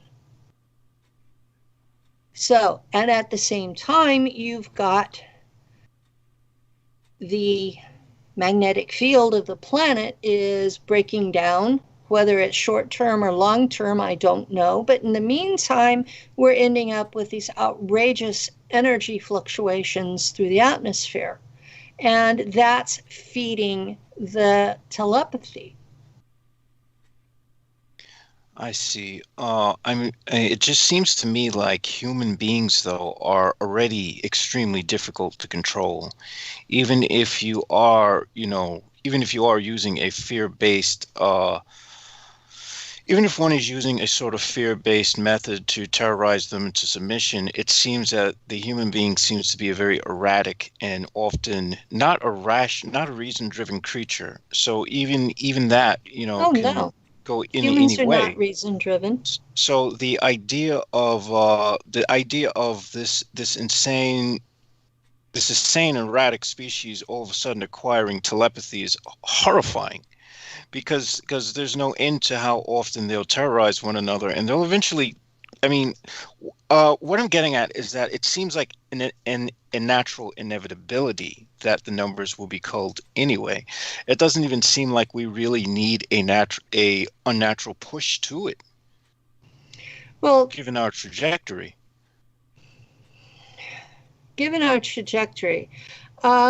What we've got going is the population had been allowed to become educated, and that has been taken from the younger ones.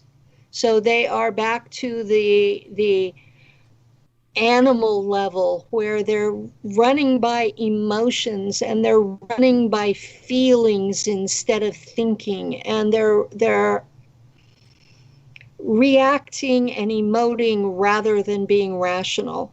And at that point, even fear-based doesn't work because they reach a point where it's like adrenaline overload. Exactly. And this is the reason. I think that's where the population is right now, is adrenaline overload. And you do the slightest thing wrong and they're going to kill you. They'll feel bad about it afterwards. No, they might not. I don't think they'll feel bad about it. I don't think half of them are capable of feeling bad about it.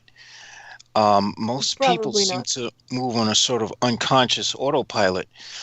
Most of what we think we're conscious of, we're really not already. So you add to that people who believe that they are conscious and are completely gone, even less so, who are even more just like baseline, just I don't know. They're just like the Muppets gone wrong or some shit. I mean, that's kind like of how I see most people. Yes, but at the same time, they're a species that is capable of so much if they were just trained better.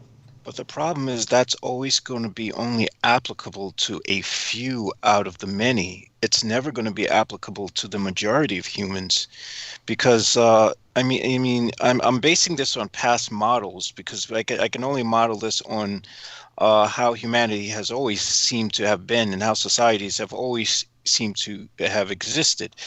Because I get the feeling that most of the people who are in the ruling class, who are assholes, wouldn't be there if a majority of people weren't stupid. The average intelligence is 100. That means for everybody that's over that, there's somebody below that. And I think that's a lot of the problem, is that smart people expect all people to be smart, and they're frustrated and angry when they're not. Well, it's not an expectation. I realize that the pattern is that it's always going to be a few who are smart, because intelligence isn't a requisite for reproduction of the species. In fact, intelligence seems to go against the reproduction of the species. Most people who are smart say, "Fuck it, I'm not having kids." It's just that. You heard my partner laughing in the background. Yeah, it's just that, being smart, one can't help but be threatened by the masses, or feel some degree of fear that one's well-being is at grave jeopardy, and that the idea of somehow 9 billion of these nut jobs running around just makes things even more unmanageable. Life becomes 9 billion of them who are jointly telepathic. Yeah, that's even worse. I mean, look at the way we terrorize each other online. Now take that into someone sleeping. Like imagine someone sleeping and you have like a whole group of people giggling. Let's see if we can mess with him. He's sleeping. Imagine hearing that while you're sleeping and trying to dream, and it's just insane. And this is the insanity that the Great Cull is supposed to prevent. Yeah, so I can kind of understand it. I can understand it from a herd management point of view. Yeah. But at this other side is, what if you're part of the herd and don't know it? Well, it's for this reason that unlike those who want to cull the herd, I believe that the entire species should just be wiped out. Honestly, my thought Okay, is we don't need if that being expressed. I mean, it's really noisome. well, So just there's back something down. pragmatic here that's worth expressing, though. I mean, Oh, like there is. yeah, there is, because if the entire species is wiped out, I don't have to reincarnate. There's no Okay, species to delightful. reincarnate. Okay, we don't need to express this. Honestly, it's like I said before, it's like passing gas in public. It's just not something that Are needs we to be getting too expressed. dark for you, Douglas? No, it's not that. It's just it's how would I say that? Obviously, I've worked with darkness all my life. It's if anything, it's just boring as hell. Okay. It's we don't need to go there. It's obvious. You know, It's not it's one of these things where when it comes to this sort of fantasy, it's just not conducive to anything constructive. Well, I'm not considering it a fantasy. I'm considering it a credible threat. And I'm in terms of certainly I have where stated you know repeatedly I'm opposed yes to it. I understand that, but there doesn't need to be a morbid fixation on describing it. In terms of certainly I've been dealing with the cults that have been seeking this for throughout my life, so it's not like I'm unfamiliar with the objectives. I've certainly emphasized them to the public. Perhaps both of you can get the public to take it more seriously when you express it with more lurid detail. So that's that's something constructive potentially to be taken from this. But aside from that, we don't want to overdwell on it. It's just honestly, it just gets I repetitive. understand.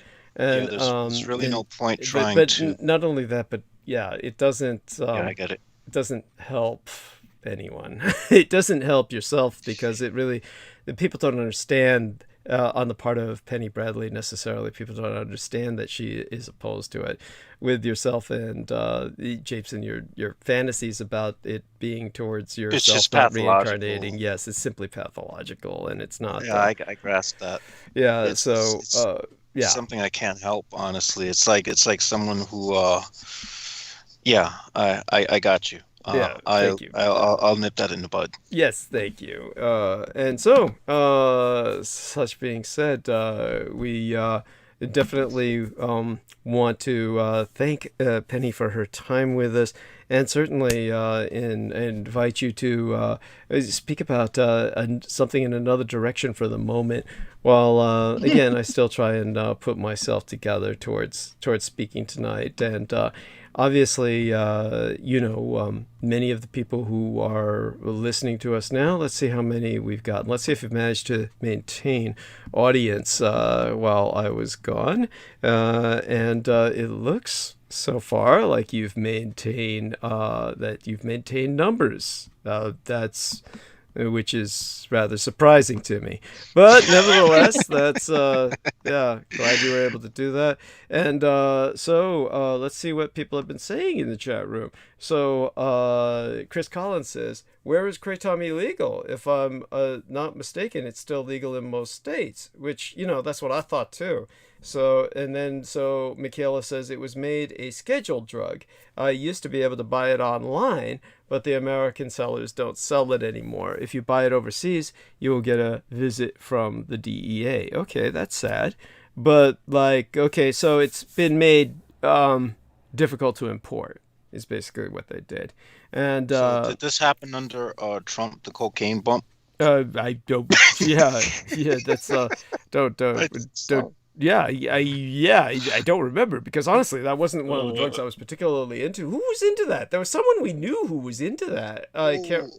Do you remember? Could that have been Brendan, I think? No, it wasn't Brendan, really. No, Brendan he does shit. Yeah, he does all kinds of shit, but it's mostly... yeah. He's more mushrooms. Yeah, right? yeah. He's got the blue honey shit. Yeah, blue honey. And I think Daniel also is a mushroom guy. Mushroom and weed. Of course. Mushrooms and weed with Daniel. Yes. Is he still a friend of mine on Facebook? Is he around? I think I believe so. Okay. I have him Let me friended. see if I look him up on the friends Unless they list. banned him or something. I mean, he gets thrown in jail more than I do. Yes, that's right. He works at it. Let me look up friends here and see if I can look up Daniel Arola.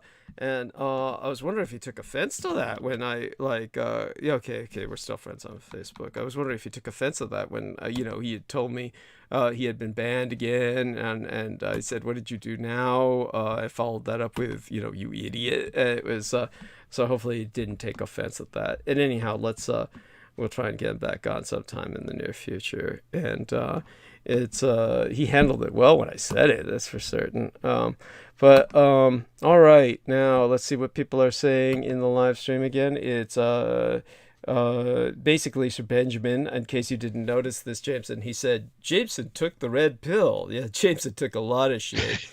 Yeah. Yes. The red pill is yes, of course, in cold and cough, high blood pressure formula. I am not advertising. I do not recommend taking it unless you're someone experienced with that. Yeah, by the time they're experienced with it, there won't be much left of them. Yes, so the red pill can be a bit much if you're not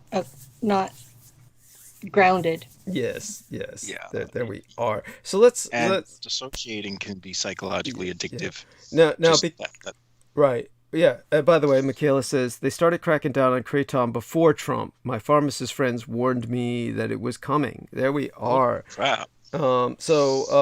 Thank you, Michaela. And what I'm going to do now is eat something, because honestly, I couldn't eat much because of my teeth. I had to wait 24 hours for the cement to set, which is why I couldn't have alcohol, and I'll hold off on the alcohol till after I'm transmitting. But I certainly need to get some calories in me. So what I'm going to do is kind of go silent under mute, but I'm here. I'm going to have these two talk about something, maybe whatever the version of uplifting is, aside from genocide, and see if there's something else that Oh, you specifically request uplifting. Okay. Yes, try something You should have different. made that clear to begin with.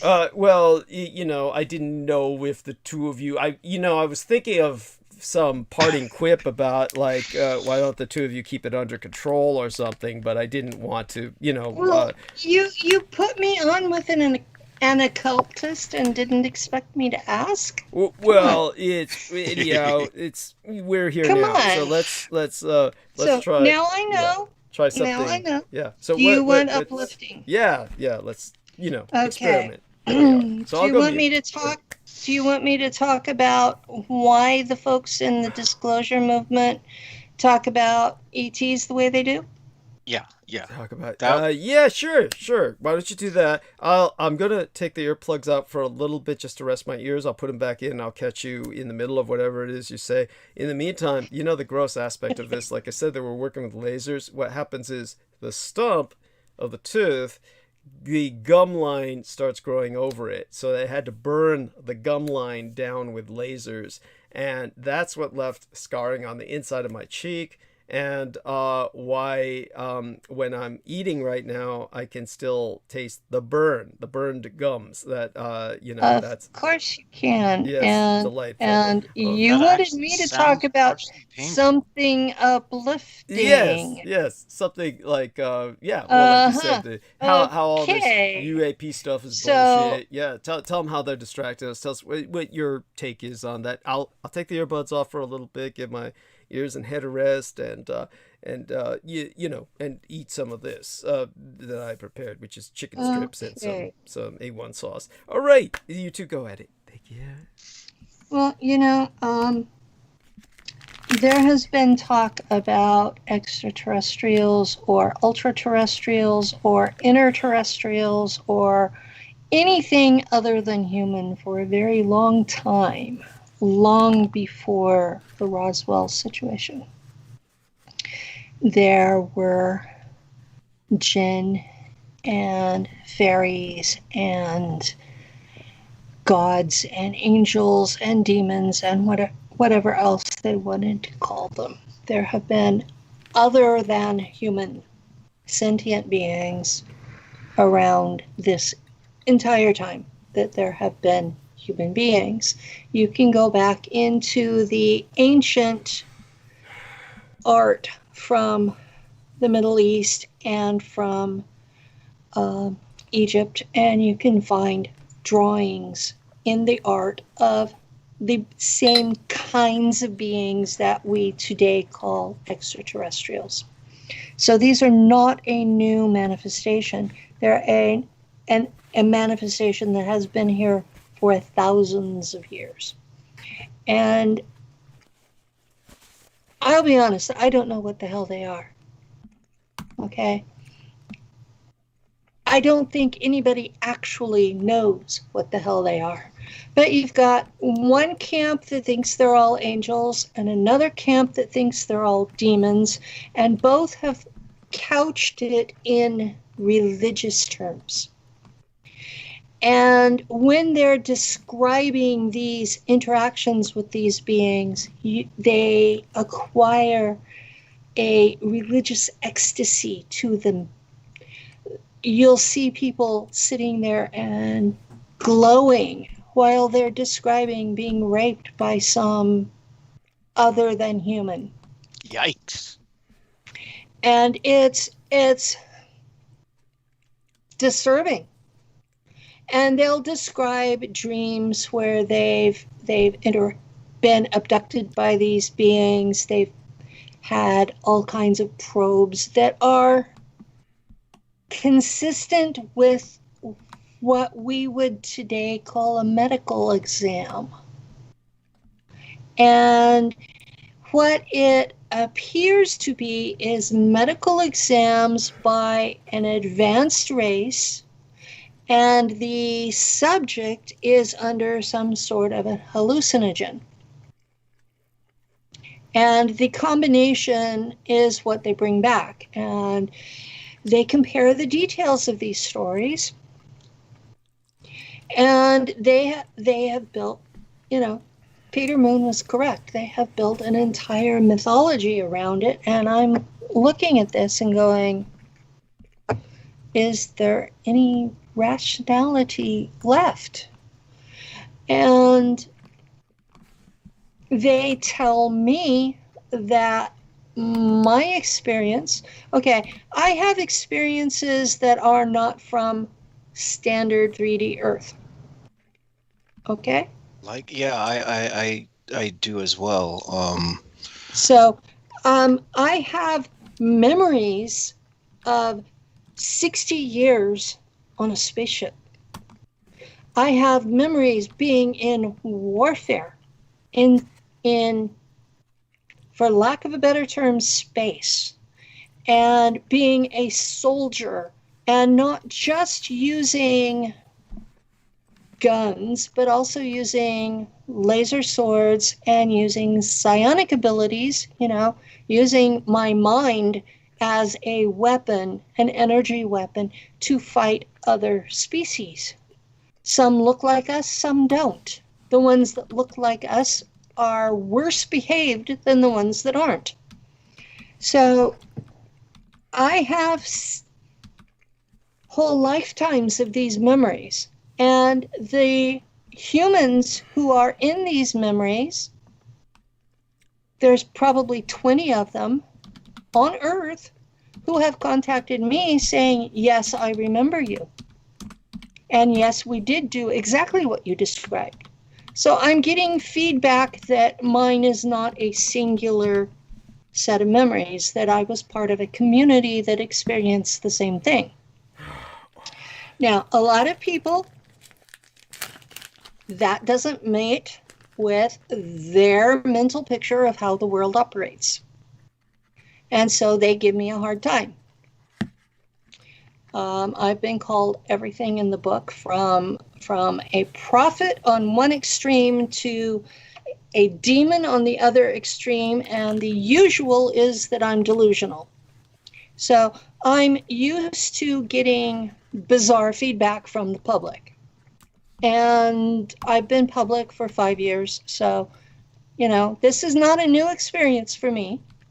So I I come to these conferences and I'm listening to all of these people around me, and the standard mythology is that the Pleiadians are here to save us from ourselves, that the draconian reptilians are here to eat us alive, and that they can't quite figure out what the Greys are about.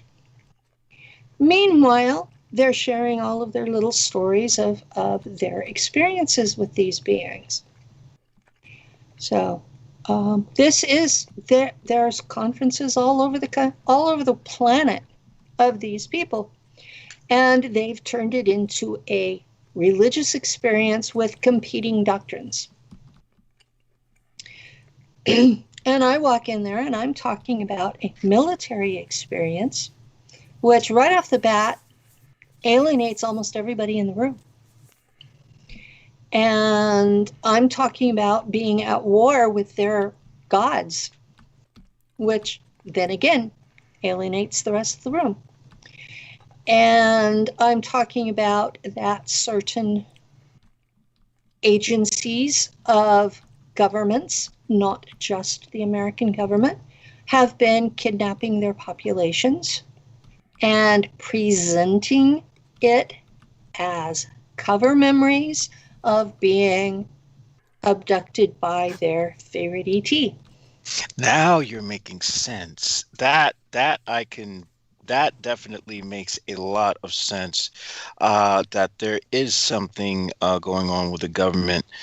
I often tended to think that perhaps they were using some kind of electronic device to simulate these things within people's brains, because there was work during the MK Ultra project where they were hooking up electrodes into people, and they were seeing if they could use certain frequencies to stimulate certain things, such as nightmares or certain experiences that could be shared by different types of people.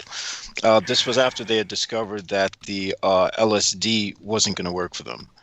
They succeeded in being able to create Manchurian candidates, and they have succeeded in being able to use alters as separate people, and they have succeeded in being able to insert them into clone bodies and use them.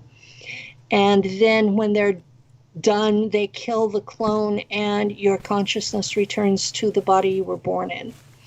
So there's a lot of technology out there that's being used, and some of it uses your natural body and some of it doesn't. But what they all have in common is the government is who is kidnapping you. Yes, that makes perfect sense. And we have a set of hypnotists that work with my groups that they will hypnotize you, and then they will ask your subconscious to open the curtains and show what really happened. They're asking your subconscious for objective truth rather than the cover memory. And so they can think, oh, yeah, I was picked up by such and such ET, and I was on this ship, and I was shown this, that, and the other. And then whenever the curtains open, you find a completely different scenario where you've been abducted by human beings in military garb and subjected to testing and experiments and all sorts of things that are generally not very pleasant. This is the next stage of helping these people who have been through these events. We are going past the curtains into what the subconscious calls the objective truth. Now, there are a lot of people who really hate me because I'm blowing up their religion. And there are a lot of people who are somewhat rational, who are going, this makes sense. And we have a tremendous number of people in my community who have listened to someone like me and have absorbed the message and think it's their own memory. And they are becoming a real problem because you talk to them and they didn't actually objectively experience it, so they can only go so far as what they heard someone else say. And we've also got some folks who want to be constantly on the edge, and they're making up shit so that they're constantly important.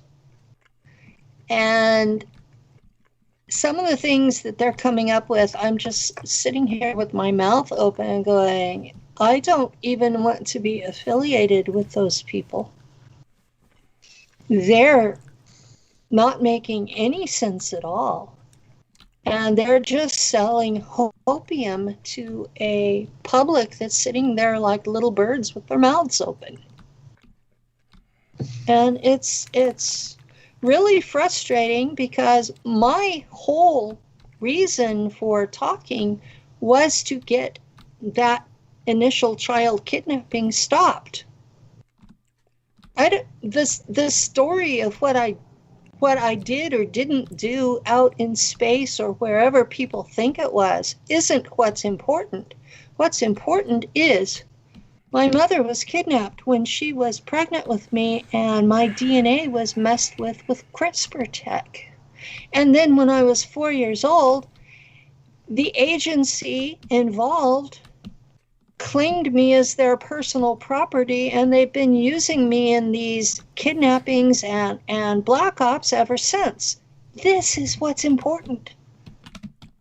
They kidnapped little kids and put them through mind fracture and then used them as slave labor.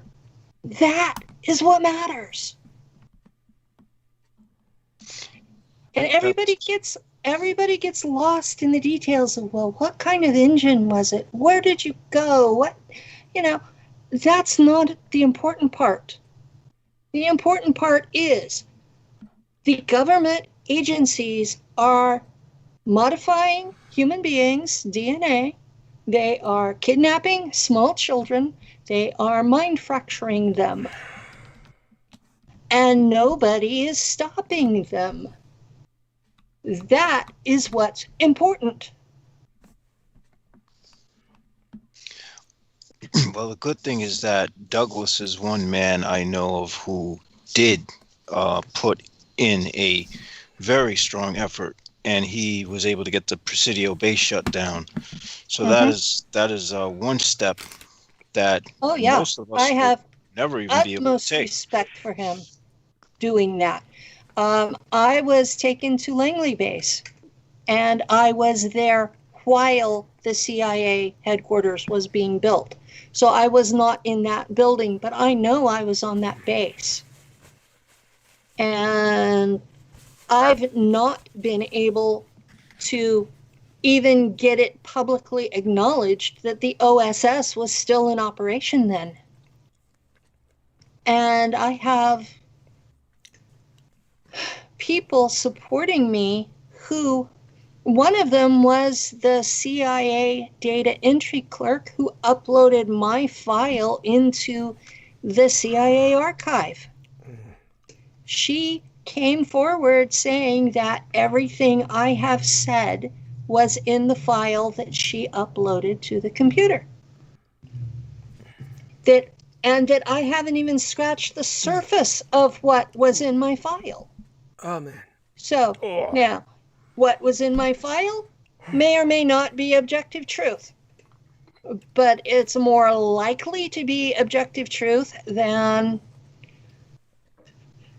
the Pleiadians came and got me, and I served with the Ashtar Command, and Commander Ashtar says that all we have to do is love each other. I'm sorry. You want to live with hopium? That's how you get hopium. I am one of those weird people that I want the actual objective, grounded in reality truth. I'm not looking for pie in the sky. I'm not looking for a God to save my soul. I'm not looking for any of that. I want the grounded 3D consensus reality objective truth to be told. I mean, how long did it take for anyone to acknowledge that MK Ultra had even happened, and yet these particular programs I'm talking about are direct outgrowths of the MK Ultra system? You know, we know that we have reports that such and such happened. So why is it so unreasonable when someone comes forward and says, I was one of the people it happened to? Why is that so delusional? Now, this, you know, I mentioned earlier, I was a computer programmer. I did home health care. I worked at Walmart. I've lived a very 3D real kind of life. And I'm not pretending that I was more important than I was. So I'm looking at this and going, you know, I'm a pretty nothing nobody out here, and yet why do I have memories of this stuff, and why are the people around me being killed because I'm talking? This doesn't make sense unless I'm telling the truth, unless I'm exposing something that's real. And no, I don't have any problem with Douglas Dietrich about what he did with the Presidio. I don't have any problem with him about what he's telling from the documents that he was involved with at the Presidio. And I don't have any problem at all with his personal story about his family and his upbringing. I mean, more power to the guy. Utmost respect. He's been able to tell all this and hasn't been killed. I mean, I'm sitting here in awe. But yet, I'm telling a parallel story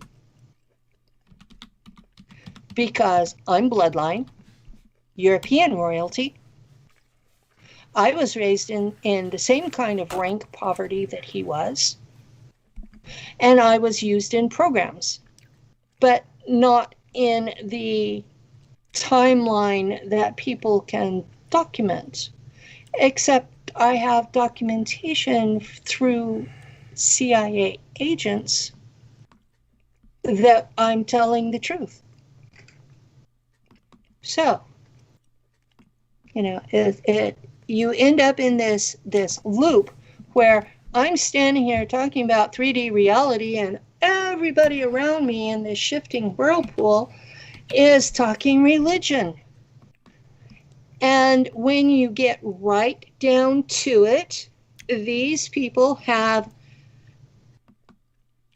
moment in time memories.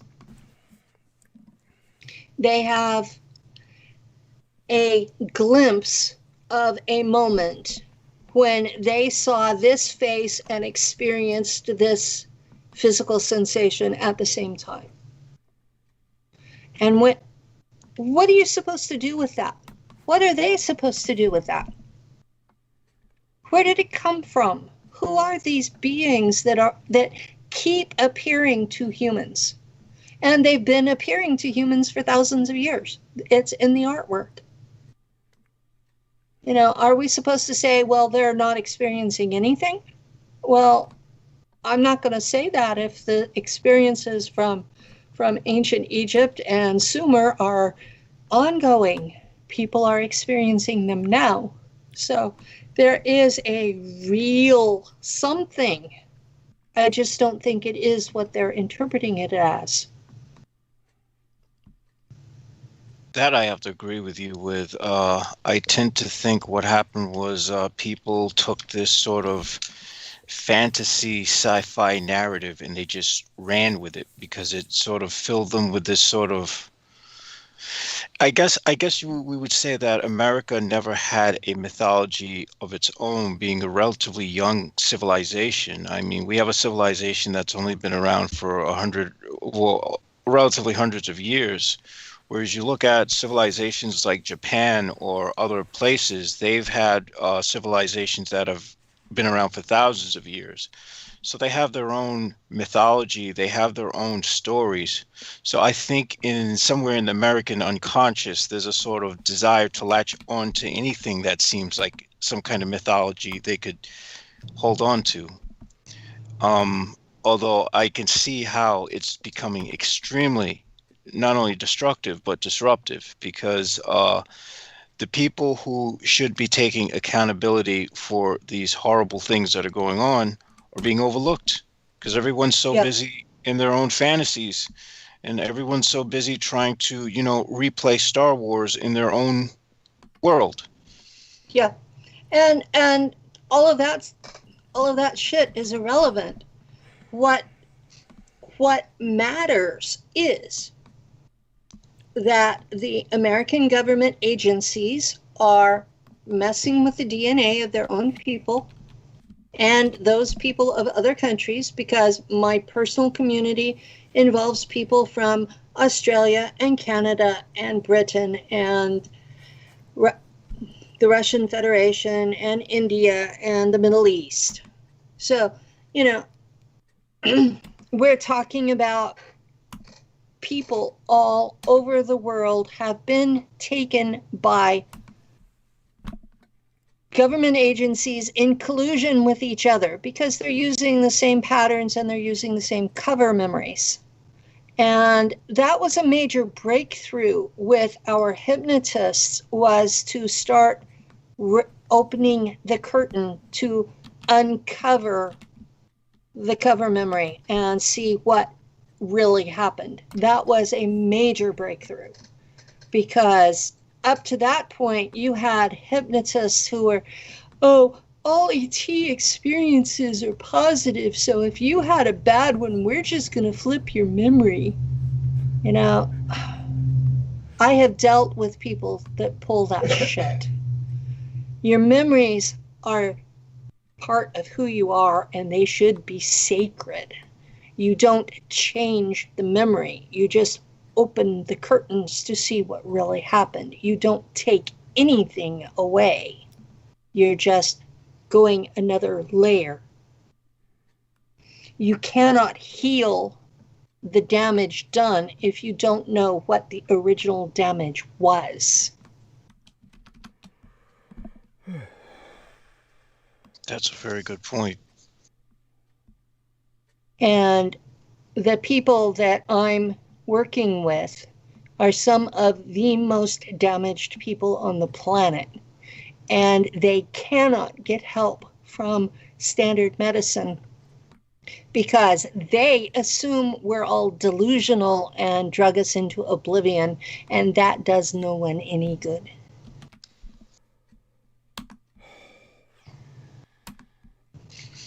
I see.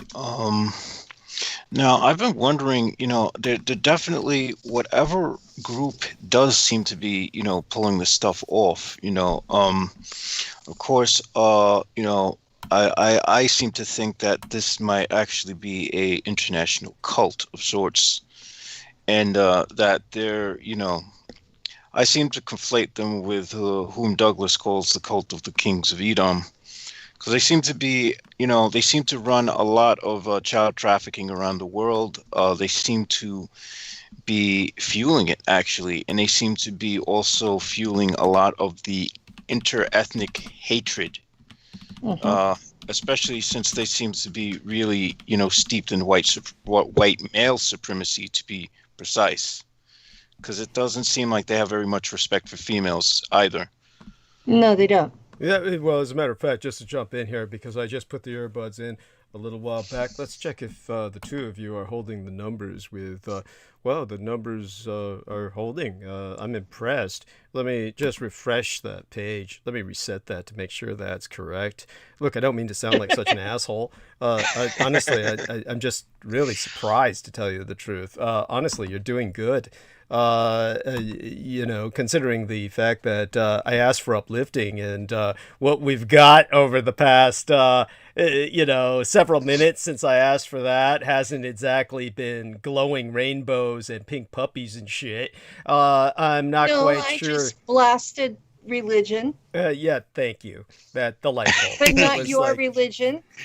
And so that's you know what? Not that I really feel that you did anything wrong. Obviously, the audience is still here, and really, you know, if you were at a professional station, that's what would count. But you know, what matters is the results. So the results are good, and are at least you know, at least acceptable.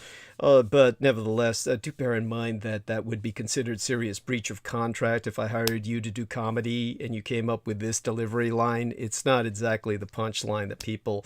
I don't do comedy. I understand that. It's one of those things where, however, if I contracted you for such, the question would be, where's the funny? And I said, how about something uplifting? I mean, you did okay, Penny, really. Let's see what they're saying down there. Oh, delightful. Chris Collins says, I take white vein kratom. It sounds almost as if he's taking it directly in the vein.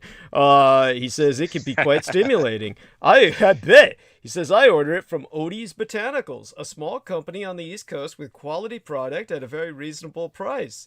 Yeah, he gets a commission. He says, all the vendors I've recently used are still up and running. Damn, he's their marketer. So thanks, Chris. Michaela says, oh, cool. They still have it on the East Coast. See, this is what my chat room has turned into, a drug dealer's den. This is like, I blame the two of you. Douglas, you've been a glowing influence on all of us. Understood.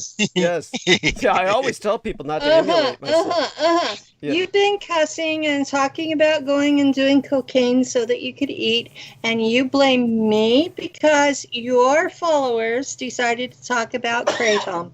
Yes. I know it's irrational, but I do it anyway. So there we are. At any rate, you did well, and I didn't lose any of your followers. That's They're right. You still didn't. Listening. That's pretty good. I do have a following of my own. Understood. I understand. This is why we're cross-pollinating, of course. And every once in a while, we hear your boyfriend in the background coughing. I mean, it's like, how does he stand you doing this in the same room with him? Does he like sleep throughout the day while you do this, or what? What's the deal with that? It's like in about an hour he will go to sleep on the couch, and he literally sleeps through it. Yes. Okay. Wow. Cool. But I mean, I have I have his full support for this. No, that's cool. But I mean, but why do you do this in front of him? Is this like something you developed just so that he knows you're not talking to a boyfriend or something? That he knows you're speaking to an audience about? He lives here. This is a small apartment. It's not like he has anywhere else to go. Right. Yes. Oh, by the way, Mikhail Anastasia says, I miss Justin White's drug stories. I hope you're hearing that, Justin White. Yeah. Do you remember that time he asked me to bring him on?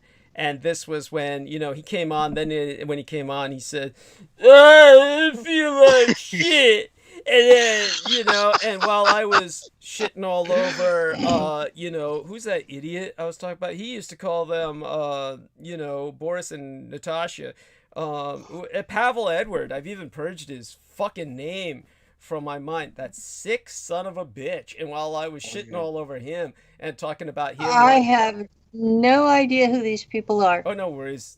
I bet Pavel was a guy who played awful music. Oh, he was just shit. Just a human. And his voice was like, Oh, it was like Henry Kissinger. Imagine Henry Kissinger trying to be a DJ. You had to bring that. Yeah. It's like Henry Kissinger trying to be a DJ, and I was making fun of him and Justin, and I'm expecting some chuckles from the peanut gallery, but, you know, Justin White won't even give me that. He's just, you know, oh, I feel like shit, man, and then he went on mute. And I was saying, you know, what would it be like with this Eurotrash Pavel Edward being a DJ? And I said, what would he fucking play? And I gave an example of white music, right? Polkas. He'd be like polkas, right? And I said, and the way he sounded, everything he said, it sounded like basically Oonga boonga, inga binga, inga binga, binga binga. And so Michaela says, that was funny shit. Yeah, that's right.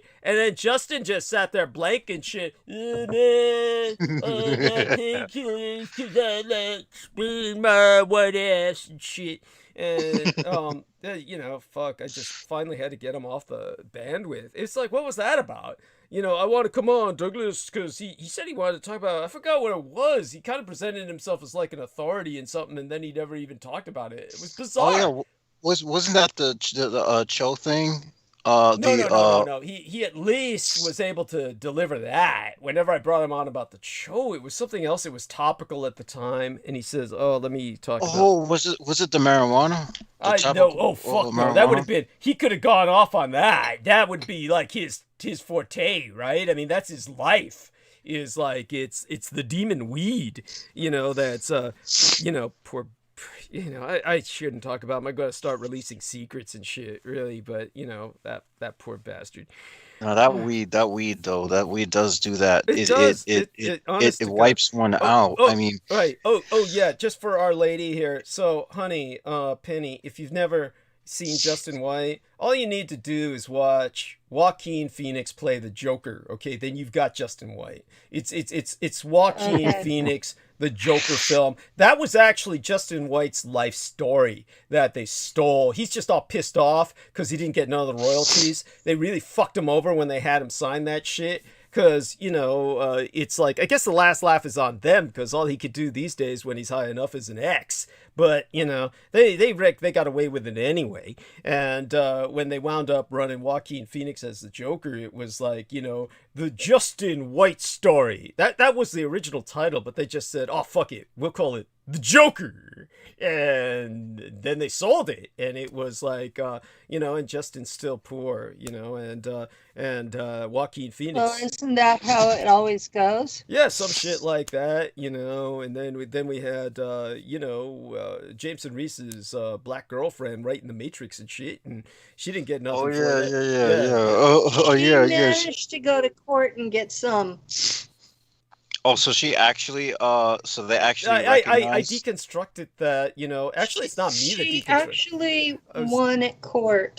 Well, like there are several black men and women who wrote articles deconstructing that I was reading them on air and having all this fun with, doing the black accent and everything else, and they all said she's a Frank Dux ninja, that she went to court, yeah. And what happened was, you know, the gay, transgender, Polish bi brothers didn't show up. And so the court just said, all right, by default, she won a recognition that they didn't show up, which is kind of like a victory. But it's not anything that got her any money, and it didn't get her acknowledgement that she actually wrote the case. There's no, so that's what she took and ran with. She took that and she ran with that. You know, the brothers who, what were their name again? The Wachowski brothers. Wachowski, yeah, and of course, Penny, you do know this. They're not brothers anymore. You do know that, right? They're sisters now. Yeah, if you can imagine. It's okay. No. I mean, it's not that it's not okay. It's that when is it that a pair of brothers decide? That's like Jameson Reese and his brother both deciding that, hey, you know, Jameson's brother says, you know what, I don't want to be a man anymore. I'd rather have nothing between my legs to dangle when, you know, and so that I don't, you know, I hate it that I keep aiming to piss and I keep missing. This way I get to sit down. And Jameson says, you're right, man. I want that too. You don't have to have surgery to be able to sit down. No, you get my point, honey. It's when the two brothers, two biological brothers, both decide they want to be sisters. That is just weird, okay? It's not, I mean, I'm the last person on earth, as I said before, in my community, we would call that programming. Yeah. That's right. That's right. Something like that. And take a look at all the here's shit where- they produce. Well, Like, Douglas, yeah. it gets even weirder because actually, if I'm not mistaken, the Matrix, or should I say the Japanese cartoon, the cartoon series that they said was based off the Matrix, if I'm not mistaken, that came out before the actual movie. So I'm wondering if they didn't get that from something that was made in Japan. They always Make do. perfect sense. For those of you who don't know, They everything just stole that, and appropriated it. Yeah, everything the Americans make is usually ripped off from the fucking Japanese more than the other way around. And so a great example of that is Simba, the Lion King. I mean, that's based off of a Japanese anime that was produced when I was fucking born, called Kimba, the White Lion. The only difference is, of course, he was, in the Japanese anime, white. He was an albino lion. That's why he stood out, because albinos always die quickly in the wild because they're easier targets. They don't survive well because they're easy to spot. So the idea was they made him white, not out of any idea of white supremacy. They're Japanese. They made him white as it's a miracle he survived, and then he becomes the king of his kingdom. So Kimbo the White Lion bears investigating. And Michaela asks, are the evil Polish twins, she didn't say that, I did, she says, are they actual twins or just brothers, now sisters? I believe they were just brothers, and then they became sisters. But, you know, again, the reason I ask why is like, They were cringe-worthy either way. Yeah, thank you. But it doesn't do justice to them being. It does less justice to how cringe-worthy they were with them trying to be women, because I mean, at least be able to pull it off. Yeah, thank you. Like Chris Collins says, he can do drag. He can pull it off as a white guy, because he was responding to your saying white guys can't do drag. You know, of course, some white guys can. And by the way, as far as I'm concerned, RuPaul and that whole crowd, that's not. Oh my God, that's just voguing. RuPaul is horrible. Yeah. Thank you. I mean, he's a dude from a mile away. I mean, you know, it wasn't that bad before, but the whole point is that people have actually approached me. Oh, gee, why don't you do RuPaul's Drag Race? And they don't understand where I'm coming from with any of this, or what my trip is about, or how it evolved, and where it sources from. And it's honestly, if people could look at my photographs and see the difference between those people on Drag Race, what they're doing is kind of like, what they're doing is the shit that you would see in that transsexual horror film, the Rocky Horror. The Rocky Horror Picture Show. That's what they're doing, okay? They're living the Rocky Horror Picture Show. They're not doing what I do. It has nothing to do with it. They're not trying to pass. They're dressing up as, like, Pride Month. I mean, next month is Pride Month, and they're dressing up as Pride Month floats. That's what they're dressing as. Yeah, that's what they are. They're ambulatory Pride Month floats. And so, but in I believe what I sent you in the message is exactly what they're doing. Yes, thank you. And this is what these people are doing. Is just who can be more outrageous. There was this one woman who I fucking hated, and she was this, I don't remember her name. She's fucking lucky I don't. But she was this bitch over in England who's, you know, just this crazy ass bitch who had her own backstory, and it wasn't much of anything.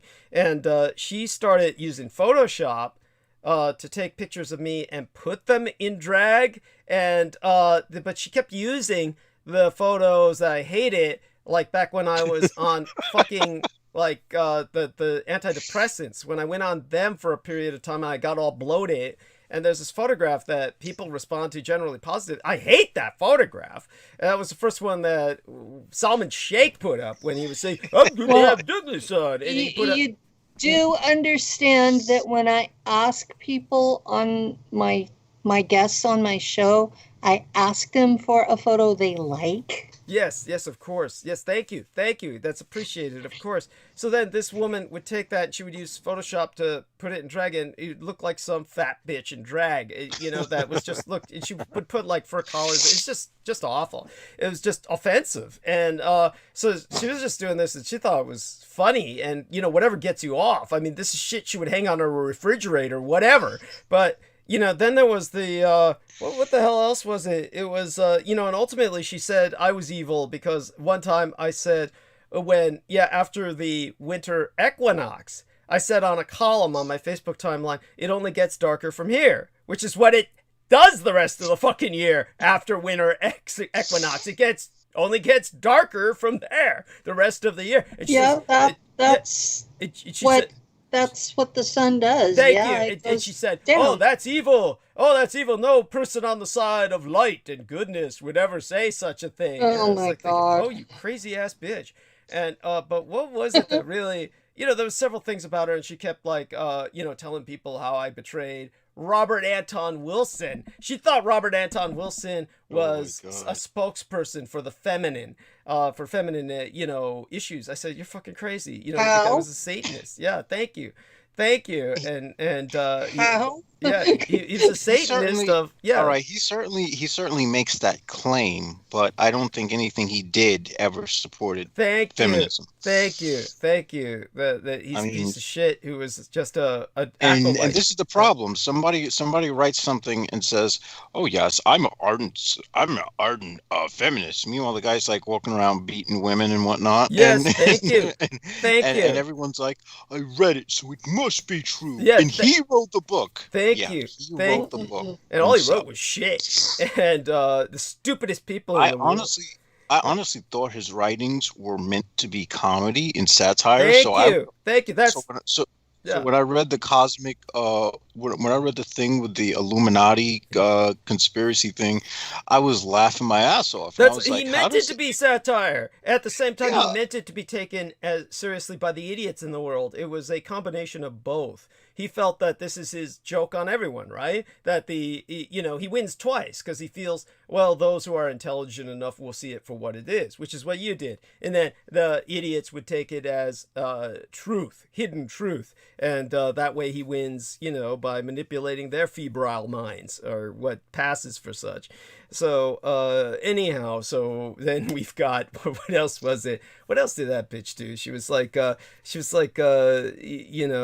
from all that shit, which annoyed me, by the way, there was one other woman who was a real fan of mine, and she actually took my face and she put it on some like ancient samurai suit that was, armor, and it was, when she put that up, I thought it was a threat.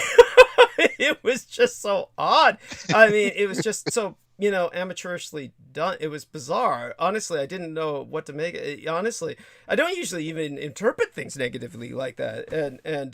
But she didn't mean anything by it. But it was just, people, honestly, most of you just don't do anything with the Photoshop. You don't know what the fuck you're doing. It comes out. Yeah, it's just awful anyway. What comes out the other end.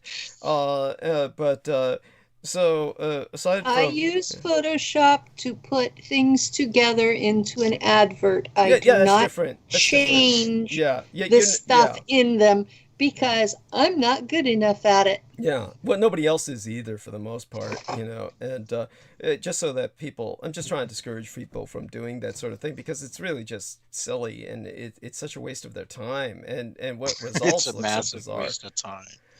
Yeah, but because it takes a lot of time to be good at it, and it takes a lot of time to even do it if you are mediocre at it. It takes a lot of time. There was a white guy I knew who was a friend of mine, and he was named Alan Budd, and he was the security guard who was armed, one of the few armed posts in San Francisco prior 9/11 at the Japantown Bank, for the reasons that I brought up before, because Japantown was used to be as big as Chinatown in San Francisco. We're talking 14 square city blocks, which in a congested city like San Francisco, which is so small, is just enormous. It took up a lot of San Francisco. So when all the Japanese were interred in World War II and all that disappeared, they gave all the land wholesale to many of the blacks they imported from the Deep South to work in Oakland with the Kaiser Industries for munitions in World War II.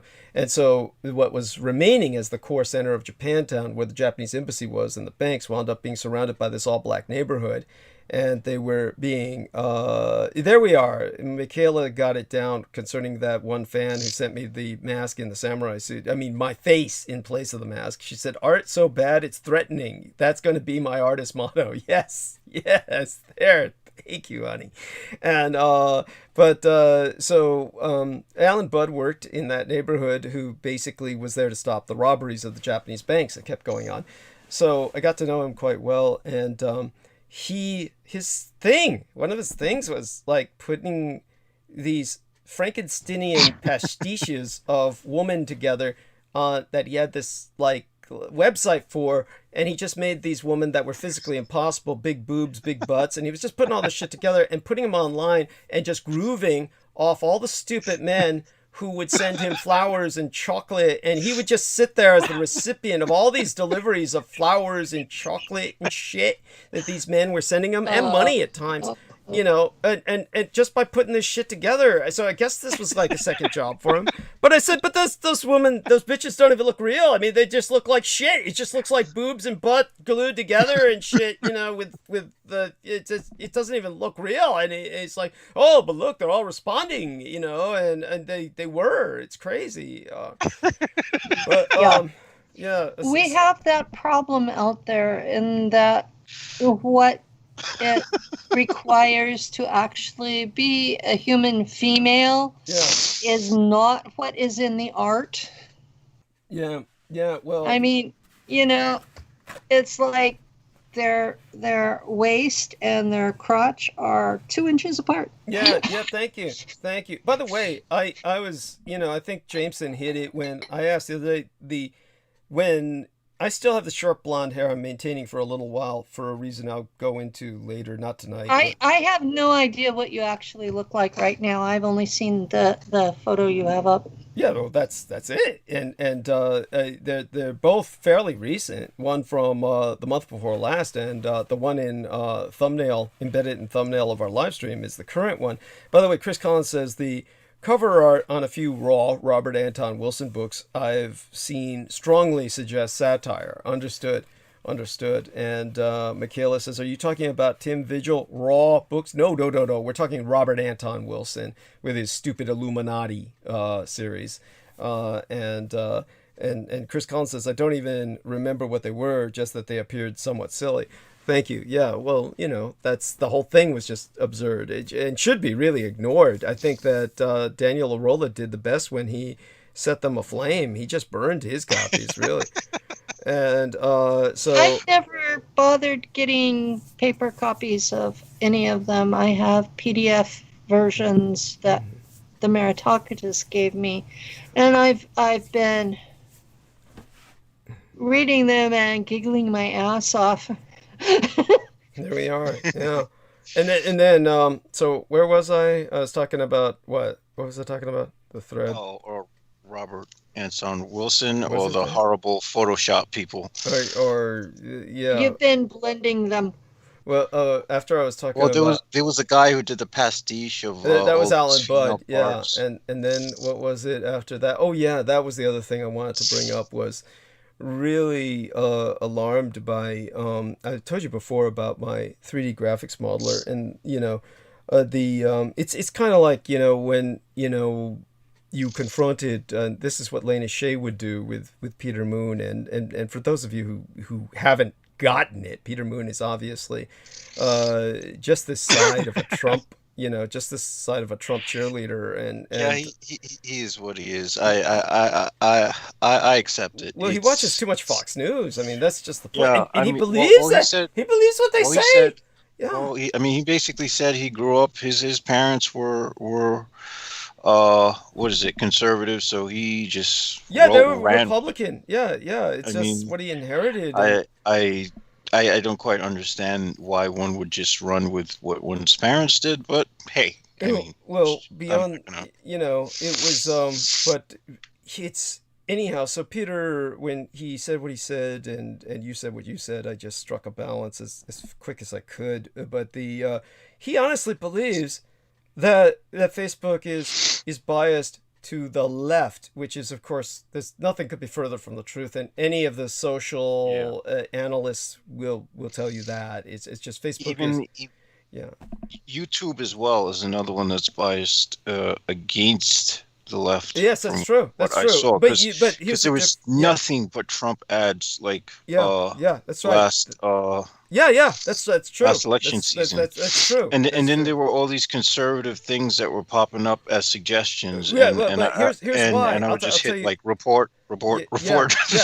Here's the difference. Here's the difference between Facebook and YouTube. Not that I'm defending YouTube at all, but the difference between Facebook and YouTube is that Facebook was by agenda and policy right-wing oriented, whereas Facebook, it's just all based on the aggregates. And what happened was literally the left loses on anything outside of conventional media, because this is the truth. Anybody who's listening, you can do the research on this. Everything I'm saying is true. The problem is that all of the liberal progressives work for a living. They have no time to be on the internet. Outside of, they get home, whatever they're doing, they listen to music mostly, and they're escaping into something like that. But with the and dramas, they watch, television series, which then cater to them. And this is what the right wing complains about. So the people who are all on welfare, and this is a fact, overwhelmingly. You talk about the welfare queen. They're all white males, and they have nothing to do but get online and then dominate the internet. And so they're all on YouTube, and they're dominating the YouTube, and they spend all the time bitching about woke media and shit. So there we have that. And without over dwelling on that, at any rate, one of the targets of my speaking about, he just walked off because JMO does that, and so there's no point in continuing along that line when your audience is the rest of you are listening, and I think you get the message anyway.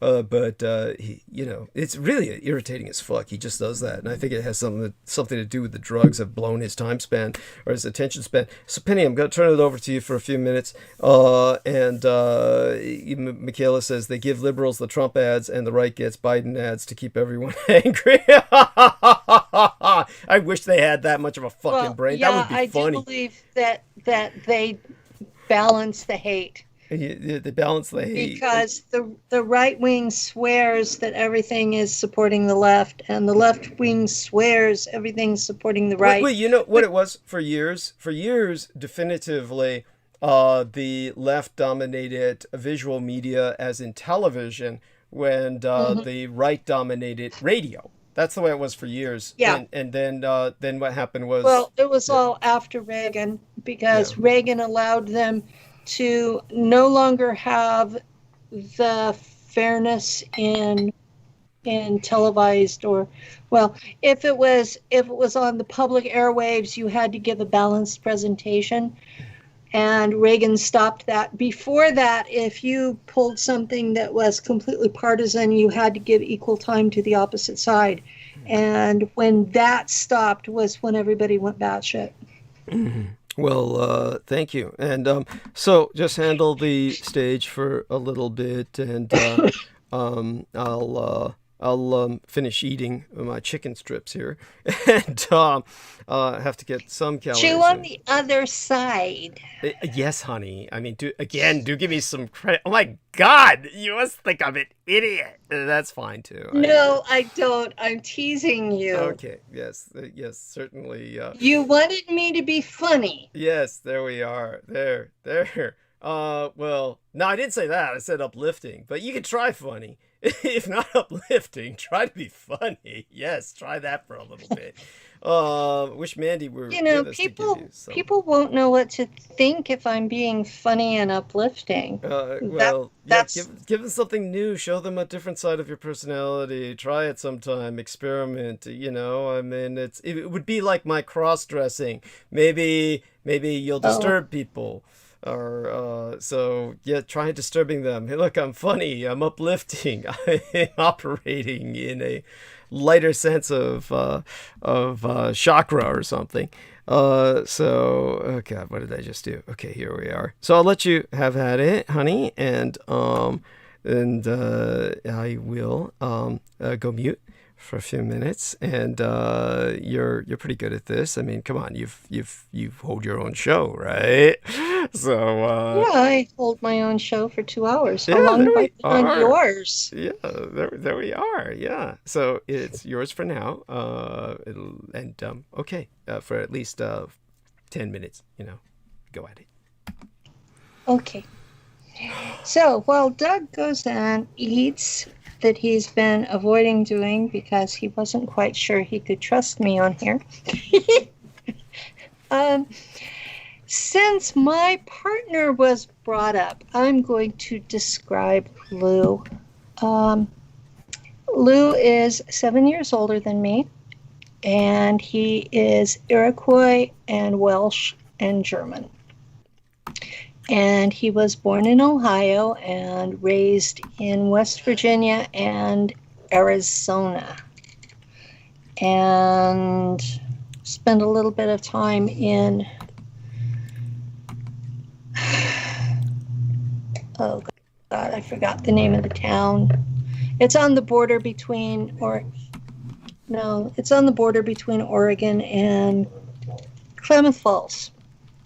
Now, I've been to Klamath Falls. Klamath Falls is a really pretty place, especially in the summer. It's this huge river that you cross, and they grow potatoes there, or they did.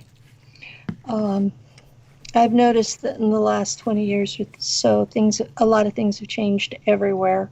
So I won't bet the farm on Klamath Falls growing potatoes, but they did the last time I was through there.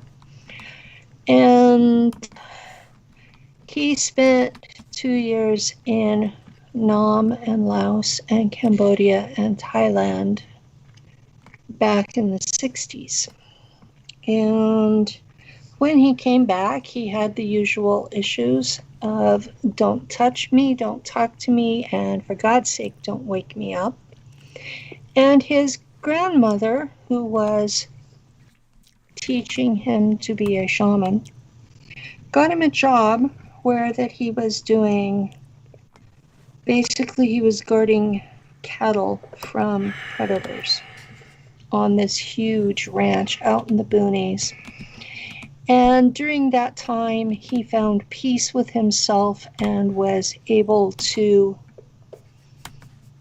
bring up his shaman abilities. And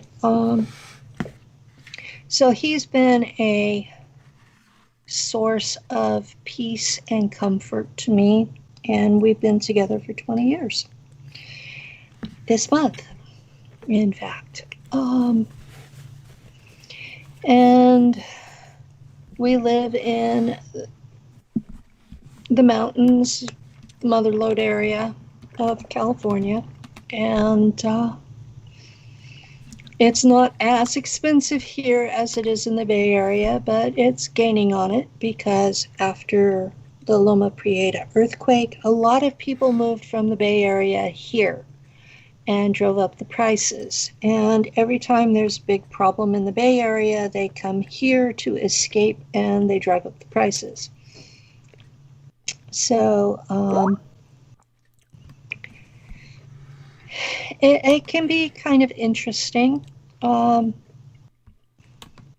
have 3 kids who are all in their 40s and 30s, and I have 2 grandchildren who are in their teens, and Lou has 2 girls in their 40s, and his granddaughter is in her 20s and has a baby of her own.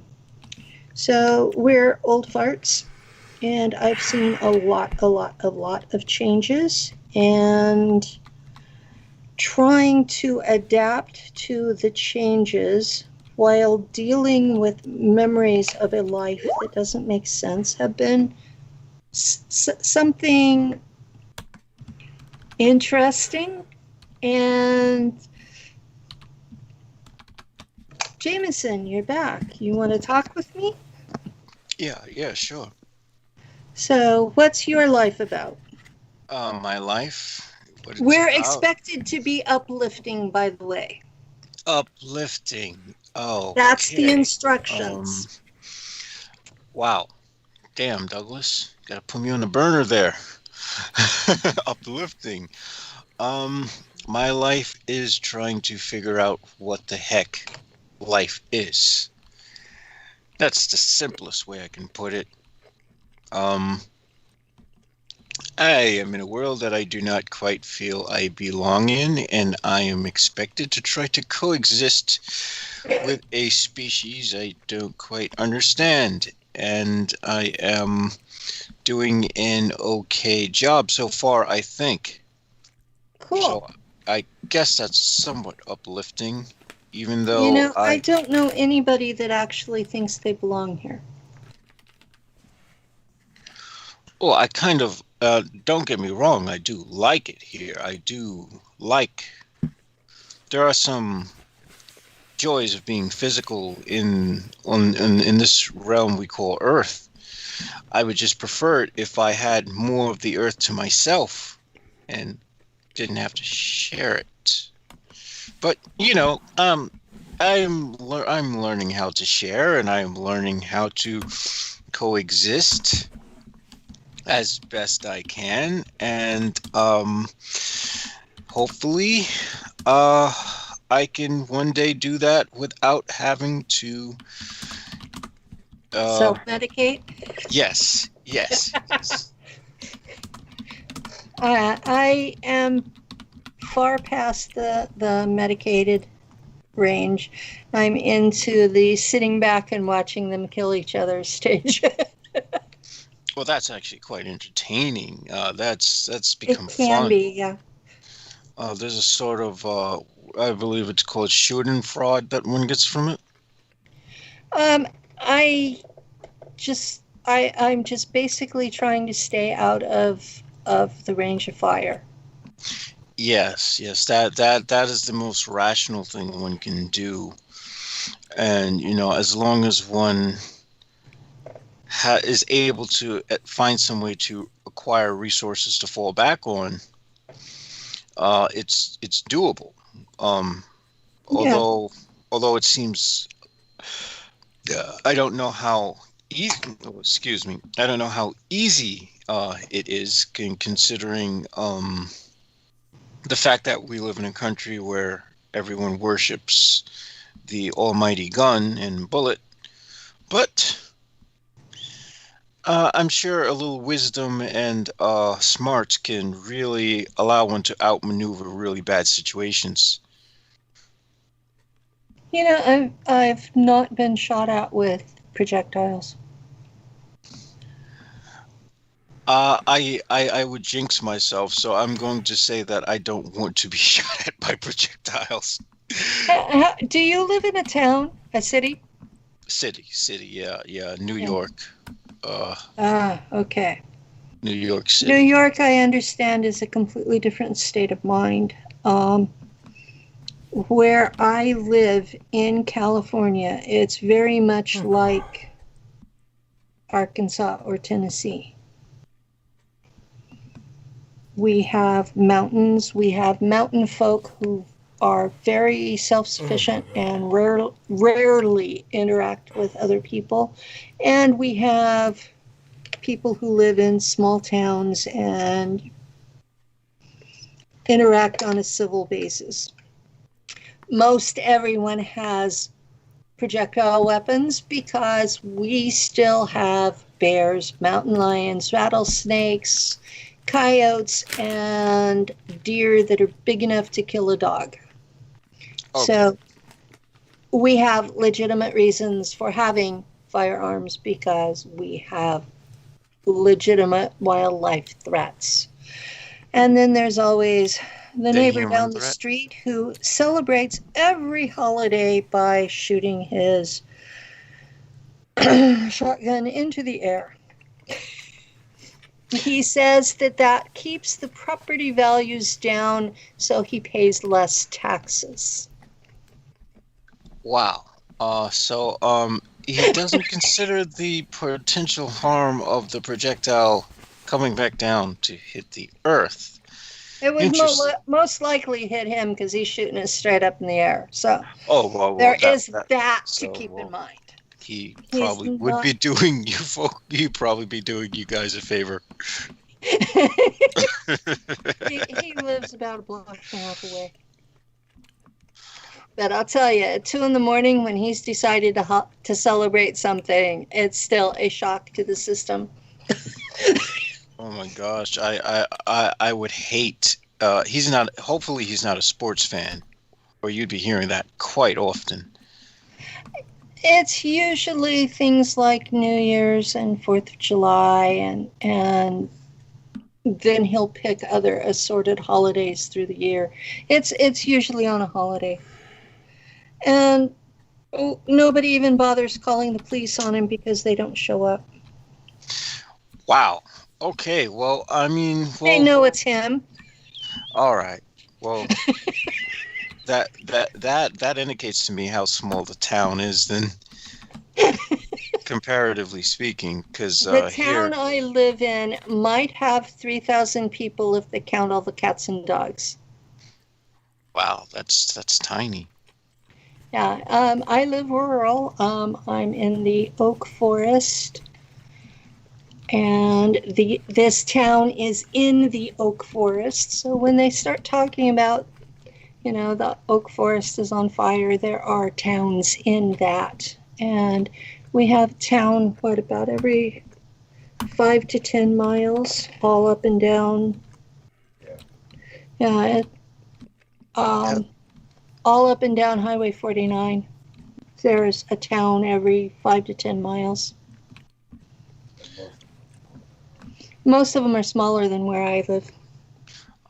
Did you ever have to evacuate with what's been going on, with all the fires that hit, California and whatnot? There was one time that we were on a evacuation watch, and I was a little concerned because my car was broke down. We were outside spraying water on the trees in the front yard. We did that well enough. We kept the fire from jumping the road. Wow, that's very close. I think I'm happy to say that I enjoy city life to a degree, just not the people in it. But I don't think I could go back to city life. I used to live in Orange County and then San Diego and La Mesa, El Cajon, which are San Diego. And then I lived in Fresno. And I moved here to this, not this specific town, but this area in 1990.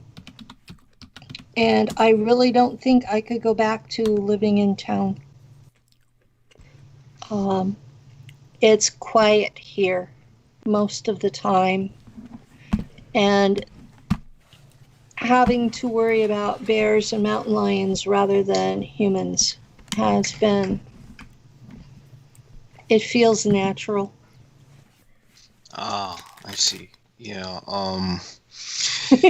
Yeah. The only thing about humans is you have that never-ending anxiety. But I guess the only joy of being in the city is that I get to walk everywhere. I don't have to drive. Well, this town is small enough we can walk most of it. All right, so you still can walk around, go places, walk Yeah, to we have sidewalks, we have streets. They're paved. They have potholes, but they're paved. And we have a transit system that runs every 2 hours. Wow, 2 hours. Yeah, 2 hours. So you walk because you can get there faster than the bus will come back again. And it's if you want to go to the next town that you need a car. And the hospital is 2 towns away. So that's not bad. It's 10 miles. Wow, one can walk 10 miles technically.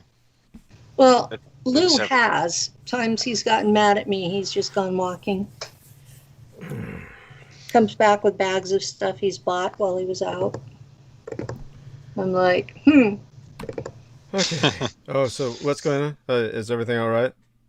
Yeah, Yeah, yeah. we're being human. Oh, okay. That's delightful. I'm so glad that both of you have come to grips with your humanity. Yes, I understand there was a kind of denial of that for a while. All right, so let me finish this up. Let me go mute. I still don't accept that I'm actually human, but it's okay. I look human and I live in a human society, and that's close enough. No, I unfortunately am all too human. That's one of the reasons why I think I am. People often ask what gives one the right to judge. Well, I think I'm human enough to be able to judge humans by now. We'll just put it that way. I've been living with them for 65 years here, plus the memories of elsewhere. And humans they're both smart and stupid. They're rational and emotional and irrational, and they can be all three at the same time. They're fascinating and disturbing, and they have so much potential to become more, and most of them throw it all away. And it frustrates me. Oh yeah, that is a frustrating thing because in the process they bring everybody else down around them, and this often includes us. Well, I don't interact well with ongoing relationships with most people, and I have trouble with this thing called humor. My sense of humor is very dry and sarcastic, and most people don't realize I'm joking, and they get their feelings hurt. Yeah, I could kind of relate to that. Although in my case, my humor is often quite dark, so people often think that I'm trying to be gruesome or macabre. Well, It's not the case. But when you see the world differently than other people do, it makes it hard to interact. And humor is based on shared pain. I found that to be true most of the time. It's shared pain is what humor is based on. Understanding that what you're saying will hurt, and you think it's funny.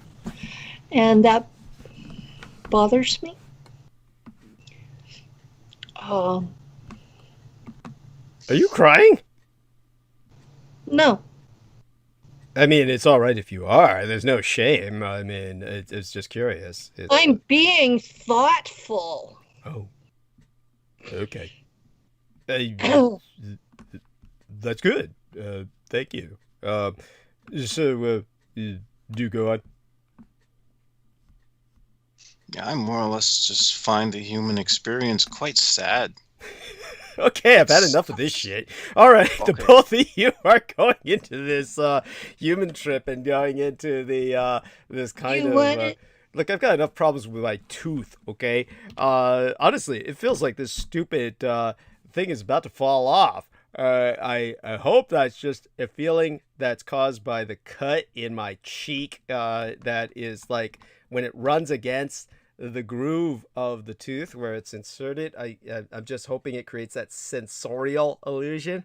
It seems stable it enough could when I'm be. rubbing my tongue over it, but honestly, it's just awful because I get this blood taste when my cheek is running over it with its scars, which are probably still open, and the gum line is still open where they were burning it off with a laser. It probably burned off more than they needed to do what they did. But anyhow, very just gross stuff I'm dealing with. Nevertheless, I think I've got enough chicken strips in myself to Power myself, calorie wise, soon enough, and I just don't want the two of you kind of going into like this is like a drinker's depression. I mean, both of you, talk is like drink to both of you, and you both kind of go into this drinker's depression where it's like, yeah, man, yeah, humanity sucks, dude, and yeah, I'm really sorry, I'm stuck in this frame of incarnation, and oh my God! Well, I don't find that really depressing though. Oh God! Thank I God. don't feel depressed. There's nothing wrong with being depressed. It's okay not to be okay. I'm not saying. Oh no! Are. I I'm mean, not I am arguing that you are. I am really. depressed. But understand I'm this fairly much: the certain two of you, depressed, but- maybe the two of you aren't depressed, but it depresses everyone else to listen to you. When we had listenership until you came in and started yelling at us. Yes, I know. That's fine. That's fine. I can handle that. As soon as you started yelling at us, we started losing people. Oh my God! Oh my! I'm heartbroken. Yes, I could always start talking about Michael Aquino and what I discovered as far as the occult stuff is concerned, because that is very fascinating, and that's about the only thing I know how to speak about anymore. Oh my God! Because my brain is literally slave circuited to arcanism. Just delightful. Okay, no, we don't need that. Did any of you get the stimulus? I think I'm going to bed. Yes, so honey, not bed. Okay. I don't know. I don't go to bed this early, but Lou is trying to go to sleep on the couch, and I have a page I'm supposed to schedule. Understood, honey. So thank you for being with us. I actually have chores to do. Understood, and I do appreciate your spending the time you did with us. It was wonderful, and you were an awesome guest. Thank you for guesting with us, and look forward to having you back. No, I was just depressing as hell, and yeah, you told me more than once, and it's okay. So have a good rest of your show. Oh my God! Well, honey, you did well. You did well. Really, you did. And I didn't lose any of your listeners. That's right. You didn't. That's right. You didn't. And it's more or less the effect is on myself. The effect is on myself. I'll tell you, it's kind of like in no way to belittle your experiences or to denigrate them, but you got to understand there's kind of a, how would I say it? Your narrative, if I were to like just kind of if I were trying to distill it as a template, it would be now bear in mind, I've been trying to avoid the stuff we disagree on. Oh yeah, no, which is appreciated. No, I got that. I noticed that. It was well noted. I've been trying to toe the line and be a respectful guest and trying to be. Oh yeah, no, you were fabulous. Uplifting, you're but it's my fault. I seem to bring the. No. I mean, well, Jameson. I'm not blaming fault. It's just. Oh yeah, there's no fault anywhere, honey. It's like when I guested on your show, and then I was saying, oh, Peter Moon, he would have done better rather than reiterate. Honest to God, this is what it looked like because we could see you. When first off, like when I do what I do with Penny, it's in the middle of my night, my biological night. So I don't have any makeup on. I just refuse to be seen like that.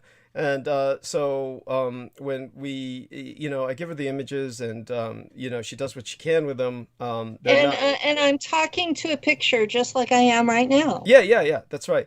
And so what we do see most of the time when it comes up on her interview, because she does have her cam on, her video cam on, then we do see her.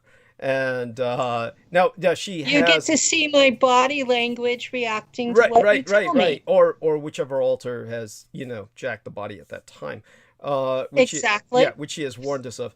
And but I swear to God, when you were interviewing Peter Moon, I swear to Christ, when he started asked him to talk about talk. Yeah, I hear you. Hey, honey, I hear you. So what happened was when he went into talking about the book, The Roswell Deception, and he started relating what happened with World War II, and he went into this very detailed narrative. Honest to God, looking at your expression on the camera, I thought you were falling asleep. It looked like you were just ready to nod off all the while he was going through that. And this is why I was saying, God, he's losing a lot of people just because the problem is that it's a very complicated narrative. This is the reality of history, is complicated, and nothing in the real world is easy. So when it comes to Occam's razor, there is a true fellow. There he goes again. Okay, take care of that, Jameson. And so he takes off, and then, you know, leaves me hanging. He does this, by the way, for those of you who don't know, he does this throughout the night. And so don't worry, when you come back, just let us know. Communications, understood. Take care of what you have to. And you know, the interesting thing is both of you live with people, which is not something I deal with. But anyhow, so you see what I was saying about Peter.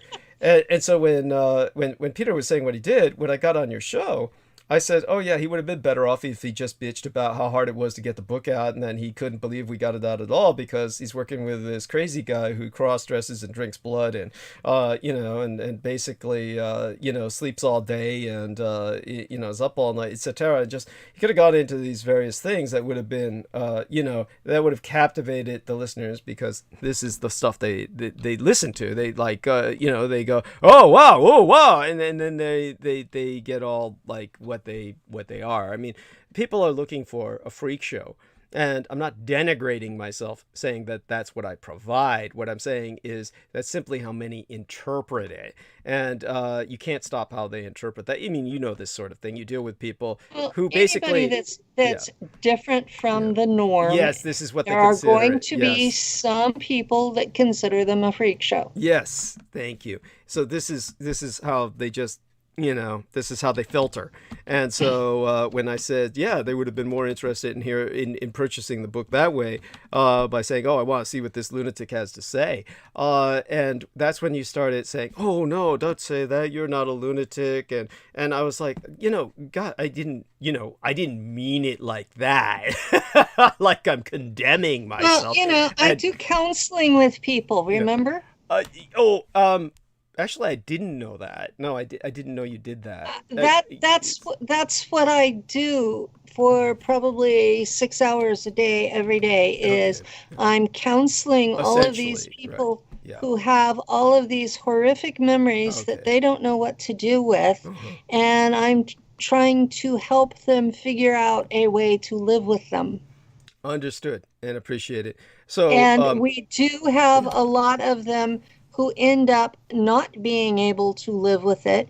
And so I end up losing a lot of people. Yes, that's true. A lot of people would kill themselves or get lost. These people do not feel safe going to standard treatment. And they don't want to be drugged into oblivion. They don't want to be in a mental institution. And they have the right to say no. Mm-hmm. Okay. And so I'm like the last person trying to keep them on this side of rationality. Okay. And there are times that I just lose it. Right. Oh, by the way, were you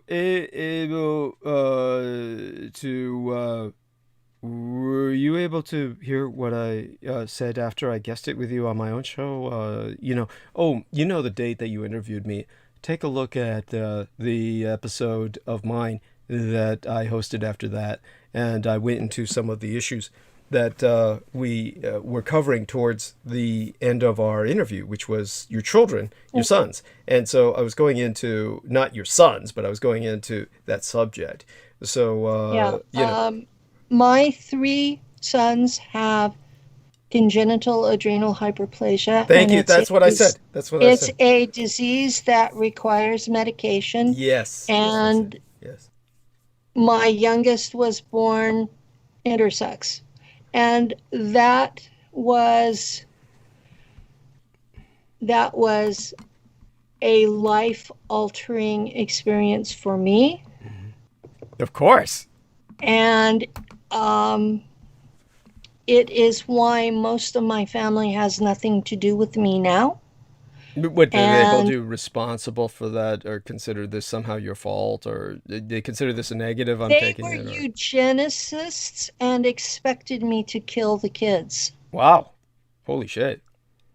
And that has been a major effect in my life, that I learned in my early 20s that my family was more of a threat than anyone else in my life. And so I've been kind of rolling with that.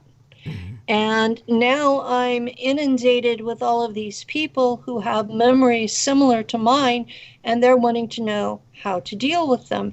And then I come on your show and you want me to be uplifting, and to be honest, I haven't got a fucking clue how to do that. Oh my god. Oh. Sorry to hear that. But So, I'm being honest with you. I didn't sign any contracts to be uplifting.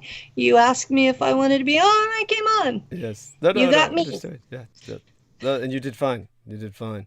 And So- just like I was saying originally, when I used the word lunatic myself, I didn't mean that to deprecate myself. That's certainly not how I felt about it. But you Well, kind of came to my coming defense, from which is a appreciated. counseling background, Yes, that was what I heard.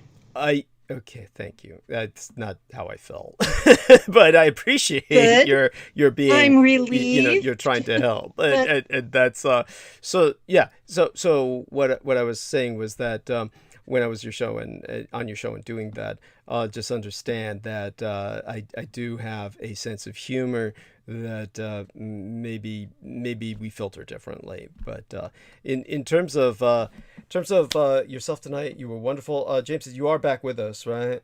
For the moment, at least. Yeah, I'm back. Oh, I there he is. agree with your concept that family's a resource. Oh yeah. By the way, he wrote something in the. I don't know if he wants that to be read aloud. Kind No, of like. I don't care at this point. I really don't give a fuck anymore. I live day to day just to fucking get the fuck out of here and not be, because if I can't find a way to manage the impulses I have, I am not going to last very long in your human fucking construct. You never mind. Oh. The Matrix, I'm not in a the good Matrix of place humanity. to really speak right now. Yeah. And so at any rate, we thank. Well, I'm going to let you go because Yes. I have a page on Facebook. Yes. It's called Truth Beckons, and Yes. it is Beckoning, yes. it is alchemy and pretty pictures and a quote and a couple of news articles every day. Yeah, wonderful. And And I used to have 603,000 followers until Facebook decided to ban me, and they deleted my page with me, and I'm rebuilding. okay. So thank you, honey. We appreciate everything you've shared with us, and you have a blessed night, and we'll be speaking again at the very latest. We'll be speaking again on the day of the interview coming up on June 12th, but I'm sure we'll be speaking long before that. Well, I may be a pain in the ass, but I consider you a friend. Oh, thank you. So you're going to be hearing from me and not just for the interview. Okay. Yeah, and that's fine. That's fine. So, always appreciate it. Love you dearly, and you have a blessed night. Okay. All right. Okay. And good share our night. love with the Iroquois. What's his name again? Luther. That's delightful. Okay. Thank you. Okay. Mwah. All right, honey. Good night. There we are. And so there we are. Like I said, if I could I'm sorry. If I could, without denigrating her experiences at all as a person, and she did do something that I did not even ask her to do, but she intuited, which is wonderful, which was staying away from her more far out the trips and And the way I handle that is I will be, I was straight up front openly about it before. I honestly think that, they sat her down in the Montauk chair and they cascaded a lot of memories into her head. So she's got a lot of memories that are literally from, for lack of a better word, multiple timelines that are, and I've run across this before. As for the 2200, she seems to have calculated that based on occult reasoning, that would be something that may have been the schismatic objective that they're aiming to fracture her into. That amount of people, personalities, but it seems like a lot. I mean, honestly, that's a lot. I mean, that's like, how many years would that be if you were going through one altar a day, which is not how it works. Of course, like she says, they're moment to moment, as she perceives it. But that's a lot. And so, as for, the template, if I were to just kind of filter her narrative into a template, then and you were trying to summarize it, and not the bio, not the biopic, the microbiography, but the narrative, it would essentially take all those cascaded memories aside. Essentially what I'm getting is, then this guy beat me, then this guy beat me, and then after that, a bunch of people keep coming to me asking me to kill everybody. I mean, this is kind of what I'm getting. Again, that's not to make fun of that. That's not to denigrate. It's like this is what I'm getting, right? Now tell me if I'm wrong. I mean, I'm certain the majority of our listeners, if you had to summarize it, that's what you're getting, right? Am I wrong on that, Jameson? Isn't that what you got? I mean, well, like, who am I asking, right? We're talking about Mr. Monofocal here himself, but nevertheless, he's the only guy I got next to me, so go on. Well, there was the not wanting to go through with it. I mean, I was the one who was asking for the details, of course, because it interests me, but other than that, like I said, they're coming and asking her, but not necessarily convincing her. It's like, but nevertheless, the narrative is pretty much, this guy was beating me, this guy's beating me, and then these assholes come to my door asking me to help kill everybody. Why they feel she would be qualified towards that objective is beyond me. Perhaps by relating the story of all the guys beating her and then all these guys asking her to go in that direction, it might be enough to drive everybody to kill themselves and call the population that way. But it's pretty oppressive. That's what I meant by oppressive. That's a fairly oppressive narrative. That's it's I'm not quite sure that she's necessarily in a position to be counseling people. She has that kind of background. Nevertheless, it is what it is. And so I'll be on her show on the 12th. She'll be talking to me before then. She may even well be back here again before then, because we do need people to bounce off Jameson for reasons that should be obvious. Obviously, Jameson can, of course, read news stories. And I mean, I'm not in a dark enough place to not do my job. It's that I'm starting to realize that human bonds fucking suck. They're not necessary. Well, I mean, understand you. They may not be pleasant. They may not be pleasant, but obviously they're necessary, or you wouldn't suffer them.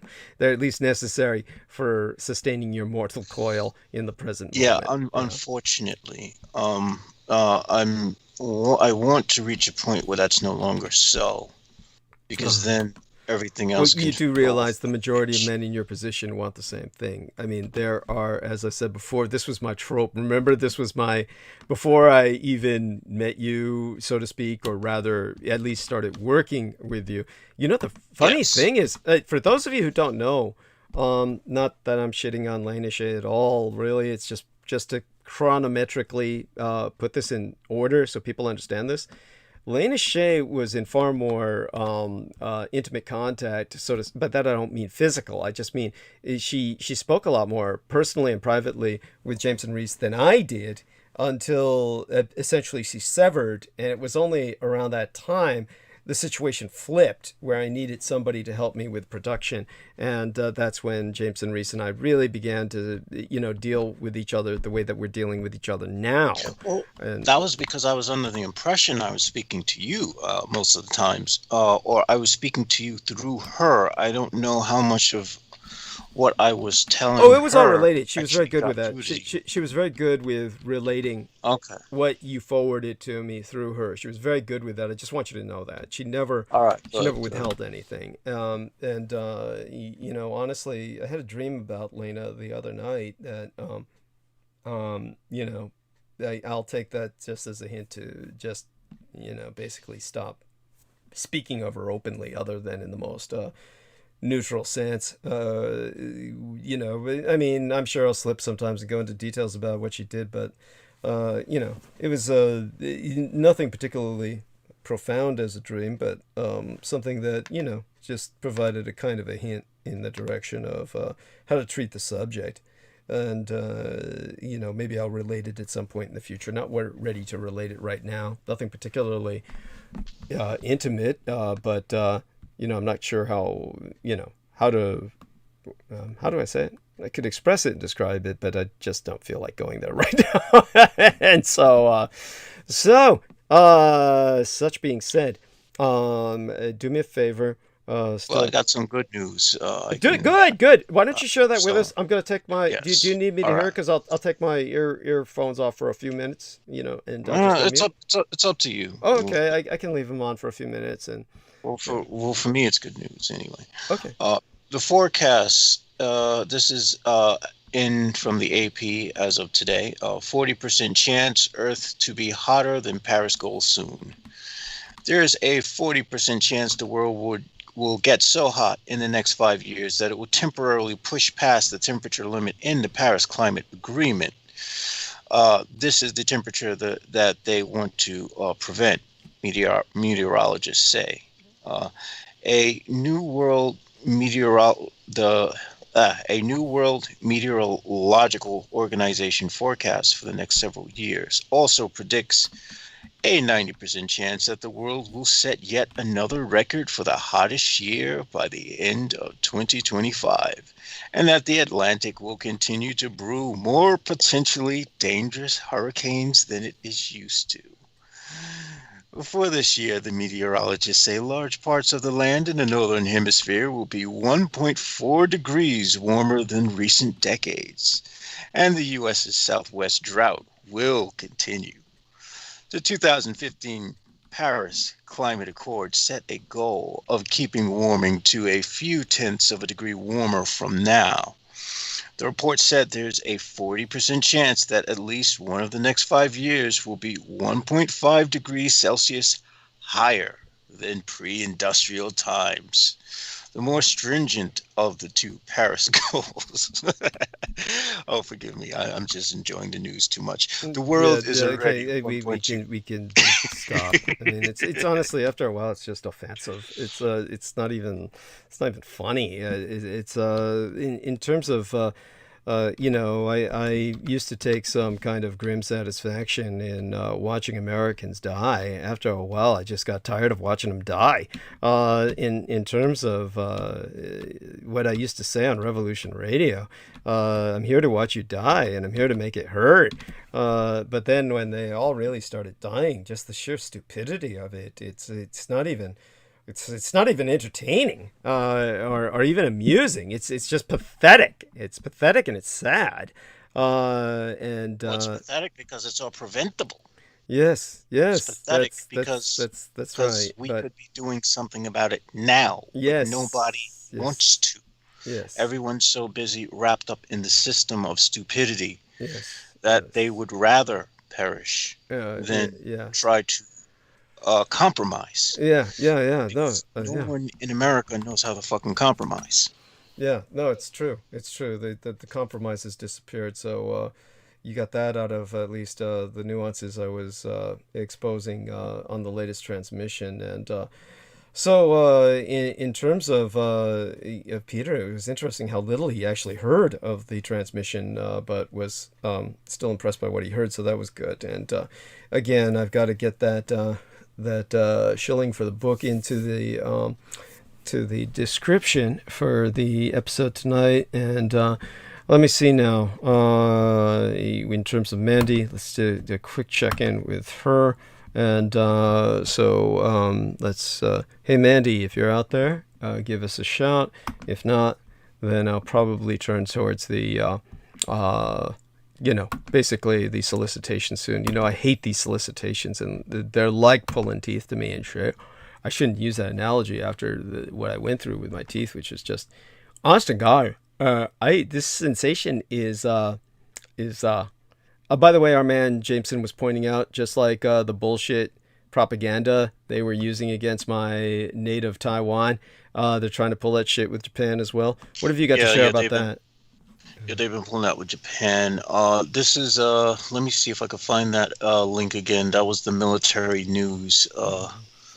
Because Americans have been warned not to travel to Japan, which is like the same shit they're pulling with Mexico, basically. Look, I rather go to Japan when Thank they're you. like ass dead in the pandemic worse than we are, if such a thing was even possible, which I doubt. Thank you. Yes. Wholeheartedly. I'd rather go there, even if it was a million times worse than this, than fucking be stuck in this place. Mm-hmm. Yeah. This hellhole. Yeah. I mean, I've I have quite a bit of articles that I had in mind, but I never got around to. But let me see that one in particular. Let me see military news. All right. Military Daily News, military.com. Where's their bullshit? There's the stuff with give me a second, folks. I am looking for it right now. Mm-hmm. And in the meantime, let's check in with the chat room. And I do want everyone to,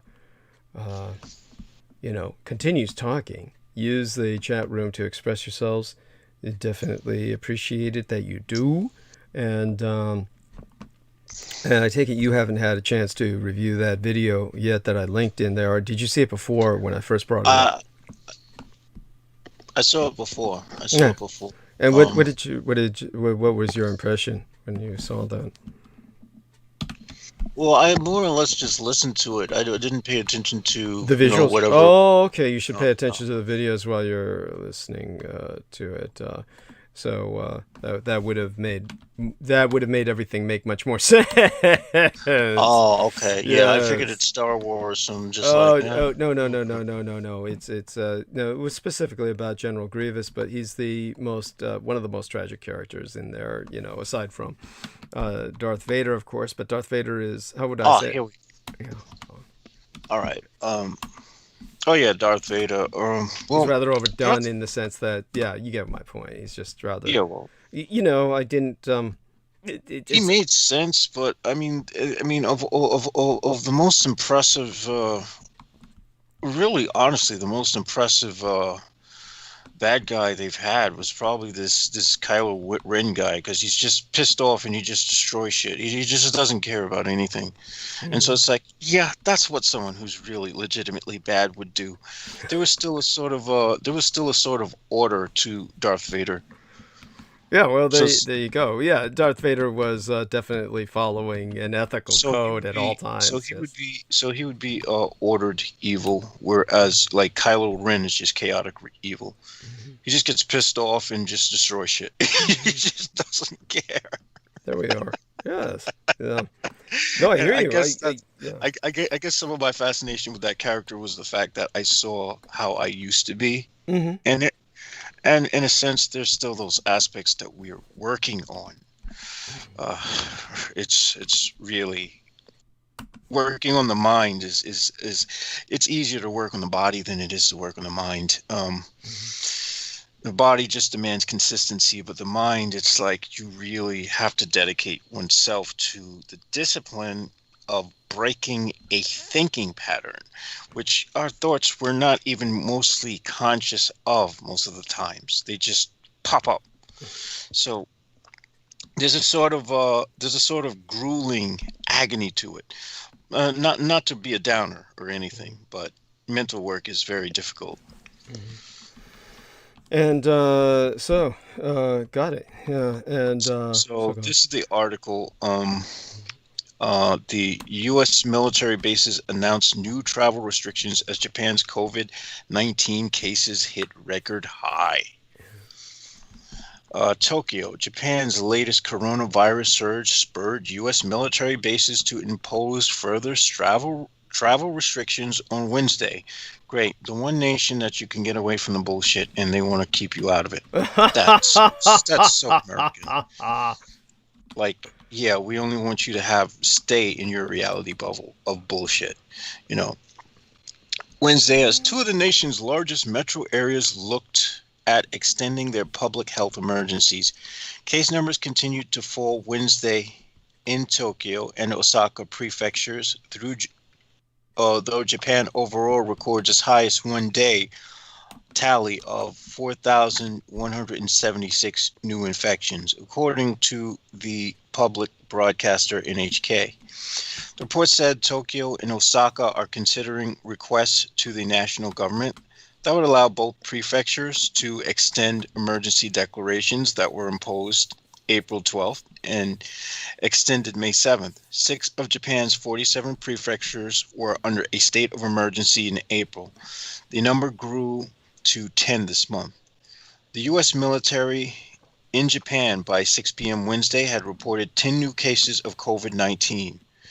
10 cases versus, I don't know, like a freaking million. We were getting thousands a day in the United States, yeah. Getting hundreds of thousands a day in the United States. Right. Yes, that's right. 10 cases. Oh my gosh. And the Marines like, oh, we can't be here. Yeah, Meanwhile, most of them don't want to take the COVID shot. Yes, and thank you. Most of them don't wear masks. Yeah. And of course, the people who wear masks the least, I find, as far as are our police officers, because, you know, they're too good for them. It's like, dude, seriously. Yeah, it's... I mean, granted, I'm all right. So I can say in New York they eased the restrictions to like almost non-existent. Now you don't need to wear a mask anywhere, and you know I'm wearing a mask just so I could be a rebel because it's just my mindset. Just have that FU to authority. Well, and if literally, many places here in San Francisco, you'd be surprised. Here in California, the masking is still in effect until the Ides of June, till June 15th.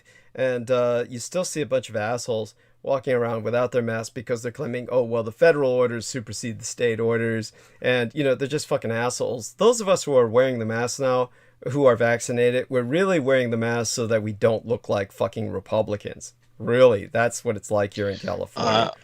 I'm wearing the mask because I don't trust... I think that the ease of lockdown is, but I'm wearing a mask because I get the feeling that the people who aren't sick now are going to be sick when the fall comes. Yeah, I get you. There is a potential for a third wave that will come back and bite us all in the ass. Only in the sense that for those of us that are vaccinated, probably not. Even with the new variants coming out, they can probably just up a booster shot for those. But in terms of everybody who's been refusing to be vaccinated, who's been refusing to mask up, they may be paying the price. And well, the interesting thing is the people who are vaccinated still are wearing their mask. Yeah, and that's how you can tell. That's how you can tell who's vaccinated. Yes, it's true. I still wear my mask. If I'm walking around and there's no one for miles, I'll be like, okay, maybe I might just pull this down a little bit. Maybe drink some energy drink and make myself have third heart attack. Yeah, let's try and avoid that. Yeah. Well, yeah. I hear Well, you. there's a reason why. Today I'm limiting it to 3 energy drinks. As you know, it's common for me to have 4 during these broadcast nights, but I am being frugal. Gonna do it like the Scottish. Yeah, there we are. And so yeah, go on with anything else that you feel. We've got a few minutes to the top of the hour. There was something I found really interesting here, and this is something that I suspect there's more to this than meets the eye. It's something that I found on Science Daily, where they're talking about the genetic effects of Chernobyl radiation. And what they're basically trying to say is that one study found no evidence that radiation exposure to parents resulted in new genetic changes being passed from parent to child. The second study documented the genetic changes of tumors in people who developed thyroid cancer after being exposed to children or fetuses to radiation released by the accident. And you know, I found another article that is saying something similar, but all one needs to do is type in Chernobyl babies and you get something telling you the complete opposite. So what's going on here? Are we trying to downplay the effects of a nuclear horror? Yeah, okay. That's what it seems like to me. Wow. Yeah, go on. Yeah. Because again, you know, I mean, you can't tell me that these people would have had these genetically mutated babies naturally. No, without any radiation, present. That's just absurd. And these are some pretty gruesome mutations. So, I mean, if you're really sensitive to seeing children in agonizing pain, I wouldn't recommend you look at it, but because I'm someone who can dissociate from this kind of stuff and look at it like scientists picking out each individual gruesome detail, it's not going to bother me as much. Although it did bother the shit out of me when I saw it for the first time.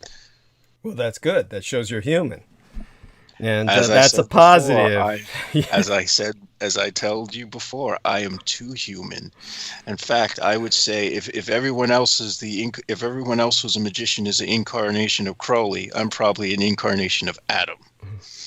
Well, there you go. Yeah. How much more? There we are. Yes. How much more human do you need to be? Yes. There we go. Well, definitely appreciative for everything that you've brought up, and certainly appreciative for everybody who's stayed with us. And of course, don't buy into the shit that what's her name? Penny Bradley said, as soon as you came in and started yelling, the numbers started dropping. Oh, no, that couldn't have nothing to do with your oppressive narrative. Oh, no. No, they just as soon as I show up, oh, yeah. No. Anyhow, numbers are, not dropping. And, she's, what happens is, of course, after a certain time of night, people do have to just drop off. Most people do drop off. It is a fucking weekday. People are doing, they have to go to work in the fucking morning. So here we are. Michaela says, my favorite segment of the show is JMO reads the fucking news. There you go. You've got a fan. You've got more than a few, actually. You there? Fuck, is the fucker there? JMO. Sorry about that. Yeah, I honestly thought I didn't know I was even muted. Oh, okay. So there we go. Okay. So this is really going to trip you out, and thanks to all you fans out there. They're claiming that that most of the problems that are being seen are from a lack of folic acid, rather than the nuclear power plant, rather than radiation. And so again. It's noted the International Atomic Energy Agency and other UN bodies took a stand that the catastrophe did not have any effects of birth effects. The International Atomic Energy Agency Now we know who's paying the UN for the study. And there we go. Okay. Thank you. Thank you. Deeply appreciate it. And as I said, we got a few minutes to the top of the hour. Then I'll probably, well, I'll have to take over. We only got 4 hours left after that, right? Yeah. So calculate that for me. Tell me if I'm right. Yes, we have approximately 4 hours and 8 minutes. By the way, one thing I noticed about her, she does have a way of just interrupting. By the way, it's like several people have told me her interruptions of me during her interviews of myself are insufferable, and she really does throw people off track. She's very, how would I say it? There is a self-absorbed aspect to her. So when both of you were talking about human trafficking, yes, I didn't even fucking get a chance to get a word in edgewise, but I was actually trying to talk about the fact that there were several female officers who were involved in investigating human trafficking in Texas, who have now come back to testify that they were all sexually raped by their higher in command, that basically this woman brought in to investigate human trafficking were essentially themselves trafficked by the male hierarchy of the border patrol in Texas. Why the hell am I not surprised? Yes, thank you. So I didn't have a chance to bring up that juicy fact because she kept going off on something. She does that. She really does. There is an irritating aspect. Obviously, with you, my complaints are known. It's basically a kind of monofocal. Yeah. And I know sometimes. No, I'm. The thing about it is, I'm aware of how insufferable I am, and that was one of the reasons why I had to stop myself, because I'm consciously aware of it. And I'm gonna be honest with you, Douglas. It brings me the fuck down. I depress the fuck out of myself, dude. I get it. So if it were my choice, I wouldn't be like this. There's something fucking wrong with me.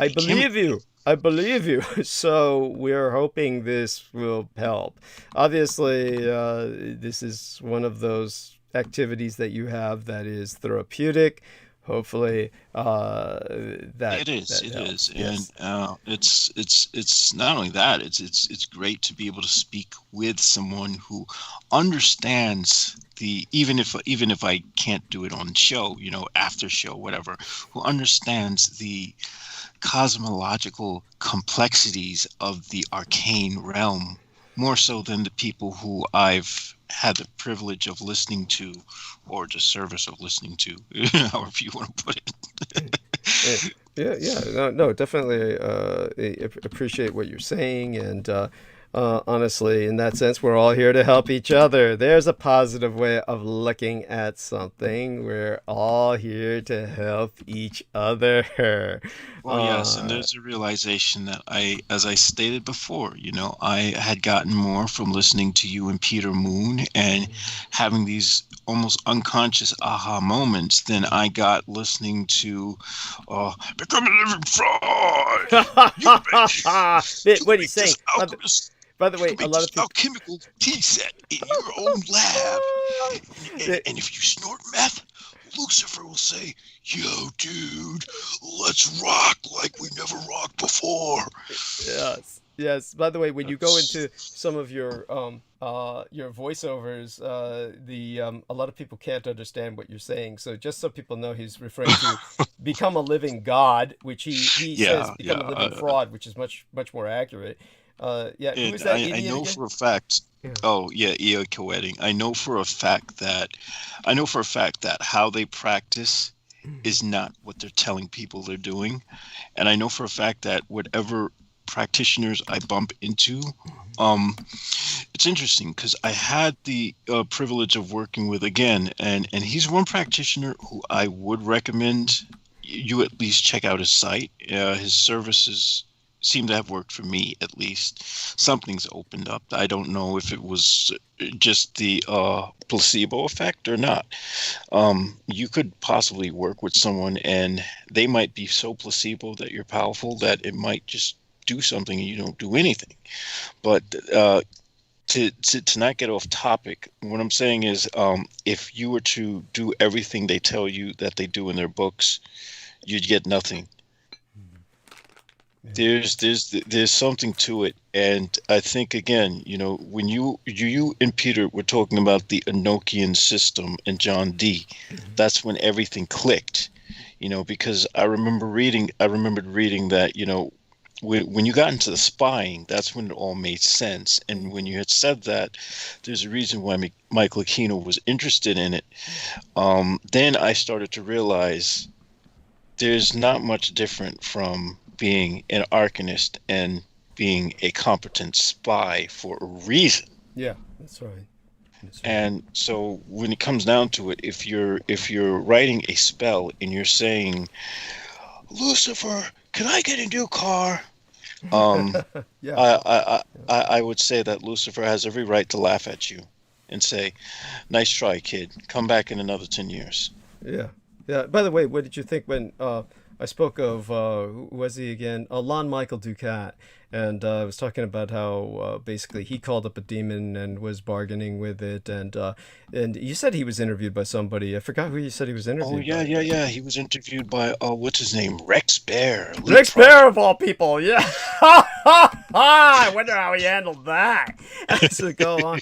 Yeah, how did he act when he was interviewed by Rex Bear? Is Rex Bear? Do you feel I didn't see the full interview. I'd have to go back and check it out and I'll give you guys a review of it. It sounds. He's among another. There was another guy who was also interviewed about Enochian magic, who claimed to be a remote viewer. But the other guy, you know, he didn't strike me as someone who was sharing the secrets of Enochian magic. He was just advertising Enochian magic. And so that's another thing. You have to really go through great lengths to start deconstructing the thing yourself. And the interesting thing about it is if whatever forces you're working with feel you're worthy, you'll get things, but you just won't know how or why you're getting them. Right. And that's how I've started to uncover a lot of what I've uncovered. And now it's up to me to use discernment just to say, do I want to use this to do some fucked up shit, or do I want to try to make my life a little more livable rather than, you know, trying to be Mr. I'm King of Armageddon. That's right. Yeah. Which isn't going to work. No, honestly. No, it's depressing. Thank you. That's very true. And aside from all of that, when it comes to what I said about the good guy, bad guy, dichotomy, when I spoke about human sacrifice, the general directions I was going in last night with all of the jacking of the narrative. What is it that you think is the major point that could be taken from all of that that is impacting us now? Obviously, the narratives. The major point is that we're still the sacrifice itself is the biggest sacrifice. It's a sacrifice of the true complexity of the way the world's interconnected system works. Mm-hmm. There is no good guy, bad guy. Thank you. That doesn't exist in the real world. Mm-hmm. That's the kids' world of cowboy spaghetti westerns. Yes. And so the people who are writing the entire World War II narrative are still in that infantile mindset. Yeah. And then so is the whole alien, bullshit mythology. It uses the same childish. It's like you could be reading manga, but you're watching Star Wars. What the fuck is wrong with you? Thank you. Because the manga were where it all was taken from anyway. Exactly. And not only that, the manga has more depth. The manga, what I love about Japanese manga is that we're never given a clear good guy or bad guy. You're never going to be given a bad guy you can't sympathize with. That's right. And you're never going to be given a good guy who you're always going to like. You're going to look at the good guy and say, I hate this good guy. He's a fucking faggot piece of shit. Or you're going to say, this good guy's such a dick. Yes. In fact, most manga that are beyond shonen, you're not going to have a good guy, bad guy at all. Explain to people shonen, disambiguate that from. Well, shonen is mostly for people who are like young teens, kids who are up to like I guess 17 or whatnot, and then you have like seinen, and you have just mature comics that are more for adults. Seinen, I guess, would be more for like people who are like university students or whatnot. Most of the shonen stuff follows like school kids, high school kids, but even some of those are actually pretty sophisticated in comparison to the shit that they have us watching on Cartoon Network. Yes. I mean, don't get me wrong. I love The Amazing World of Gumball. It's funny as fuck. That's actually one of those cartoons that is funny as freaking hell. I was watching that shit in the hospital when I was laughing my ass off. What did everyone around you think when you're laughing your ass off about that? They just thought you were. the guy next to me, he's in so much agony all the time that he's always groaning in pain. There was a period where I stopped taking a sort of sadistic pleasure from it, and I was like, God damn, this hospital fucking sucks. Because it's like he's screaming in pain. They're like, okay, shut up, we're gonna get to you. And I'm like, you guys take and I'm like, I can see why he does it, and it doesn't bother me as much now, because it's like, if it took them a year and a day just to change my fucking IV fluid, I can't imagine what this guy's going through, and he has like all types of problems. Wow. Did you have any hint of what all his problems? He had open sores. Oh shit! On his back, on his ass. Oh, bed sores. Bed sores. He had actually gotten COVID from being in the emergency room from something when he was there. And they told you this? Yeah, they said that he had no antibodies and he's not going through COVID anymore. So I was like, all right. Whatever. Wait a second. He has no antibodies. How did he get rid of the COVID? Yeah, they must have gotten rid of it for him, because he was in there for 13 months. Oh. So I mean, shit. Holy shit! No wonder he's got bed sores. But what are they doing to take care of the bed sores? I mean, he should be sleeping on his stomach and shit. No, right? I guess they found. I don't know if I think he was vaccinated and all that other shit, but they had to turn him around. They had to be there if he ever had to take a shit. They had to clean him up. They had to do a lot of things. The guy was, I mean, I can imagine why the guy was so big. I'm sure he wasn't that big when he got in the hospital. Oh my God, you mean fat? Yeah. But the type of food they feed you, that and having IV fluid stuck in you, you blow up like a balloon. I blew up like a balloon. Right. I so I mean, for a guy like me to hit 160 pounds is a lot. Yeah. And so this is like it's all distressing. So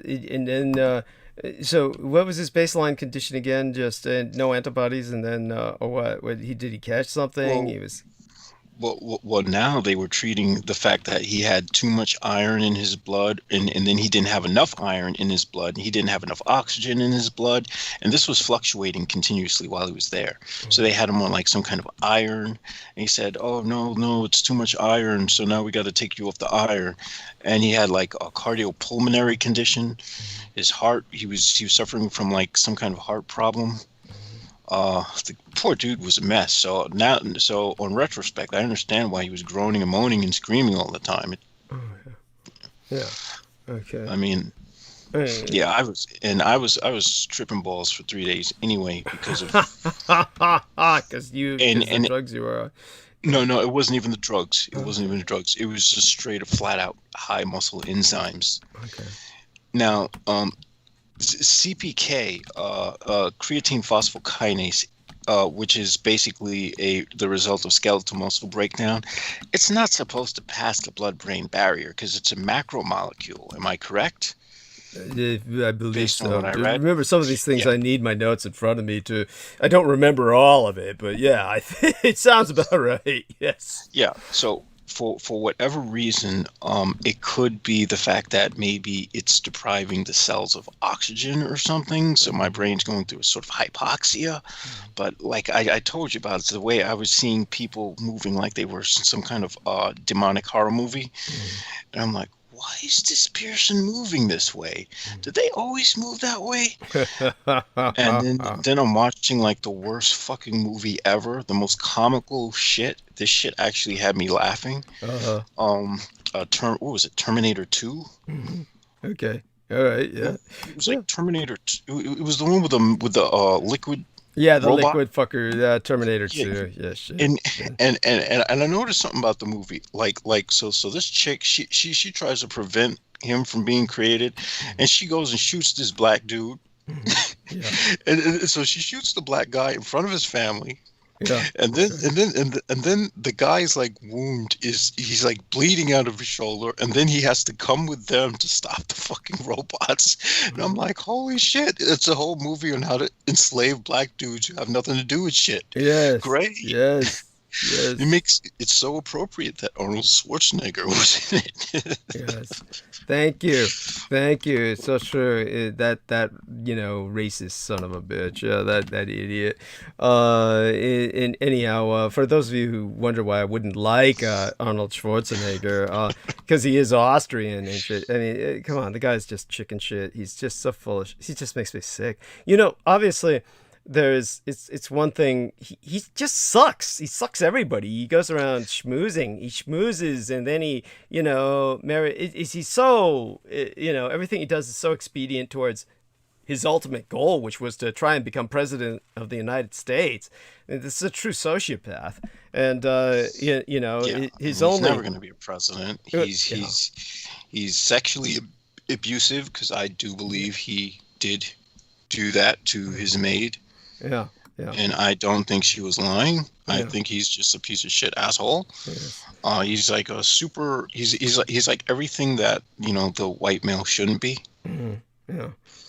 And so stop idolizing that piece of shit. Thank you, and allowing his charisma to overtake your common sense, which is what I see people do. They allow his charisma to overwhelm them, So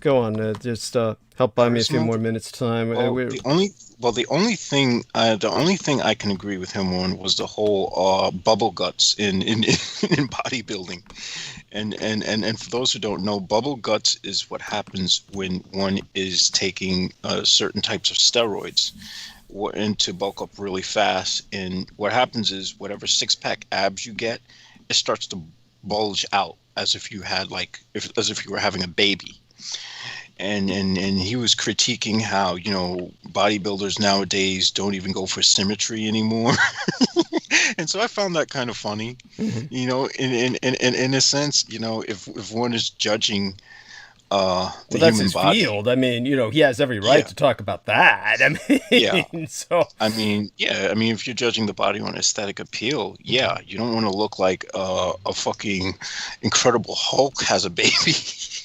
Thank you. Yeah. What the fuck is that? Yeah. But the thing is, when you see these. But what's even funnier is this phenomenon that goes on in South America, where the guys are like injecting themselves with something called, I don't know if it's called petrol or something. It's some kind of weird chemical. It's an oil. Mm-hmm. They're injecting themselves with an oil because instead of working out, and so they got these fake looking muscles where it's just fat filling up their arms and whatnot. Jesus. And then Jesus. Yeah, that's so. Why? I mean, why would you do that? And then the stuff starts to leak, or it starts to become gangrenous, and they have to get their arms removed, and the guys keep doing. Whoa! Are you looking at these? I mean, I believe you, but I mean, like, holy shit! What? Why would they be so crazy as to do this? Because they claim that they just want to look strong, and they claim that the women like it, and I'm like, what kind of fucking culture do you guys have that women like things that look like that? Holy shit! Oh my god! This just sounds horrible. So you can see, where would I see this again? You can send me a link. I mean, later on, because I'm just curious. I totally will. Yeah, Yeah, I because know. You see, you two have that morbid curiosity well, bug. it's like I'm wondering, what are these people doing to their bodies? It would be the person who would actually be able to address this would be George Knight, a man who was, into weightlifting and understands the dynamics better than any of us. And, it'd be interesting to see what he had to say about that. So if you're listening, George Knight, we'd like to bring you in one of these days to, address this issue, and send a link to George Knight. There we are. Send a link to George Knight. It's synthol. Yeah, they're putting synthol in their bodies. Yeah, here we go. Synthol muscles. Yeah, never heard of it. But this is Okay. that sounds crazy as hell. So in other words, without doing the work or putting the work into it, they're basically injecting themselves with something that gives them the appearance of muscles, but then they pay a price for this, and this turns gangrenous. And they claim that it gets addictive Oh because God. it's probably resultant from some kind of body dysmorphia. Okay. But I'm going to send you a YouTube link. You could probably watch it in silent and laugh your ass off, or cringe, or any combination. Right. Okay. So there's the sound of your link coming in. There we are. And so this is YouTube, and they actually have this shit.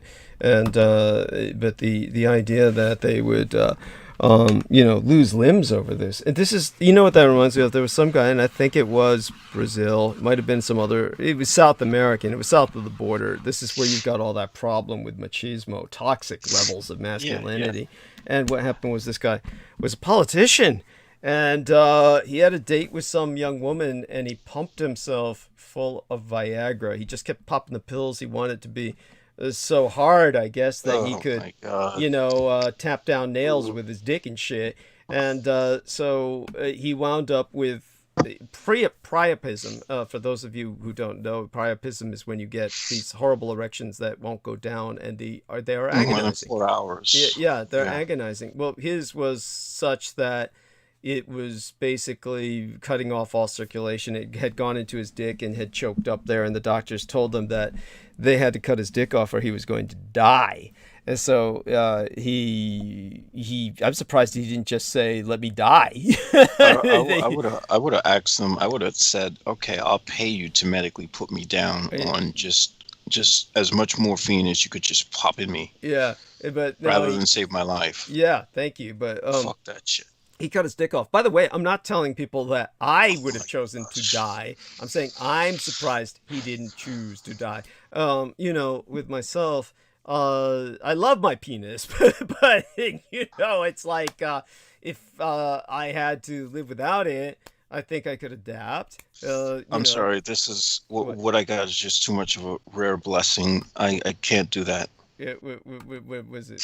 What happened? You looked up priapism and you found some hideous image. No. What I'm saying is, genetically, I'm blessed. You're blessed. So I get it. Okay, yeah, there we go. It would be an insult to my goddess. She would be like, "Jameson, now you're going to suffer hell." and then she'd make me come back as like a woman with a mustache or something. Oh my God. Yes. So, in terms of I hear what you're saying. I mean, that'd be a bummer. And honestly, it's we're in a situation where you don't want these. How would I say that? And by the way, I'm getting distracted because what I'm trying to do is I'm trying to look at things to analyze. And this is how I come up with an arc of narrative, by looking at things to analyze. I put together what I'm going to attack, so to speak, a plan of attack, and then I go into the analysis. And so when it comes to the analysis itself, it's based on, okay, what's current, or do I go back on history, fall back on history. I'm trying to do something current for tonight because the latest transmission before tonight was historical, but it looks like some of the things. There was something historic 2 nights ago as well, which was the Tulsa race massacre. Yes, that is true. So tell us a bit about that. That's very important. Tell us about that. Yeah, this is an Associated Press, but basically, I'm going to skip by with the all right. Prior to the massacre, only a second generations removed from slavery, unfettered black prosperity in America was urban legend. But Tulsa's Greenwood district was far from a myth. Many black residents took jobs working for families on the white side of Tulsa, and some lived in detached servant quarters on the weekdays. Others were shoeshine boys, chauffeurs, doormen, bellhops, maids at high-rise hotels, banks, office towers in downtown Tulsa, where white men who amassed all the wealth in oil industry were kings.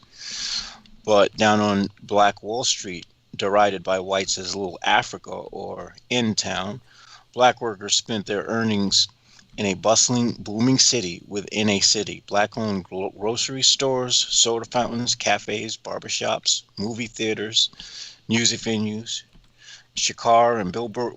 You said cigar, Billard, but yeah, I get it. Billard, yeah, cigar and billiards. Yeah, go on. I'm sorry. Tailors, dry cleaners, rooming houses, and rental properties. Greenwood had it. According to a 2001 report of the Oklahoma Commission to study the Tulsa race riot of 1921, the Greenwood district also had 15 doctors, a chiropractor, 2 dentists, 3 lawyers, a library, 2 schools, a hospital, and 2 black publishers printing newspapers for North Tulsans. Tensions between Tulsa's black and white populations inflamed when May 31st, 1921, the white-owned Tulsa Tribune published a sensationalized report describing an alleged assault on Sarah Page, a 17-year-old white girl working as an elevator operator, by Dick Rowland, a 19-year-old black shoeshine. Who tripped and fell against her, and so they claimed he was trying to rape her, right? And so, nabbed Negro for attacking girl in elevator, read the Tribune's headline. The paper's editor, Richard Lloyd Jones, had previously run a story extolling the Ku Klux Klan for hewing to the principle of supremacy of the white rights in social governmental affairs of the nation. Rowland was arrested. A white mob gathered outside the jail. Word that some of the mob intended to kidnap and lynch Rowland made it to Greenwood, where 24 black men had armed themselves and arrived at the jail to aid the sheriff in protecting the prisoner. Their offer was rebuffed and they were sent away. But following a separate deadly clash between the lynch mob and Greenwood men, white Tulsans took the sight of the angry armed black men as evidence of an imminent black uprising. There were those who said what followed was not as spontaneous as it seemed, that the mob intended to drive black people out of the city entirely, or at least drive them further away from the city's white enclaves.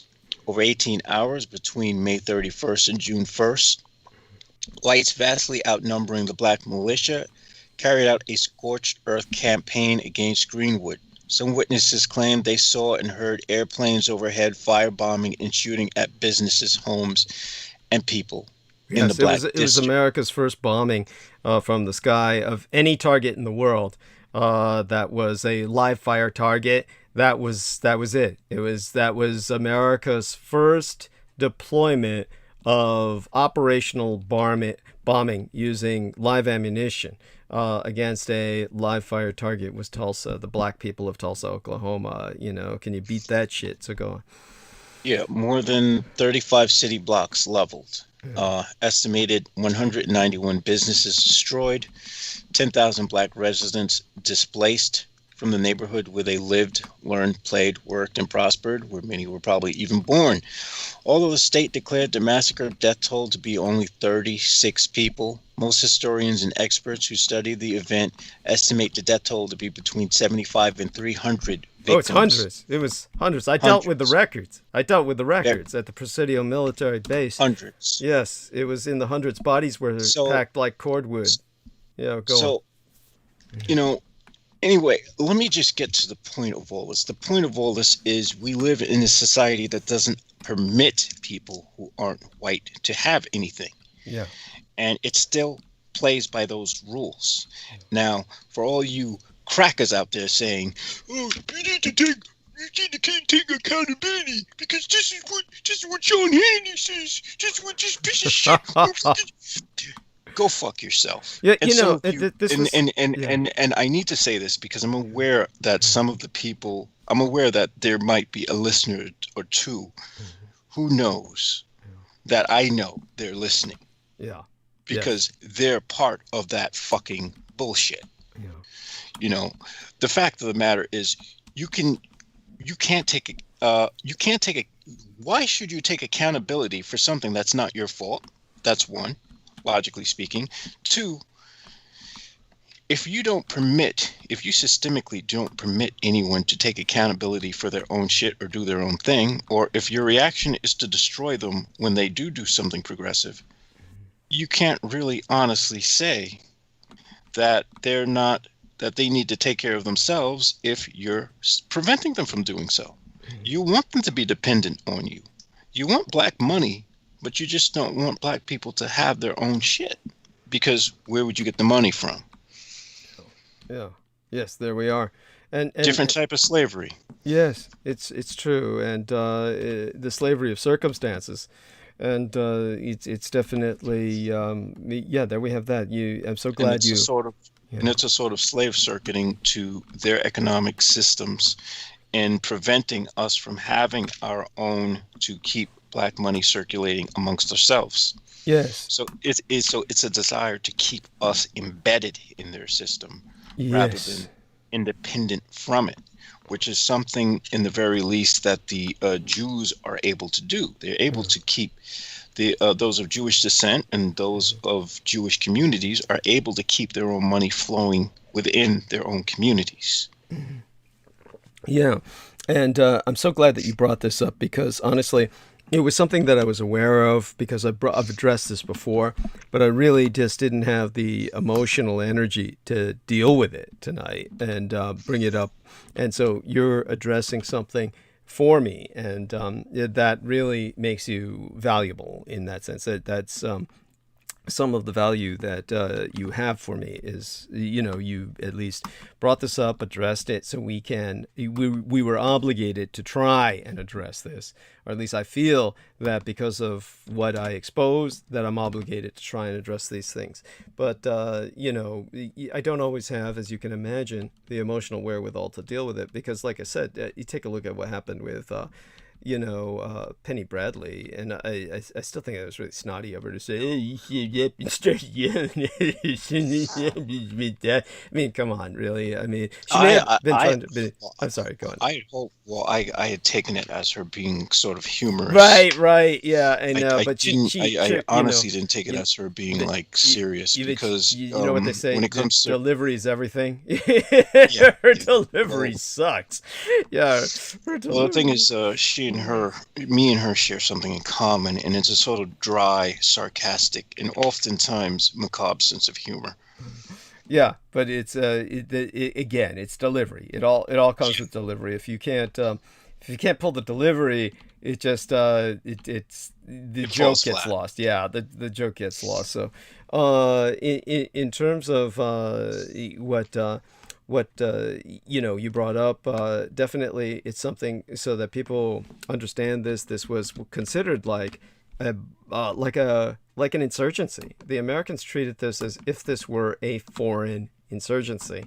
So when it comes to something that I was going to bring this up, you might remember I started alluding to my 3D graphics modeler friend, and then I got nowhere with it, because that time it might have been something Peter said, or it might have been, or was that around when Penny, I probably tried to bring it up with Penny again, and I couldn't get it out, because after she'll remember something, then she'll jump out with it, and this is what she does.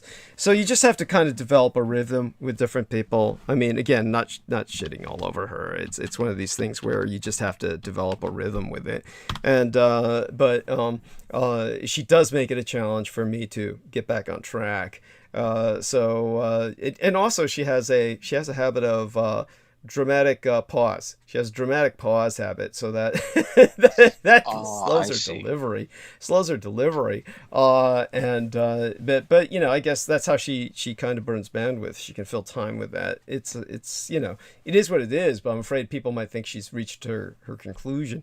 But anyhow, so with my 3D graphics modeler friend, here's this individual who I love dearly, has pulled me out of more, you know, pulled my ass out of the fire more times than I can recount, and you know, he's legitimately post-traumatically stress disordered, and this has to do with the time he worked with Google. I mean, I can honestly say Google did to my lycanthrope friend what combat does to most other men, or what spousal abuse and misogynist violence does to most women.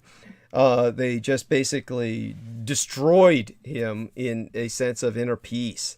And so when you're dealing with something like that, I mean, what do you do? It's you have to be understanding, but at the same time, he's someone who, aside from all the positive things that he's done for me, the fact that he almost lost his life for me, and then I'm confronted with, like, when I'm with him, like I said a few times, the racism comes out, and this is because, you know, he was ripped off at some point at the a black man was standing behind him at the ATM when he got his stuff out.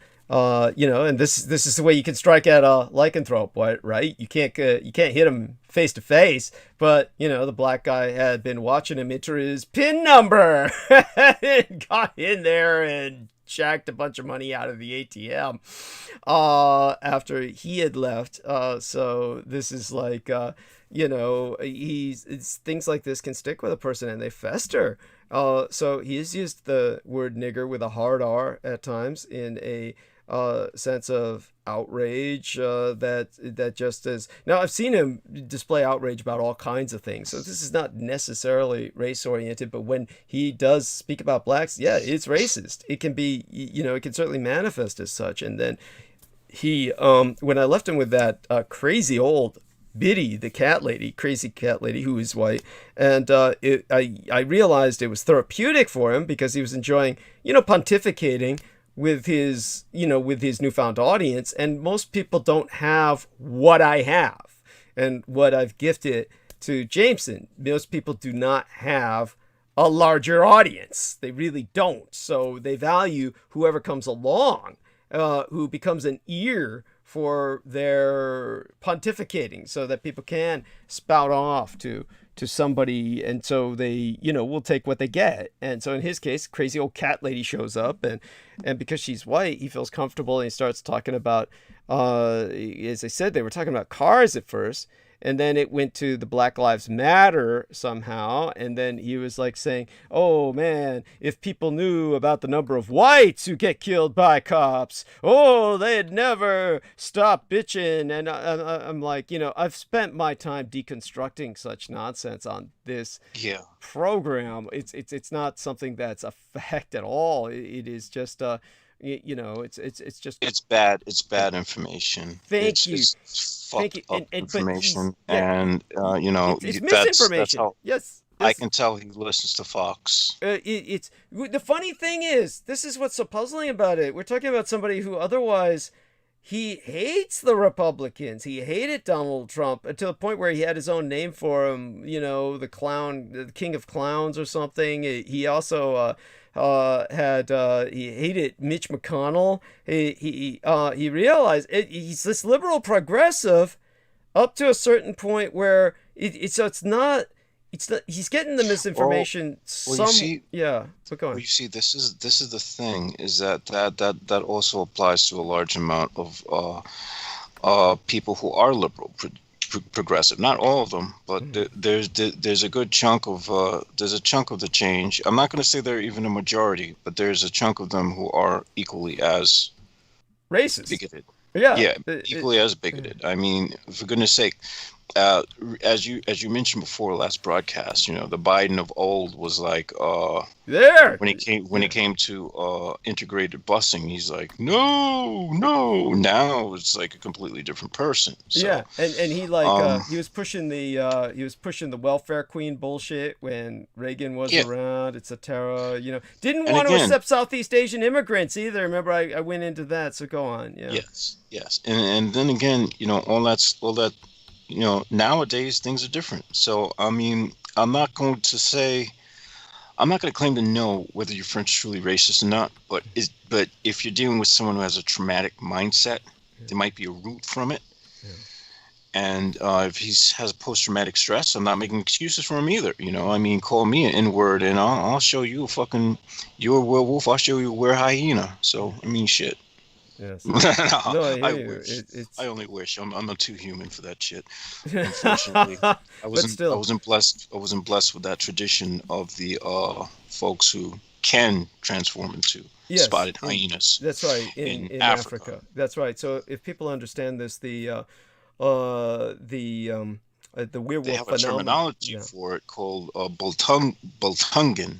Which means I transform into a spotted hyena. Which is, that would be Afro-lycanthropy in a sense. It's like... and I think that's also very connected to also some of the sort of arcane traditions of that area as well. Mm-hmm. Of course. Which is something that is, I'm sure that something like that's a hell of a lot more potent than anything I've seen here so far. Yes, it's true. Yes, go on. Yeah. But what I can say is, there are times when that aspect of racism can come out more readily when one has had traumatic experiences. I, for one, don't understand it because I'm an artist. So I've never really truly understood why it should matter. But then again, also take into account that I'm black. So, I mean, it's like, why should it matter? Honestly. And there are some people of my own ethnicity who are racist as fuck. And they're racist not only against white folks, but they're racist against people who are of lighter complexion. So, I mean, and there are those who are racist against people of darker complexion within their own ethnicity. I don't... Yes. So to tell me, I don't get it. I really don't. I was wronged by as many black people as I was wronged by growing up as a kid. I should be as racist. I should be like, I'm a Republican. I'm only 1% black. I just happen to show that phenotype all the time. I should be another Uncle Ruckus, but no. So I mean, trauma doesn't justify it. Mm-hmm. No, I hear you, and it's one of these things that. How would I say this? When it comes to racism, understand this. Racism is a redundant survival mechanism. It is in our genes for preservation of the race, which is very real. Where the race is real. And so when you acknowledge the fact that race is real, then of course there is inescapably a genetic instruction to preserve the race. This is the cause of racism. Racism of itself is not bad. It's as with any virtue, there can be too much of a good thing. So it becomes toxic. What vice is. I was taught by a monk in the Serbian Orthodox Church that vice is virtue taken to excess. And so it can become a vice when it becomes toxic. And anything can be toxic. Love can become toxic when you see a psychotic stalker. That's essentially what racism is. Love of one's race to the degree of becoming toxic. Well, I think you give them too much credit. It's, the majority of hate groups are just... the rageaholics. But then again, they're high off the hate. Then again, most of the people here are actually self-loathing, so they don't love their own race because most of them are of Germanic descent. Yes. And they're taught to shoot up Germanic descent. So if they actually loved their own race, they would have tolerance for other races. Thank you. Rather than wanting to kill them. Thank you. And so much of this racism comes from self-hatred. You know, it's the same thing. It's no different than what happens in the black community as well, where most people who, you know, your hood dudes who just want to beat up on other black people, you know, they're self-hating. Yes. And so that's why they get there, and the only thing they want to do is, I want to shoot me a nigga. I mean, like, dude, you should go join the KKK. Yeah. Yes. They might love you. Yes. Yes. There you go. Thank you. And honestly, they probably would honestly accept them. Mm-hmm. Yeah. Oddly enough. Yeah. There you go. I mean, and there's odd turns of you know, event that take place all over the place. So definitely, you know, it's something to just bear in mind when we bring up these subjects. They are, but the one thing that I want people to understand is that you have a real, I think, legitimate concept in freedom of association. I think that there's plenty of reason why people ethnically enclave. There is nothing intrinsically wrong with that. That would be... And each race does, you know, I mean, we all can't intermix because the existence of each race has value. But we all shouldn't prevent it either. There needs to be a balance between those who are intermixed and those who are of other ethnicities. Thank you. You don't want to say, okay, well, since we're genetically predisposed towards, you know, wanting to preserve our race, we should just never fuck anyone outside the race. I mean, there was one dude who was on, I think, Power 105 or something. I saw in some video. I don't even know why I clicked the video with this black guy is like, I believe that every black person who's mixed is confused. Everyone who comes out and this guy was like, and I'm looking at the dude. He's fat. He's ugly. I'm like, yeah, because you exemplify what a black man should be. So you're in a perfect position to tell someone because they're mixed, they're literally mixed up in the head. Oh my God. Yeah. After I endured that for about like the first 2 minutes, and I was like, we're done here. Yes. Yeah. This is bullshit. I can see why. That's just so. That's so stupid. But that's funny. That's funny. At least that's funny. The man he's a comedy act in and of himself. Oh, he is. And it's even comedic that the people felt as far to even have them on their radio show. Yeah. I mean, honestly, then again, I'm someone who's cosmopolitan. I enjoy the cities. I enjoy art. I enjoy perspectives. So I tend to see perspectives and abstractions more than people as far as value is concerned. So if someone can offer me an abstraction that blows my fucking mind, I don't care what color you are. You've just done me a favor. Yes. You've done something that I would consider transhuman. Yes. Which is good. Yes. There we are. Thank you. And that's all deeply appreciated. So glad that we were able to cover this today. And I will add that I love art and manga a hell of a lot too much to want to wipe out the entire human population. Thank you. I just have a hard time trying to wipe out the part of me that does. Yeah. And I have to continually tell the part of me that does, you don't really want this. Yes, thank you. There we are. So that's important. It's so important that you acknowledge that. Appreciate it that you do so openly. And with that, what I'll do is honestly, the link that he sent me just keeps popping up. But it's not that I opened it. I didn't open the link. It's the fact that with the message box comes that picture of that white guy dressed as Marge Simpson again, which is just horrific. I mean, that's like something that was out of the... They used to call them BEMs in Pulp Fiction. They called them bug-eyed monsters. That is a bug-eyed monster that you would see out of the, Outer Limits television series. There, yes. Oh, I love that. I love that show. Yes. The old one, that yes, is. Yes, thank you. That's right, I do as well. That's right, so go That on. was a hell of a lot better than the Twilight Zone, the old Twilight Zone. Yeah, yes. Because the Outer Limits usually, they gave you an hour of what I found was usually a very interesting concept. Thank you. Yes, usually. And even though they themselves said that their policy was to try and arrange each episode around a different monster, a BEM, a bug-eyed monster, the reality was that's not how it came out. That's not how the production came out at all. So the productions were actually very deep. They were mind-expanding. Anyhow, we've got effectively 3 hours left, so I got to fit the solicitation into that. It's 3 hours and 15 minutes, really, or a little more than that, but still, I got to fit solicitation in, so I'd best take over.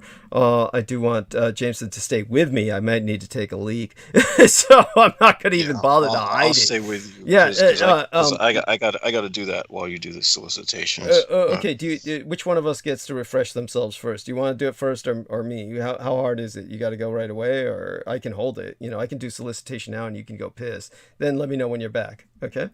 And, yeah, gotcha. Got it. So we'll do it that way. So I'll start on this solicitation now. And one among the creepiest true crime tours in America is the Tucson Murders' True Crime Tours. The Tucson Murders True Crime Tours provide us historic crime investigation into forgotten lost crimes in Tucson, Arizona.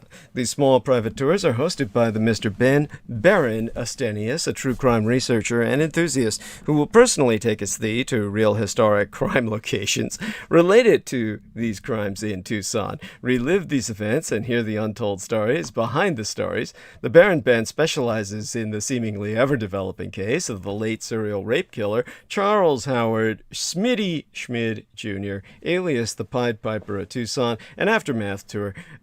See the unfinishedman.com for excerpts from his yet-to-be-published book by that very title, The Unfinished Man. And, of course, you can review scenes from his cinematic documentaries currently in production at theunfinishedman.com. But other cases, such as the strange case of Morris Brady, the Dr. George Marvin Tejeting case, and the Red Rapist are also within his repertoire, as in fact are all the crimes that shocked the Southwest throughout the 1960s, the very decade I myself entered this vale of tears. These devastating crimes stained a city so deeply they may never be removed.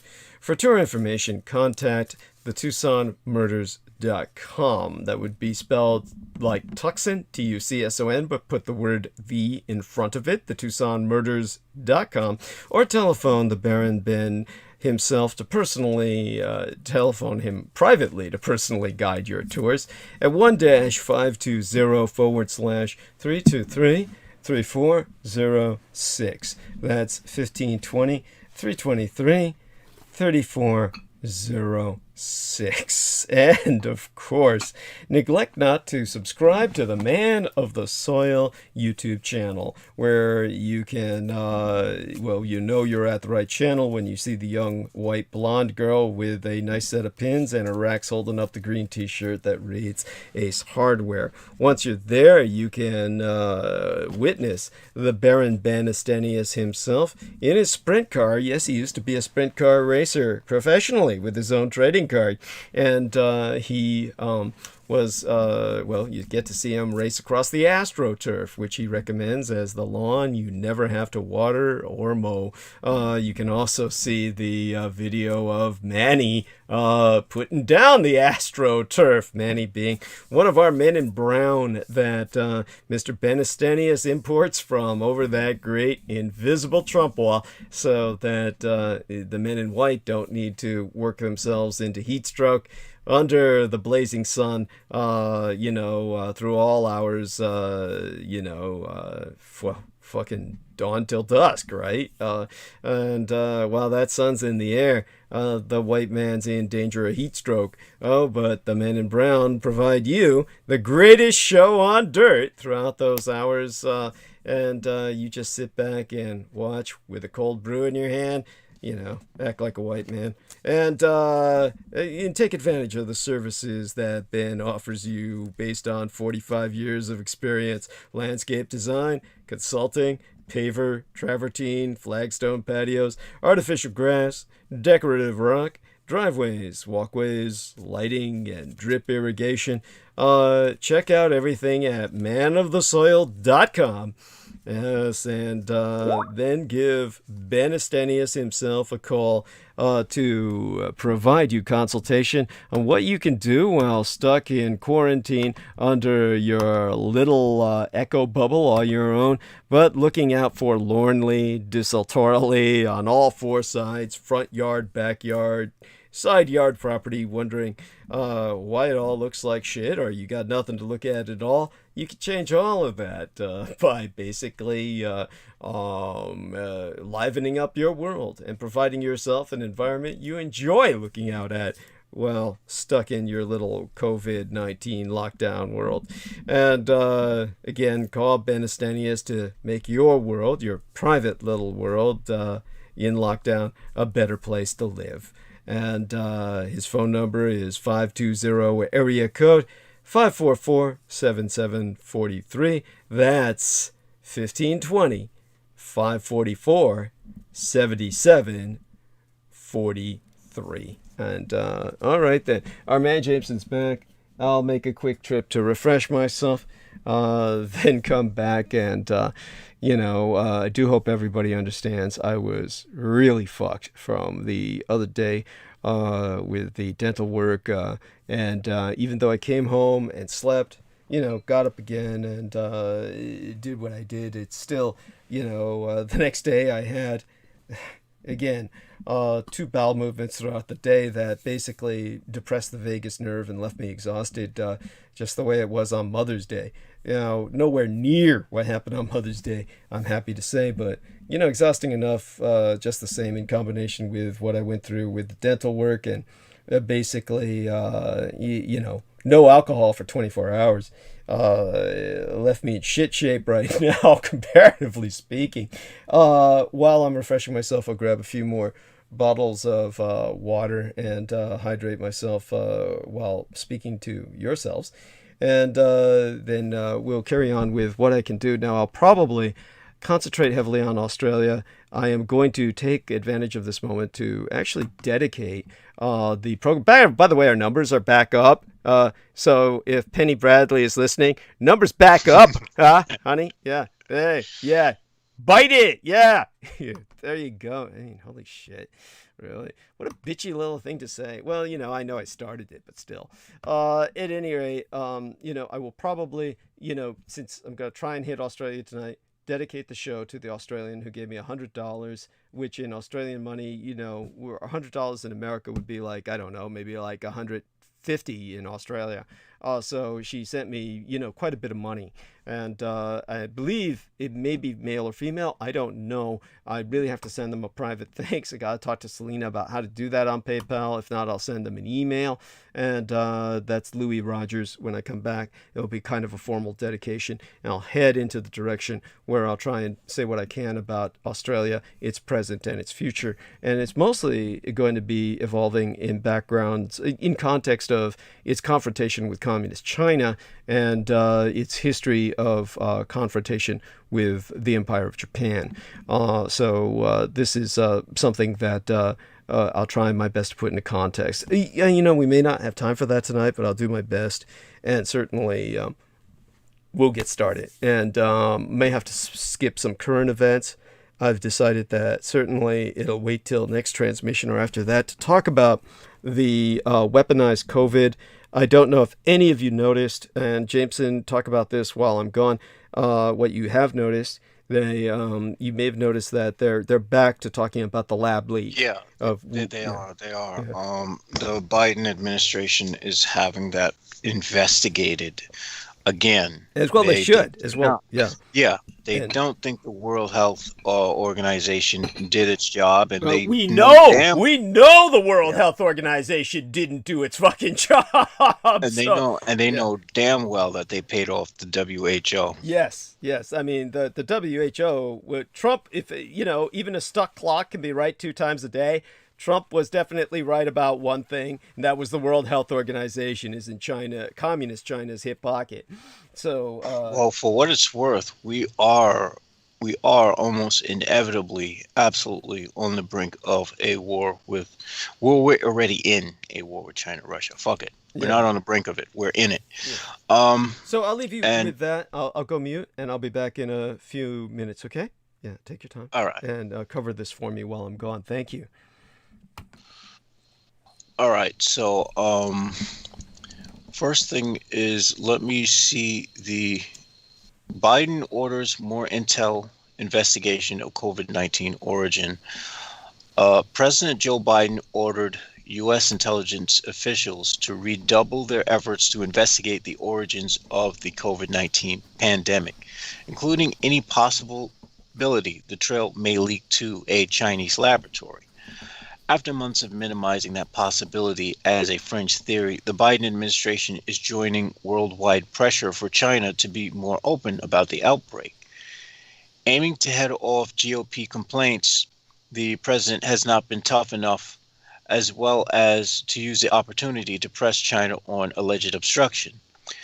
Biden on Wednesday asked U.S. intelligence agencies to report back within 90 days. He directed U.S. national laboratories to assist with the investigation and the intelligence community to prepare a list of specific queries for the Chinese government.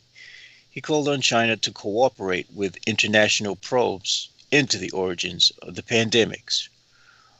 Republicans, including former President Donald Trump, have promoted the theory that the virus emerged from a laboratory accident rather than naturally through human contact with an infected animal in Wuhan, China.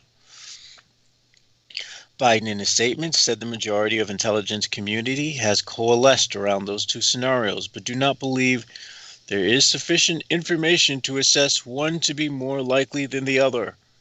Okay, so we're in a state where everything is the waveform has not collapsed. Both things are simultaneously possible. Bullshit. He revealed that two agencies lean towards the animal link and one leans more towards the lab theory, each with low or moderate confidence. The United States will also keep working with like-minded partners around the world to press China to participate in a full, transparent, evidence-based international investigation and to provide all relevant data and evidence, said Biden. His statement came after weeks of the administration endeavoring to avoid public discussion of the lab leak theory and privately suggesting it was far-fetched. Get real, Biden. Seriously.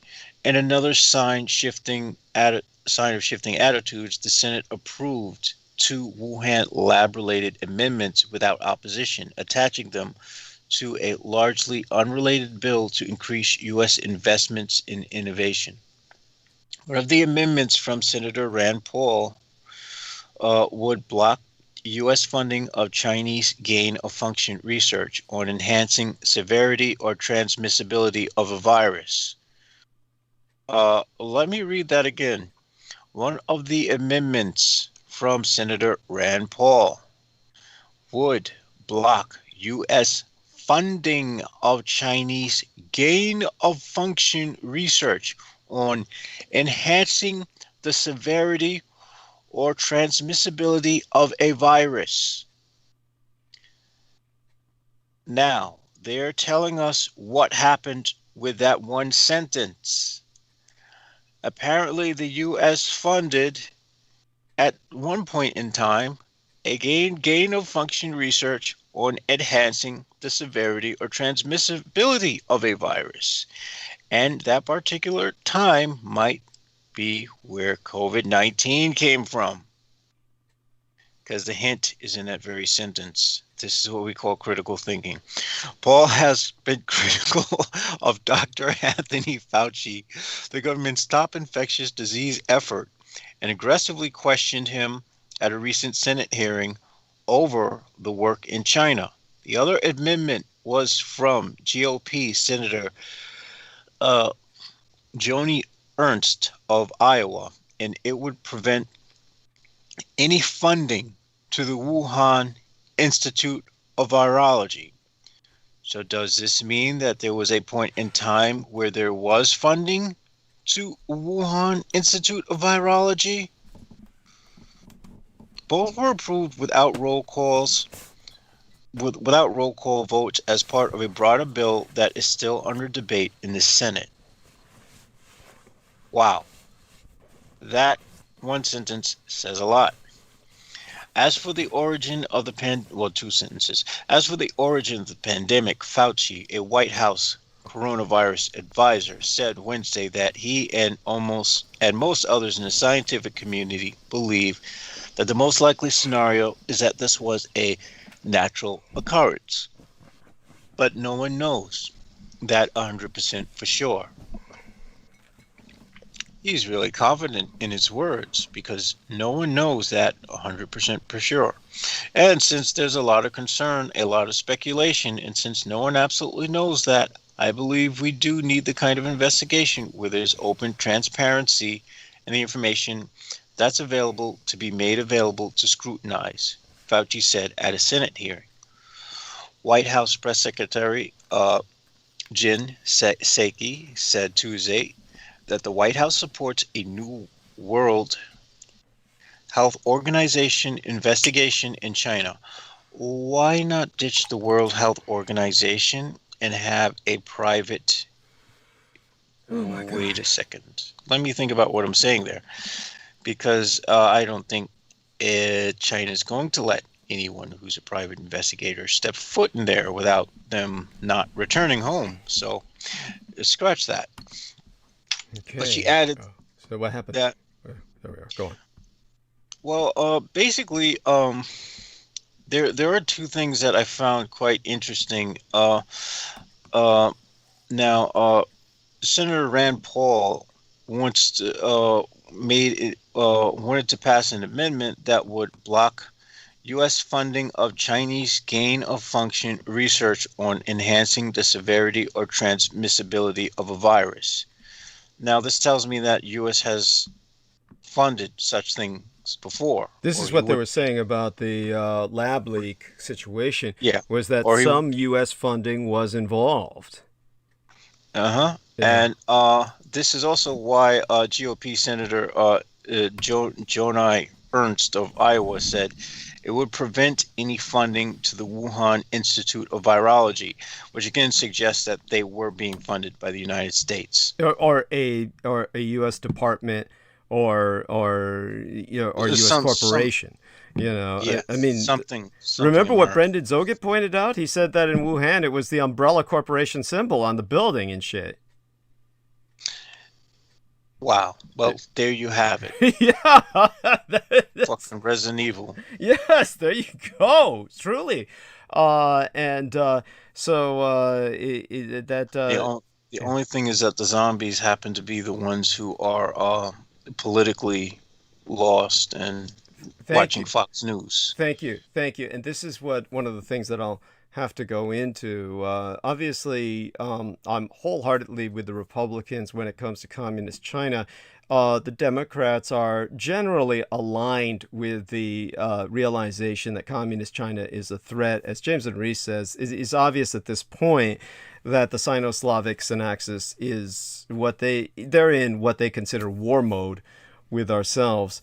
And how long that we tolerate this without some kind of response. What the biggest challenge... The fact that we've been acquiescing to them this long is sickening. Yes, yeah. And but the biggest challenge that America has to overcome first is hatred of Asians in America. Because this is your biggest asset against the communist Chinese empire, are Asians who have escaped its tyranny in particular. So this is your greatest asset. As a matter of fact, a great example of this is this wonderful young lady. She's not beautiful in the classic sense of the word, like in the Asian sense, or but she's just a wonderful young lady whose very personality really shines, and she she designed the drone that is flying over Mars. So we can owe that to a young Chinese American named Mimi, and she's the female engineer. And her surname is Wong, as in Aung, but it's pronounced, can be pronounced Ong, but really it was originally pronounced Wang. And it's simply a variant spelling in the phoneticization. But so you can say Wong or you can say Ong, which is actually a lot more awkward sounding to me. But Mimi, of course, is the Chinese character for beautiful. You just double that up and it means doubly beautiful. So Mimi Wong is the Ingenuity Mars helicopter project manager. So she's the woman who made the first flight on another planet possible for you bastards. So, honestly, when I revert back to that, it's kind of like Jameson when he just, relapses. But honestly, can you blame us? Look at what we deal with on a daily basis. And honestly, I could have swung the other way in life, like our man Jameson was mentioning that he could easily have become someone who hated blacks just as easy as someone who's just denigrating the whites for their failings. But honestly, there was a time in my life that I came, I probably spent a greater part of my life in my youth being much more hateful of blacks than of whites, because I had to live with them in the Tenderloin Project, and then work. The climax was working in the Acorn Projects in Oakland. There was very little positive throughout the formative years of my life that I ever encountered from blacks. This is why you hear someone like Jameson who pretty much says a pox on both your houses at times. I mean, really, it's easy enough to just fly into that camp as well, where I could easily say the blacks and the whites in America truly deserve each other. honestly, there is a gem of truth to that at this point. Yeah, it's really come to that point. Unfortunately, because you did have at some point blacks for Trumps. So I mean, yes, and there were, as I pointed out, this is what really had upset Jameson, was the fact that the fact that Trump's greatest loss in terms of votes was in the white community. His greatest gain in terms of votes was in the black and brown communities, which is beyond crazy. Disgusting. I mean, I don't know if either word does it justice. Crazy or disgusting. I mean, it's you don't know what to say with something like that. You can't even shake your head. That is like watching somebody pick up a machine gun or a nail gun and just shoot themselves in the feet and the hands and then the head with the nail gun. It's just like, by the way, I've seen people do stupid things with nail guns. So I don't know. Look up nail gun, okay, if you don't know what the fuck I'm talking about. If you don't know what a nail gun is, I remember some poor idiot at the Acorn Project site who was one of the construction workers on site. They're not black. These were all white guys. And the white guy was gesturing, and he was pointing, using his hand in front of the nail gun, trying to emphasize something, and he pulled the trigger and the nail went right through the palm of his hand, like, Christ at the crucifixion. And I'm not shitting you. The nail went right through his hand, like out the other end. That's how powerful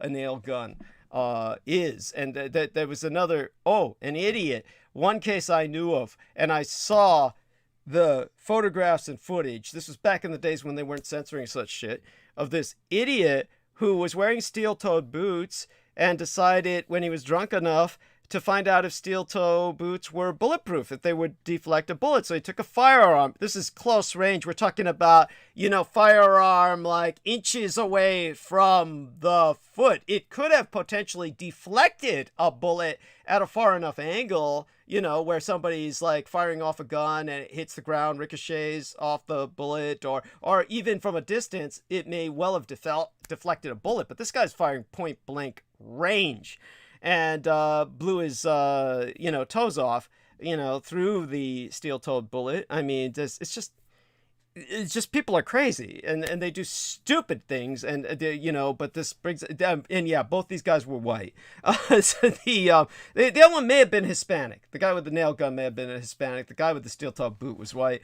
But honestly, it's just like but we've seen blacks do stupid things too. Oh God, there was a black guy. I saw it on YouTube. There was YouTube footage of a black guy who just wanted to see what it would feel like to open his mouth and sideways fire off a gun that would go through both cheeks with his mouth open so that, his teeth wouldn't stop the bullet theoretically. And so he opened his mouth and then sideways fired the gun into his right cheek so the bullet would go out the left cheek. It was like a small enough caliber where on the video this succeeded. You really don't see much. And we were talking earlier, since I seem to be on a roll with this, we were talking earlier with Mandy about how sharp some of those blades are, and she treats them with respect, teaches the kids to treat them with respect.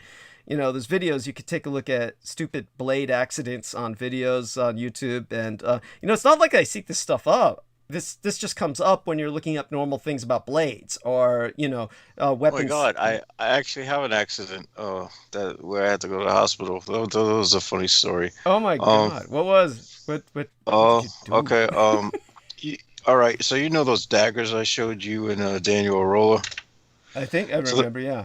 What about? They're actually quite sharp. And so I'm like flipping it around and I'm playing with it, and all of a sudden it just hit my thigh. I'm like, oh shit, it actually went into my thigh. So, I had to bandage myself up, and I actually had to take the train to the hospital. Oh. So apparently it wasn't that bad of a wound. But well, that's frightening because you could bust open a femoral artery or something, and yeah, that was my concern. So I decided to get it looked at and at least get a tetanus shot so I don't get infected.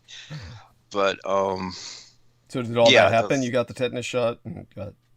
Yeah, and one of the nurses was this really cute Asian nurse who seemed like she was interested in me, and I was just too stupid to understand how to reciprocate interest. So I was just like leaving the place like, God, I fucking suck. But anyway. Well, hopefully you get over that at some point, that reticence. But, definitely thank you for sharing that. And that's nowhere near as bad as, obviously, when you practice like I've done before with folding blades, and you practice opening them, flipping them, like the Filipinos do with balisong blades, or Koreans do with certain blade work that you see in films. I mean, you're going to cut yourself. It's just something you live with. That's just part of, if you want to be able to pull some badass visuals with blades, you're going to have some pretty deep cuts to the bone on your fingers at, some point in leading up to your ability to do that smoothly. So that's just something you live with. But when it comes to, the shit you see on YouTube, it's just like adults at a party, like one of them holds a sausage in his mouth so the other can cut the sausage, and the guy winds up cutting off his nose. And that's still on YouTube. And you have to really slow it down because it's so fast. It is just a flap of skin holding his nose to his face. That, children, is, talk about Harry Potter, that is how we become Voldemort. But in terms of... well, the good thing is that it's actually good to watch these things fast, because when you watch movies, they don't do justice to how quick these things happen. Thank you. Yes, this is the reality. And if you ever find GIFs, you can find GIFs, you can find actual movies, you can go on... You don't even have to go too far as gore sites are concerned, and to find decent gory GIFs where people get hit really fast. Not that I'm looking for that, but go on.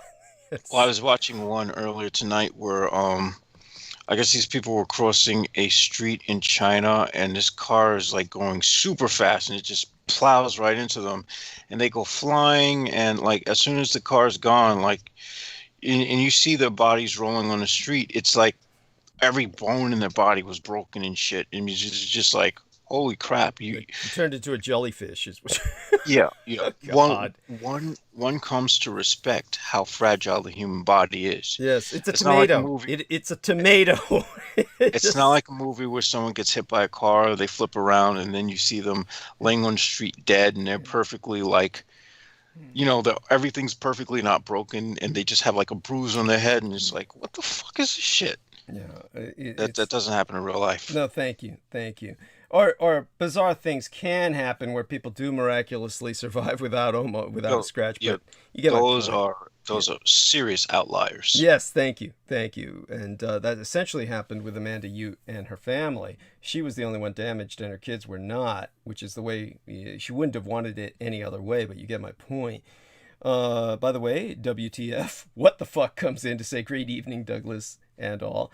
I'll take that as the cue, just to give myself some cue to get started onto the arc of narrative within the few hours we have remaining. Anyhow, love you dearly, Jameson, my son. Stay with us, and if I need you, I'll call on you. Should be able to hang through 3 hours. We got less than that now. But, I'll do my best to provide an analysis. I'm tentatively dedicating this to Julian Rogers of Australia, New South Wales, I believe. And this depends, of course, Louis Rogers. And my apologies, it's spelled Luis. Tentatively, because I'm not sure if I'll get to as much of Australia as I would like tonight, but we'll see what I can do. And so let's get started and just basically tell you about some of what's going on. And, I'm just go ahead and hang out and interject if you feel you can contribute something that's, constructive. But just to cover some current events, just to get them out of the way. Thank you, Jameson. There's, when you think of regimes that hijack planes, we've been indoctrinated to think in particular of Muslims. And of course, back in the old days of communism, we also would imagine people hijacking planes to Cuba, etc. Now we have Putin's hijacking of planes. For those of you who don't know, Vladimir Putin occupies Belarus, which is which transliterates as White Russia. And Vladimir Putin occupies Belarus through an installed dictator. The dictator's name is Alexander Lukashenko. And he has been after an individual named Roman for quite some time. And so this Roman has been a target of his, so he's been wanting to take this guy out. And so this guy was on a plane that he basically hijacked. He didn't hijack it in the conventional sense that you may think of, but he definitely hijacked it nonetheless by ordering it down effectively at gunpoint, which in this case would be missile point. And so in terms of Roman and what he was doing, the horror of it is that he's getting away with it, and we can't let them fucking do this. We have to stop them from doing this. And you may ask why? Because this is your world, and your world is if you don't enforce the rules in your world, then what's going to happen is your world will be taken over by men like Vladimir Putin. So we are in a state where the lines are being drawn, in a time where the stakes are very high, and this is something that, you cannot just allow these things to happen. And when you tolerate them long enough, it's going to come to the point where it's just incredibly untenable. It's and again, people are asking me to define the hijacking. Let me try and put this into perspective for you. The United States, the European Union, and the United Kingdom have all concurred that Belarus, under the dictator of Mr. Lukashenko, has hijacked a plane by ordering it down at missile point. The man they were after was Roman Protasevich, and he is a Belarusian journalist. So the civilized world is considering mass sanctions against this scumbag, and to try and put this in a perspective that you can understand. Basically, Belarus is becoming Europe's North Korea.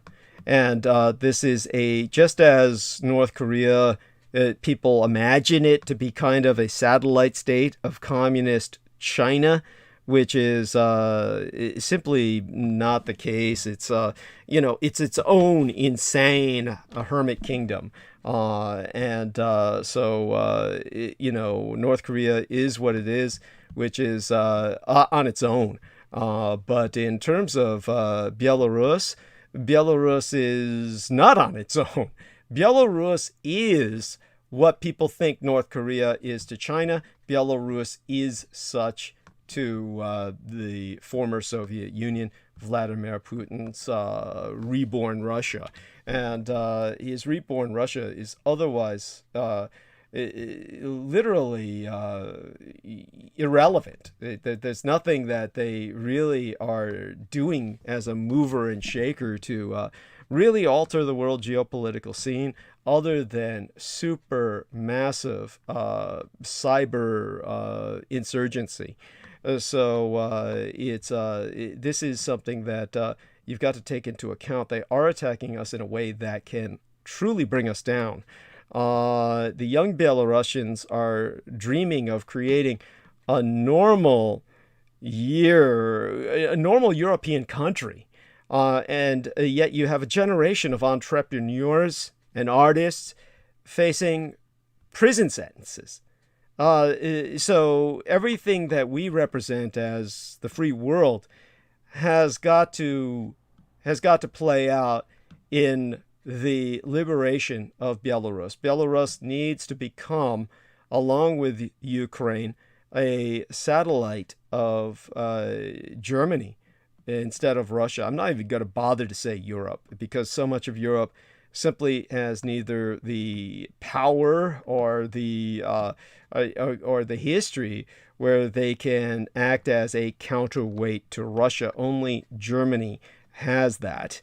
So this is why, of course, the Germans, of course, are not what they used to be, in the sense that they're completely indoctrinated now into a very different frame of mind.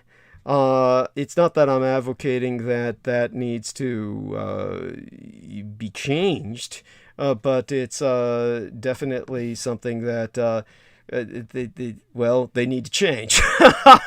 They've got to, first off, establish a sense of national identity by reinstating the Kaiser as a constitutional monarch. It's something that, you've got to, once that's done, then Germany has to realize that it has to act on its own and unilaterally. And ultimately, only that way can a true European order centered around itself develop in the East. Without that, Europe is going to slide into chaos. It's not that the Russians can reassert themselves over these various satellites, other than in this kind of satrap sense, this kind of proxy sense. In a sense, they only had that with the Soviet Union to a degree, but of course they were able to enforce much, much more than that. And once they lost Eastern Europe, they deserve to lose Ukraine and Belarus and the Baltic republics as well. I mean, they're not fit to rule. Honestly, they're fit to retreat and maybe at the most manage what they've gotten in Armenia and Syria. But other than that, they're just not fit to barely rule themselves. And so they need time to really get rid of the current regime, and it will take them generations to recover from the Soviet Union, which is still collapsing. For those of you who don't understand, the collapse of the Soviet Union is still ongoing. The Soviet Union never stopped collapsing. We are stuck in this infinite spiral of the Soviet state's decline and the aftermath thereof.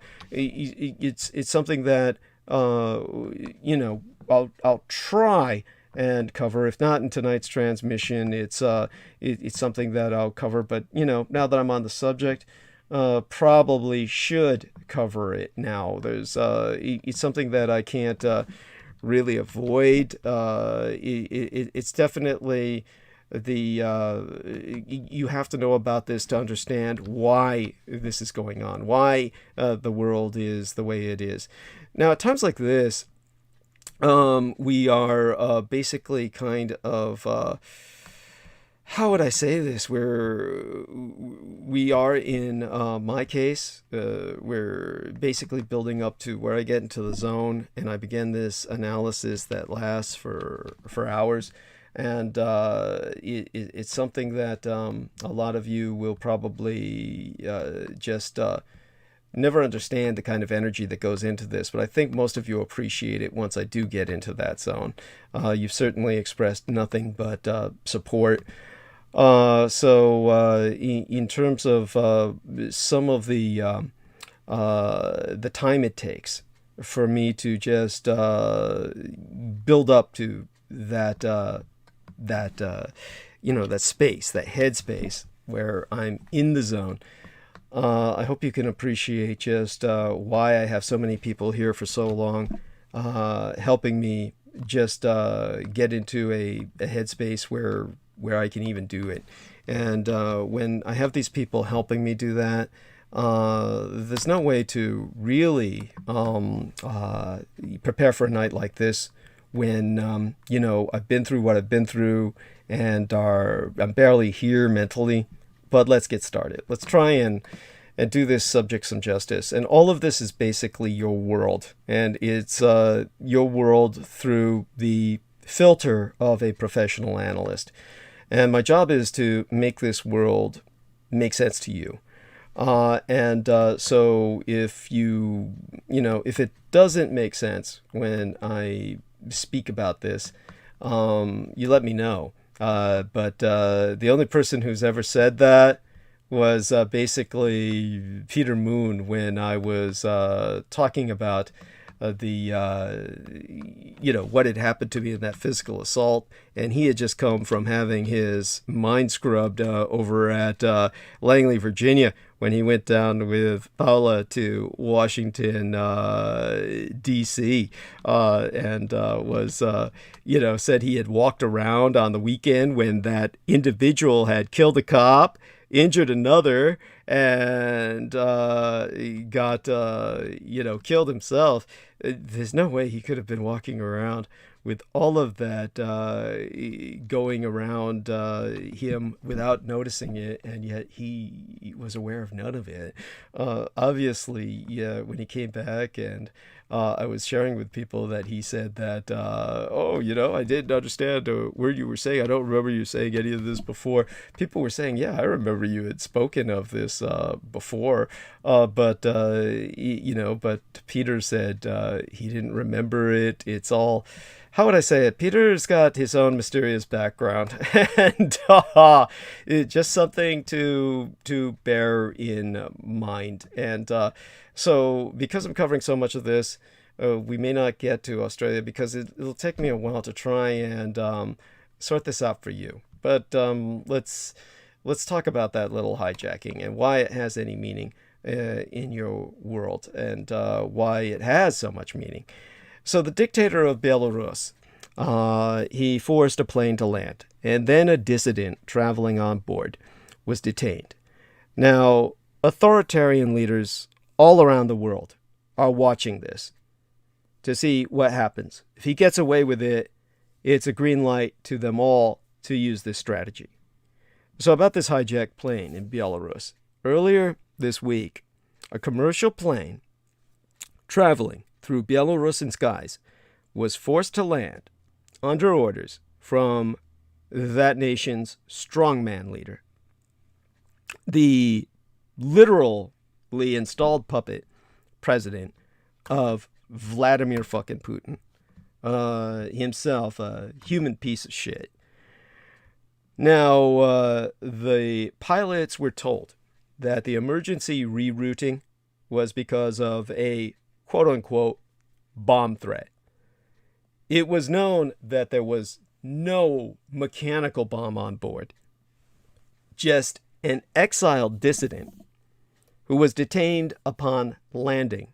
This is what the Belarusians claimed was a political bomb, a human political bomb.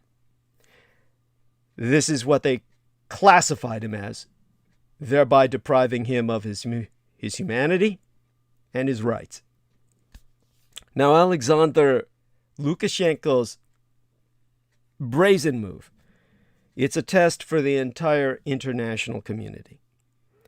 How much authoritarian creep, I don't mean creep in the sense that the person's a creep, that should be obvious, but as we used to say in the military, mission creep, where you have an original war plan and everything keeps getting at it, where you're no longer fighting a war or a counterinsurgency. You're now involved in nation building, and then you're involved in embedding the press. All of this is called mission creep. What the world is suffering from now is authoritarian creep. And how much of this authoritarian creep will the other countries of the world tolerate? Because authoritarians around the world are watching Belarus and waiting to see what price, if any, this man pays. Others will seek to use this new tool of oppression, state-sponsored hijacking, if only because it sends a message to their dissident and exile communities: you are not safe. The West is failing Belarus. It should be obvious by everything I've said. The country's opposition leader has come out via Zoom, which is a medium I don't recommend for anyone to use because of the communist Chinese monitoring and their ability to shut down or sabotage anything you say via that transmission process.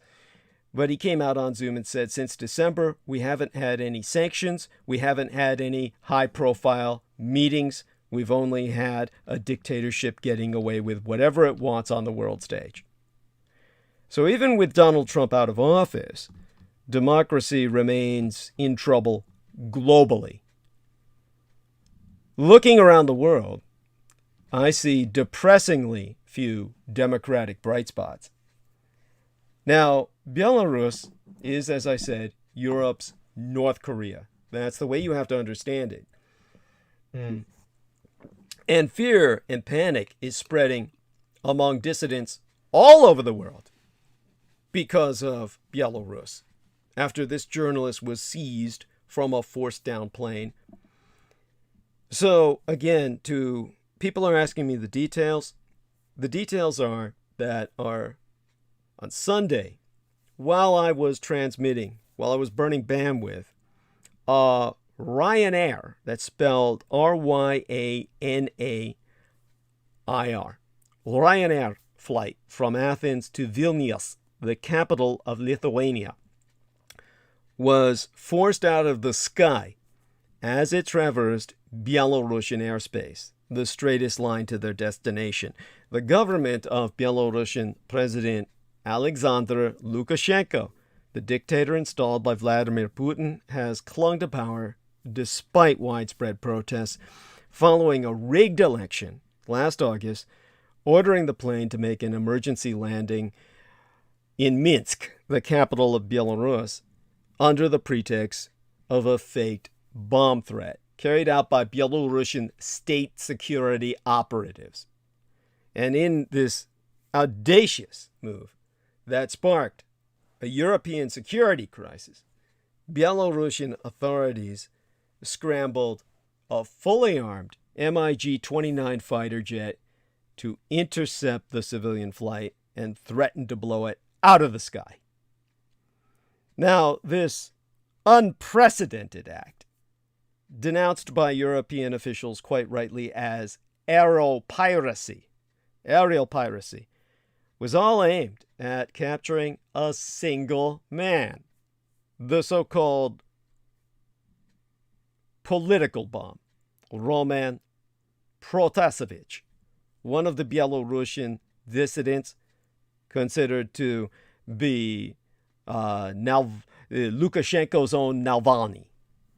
What Navalny is to Vladimir Putin, Protasevich is to Alexander Lukashenko. He was pulled off the plane. This Roman Protasevich, one of the Belarusian dissidents who's been the constant thorn in Lukashenko's side, pulled off the plane along with several other Belarusian and Russian nationals. Now, Vilnius in Lithuania, the capital thereof, has become the hub of opposition to Lukashenko's rule, with Lithuania rejecting Lukashenko's legitimacy and providing support and protection to exiles. Now, there were journalists already in Vilnius who had been assigned to interview the Belarusian opposition leader, the leaderess, Svetlana Tikhanovskaya, as this crisis began, and she told them, "We demand the invitation of an investigation into this incident and the start of the process of suspending Belarus's membership in the International Civil Aviation Organization for a violation of airspace that threatens the world in terms of the ability to cross national aerospatial areas without being pirated." So the time for statements, this is our girl, Svetlana, very common Slavic name, meaning like the light has come. It's essentially the Slavic version of the name of Lucifer, which you get a lot of girls out of Brazil. The Portuguese culture of Brazil, the Portuguese-speaking culture of Brazil, doesn't look at Lucifer as a bad name. There's all kinds of girls who bring light into the life. So you get a lot of girls out of Brazil named Lucifer, in case you didn't know. Their diminutive would be Lucy. For Svetlana, which is essentially the Slavic version of Lucifer, or Lucifera, it would be Svetlana with a diminutive being Svet. So, or Setsa, if you really know her well and she's a lover of yours, you can use a term like that, Setsa. But you don't do that if you don't know her. At any rate, in Svetlana's words, she said, "The time for statements has passed. It is obvious that the Belarusians expect decisive action and help from the international community. From now on, not a single person from any country in the world who flies over Belarus is guaranteed basic security." Now, amid the opposition struggling to process this news, there is still growing fear and panic, which was the objective of this terrorism. One of Tikhanovskaya's aides said on Sunday, while I was burning bandwidth into the night and through the night into the morning, she said on Sunday evening, "It now seems that Lukashenko's security forces are capable of reaching them anywhere. And unless the European Union acts, there will be no safe haven for a beleaguered democratic opposition of Putin's puppet." The exiles bleakly compared their home country to Somalia, known for piracy at sea, or to the isolated and murderous state of North Korea. Only now, Belarus is pioneering the piracy of the skies. Now, this exiled 26-year-old Belarusian journalist, Roman Protasevich, he was a central figure in the work of the Nexta news channel on Telegram, which was this encrypted messaging act that has become a key part of opposition in both Russia and its puppet state of Belarus. And along some intrepid independent journalists still based in Belarus itself, it was Nexta, it's all uppercase Nexta, and other Telegram channels that have continued to provide critical coverage of the repressions and arrests of political prisoners in Belarus. So the crisis came a week after TÁÍPBÉΗH, which is this kind of website. It was the last serious independent news site operating and reporting in Belarus, was shuttered by authorities, with some of its employees charged with tax-related crimes. Now, Protasevich, Roman Protasevich, and his Russian girlfriend were detained by the Belarusian security service agents on the tarmac of Minsk's airport, and before boarding the flight in Athens, Roman Protasevich had sent messages to his colleagues that suspicious characters were monitoring him and had ostentatiously attempted to photograph his travel documents at the boarding gate. Several of his fellow passengers reportedly stated the terrified journalist had expressed concerns he would be executed and had attempted to hand his cellular phones and laptop computer to his girlfriend to keep them from being taken, but they took her too.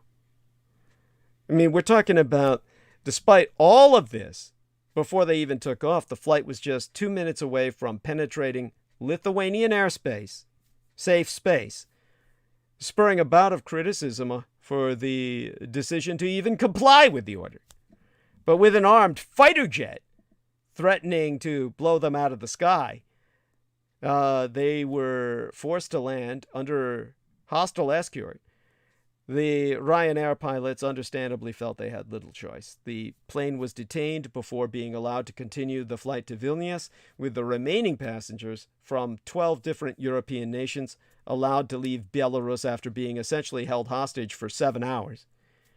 4 Russian nationals and several other Belarusian passengers, presumably also detained or themselves being intelligence officers, did not return to the flight. So the incident has fundamentally transformed a situation that had threatened to develop into a political stalemate and has forced European diplomats to confront a situation many of them would most certainly have preferred to go quietly away. And of course, these things never do.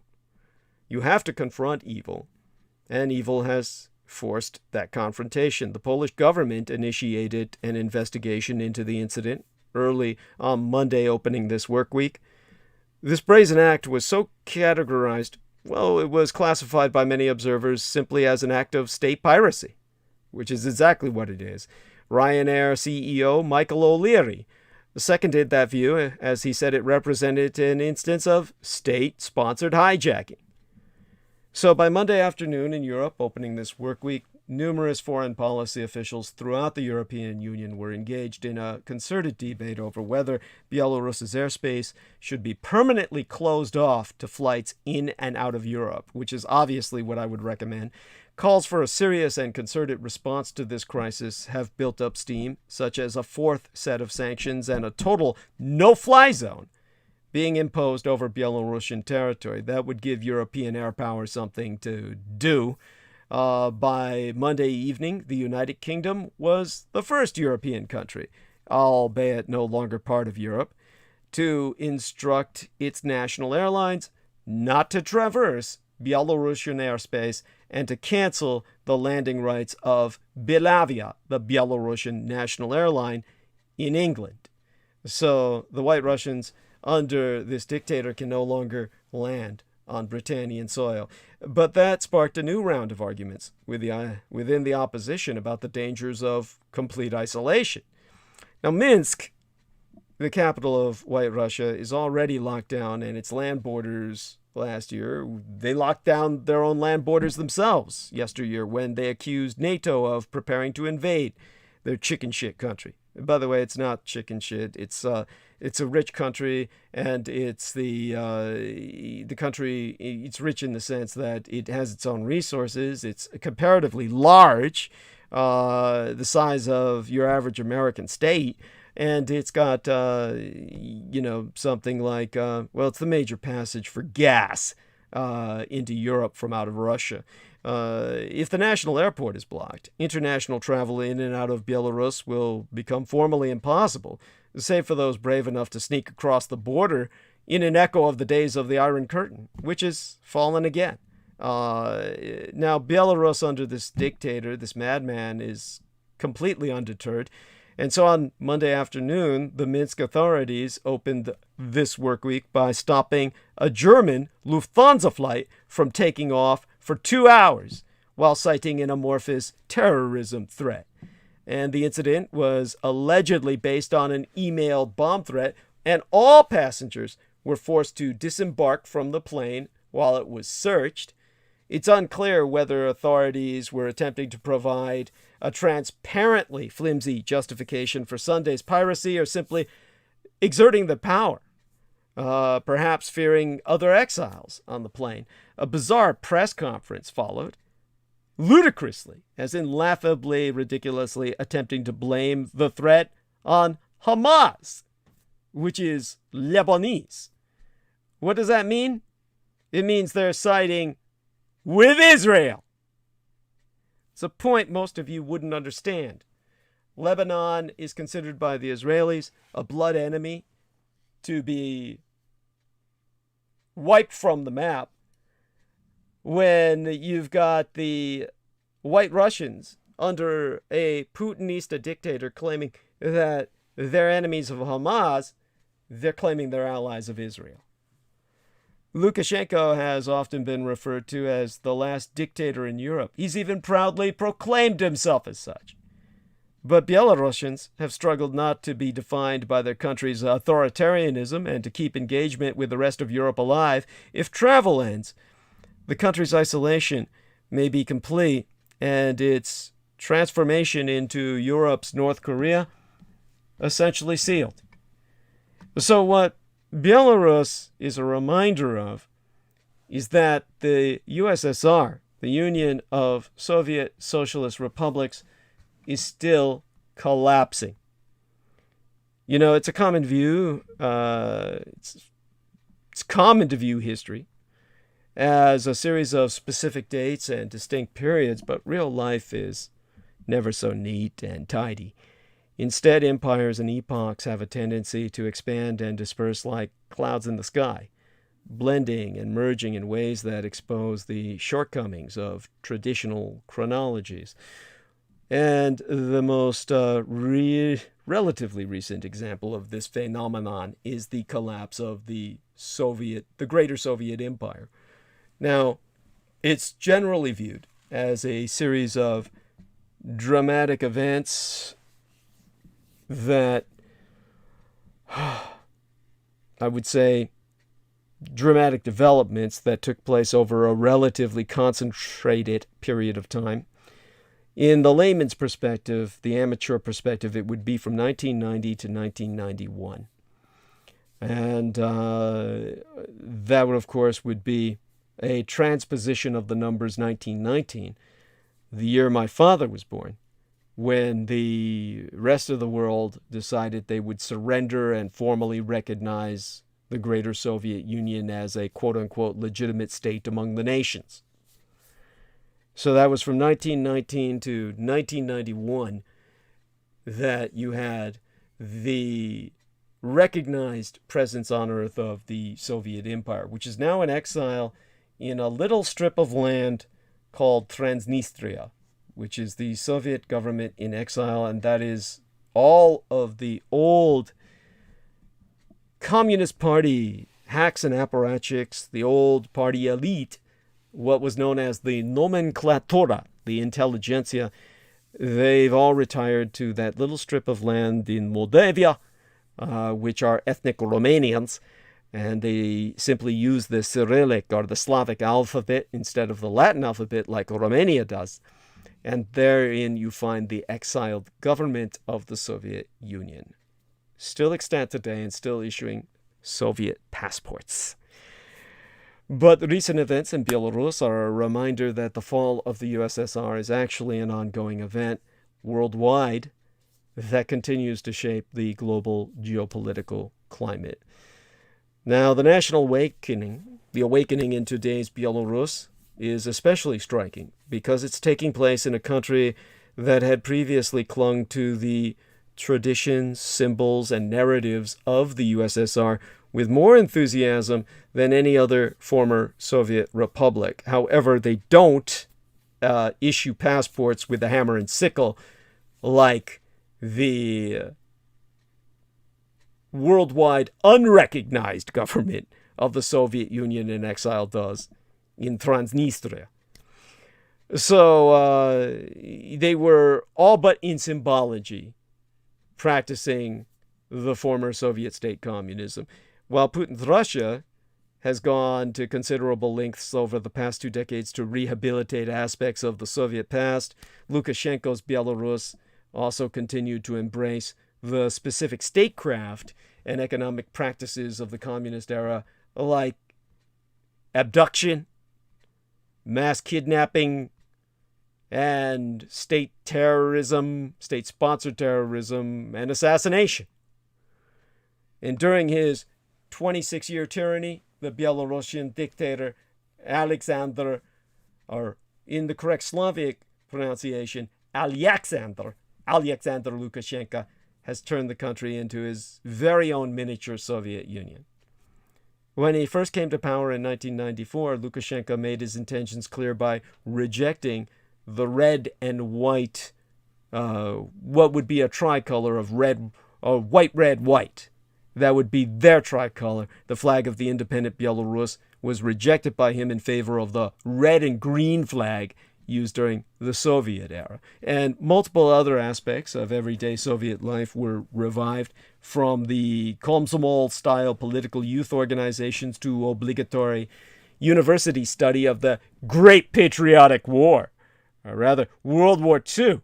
And this is why he said that the Germans have no right to judge him, or the Italians have no right to judge him, or the French, because they're all heirs to fascism.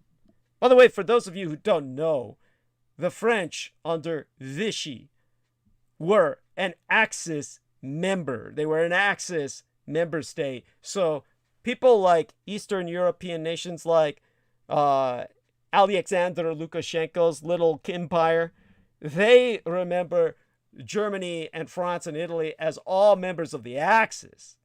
So he says, oh, the heirs of fascism can never judge me. So this is where you have to confront your choice, fascism or communism. And you may say, oh no, we choose democracy. No, you can't, because democracy is failing. We no longer have that option. You've got an authoritarian model of government implemented in the heart of Europe, with no single election following Lukashenko's initial victory ever being recognized as either free or fair. And meanwhile, the Belarusian language was marginalized in favor of Russian, to the extent that by yesteryear, the year 2020, almost 90% of Belarusian children were forced to attend Russian language schools. He is seeking the extinction of his own culture so that they all become Russians. They become Russified to the extent where their culture disappears. I can't think of a more evil objective than to extinguish the survival of one's own culture. Certainly, if anyone is a traditionalist or a white supremacist who identifies with preservation of culture, why would you not take this as the ultimate insult to heritage? Lukashenko's dominance of the political landscape made public dissent impossible, but beneath the surface, a new generation of Belarusians slowly began to emerge who wanted nothing to do with the stagnant Soviet nostalgia of this regime. And over the past decade, this generation has become increasingly vocal in the public life of the country, and taking their lead from Telegram, YouTube, and low-cost airlines, and globalized pop culture. They could hardly be further removed from Lukashenko's archaic authoritarianism. And for many young Belarusians, during the aughts, the decade of the zeros, the 2000s, the dream was to emigrate. But in recent years, this trend has been overtaken by the emergence of a new and self-confident Belarusian identity that embraces the country's ancient Euro-Slavonic cultural roots, their rich European heritage, not Eurasian in the sense of Russian, while rejecting the imperial narratives imposed by generations of Russian and Soviet dominance. It's no surprise that young Belarusians are playing such a prominent role in the pro-democracy protest movement we see today. When these young Belarusians, these young white Russians, face the enemy, their state police, they drape themselves in the white, red, white tricolor of white Russia, Belarusia, the white field with a red stripe to symbolize their blood against that green mold-covered red field patch of communism that Europe is tolerating in its heartland. Now, there's been a number of landmark events in the rise of this new and independent Belarusian national identity. The 2013 through 2014 Euromaidan revolution in neighboring Ukraine had a particularly profound impact on Belarusians, and it was vilified by the right wing in America, which is dominated by Russian propaganda, where here in America all you ever heard about was that the Ukrainians had turned neo-Nazi. And many of those in area, the nations on the border of Ukraine, like Belarus, whom empathized with the Ukrainian struggle to rid itself of an authoritarian ruler, and embrace a post-imperial national identity, were inspired. By the way, so you really get an understanding of what makes Belarus special, when Chernobyl went into meltdown, our man Jameson was talking about these Chernobyl babies. All of that radiation, because of the winds and the direction of the wind currents, blew the radiation over white Russia, Belarus. Most of those babies would have been born in Belarus or white Russia.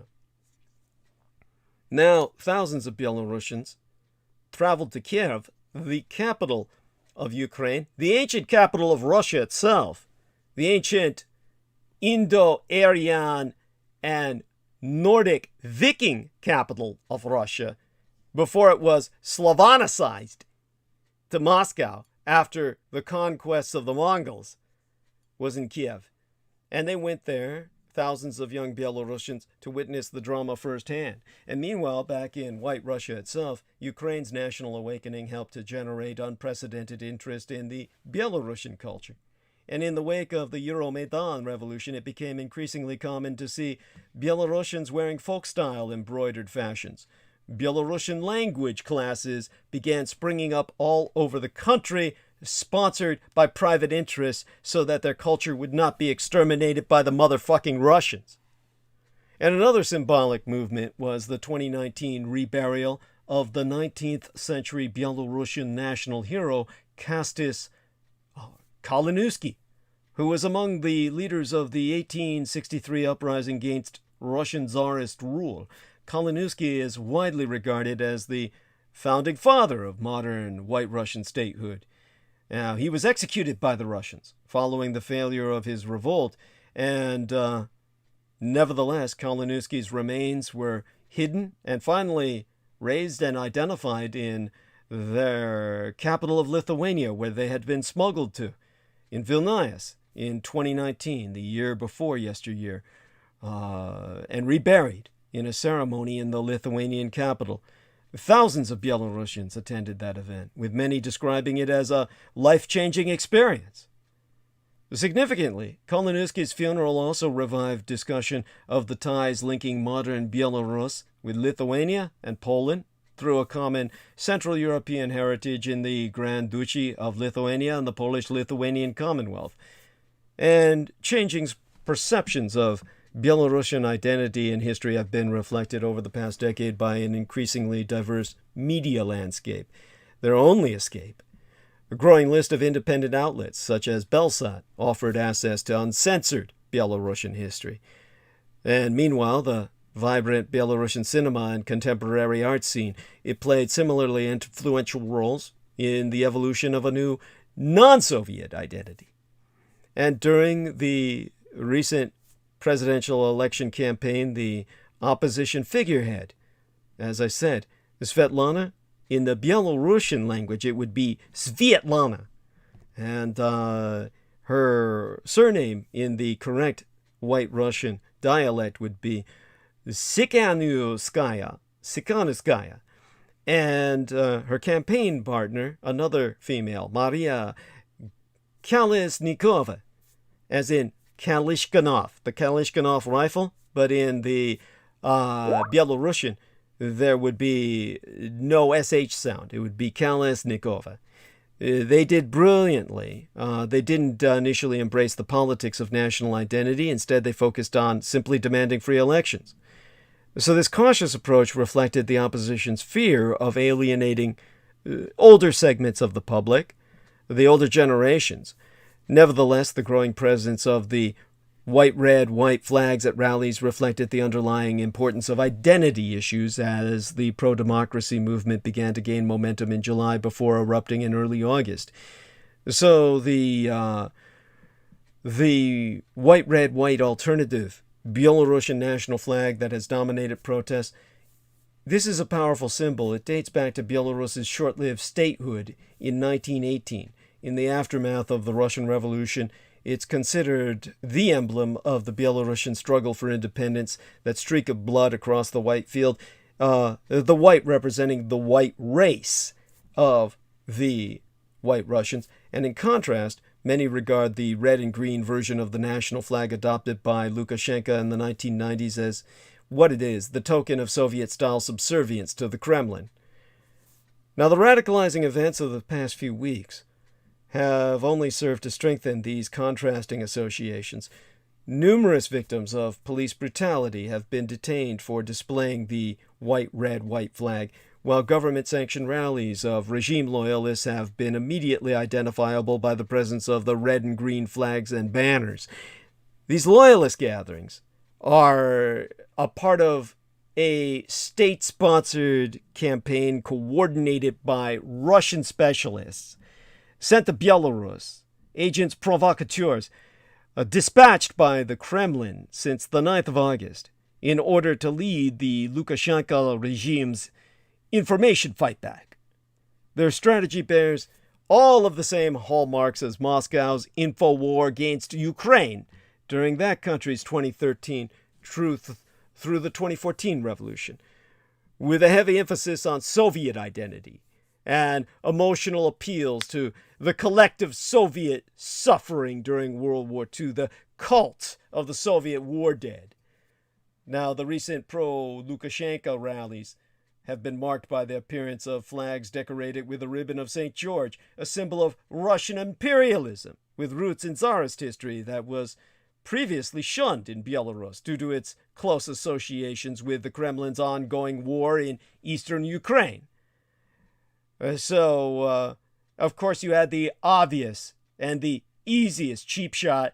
All the regime officials, including Lukashenko himself, have also begun branding protesters as Nazis and fascists because, of course, of the White Russian collaboration with the Reich in combating Soviet Bolshevism. And, of course, all accusations of Nazism are the mainstay of Soviet propaganda. In recent years, the most recent that you've experienced, they've become central to post-Soviet Russia's information attacks against all uncooperative neighbors and enemies far abroad here in these United States and throughout Europe will be branded Nazis. These slurs are rooted in Kremlin distortions dating back to the Second World War. As German forces swept east during World War II, they revived all of the suppressed national symbols of captive Soviet nations, such as Belarus and Ukraine. And ever since, Moscow has sought to exploit this association with Nazi occupation in order to discredit the independence struggles in Ukraine, Belarus, and the Baltic states by labeling them a form of fascism, which all you white trash pieces of shit bought into whenever you got onto Facebook and saw all of these pictures plastered in memes, written in English, but sourcing out of motherless Russia. You all bought it and said, "We take Russia's side." I remember distinctly what went down. Such tactics proved effective in previous years, but this is no longer the case in today's Belarus, the heart of resistance. The evolution of a new Belarusian national identity has been increasingly evident throughout the past decade, and events of the past few months have provided a powerful stimulus to this historic process. Russia's Soviet-style propaganda still resonates with some sections of Belarusian society, but it has been hopelessly overtaken by events. This shift in identity will inevitably complicate the relationship between the new Belarus and neighboring Russia. The emergence of an independent Belarusian national identity makes it impossible for Moscow to reconcile itself with the changes taking place in a country that remains central to Russia's vision of its most vital national interests. Now, this doesn't necessarily mean that we should expect an imminent Russian invasion. The Kremlin appears to have learned from its mistakes in Ukraine and would prefer to stop short of alienating another brother nation. By the way, when they use the term brother in Russia, think of this old Ukrainian joke where a Ukrainian and a Russian are walking down the street and they find a Russian version of a $20 bill, a 20 ruble mark. And this ruble piece of currency, the Russian says, "Oh, let us share it like brothers." And the Ukrainian says, "No, I prefer to split 50-50. That's the idea of the brother nation in Russia, is how much can you bully out of the so-called younger brother. So they would just create another war among brothers via military aggression. Yet, even though this is counterintuitive and would be contraindicative to all Russian interests, it doesn't mean that Russia can be expected to maintain its already considerable support for the Lukashenko regime without violent intervention of terrorism and assassination and cyber warfare to shut down the electronic infrastructure. Russia can be expected to maintain all such violence, which currently involves economic, security, diplomatic, and informational components. Moscow must buy time to prop up Lukashenko until a palatable alternative can be found that would allow the Kremlin to avoid an embarrassing setback deep inside its own traditional sphere of influence. This sphere of influence, which really belongs to the Vaterland, the fatherland of the United German Reich. At present, Russia looks to be relatively short of tools to counter Belarus's national awakening. With a small contingent of ethnic Russians in Belarus, there is little scope for supporting the rise of a rival narrative based on appeals to Russian ethnicity, nor are there any pockets of concentrated pro-Russian sentiment that could serve a separatist function similar to Crimea or the Donbas in Ukraine. Instead, the Kremlin is likely to rely on appeals to Pan-Slavism and Byzantine Orthodox Christian imperialism. Another key objective will be to downplay or discredit Belarus's historic links to Lithuania and Poland. Modern Russia simply cannot compete with the allure of the Western world, but it likes to use the shared past to justify continued close ties with former imperial possessions such as Ukraine and Belarus in particular. However, these nations also have deep historical ties to Central Europe that predate Russian involvement and are generally remembered far more favorably.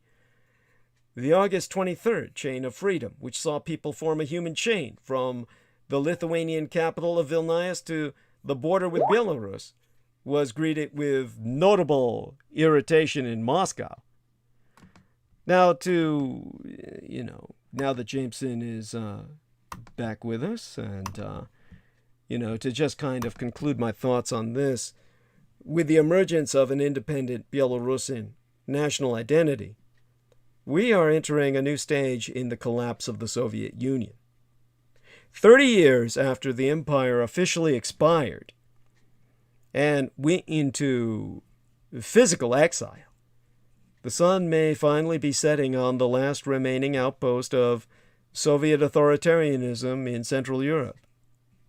Events in Belarus remain finely poised, delicately balanced on a razor's edge, but it is already clear that the country will never be the same again.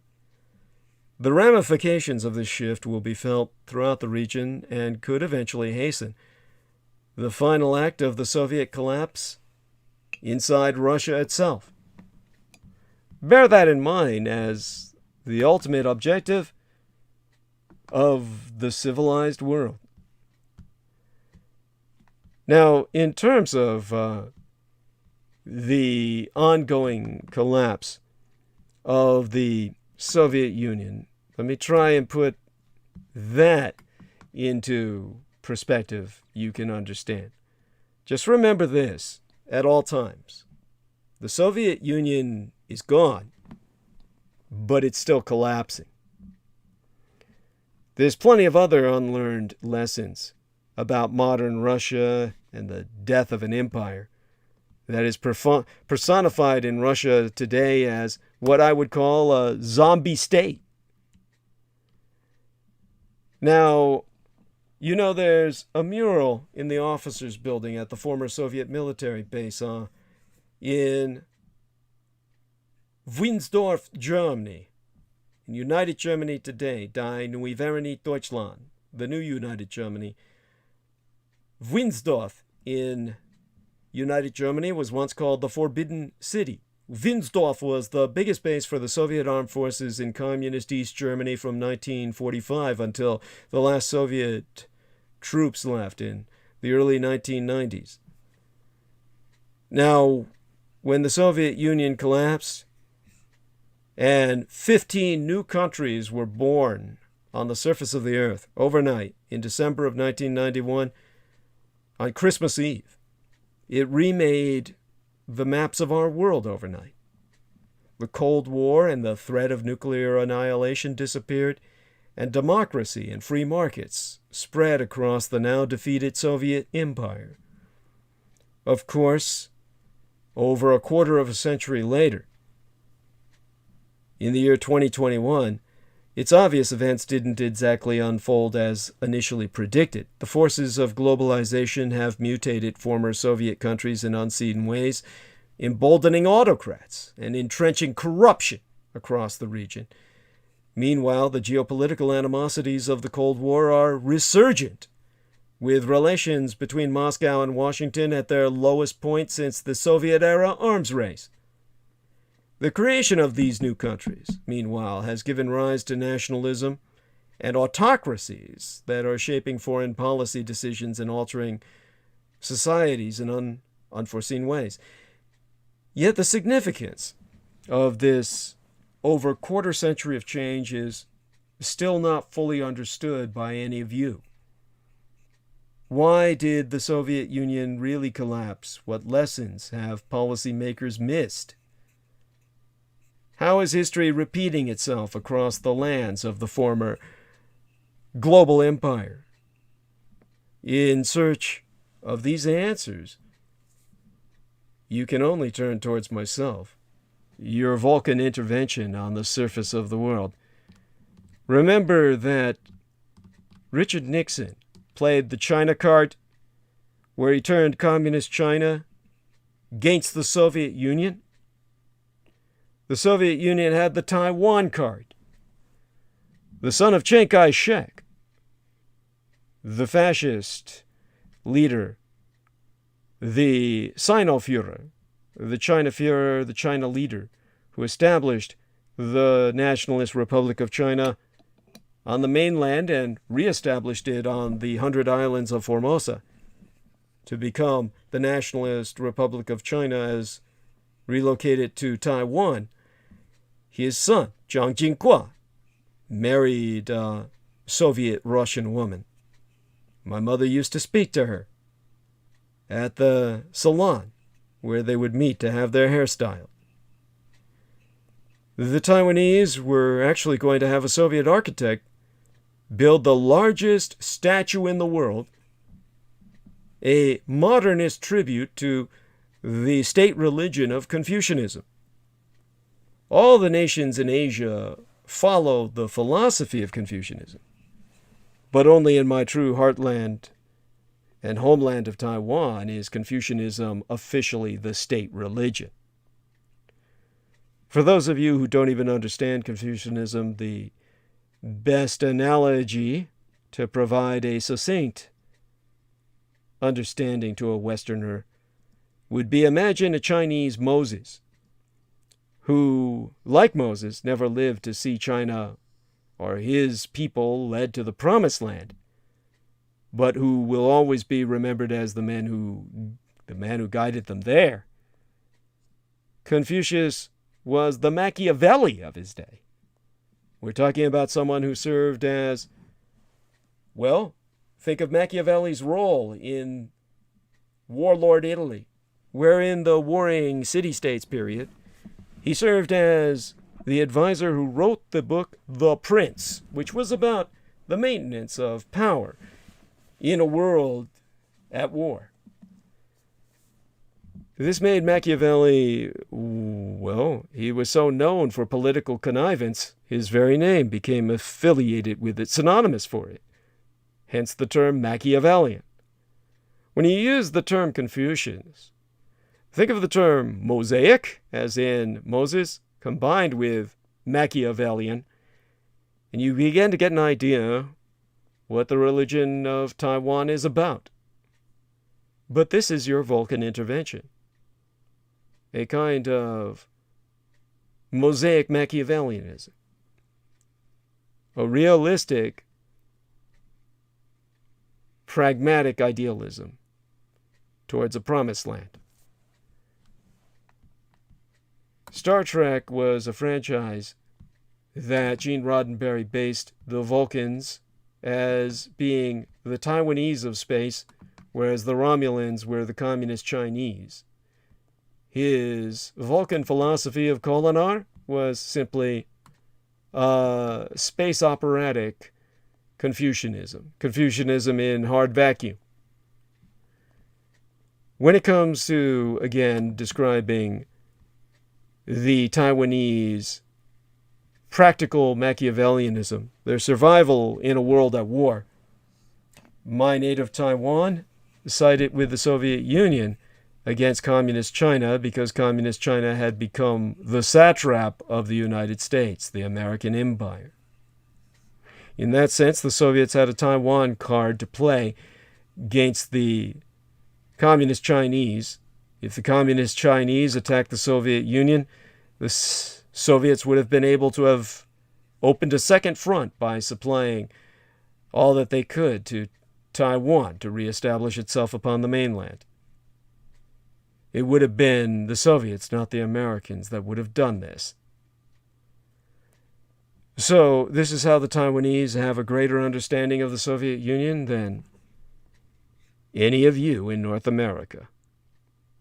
We were their ally of necessity, as well as the fact that because we had 1 billion enemies, over 1 billion, cross the Black Strait, known as the Taiwan Strait in your language, we also had an alliance of pragmatism, a practical alliance with Israel and South Africa, both white settler regimes that had established apartheid states. Our nation itself was kind of a white settler regime and an apartheid state where the nationalist Chinese from the mainland superseded their government over the merchant Chinese who had been on island China, Taiwan, for hundreds of years, where they had a caste system of racial severance or separation from the indigenous Taiwanese, the Polynesian peoples who are Taiwanese Indians, native Taiwanese who are far more affiliated with the Austronesians or the people of the Philippines all the way throughout Polynesia and into Melanesia or Madagascar, across both the Pacific and Indian Oceans, based on that ancient empire, the first empire in the world, the Empire of Taiwan, from which both the Malagasy, or the people of Madagascar, and all the people of the Pacific derived their roots from, as well as several Native American tribes in both North and South America. This was an empire that truly straddled the globe through both the Pacific and Indian Oceans. Now, the largest land empire in the world was that of the Mongols, but coming thereafter was that Soviet Union, straddling Eurasia like a drunken brute, still collapsing today, a cadaver decaying across the body of Eurasia. The 20th century witnessed the end of the world, built and ruled by empires, from Austria-Hungary and the Ottoman Empire, which fell in the final days of World War I, to the British and French empires, which disintegrated in the aftermath of World War II. The greatest victory of my biological father Adolf Hitler's Reich. The freeing of the colored peoples from the Anglo-Frankish yoke. This decades-long process concluded with the other great enemy of my biological father Adolf Hitler, and the collapse of that enemy, the Soviet Union, in 1991. The mighty successor to the Russian Empire, which was stitched back together by the Bolsheviks in the early 1920s, never to recover from my father Hitler's invasion, and only to fall resultant therefrom, to fall apart 70 years after its inception with objective to conquer the world through ideological communism. It fell apart 70 years later during the final stage of the Cold War, and my father was able to say that he was born in the year the Soviet Union was officially recognized by the world as a formerly extant state, and he survived the death thereof. But of course it's still dying, its body still decaying, like a beached whale, exploding its guts all over the world, raising a stink to the highest heaven, spreading filth and bilge and diseased waters onto whoever be unfortunate enough to be in vicinity. Although many factors contributed to the fall of the Soviet Union, aside from my father's invasion, which simply ensured it would fail, it was simply a question from that point forward of other comorbidities, from the bankruptcy of communist ideology itself to the failure of the Soviet economy. The wider context for its dissolution is often overlooked. The collapse of the Soviet Union, like the disintegration of past empires, is a process rather than an event. And the collapse of that last empire is still unfolding today. This process did not end with Mikhail Gorbachev's defection to the United States, his abandonment of his own empire on Christmas Day in 1991. And its victims are not limited to the 3 people who died defending the Moscow White House in August of 1991, or the thousands of fatalities from the Chechen Wars. The rise of nation-states on the ruins of the Soviet Union, like the rise of successor states on the remains of every other empire, mobilized ethnicity, nationalism, and conflicting territorial claims. This process at least partly explains the Russian annexation of the Crimea, the war in Ukraine, and the burst of popular support for those acts of aggression in the Russian Federation on the part of brainwashed Americans who think of Russia as the last great sewer of white trash shit, the last white trash empire on earth to which they turn as the Great White Hope. Yet the white Russians, the whitest of all the Russians, are looked on by these white trash Americans as the enemy, just as they loathe their own German roots and want to annihilate all Germans. They wish to annihilate the white race themselves, the White Russians, in their insanity of racial suicide. As the victim of a much more powerful neighbor's attack, Ukraine found itself in a situation similar to that of the new states of Eastern Europe formed after World War I on the ruins of the Austro-Hungarian, Ottoman, and Russian empires. Those states struggled with the enormous tasks of nation building whilst trying to accommodate national minorities and defend themselves against revanchist powers claiming the loyalty of those same minorities.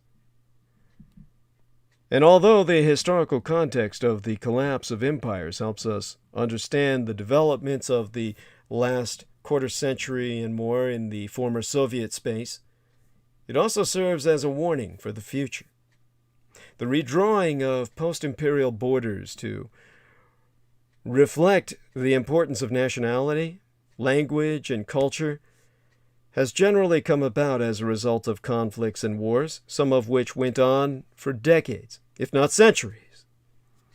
The Ottoman Empire of the Turks began its slow-motion collapse in 1783, a process that reached its conclusion at the end of World War I, with their genocide of millions of Armenians. The ongoing war in eastern Ukraine is not the only reminder that the process of Soviet disintegration is still incomplete. Other such reminders are the frozen or semi-frozen conflicts in Transnistria, where the Soviet Union remains in exile, Abkhazia, South Ossetia, Nagorno-Karabakh, which has been wiped off the map by the Azerbaijani, supported by the revisionist, revanchist, Armenian Holocaust-denying Turks, and the semi-independent state of Chechnya. Now, a lesson that today's policymakers can learn from the history of imperial collapse is that the role of the international community is paramount in sorting out relations between former rulers and subjects. A few stable states have emerged from the ruins of bygone empires without strong international support, whether it is the French role in securing American independence, Russian and British involvement in the struggle for Greek statehood, or the American role in supporting the aspirations of former Warsaw Pact countries in Eastern Europe. The role of outsiders has been and will remain the key to any post-imperial settlement.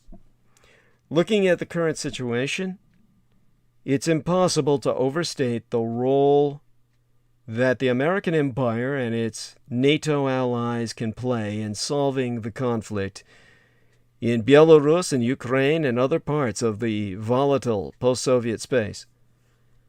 The fall of the Soviet Union, which carried the legacy of the last Eurasian empire, is still far from over. Now, abandonment has its consequences. When the Soviet Union collapsed a quarter century ago, the world breathed a collective sigh of relief as the threat of nuclear annihilation was all but eliminated. Russia transitioned into a democracy, and the West could refocus its efforts on peace and prosperity. In the process, however, the pendulum swung from intense anxiety toward Moscow to inattention and neglect. And unfortunately, while the West was ignoring Russia, Russia itself was quietly mutating into something far more dangerous than the Soviet Union ever was. With no real laws or institutions, 22 Jewish oligarchs stole 40% of Russia's wealth from the Russian state and peoples. The other 150 million Russians were left in destitution and poverty while money was pumped into Israel. And the average life expectancy for Russian men dropped from 65 to 57 years, while the life expectancy for men in Israel increased in direct proportion towards an extended lifespan on the fat pumped out of Russia. Professors in Russia had to earn a living as taxi drivers. Nurses became prostitutes. The entire fabric of Russian society broke down. Meanwhile, the West wasn't just ignoring the Jewish looting of Russia, it was actively facilitating it. Men like Pat Boone saying, "Oh, we can bring over an entire Jewish family out of Russia to the United States based on how much you can donate." As if the Russians had active death camps operating and you were on Schindler's List. And with every gem you could have saved, how many Jews? Western banks accepted pilfered funds. These pilfered funds from Jewish clientele out of Russia. And Western real estate agencies welcomed oligarchs, these Russian Jews, to buy their most coveted properties in Saint-Tropez, Miami, and London. The injustice of it all was infuriating for average Russians, and they longed for an ethnic Russian strongman to restore order, and in 1999 they finally found one. Vladimir Vladimirovich Putin. Rather than restoring any order, however, Putin simply replaced the 22 Jewish oligarchs with himself alone at the top, privatizing all national resources under his name. From the research of his own former accountants, it was estimated that within 18 years in power, he managed to steal 200 billion United States dollars from the Russian people into his own personal Swiss bank account, making him the richest man on earth, on par with Emperor Hirohito.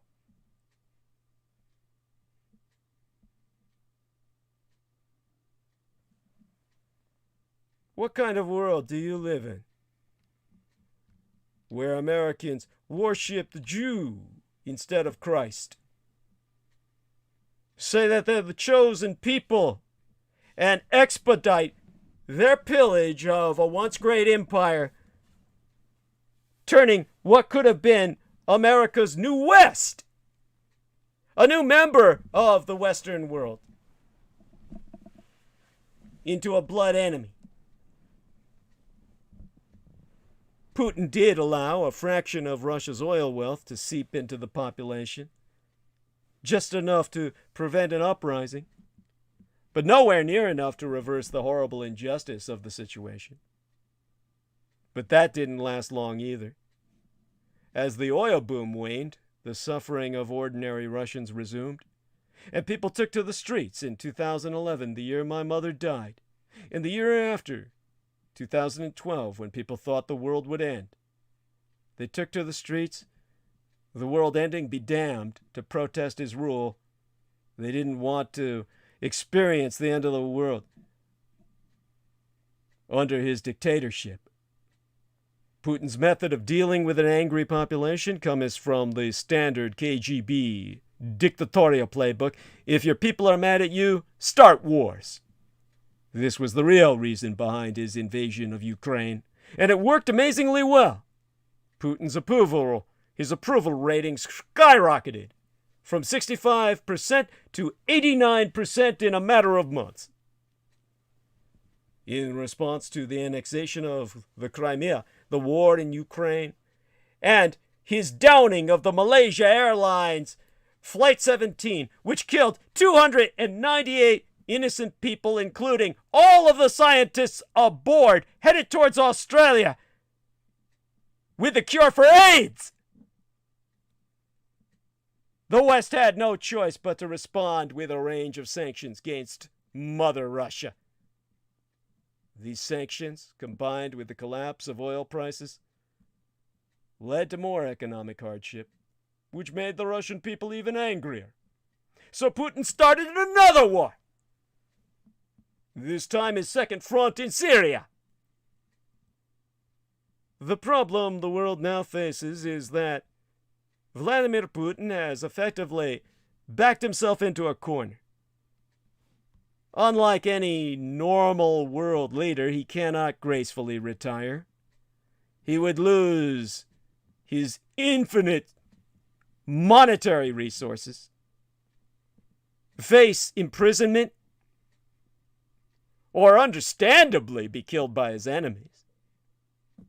Therefore, what started out as a profit-maximizing endeavor for Vladimir Putin has transformed into an exercise in world domination to ensure his survival. In order for Vladimir Putin to survive, he must conquer the world. Now, 25 years, no, bordering on 30, what does it matter? A quarter of a century after the fall of the Soviet Union, the West now faces a threat from the Kremlin more menacing than ideological communism. It is now driven by kleptocracy, government of theft, rather than any communist ideology, powered by Bitcoin. But it is still the same menace, with the same nuclear weapons, and an extremely dangerous attitude, far more risk-taking than the communists ever were. The real tragedy is that if Western governments had not tolerated Jewish kleptocracy, superseded by the Russian KGB reasserting itself as the ruling force of the Russian Empire over the last quarter century, we wouldn't be where we are today. Trump would never have been hacked into the presidential Oval Office. But as long as Putin and his cronies continue to keep their money safe in Western banks, there still be leverage. Assets can be frozen, and accounts can be refused. If one lesson is to be taken from the collapse of the Soviet Union, it is that we in the West cannot continue to keep our heads up our ass and ignore kleptocracy in Russia, whether Jewish or Slavonic, because the consequences are catastrophic.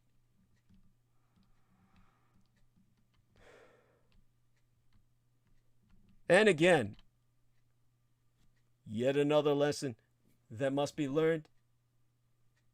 Ideology should never guide foreign policy.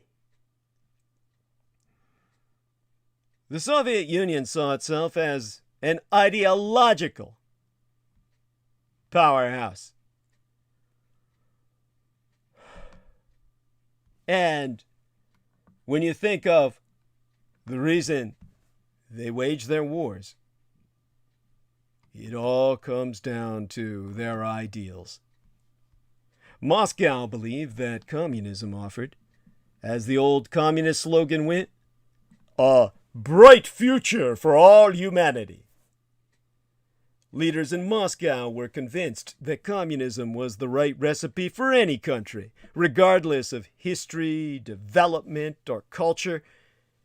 And now, a quarter century after the collapse of the Soviet Empire, that misplaced logic is still shaping events around the globe. The Soviet Union's first major success in communism never came with an acceptance of their ideology. Their ideology only and always spread through military invasion, such as what came to Outer Mongolia, where Moscow prided itself in shifting the country from Buddhist feudalism to atheistic socialism by the late 1930s. After World War II, in addition to Eastern Europe and East Asia, Soviet-sponsored invasion regimes spread across the globe, from Latin America to East Africa, with nominal success. But then came Afghanistan in 1979. Moscow went in, first to ensure that leaders in Kabul remained loyal to the Soviet Union.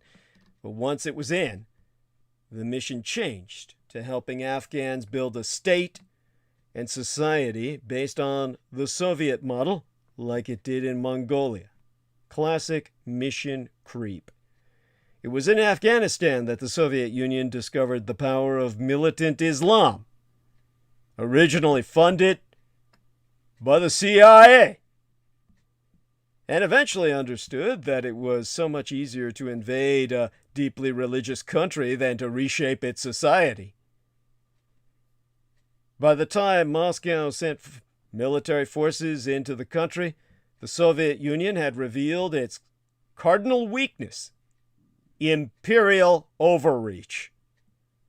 Moscow was already beginning to struggle to keep in line its allies in Eastern Europe and to support dozens of client states across the globe. With a budget that didn't even incorporate the concept of profit, if you can imagine that. Literally producing money from nothing, pulling rubles out of their ass. And so, it broke the bank at home, and discontent at home was grossly enhanced by the active shooting war in Afghanistan. It would be like America invading Mexico directly south of the border and getting its ass kicked. All of this costly and unnecessary. At the same time, the Soviet economy had run out of steam by the 1980s, with infrastructure crumbling and popular rancor growing. The cost of supporting an endless list of satellite states and surrogate insurgencies was sapping the finances of the Soviet Union, all based on a non-profit economy. How much shit can you pull out of your ass? As a matter of fact, it came to the point where when they showed up with rubles, people in the third world would say, I've got a bag of rabbit shit, and the rabbit shit will grow me plants. Maybe I could even eat some crops that grow from that. Your rubles aren't worth wiping my ass. And so Moscow, which had always been wary of borrowing abroad, began to take more and more loans. In fact, in the final years of the Soviet Union, its foreign policy was nigh completely influenced by the constant need to seek more funding from abroad.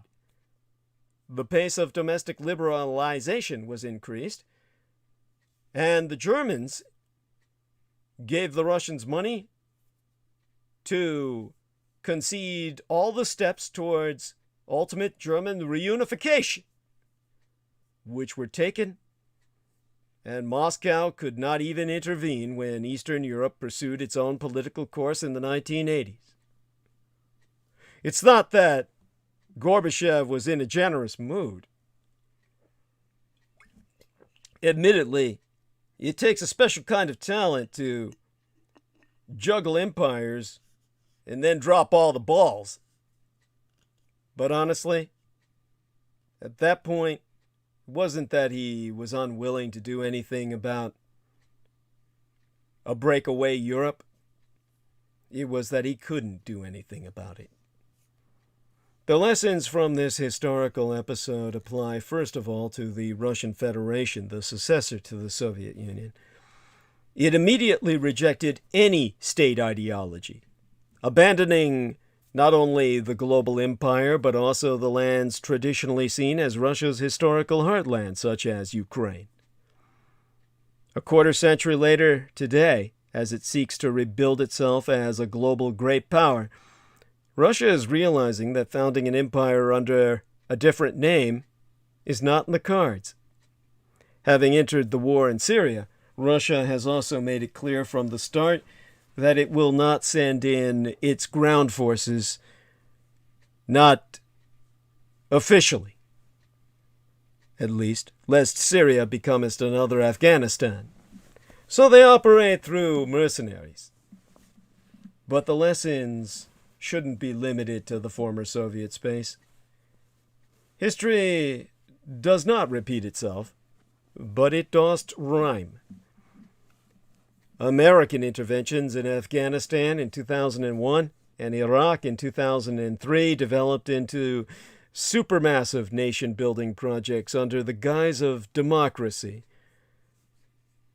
corporate investment, and pillage at great human and financial cost. Any ideology, not just communist, is a poor guide for foreign policy. Foreign military misadventures result in disappointment at home and loss of prestige abroad. And a growing national debt is a ticking bomb that threatens the very stability of the state. In the end, the Soviet Union paid the ultimate price for its imperial hubris.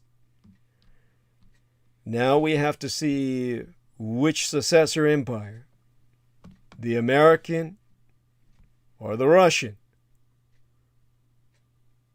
will pay their piper first. Who will be the last man standing? Now,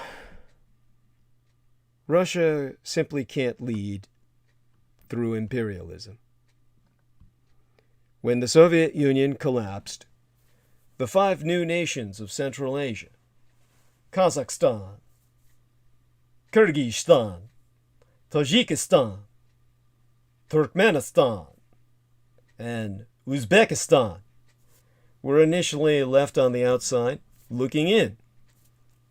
The Belavazia Accords, the document signed by the Russian President Boris Yeltsin and the Ukrainian President Leonid Kravchuk and Stanislav Shushkevich of Belarus on Pearl Harbor Day in Japan, December 8th of 1991, the Japanese being a day ahead of us because of their calendar on the other side of the international date line. December 7th is December 8th. That's their Pearl Harbor Day.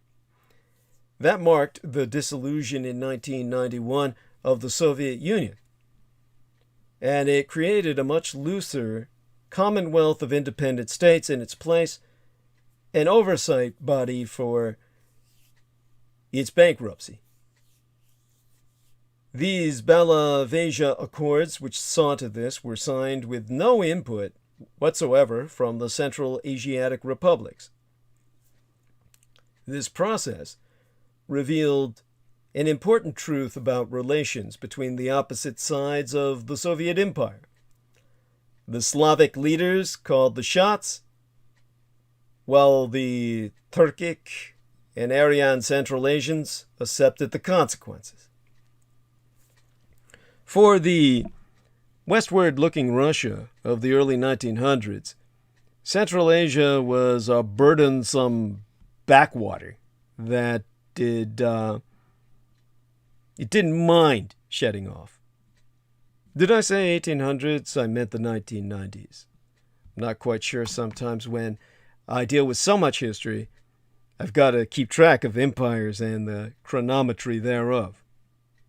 Again, like I said, in the 1990s, the Central Asiatic republics were the outsiders looking in. And after painful efforts to keep a single economic space and share a currency, Yeltsin's government pushed the other CIS, the Commonwealth of Independent States, out of the ruble zone in 1993. So this artificial entity created to oversee the bankruptcy of the Soviet Union did its part to shed the baggage. The Central Asiatic republics, being ethno-Turkic or ethno-Aryan, were simply ballast. Now, this move was particularly painful for those Central Asiatic states, which were highly dependent on Russian banks for financial transfers to stabilize their battered economies. And as Russia became ever less democratic and more nostalgic about Soviet glory in the late 1990s, Moscow began to show interest again in Central Asia. And as the Kremlin revived talk of its privileged interests and spheres of influence, it sought new ways to establish itself as the center of economic and political activity in all Eurasia. Moscow poured new resources into the Collective Security Treaty Organization, the CSTO, a military alliance that contains 3 of the 5 Central Asiatic countries. And in 2015, the EEU, the Eurasian Economic Union, an economic bloc of Armenia, Belarus, Russia, Kazakhstan, and Kyrgyzstan, widely heralded by Vladimir Putin himself, came into effect to more closely bind the former Soviet countries. Well, he thought this would terrify us all. The new Comecon, or Central European Eurasian Economic Community. What a joke. They're all fucking broke. Together, their economy represented something smaller than that of Italy's. Through its alliances, Moscow continues to behave as a sovereign and not as the first among equals in a union. When the West sanctioned Russia over its interference in Ukraine in 2014, Moscow responded with its own set of retaliatory sanctions against European products. Now, this was done without consulting either Belarus or Kazakhstan, the other members of the Eurasian Customs Union, the precursor of the Eurasian Economic Union. Russia also carried out missile attacks from the Caspian Sea to targets in Syria in the fall of 2015, without taking into account the concerns of its military ally and closest partner, Kazakhstan, which was forced to reroute flights on short notice out of region. At the societal level in Russia itself, there be no interest nor love for Central Asians. Millions of labor migrants from Central Asia work in Russia itself, sending money back to support the families they left behind. This has grown anti-immigrant and racist sentiments in the country, and some key opposition politicians have even sought to exploit it. Mikhail Prokhorov, a billionaire himself and presidential candidate during Russia's 2012 elections, condescendingly promised that he would close the border with Middle Asia. That's the Soviet term referring to Central Asia minus Kazakhstan. And aside from building a Great Wall, he wanted to introduce a visa regime with those countries. These are the Mexicans of Eurasia. Alexei Navalny, the charismatic activist who was, he ran in the 2018 presidential elections. He campaigned in the past on introducing a visa system with Central Asia and the Caucasus mountain nations. He has his own decrepit, virulent nationalism. And with all this neo-nationalism on the rise, Central Asians have increasingly become the other for Russians. What Asians are to white trash Americans. There's Russia for you, just another white trash sewer of shit. Looking for others to hate when they depend on them to do all the work. This trend should urge Central Asians to bear in mind the lesson of the early 1990s. Without shared identity or a shared dream for the future, it's impossible to build a political community or have any kind of meaningful economic integration. Central Asian states and societies need to reflect on their own past and present dependencies and develop identities that are completely separate from their Soviet history and forced attachment to motherless Russia. After over a quarter of a century, it's time for Central Asians to abandon the type of self-victimization typical of colonized people and truly embrace their country's independence, even if this means a turn towards radical Islam and the rule of the GLA, or the Ghazia, Lijamir, the warriors of the Admiralty of the Sands.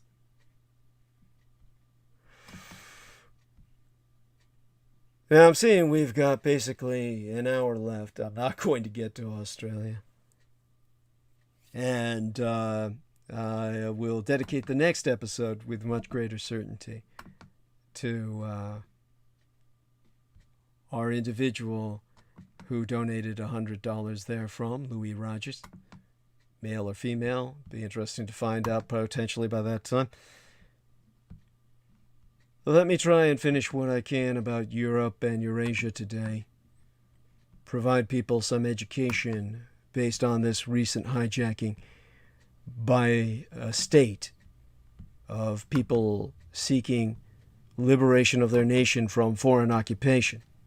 Belarusian liberation from Russian occupation. It teaches us that globalization, which we thought would eliminate the nation state, only enriched and empowered autocrats. The 5 new countries of Central Asia, Kazakhstan, Kyrgyzstan, Tajikistan, Turkmenistan, and Uzbekistan, all emerged after the collapse of the Soviet Union as a forgotten region, seemingly cut off from the forces of globalization. If only. Scholars and policymakers came to view Central Asia as isolated, disconnected, and insufficiently integrated into the global economy. They thought it would all shatter into 1,000 ethnic breakaway communities. They would refer to the nation geopolitically as Fragmentistan, the land of fragments. The region's governments became increasingly authoritarian to prevent this, and economies were left stagnant and unreformed from their old Soviet days. These Central Asiatic states, however, were not exactly shielded from globalization.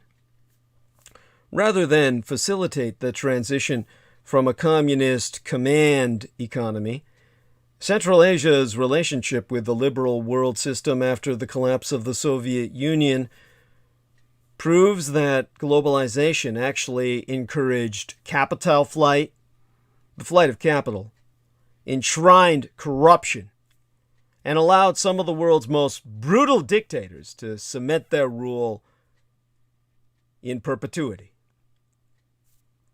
This legacy of offshore finance has played out across Central Asia, shortchanging the region's economies and empowering its autocrats.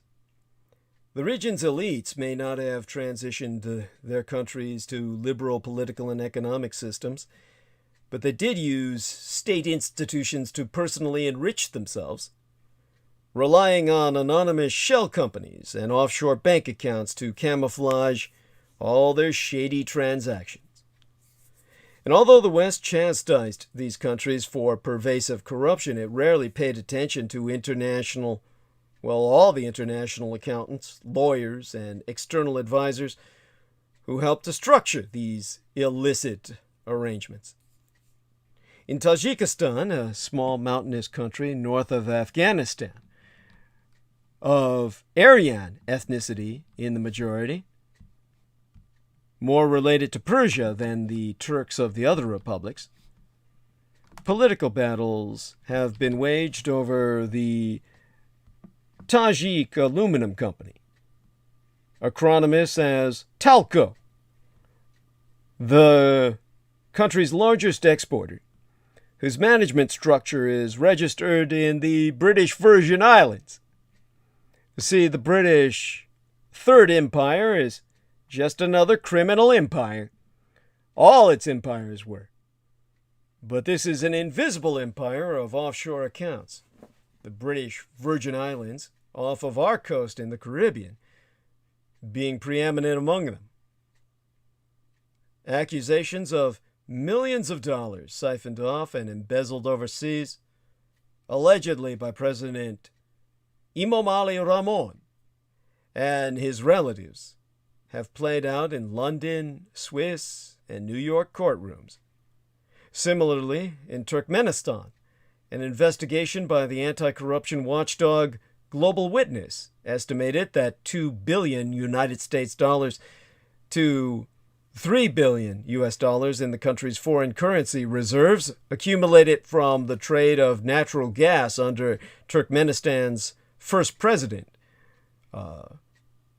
Saparmurat Niyazov, if I remember, was held by Deutsche Bank in an account that was solely controlled by the Turkmen president instead of his nation or his government. In oil-rich Kazakhstan, a massive bribery scandal implicated a half-dozen major Western energy companies, including ExxonMobil and ConocoPhillips, over lucrative energy concessions in the 1990s. The accusations alleged the companies funneled some $80 million US dollars in bribes to senior Kazakh elites via offshore bank accounts. In 2010, James Giffen, an American middleman and senior advisor to President Nursultan Nazarbayev, pled guilty to one minor violation under the Foreign Corrupt Practices Act after mounting a public authority defense under which he argued that he acted on behalf of various U.S. government entities, including the CIA, to promote American interests through these opaque deals.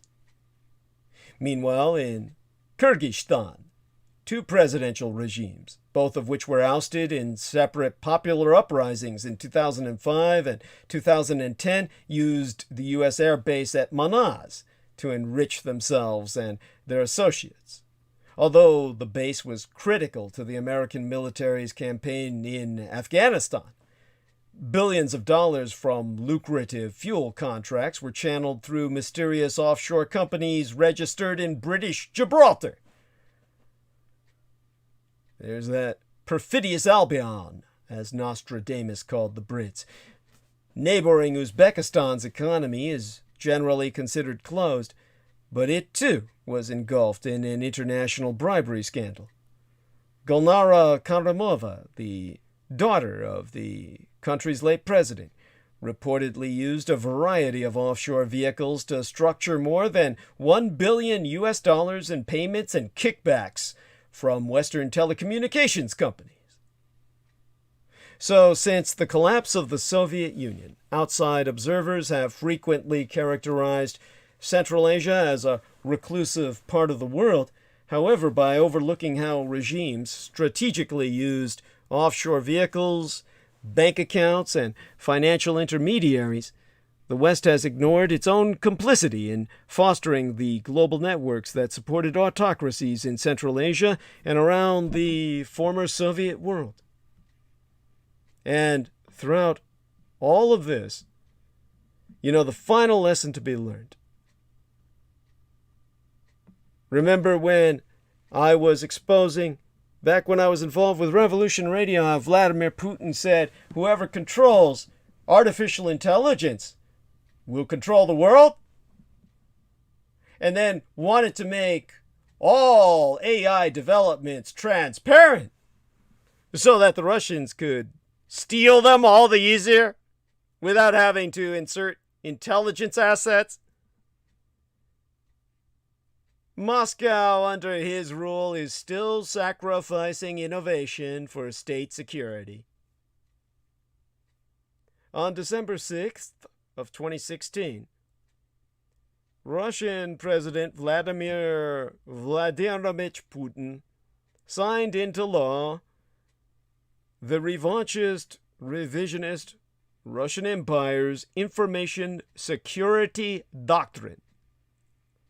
And this 17-page document outlines the Kremlin's perception of the threats posed by terrorism, foreign propaganda, and cyber espionage before calling for a major change, the creation of a, to read from the document itself, I'll translate from the Russian for you here, a national system of managing the Russian segment of the internet. You like that? To keep the Russian segment of the internet from influence by outsiders while spreading their Russian shit everywhere else. This doctrine goes on to suggest that telecommunications and information technology, what we call IT companies, should consult with the security services ahead of introducing new services and products, and that the country, the Russian Empire, needs to liquidate the, again, let me translate this from the Russian for you, needs to liquidate the dependence of domestic industries on foreign information technologies. In other words, by eliminating all foreign technologies in information transferal and communications, they're left in the Stone Ages. Push-button industries. You know, this document might seem to you outsiders and ignoramuses like a bold new direction for Russia. That's how the white trash interpreted it here in America. It's actually a remnant of the fucking past. It's proof positive that the Kremlin has learned nothing from its Soviet history when it comes to embracing technological change. Like the Soviet Union before it, the Russian government and its security services are aiming to restrict innovation for fear of the social and political upheavals it could bring. That's exactly how things were organized in the old Soviet Union, where authorities traded technological development for the specter of state security. There's a book that was authored by the authoress, the female journalist Irina Borogan, titled The Red Web, in which she describes how in June of 1975, Yuri Andropov, then chairman of the KGB, prior to his becoming the dictator of the Soviet Union in his day, reported to the Central Committee about Jewish refuseniks, as he called them, making international phone calls, which of course Jews are bound to do because they're all over the fucking world, right? As that one girl was saying to Peter Moon, the international bankers, eh? Andropov's recommendation was to suppress the use of international communication channels for transmission abroad of biased and slanderous information. Huh. The measure was adopted and worked to limit the spread of dissent. But as a result, the Soviet Union, as a superpower, fell far behind the West and became, how is it that Jameson describes it? The Japanese are living the Jetsons. The Russians are living the Flintstones. And so when the Soviet Union collapsed, accounting for this technological deficit needed a new approach. And Vladimir Bulgak, the Minister of Communications under former President Boris Yeltsin, was willing to break with the past. Because, as you can imagine, Russia desperately needed modern communications. But local industry couldn't provide the technology. Due to Soviet-era restrictions, the Russian telecommunications industry now lagged behind the West by at least 250 years. Bulgak once said during an interview, "We came to think that our industry, 25 years behind, would never catch up. And that meant we had to go and buy. And Moscow did just that. In the span of 3 years, more than 70% of all Russian intercity phone stations were replaced by modern digital ones, made in the West, and Bulgak increased the number of international lines in the country from 2,000 analog ones to 66,000, all of them digital. If you don't know what an old analog international line is, look that up. That's Russian ladies jacking plugs into the phone like you see in the old World War II movies. Bulgak purchased equipment from abroad, bypassing old Soviet factories at enormous cost. Many of them were forced to close, leaving thousands of people unemployed, high and dry, starving in the streets. But by 1995, Russia had established a modern national communications industry. Thriving and profitable internet businesses sprang up in the early aughts, the 2000s, the zeros of this century. Something that would have been impossible without the lines and stations purchased by Mr. Bulgak. The infrastructure of the Russian internet was built completely on Western technology. Primarily Cisco, an American conglomerate I once worked a security contract for. Because the new national telecoms companies believed that reliability was more important than the origin of the supplier. That old KGB fossil, Vladimir Putin, has never learned this lesson. When Western sanctions were imposed on Russia in 2014 following his invasion and annexation of the Crimea, Vladimir Putin called for import substitution to replace foreign products with domestic ones. The new security doctrine of his cemented this idea, saying that the level of dependence of the domestic industry from foreign IT is too high, and that this makes Russia dependent on foreign geopolitical interests. But the Russian Empire's industry simply cannot produce all the equipment that is needed. And desperate officials have since turned to communist China to replace Western technology, rendering them a colony of communist Chinese economics. And although it's an open question as to whether this new Sino-dependent doctrine will actually make East Russia any safer, it has surely limited the Russian Empire's economic potential.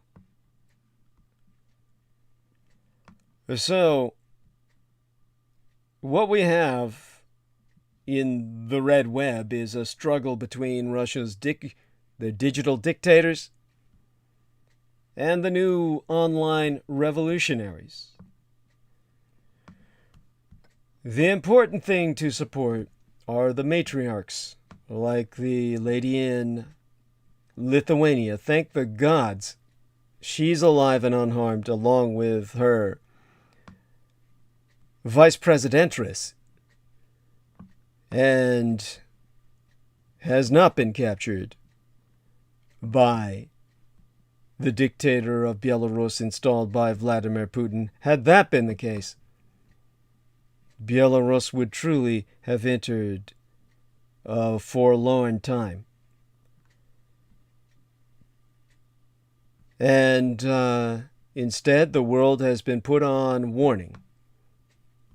And amidst all of this, Joe Biden is giving Vladimir Putin a carrot.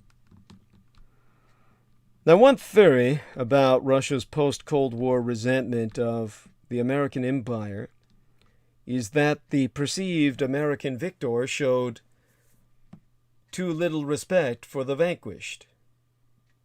As a result, the centerpiece of Putin's long political project has been to restore Moscow's prestige by tarnishing Washington's. News that Joe Biden has offered, and Russia has accepted, a summit in Geneva, Switzerland, that will draw comparisons between iconic superpower meetings of the past is therefore symbolically and diplomatically important. Think of that image you can find in your history books of the Soviet Premier Nikolai Bulganin, the U.S. President Dwight David Eisenhower, the French Foreign Minister Edgar Faure, and the Greater British Imperial Prime Minister Anthony Eden at the historic Geneva Summit in 1955. In 1955, U.S. President Dwight David Eisenhower met the leaders of France, the United Kingdom, and the Soviet Union in that Swiss city, in a meeting designed to defuse tensions that threatened to pitch the world back into global war. In 1985, President Ronald Reagan and General Secretary Mikhail Gorbachev forged a personal relationship in Geneva. That was one of the first steps in ending the Cold War, when Ronald Reagan promised Mikhail Gorbachev a job if he defected and abandoned a world empire to become an Amerikansky.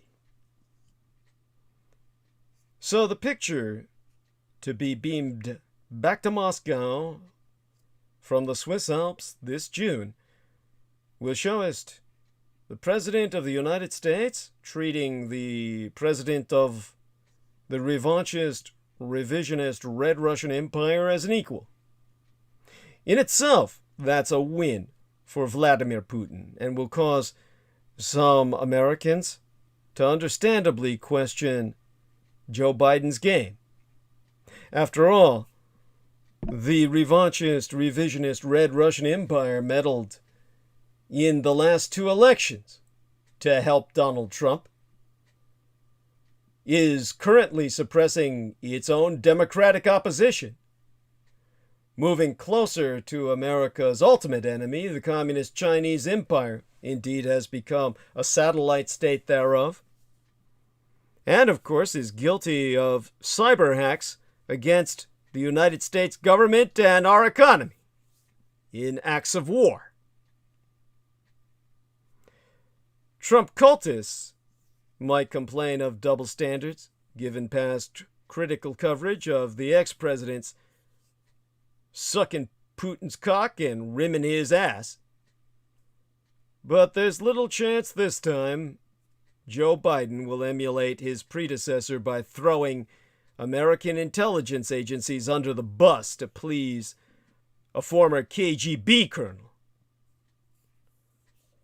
Because while cozying up to Russia never works, neither does humiliation. Former President Barack Obama tried to reset relations with Moscow, but came away completely frustrated. And after Vlad Putin annexed the Crimea, Obama witheringly dismissed a nation with a proud cultural and political heritage as a regional power, acting out of weakness. The new Geneva summit, the summit in the Alps, is unlikely to be friendly. Biden has strong domestic and geopolitical incentives to deliver a face-to-face verbal assault. And I expect him. I'll put the bet on the table. You can take my money if I'm wrong. He'll confront Vladimir Putin with a face-to-face tongue lashing that has nothing to do with the dog-like lapping delivered by Donald Trump. And big differences on cybersecurity, arms control, and territorial disputes in Eastern Europe hang overhead. But given the tension in the current estrangement, bordering on all-out war, Biden's gamble is probably worth a try. Whatever you do, just bear in mind that Facebook itself has confirmed that Russia is the king of disinformation on their own venue. Russia and Iran are the top two sources of coordinated fake activity on Facebook, according to a new report released by that very company itself.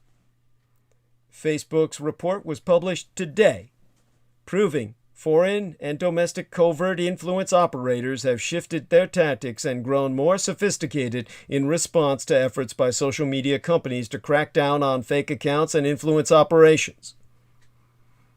Facebook has removed more than 150 networks of coordinated fake activity since 2017.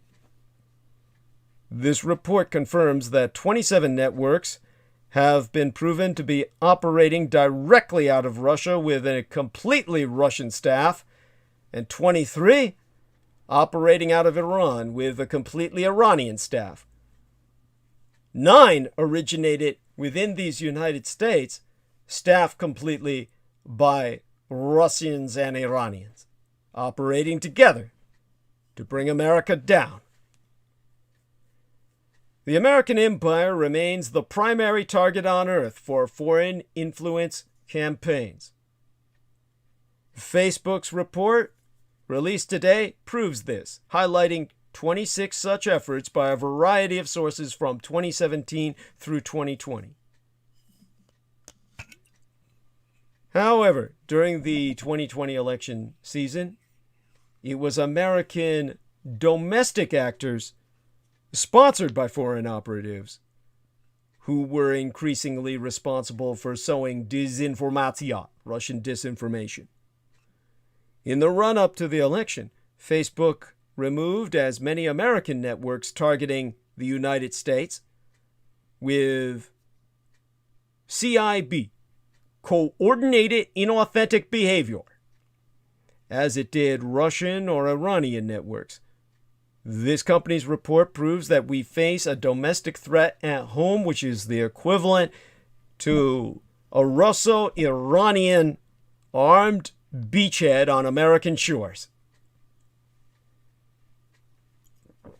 This report states, I got my copy early. I'll read therefrom.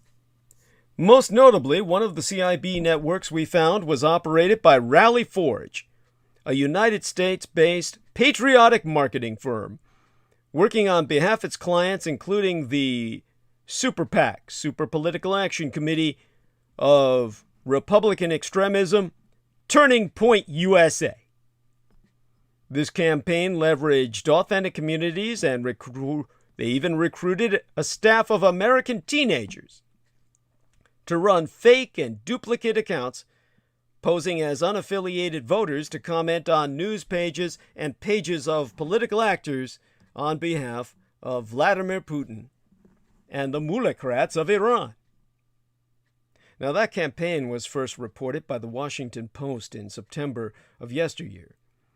In a statement to the Post at that time, a Turning Point spokesman described the effort as sincere political activism conducted by real people who passionately hold the beliefs they describe online, not an anonymous troll farm in Russia.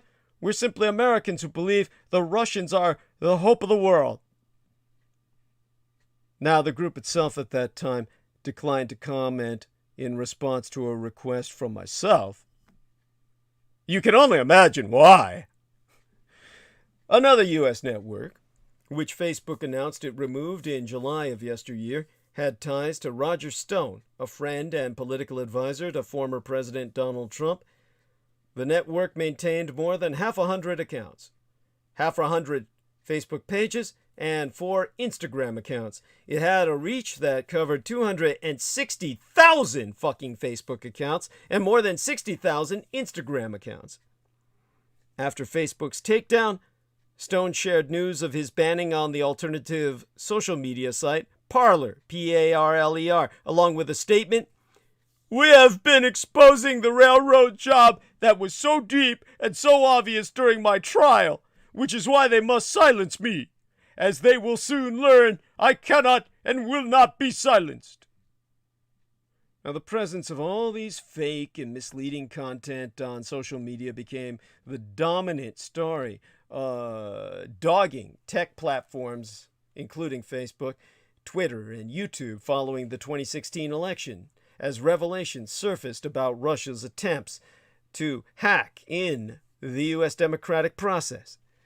By posing as American voters, targeting voters with misleading digital advertisements, creating false news stories, and other techniques, foreign influence campaigns have sought to sow division within the electorate. The discovery of those campaigns has led to intense political and regulatory pressure on big tech and also raised persistent questions about the industry's disproportionate power in politics and our wider economy. Many critics have since called for the breakup of large tech companies and legislation governing how social media platforms moderate the content on their websites. Tech companies such as Facebook have responded by hiring more content moderators and establishing new platform policies on fake activity. Now, in a separate announcement today, yesterday, Wednesday, midweek this week, Facebook confirmed it's expanding the penalties it applies to individual Facebook users who repeatedly share misinformation debunked by its fact-checking partners. Currently, when a user shares a post that contains deconstructed claims, Facebook's algorithms demote that post in its newsfeed, making it less visible to other users. But under today's change, repeat offenders may risk having all of their posts demoted going forward. Facebook had already been applying blanket account-level demotions to pages and groups that repeatedly shared fact-checked misinformation. But today's announcement covers individual users for the first time. Politicians' accounts are not covered by this change because political figures are exempt from Facebook's fact-checking program, if you can believe that. Talk about selective justice. But even as Facebook has improved its moderation efforts, many covert purveyors of misinformation have evolved their tactics. This report confirms that. From creating more tailored and targeted campaigns that can evade detection to outsourcing their campaigns to third parties, threat actors are trying to adapt to Facebook's enforcement in an ever more complex game of cat and mouse. Today, a co-author of the report, Ben Nemo, his surname spelled N-I-M-M-O, he wrote on Twitter, "So when you put 4 years worth of covert influence operations together, what are the trends? More operators are trying, but more operators are also getting caught. The challenge is to keep on advancing to stay ahead and catch them all." Now, what I'll probably need to do is go into that motherfucker with his F9 franchise, the Fast and Furious movie series, apologizing to Communist China. Why that's important. This isn't just gossip or something that's personally annoying to myself. I'll tell you all about it on Sunday. And I'll tell you about how Daniel Ellsberg is never been the hero that I always wanted him to be. He's now trying to promote Communist China in his own passive-aggressive way. And, we got somebody in there, S-Shock, 1999, can't even understand what most of this guy's saying, he's, I guess he's somewhat coherent. I just leave him be, I guess. And he hasn't gone overboard with it, so he's okay. He's talking about Russia and China. I mean, basically what he's saying is, I'll read it. "Do you think anybody is tasked with working overtime in order to somehow take Xi Jinping off the board, so to speak? Are Putin's ties with the ISR strong enough to withstand the various pressures the various pressures of Asia of late? Thanks for the broadcast tonight. Interesting history as usual. Okay, so he's cool enough so far. Russia makes another grab at Ukraine. An unintended consequence resulted of Chinese incursions. Allah 9 line.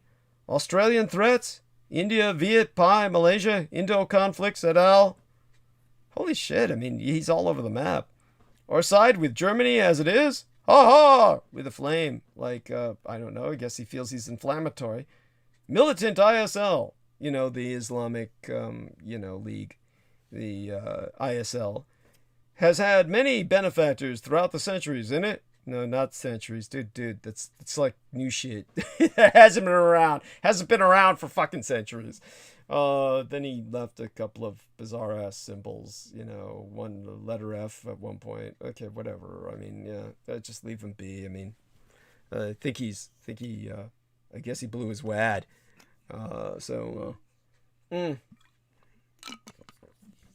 All right.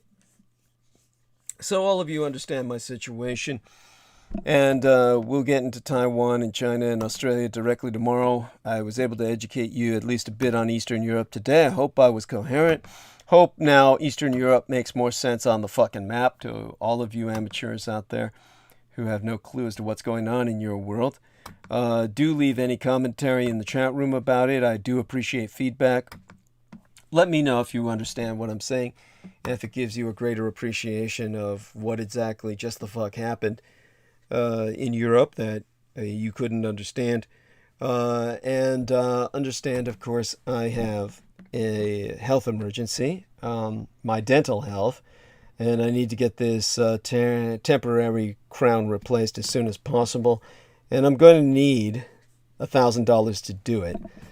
So that includes, of course, my cab fare, which is $150 to cover me there and back on any given day that I go there. Less than that, usually about $40 to $45, but you get my point. What's the point of being that specific? You might as well round it up in the safe zone as $100. And it's less than $1,000 I need, but really, with the cab fare involved to get there and back, yeah, it's about $1,000. I'm not rounding up to any great extent. I'm rounding in just the facts of transportation. So there you go. Definitely need your help to get through this and get my mouth working again. Right now, chewing on one side of my mouth, like our lady, Penny Bradley was saying, is obviously the objective, but that doesn't always help. But by the way, I realized that she was trying to be humorous in a number of places. Look, the numbers came down when you started yelling at. Yeah, I mean, I get it. It's just, she's got to practice on delivery. Her problem is she's not used to telling jokes, and they just come off wrong. So hopefully she'll get some practice. Or, you can't really train anybody in that sort of deal, but. All right, the real joke was played on me, not by her, but by UCSF with its stupid fucking policies. I mean, here we are at a point where we're basically able to tear our masks off and breathe. The plague's coming to an end in the United States effectively, and, we're fucking stuck with these stupid policies at...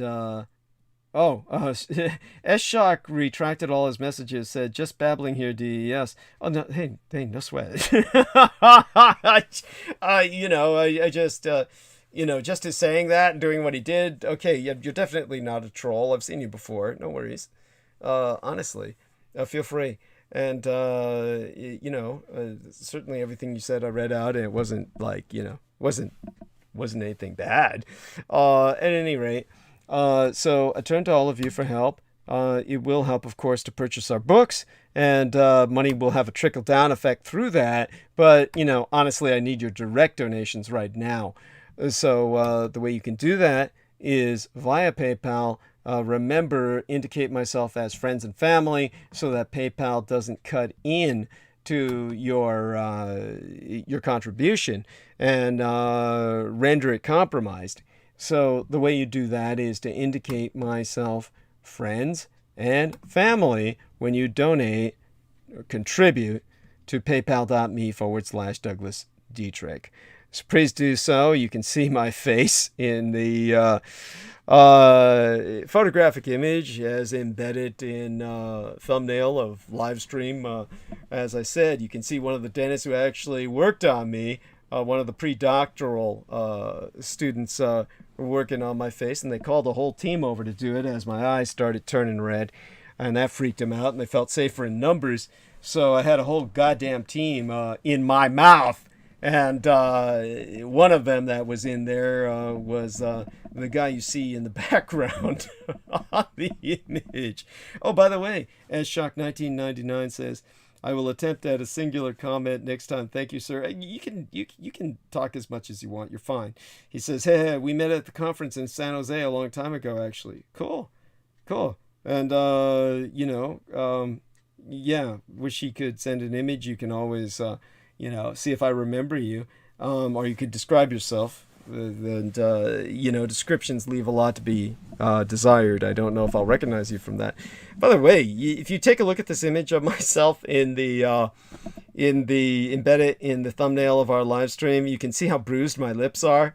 Holy fucking shit. You can see how swollen my cheek is. The indentation, it's on the left side that you can see that kind of indentation in my cheek. Like I'm, sucking a cock or something. Honest to God, as far as I'm concerned, the overwhelming majority of them were women. The only guy who was operating on me was the guy you see in the background. But, they might as well have been a bunch of guys sticking their dicks in my mouth. I mean, honest to God, you can see how bruised my lips are, and it's just that swelling caused by the Novocaine injected into my gums. You can see I'm not a happy camper. That was, but it's really the cost. This should not be costing me $1,000. This is something that I shouldn't even be paying for. This is something I should have gone in there and they just reinsert the goddamn crown. But of course, they couldn't do that because of COVID, and they got this stupid fucking policy of testing COVID. We don't even need COVID testing anymore. I mean, fuck me, and fuck my day up. I mean, this is like, so due to the fact that I had to go through that, and by that time I had cracked the root on which the crown is rooted. Now there's less root for the crown to be rooted onto. I mean, this just sucks. Fuck this shit.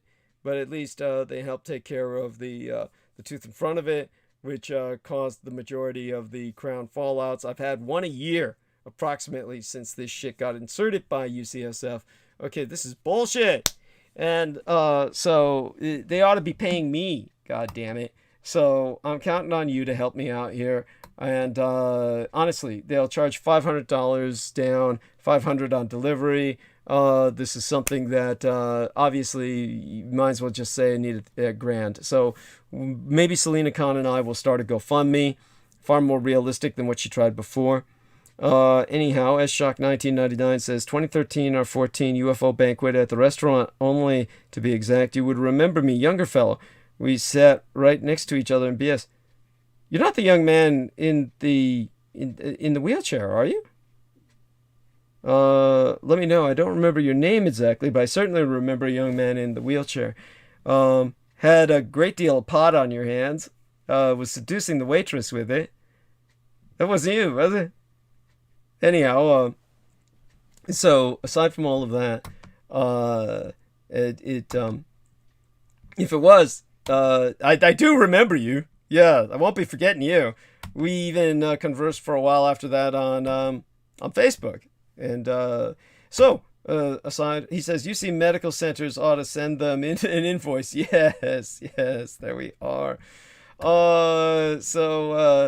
Yes, at any rate, so let me get back to solicitation, if you could call it this. This is like, all right, people, I need your help. Let's mobilize it. And, the easiest is through PayPal. Let's get $1,000 in there. Selena Khan and I will probably try to set up a GoFundMe in the interim.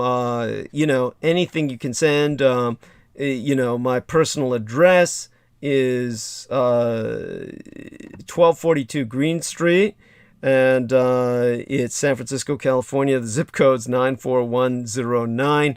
By the way, S Shock 1999 says, hey, there you go. Lorelei banned me from your Facebook. Lorelei Solomon. Yes, that's right. That's right. Okay, there you are. I know this young man. Okay, that's fine. No worries. There you have that. He says, yeah, yes, I won't be forgetting you. Believe me. So he had the young waitress riding on his lap. He seduced her onto his lap with some strong pot. Took her out into the back. There we go. And so a pretty young thing she was at that. So he's got a good handle on his situation. And credit him with that. And at any rate, good to see him back in the game. Well, he always was, I take it.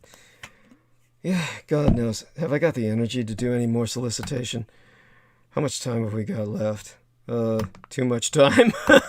So let me get into it. Mein Kampf, my struggle be thine own. Contribute to the struggle at paypal.me/Douglas Dietrich, where we now be accepting contributions via PayPal Holdings Incorporated at douglasdietrich.com. And of course, you too can do your part to help in the fight against total annihilation, whether of my legacy online or of all life from the surface of the earth, which be the ultimate objective of the cults of the kings of Edom and all their subsidiary cults and their Herodian insurgents across the globe. Spread the word about Douglas Dietrich, the one man that has always stood against them openly, in the open and by himself, standing tall, the biological son of Adolphus Jacob Hitler, which you can find out more about at douglasdietrich.com/2019/05/08/ Douglas Dietrich, son of Adolf Hitler, fighting against white supremacist neo-Nazis, and confer while there. A footnote on my bio, sire, as on the opening page of the homepage of showsdd.com, which you can access through the yellow button, which you'll use to donate via the PayPal.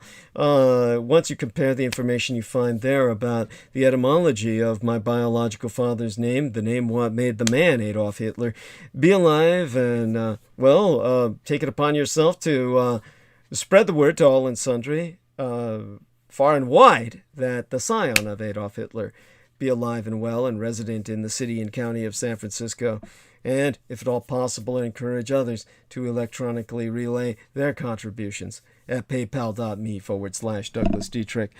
Claiming myself friends and family, because there's no disambiguation between the twain that's provided, and that's the only way to keep that faggot Peter Thiel from coming in and taking his blood money and retaining the coherency of your contribution. For people are forever asking, Renegatus Humanus Arma Maza Eruditio, the renegade human weapon of mass instruction, what they can do to fight the pedopathophyllocracy, such being our present Slavo-Western government by patriarchy of pathological pedophiles. You can all help spread awareness by supporting myself, and being proud to do so.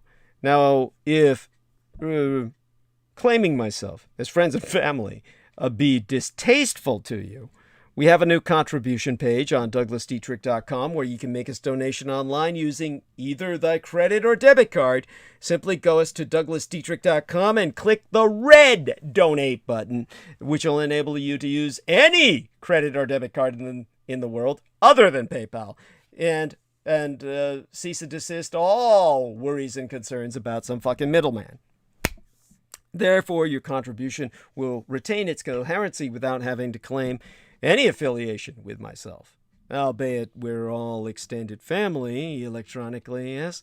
We're all one big extended electronic family, and we're certainly all friends or you wouldn't be sponsoring myself. And all sponsors will be granted exclusive electronic access to both my videographic and audio recorded archives through to this year, from the 2011th year in our Lord, the very year mine own late and sainted matriarch, the Grand Madame Diana Lin Zujian Takabayashi Hideko Dietrich was murdered, assassinated nigh immediately aftermath, Sanjuichi Sensemi, the 311 terror attack gates, the Fukushima Daiichi, our Big One cluster of nuclear power plant facilities on site, the 7,000 isles of the Greater Japanese Empire, when 'twas deemed by much Native American cosmological reckoning that the first rays of the dawning of the sixth world broke upon us, and magics could again be worked conjointly with Mother Earth.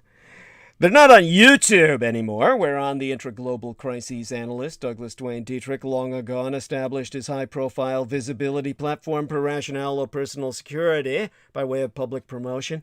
Only on contribution will their membership be processed within 48 through 72 hours, between 2 to 3 days, for full access to all mine archives, meaning all those videos that John Warrington saved, aside those on the Megat Douglas Dietrich channel.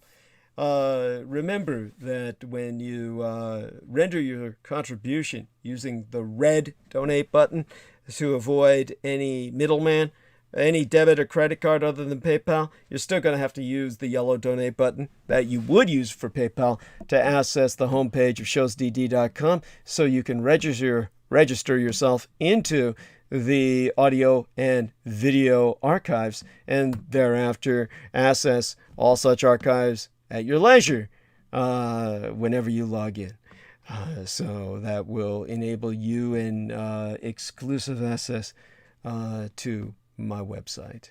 And aside from all of that, optionally mail either checks or money orders, never cash, to the personal residential address of the Mr. Douglas Dietrich, which itself be listed on douglasdietrich.com/donate-2. Just go there if you couldn't catch my earlier relay of my address. The most important thing being that people regularly donate what they can within their means. Indeed, the last Dietrich Gulvies, the son of Dietrichs, are son of a dragons, pronounced Dietrich Gulvies, Anglo-corrupted as Dracula's. Expositions via YouTube would not be possible sans generous benefactions from my listeners on a monthly basis. The Amerasian agent of the Peacock Angel, Tavush Miliak, be the only person on the surface of this world with the insider knowledge and experience necessary to lead thy resistance against the Russo sub-satanic occupation and anti-godly insurgency, at bearing no end of emphasis that Judy, Anglo-corrupted as Jedi, literally Master D, or the Master of Enlightenment myself, is not paid to articulate mine expositions, and have never once been remunerated for my services rendered unto thyself and all thy holdest dear, at incomparable sacrifices to myself, most tragically of all mine loved ones, in my most singular and quite unenviable role as the ultimate public informant at personal risk, still at large. Your taxation cannot support myself, as I be denied access to United States Department of Veterans Affairs benefits and or services due dishonorable discharge. So again, go to paypal.me/Douglas Dietrich and enter mine remunerative compensation. The very survival of the human species be at stake, and I am not exaggerating. Do not wait. Donate now. It be appreciated beyond my ability to express in any language. As well, forget not to subscribe to the Douglas Dietrich YouTube channel at youtube.com/C/Douglas Dietrich and click that notification bell in order to receive notifications that live streams has started. Even if you be subscribed, you will only receive notifications if you select all in notifications. To reemphasize, subscribe to the Douglas Dietrich YouTube channel at youtube.com/C/Douglas Dietrich. And thereafter tune in at 8 p.m. Eastern Daylight Time. That would be 5 p.m. Pacific Daylight Time every Wednesday and Sunday. And click that notification bell in order to receive notifications that live streams has started. Finally, above and beyond all else, subscribe and support at douglasdietrich.com. Most importantly of all, donate at paypal.me/Douglas Dietrich, indicating myself as friends and family so that faggot Peter Thiel can't extract his pound of flesh. The sponsors will be granted exclusive access to the online archives, including all video and MP3 recordings of Douglas Dietrich from 2011 through to the present. And you will do this by simply clicking that yellow donate button that you would for PayPal after you render a contribution via any other credit or debit card to avoid a middleman excision via the red donate button. Thereafter, hitting the yellow donate button to bring yourself into where you can access the showsdd.com homepage. And thereafter, register with the online archives so that you can thereafter log in at your leisure whenever you check in. All right, 1146.40. Still have a few minutes. Anybody is welcome to interact with Shock 1999. Shock 1999. And my thanks to those remaining on video with us in the chat. Check to see if there's any comments entered. Going to fix the edit later with a show for the book. And aside from all of that, anything else I should bring up, dear Jameson, that strikes your fancy? Not at the moment. Okay. Oh, the only thing on my mind right now is sleep. Yes, understood. Same here. Well, not really. After this, of course, I'm too amped to sleep, but I'll drink myself to that point now that I can get back into the alcohol. So happy to do that, I assure you. My blessings to all who have entered an upvote. Make sure that you do so if you haven't done so already. Our man Derek Talley is back online. He points out the Roswell deception and the demystification of World War II in the chat room. God bless his heart. And this is why this man gets our full support. And, I'm so happy he was able to come on tonight. And, happy that we were able to dedicate some time to him. We're happy to do so more in the future. Honestly, we want him to be here as long as his willpower can maintain him. And let's hope that that's well beyond the statistical norm. Of course, you remember the reality thereof, and you just prepare for that potential.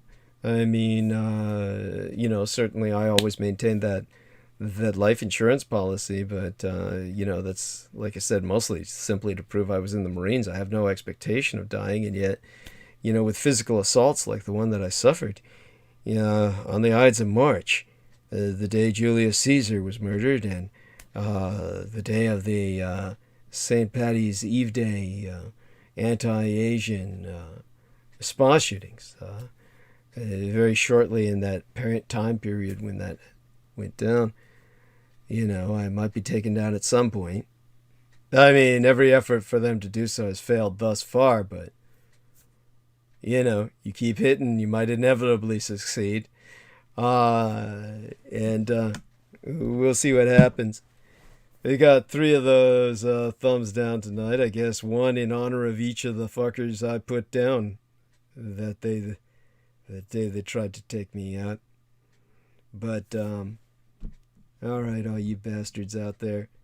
Thank God for the supporters who love and respect me, and those on Team Dietrich.